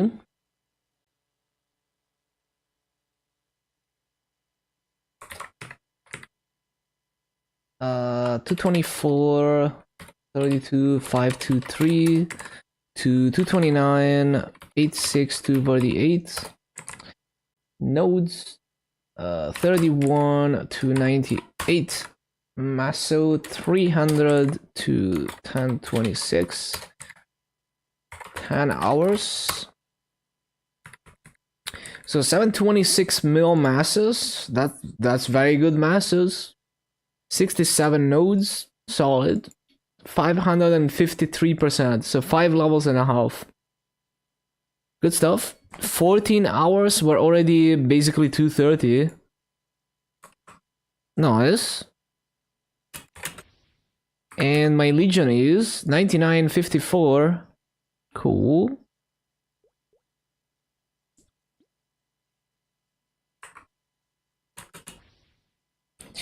Not letting you hit the chest. 0 drop rate gaming. Okay, so dailies and stuff. I don't need to transfer the pets. Dailies and stuff.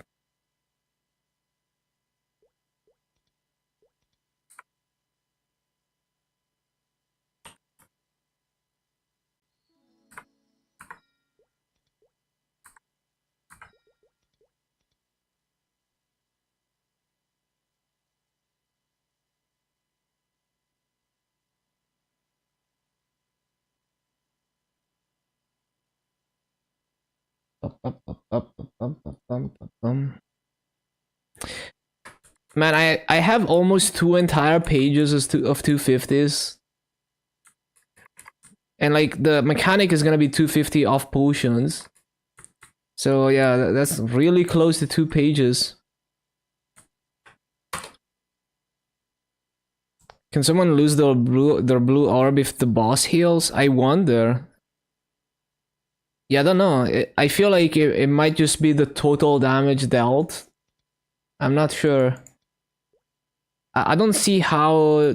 I feel like it has to be the total damage, so that includes HP that was healed, but I don't know.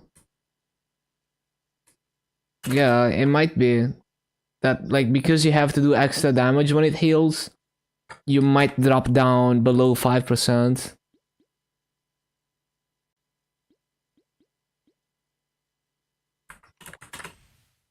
Okay.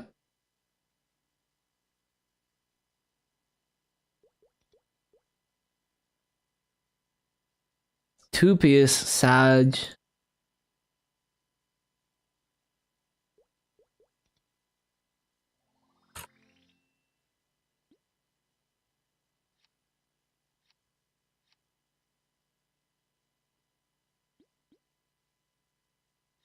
Oh, look, disappeared. It disappears after 2 minutes. Just like other drops. 2 minutes and the loot expires.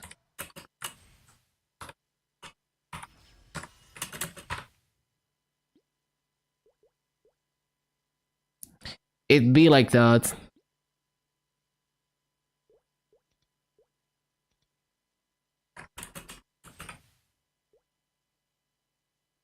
Pro gamer move.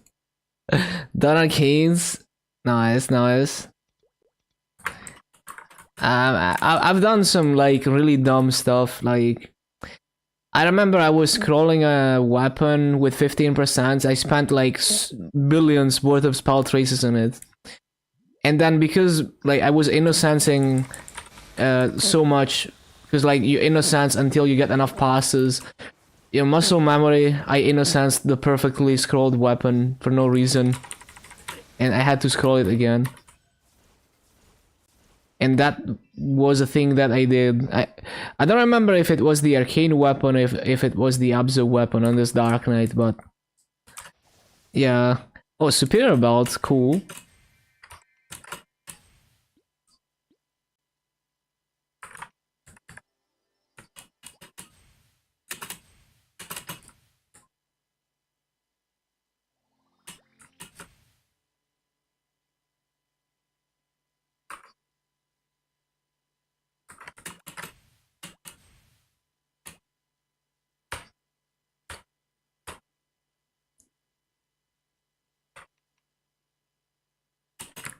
Yeah, another superior belt.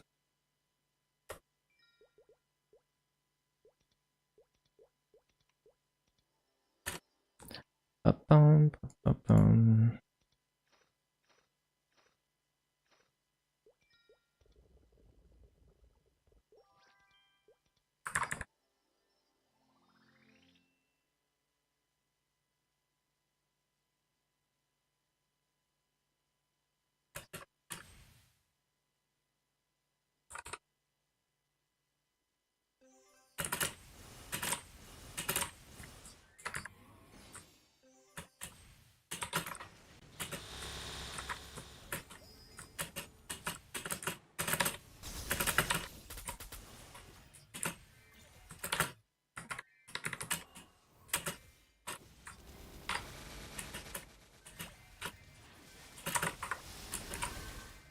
'88 magic attack, Titan Heart. That's nice. That's better than my Wonderite Heart. 78 attack. It's just raised. Couldn't be bothered to use like the fancy scrolls.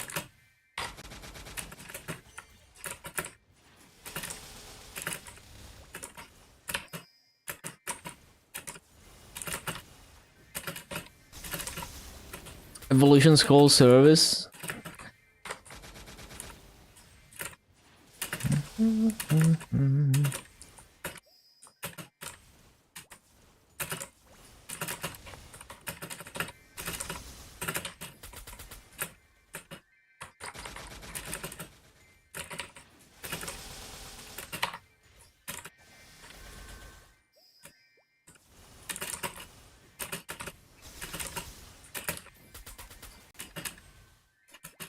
Should have primed. Nah.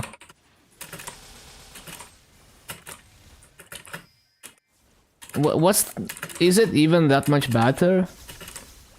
Oh, okay. 110 attack sounds... Okay, that's probably worth. A certain Lumi bound the boss. I mean, Lumi bind is 10 seconds, right? So... Probably fine.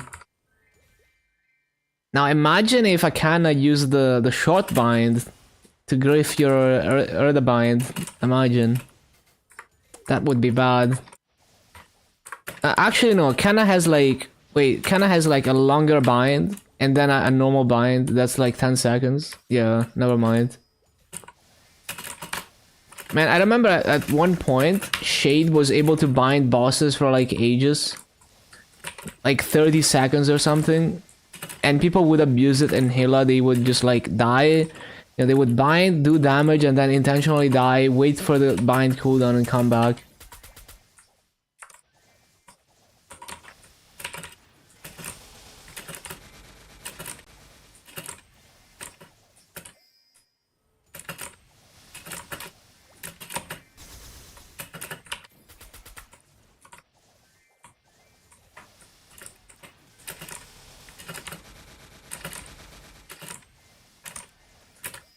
Yeah, now you know.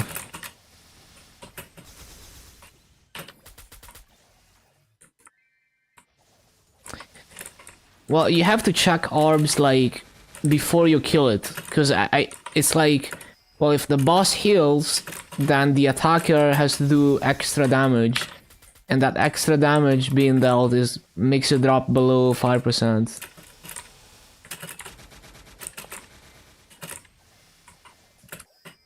Yeah, just do more damage, probably easier.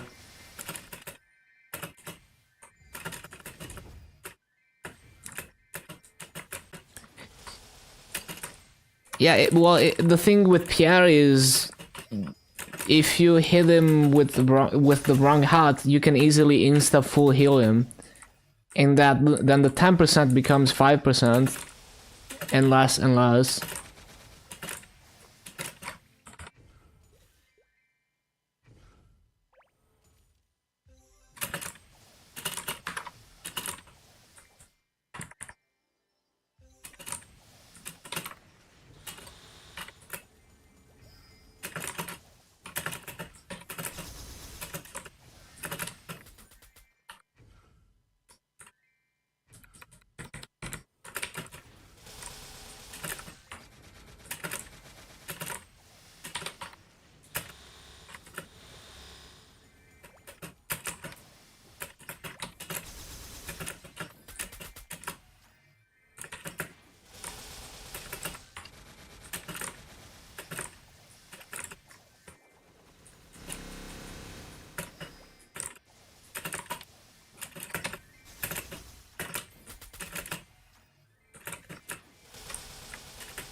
Hello Stephen, welcome back. It's been a while.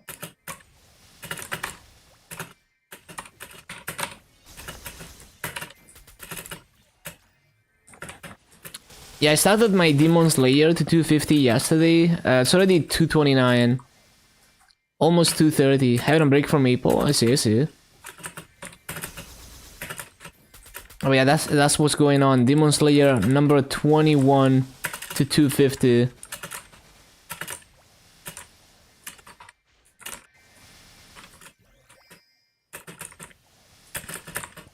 And I did Demon Avenger, so after this one I have all the demons at 250. Both demons.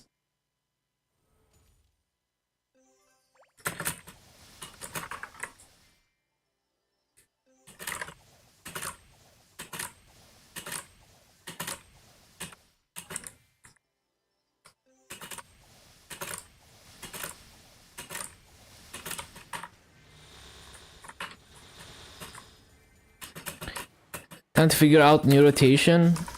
How many kills an hour are you getting though? Like, how bad is it?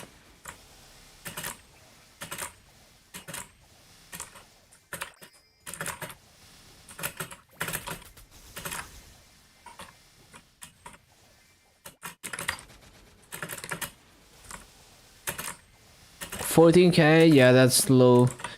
Especially in Ali 3, it should be possible to do even 18K. Just need to experiment with new rotation, I guess. What class are you playing? I forgot.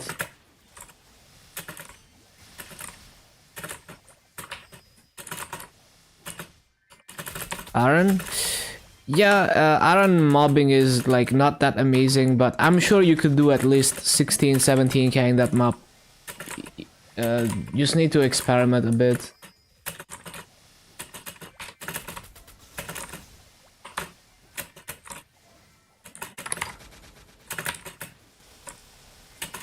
Maybe try to use the portals or something. Obviously use your the fountain, very important.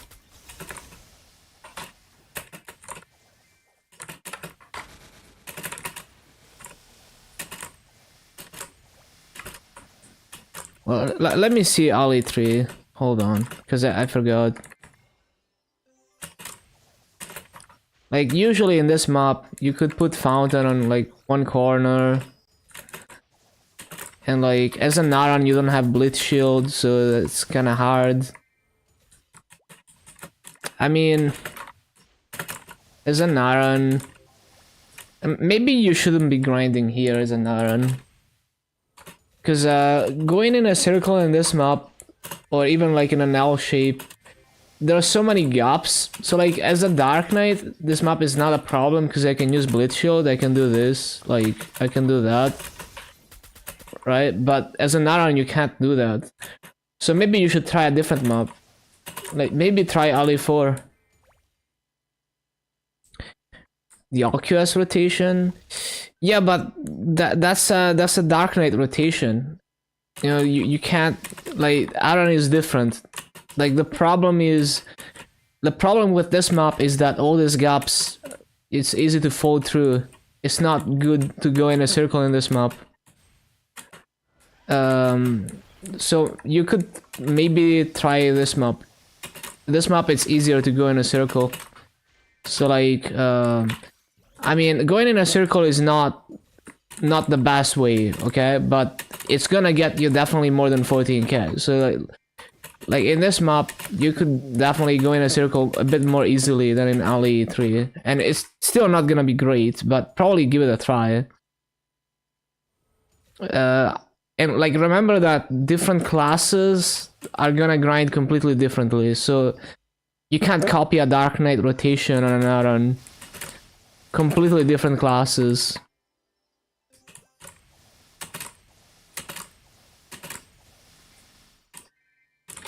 You don't know Vellum could do fireball on first pop-up? Yeah, sometimes he does that. So there's two ways to... Well, there's one way to tell even... So like usually you can tell because like every 2 to 3 attacks he's gonna do the fireballs, but for the first one you can listen to the sound. Like he's gonna do a different sound when he fireballs. You know, there's like kind of a roar sound that he does before the fireballs.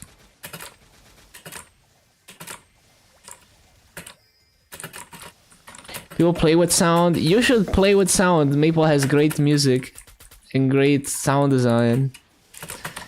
I mean, I played with sound and music unironically for like hundreds of hours. Like when this Dark Knight was level 210, I was grinding in Choo-Choo with music on, all the sounds on, and like I did that for like, you know, probably hundreds of hours. I mean, at least like 100 hours of just like having the game music on and grinding with it. The boss music is nice too. Like each boss has its own music.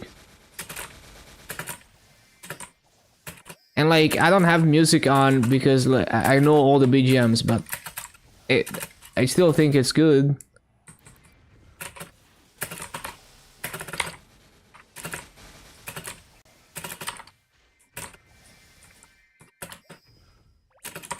Also, you can hear how satisfying your skills sound.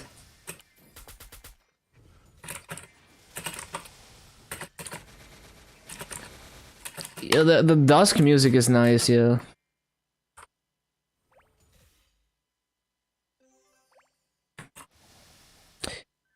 If you want, I can find you like a Odium Aran rotation. I'm sure there's better rotations than Ali 3. Oh, wait, we don't have instance maps, I forgot.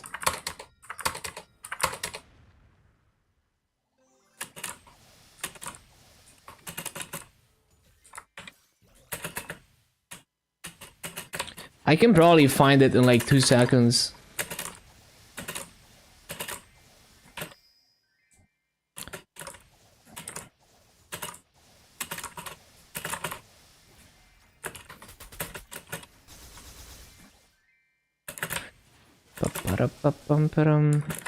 Are you strong enough to do locked door on your Aran?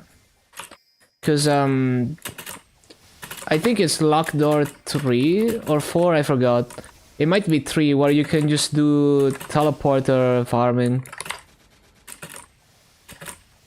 Ali 2. It's not gonna be good rates, but yeah, you could do that. Well, if you want, well, if you want like a lazy rotation that you don't have to pay attention to, if you're strong enough for locked door, you can use the teleporters in those maps and get actually good rates. Like way more than 14k. You can do 17, 18k in those maps, just using the teleporters. But I don't know if you're strong enough. It makes the game so much better. Yeah, of course. And there's a lot of work that goes into sound design. Like, there's a lot of work that goes into making every skill satisfying to use in terms of sound, every button satisfying to click. And yeah, there's sound cues as well for some bosses. 30% EXP and mass, so that sounds like really bad rates, because it sounds like you're not full clearing. Wouldn't you could do like, so are you strong enough for locked door? Like, have you tried locked door? Because you could do lazy grinding there as an Aran and get like way better rates than you're getting in Ali.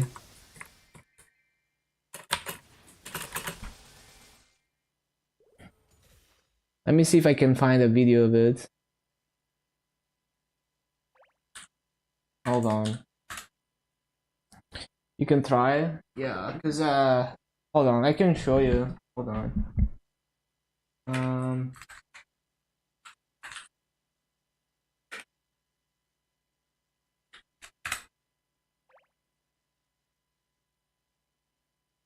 Okay, let me see if I... So like... Let me see, this is probably it. Locked door 3.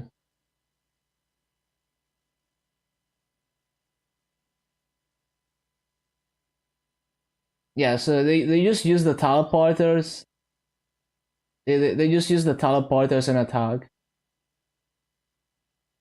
And that is locked door 3.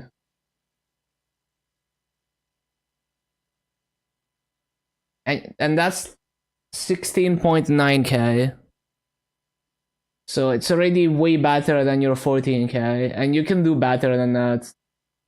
Like, this guy is not being very, like, they're kind of sloppy with it. You can do better.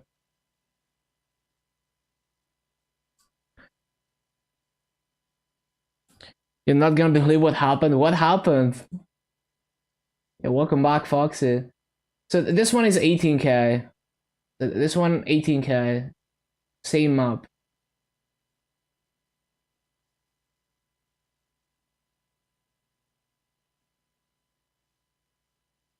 So I can link you the video. I'm gonna send you the video so you can look at it. Okay.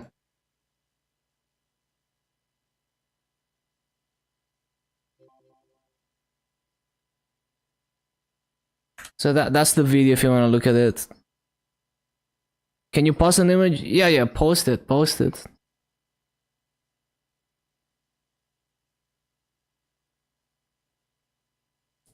Yo, Genesis. Yo, let's go. Barcode the MVP. Yeah, no problem.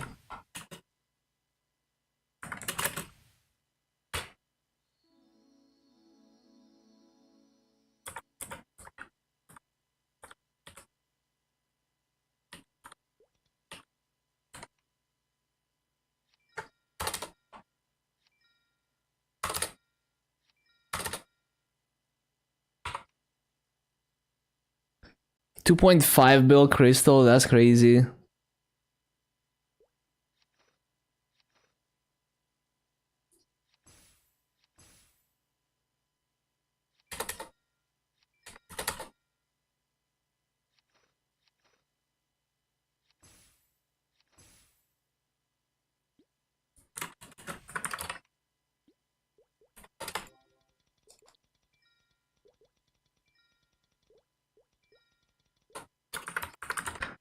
Okay, so that is all the secret dailies. Right. Right. Oh, no, that is not all the secret dailies. Now it is. And Monster Life.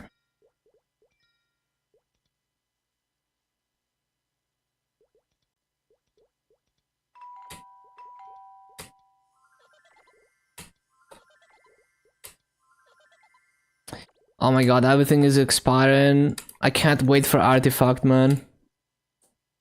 I don't need to revive everything, I'm too lazy to figure out which mobs I want to keep.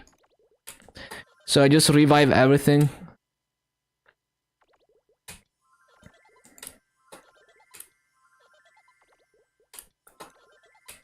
So I have some mobs to nurture for EXP.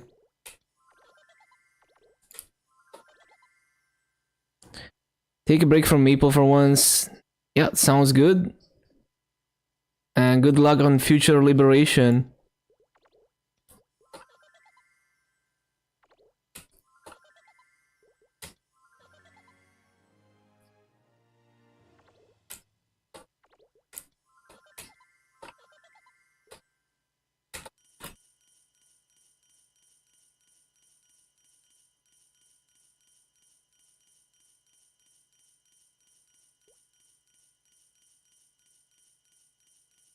Ba-da-bum, ba-da-bum.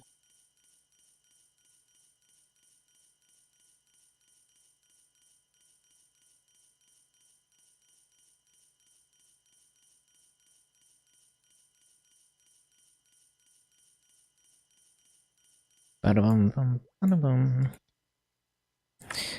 Okay. Right.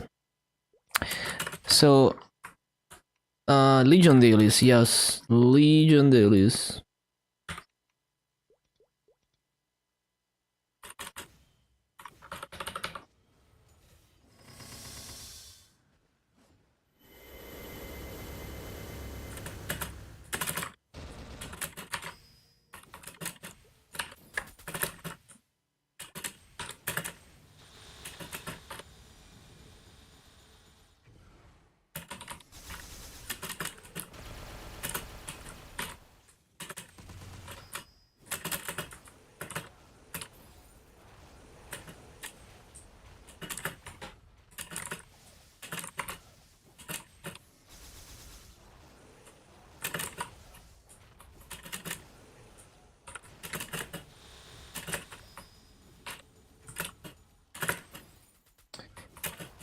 Bum, bum, bum.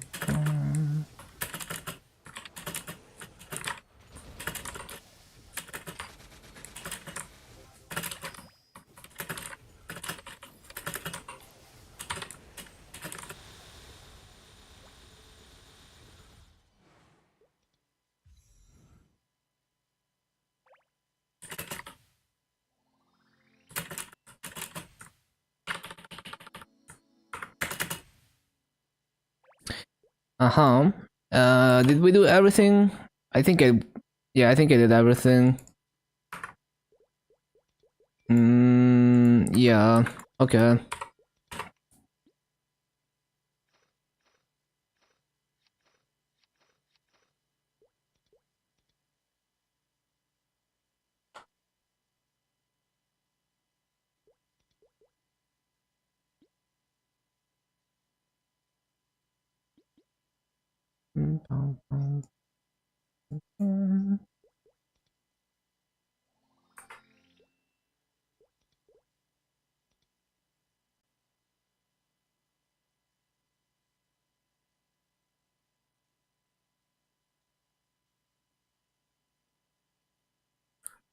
What did you do? What happened?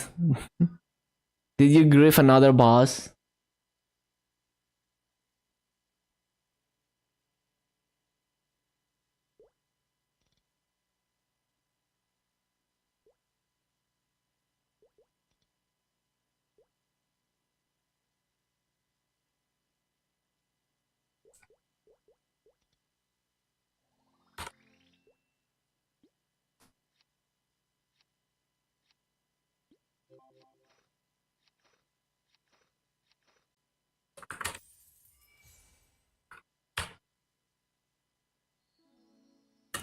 All the dailies.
Bum, bum, bum, ba, ba, da, ba, da, bum.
Oh yeah, Aerial Illusion is so OP.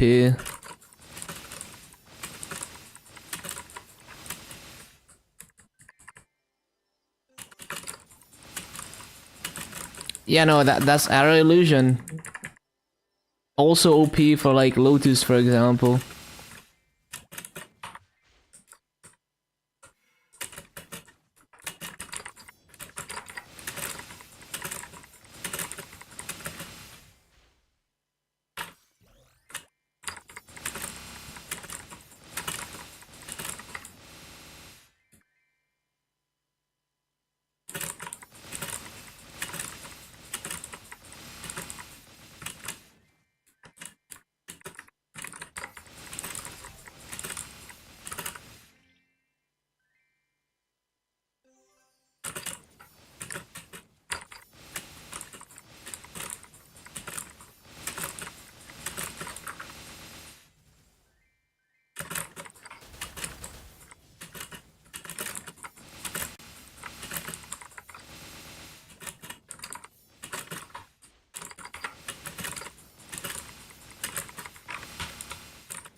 Uh-huh.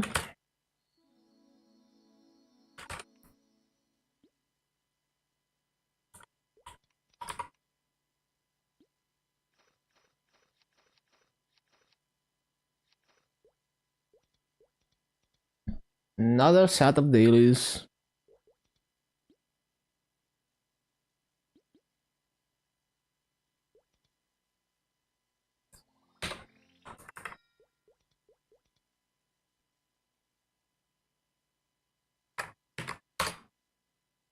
Night Lord.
Wait, I didn't take the dailies as always.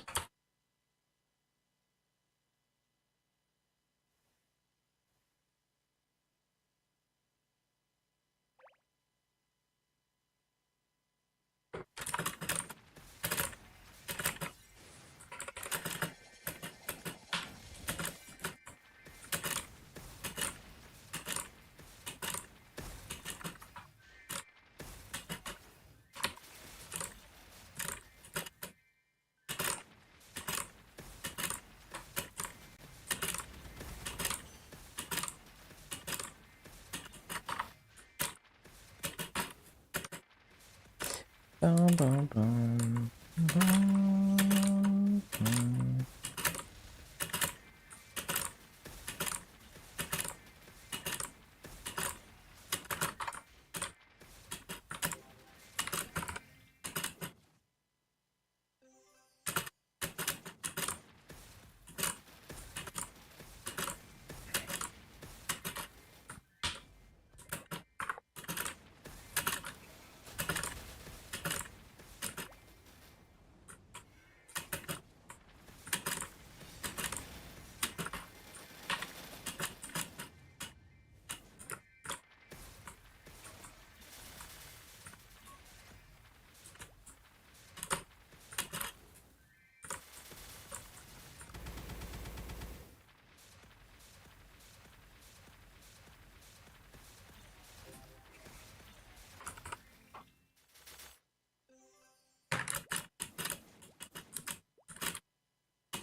Bum, bum, bum, bum, bum. Bum, bum, bum, bum.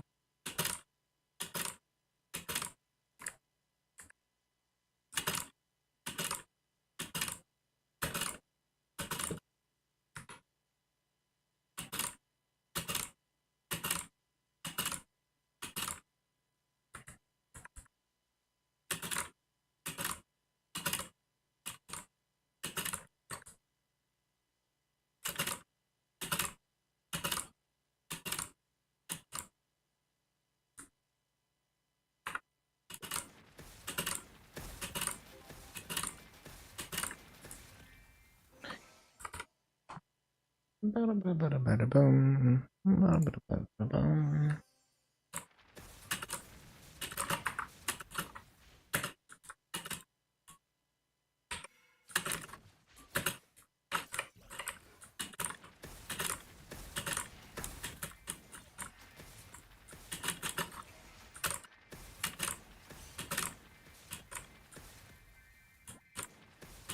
Bosses are bugged in multiplayer. Yeah. So there's some desync shit sometimes. So like Pierre might start moonwalking, or just sliding around, or just like disappear when he is red and not reappear for a while, and then he reappears and everyone dies. That's a thing that happens. Yep, it's just desync.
Oh, I just accidentally scrolled my chat.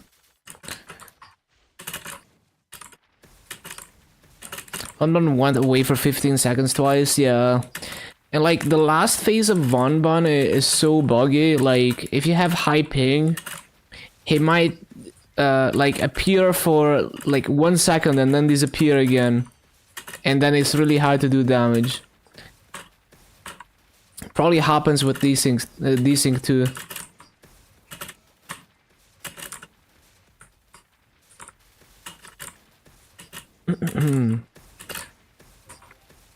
Okay. That's the Night Lord dailies. Would have been 1 minute faster if I actually took the dailies before killing mobs.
Ba-da-ba-bum.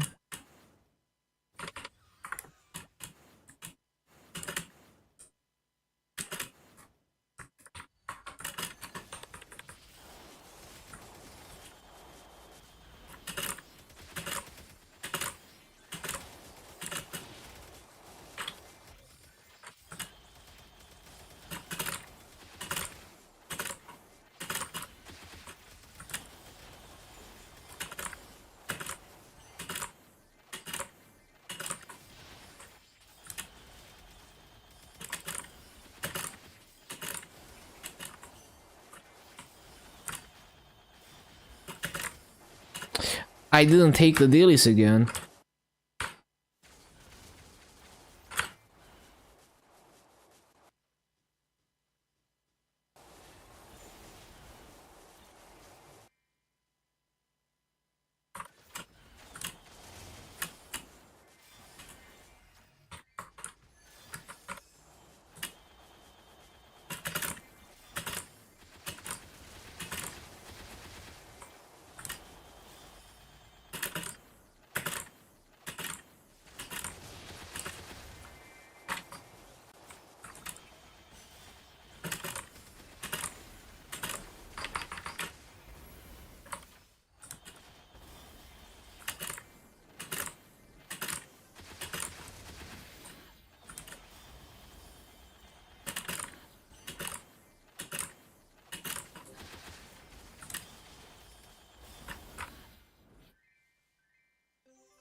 There's a decent ring from Arcarium Prequest.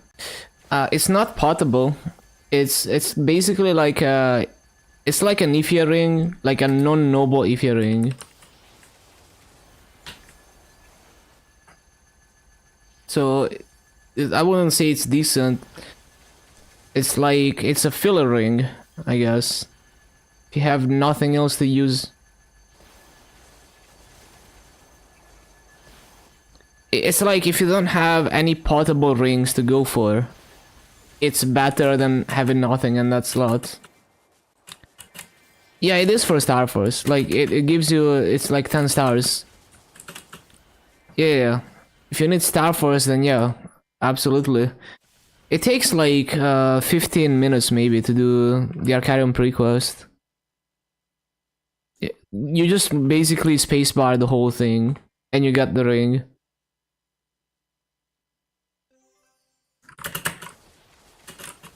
Yeah, Crusader ring, Platinum Cross ring, whatever it's called now.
Got fined 300k for suspending service in Korea? Wait, really?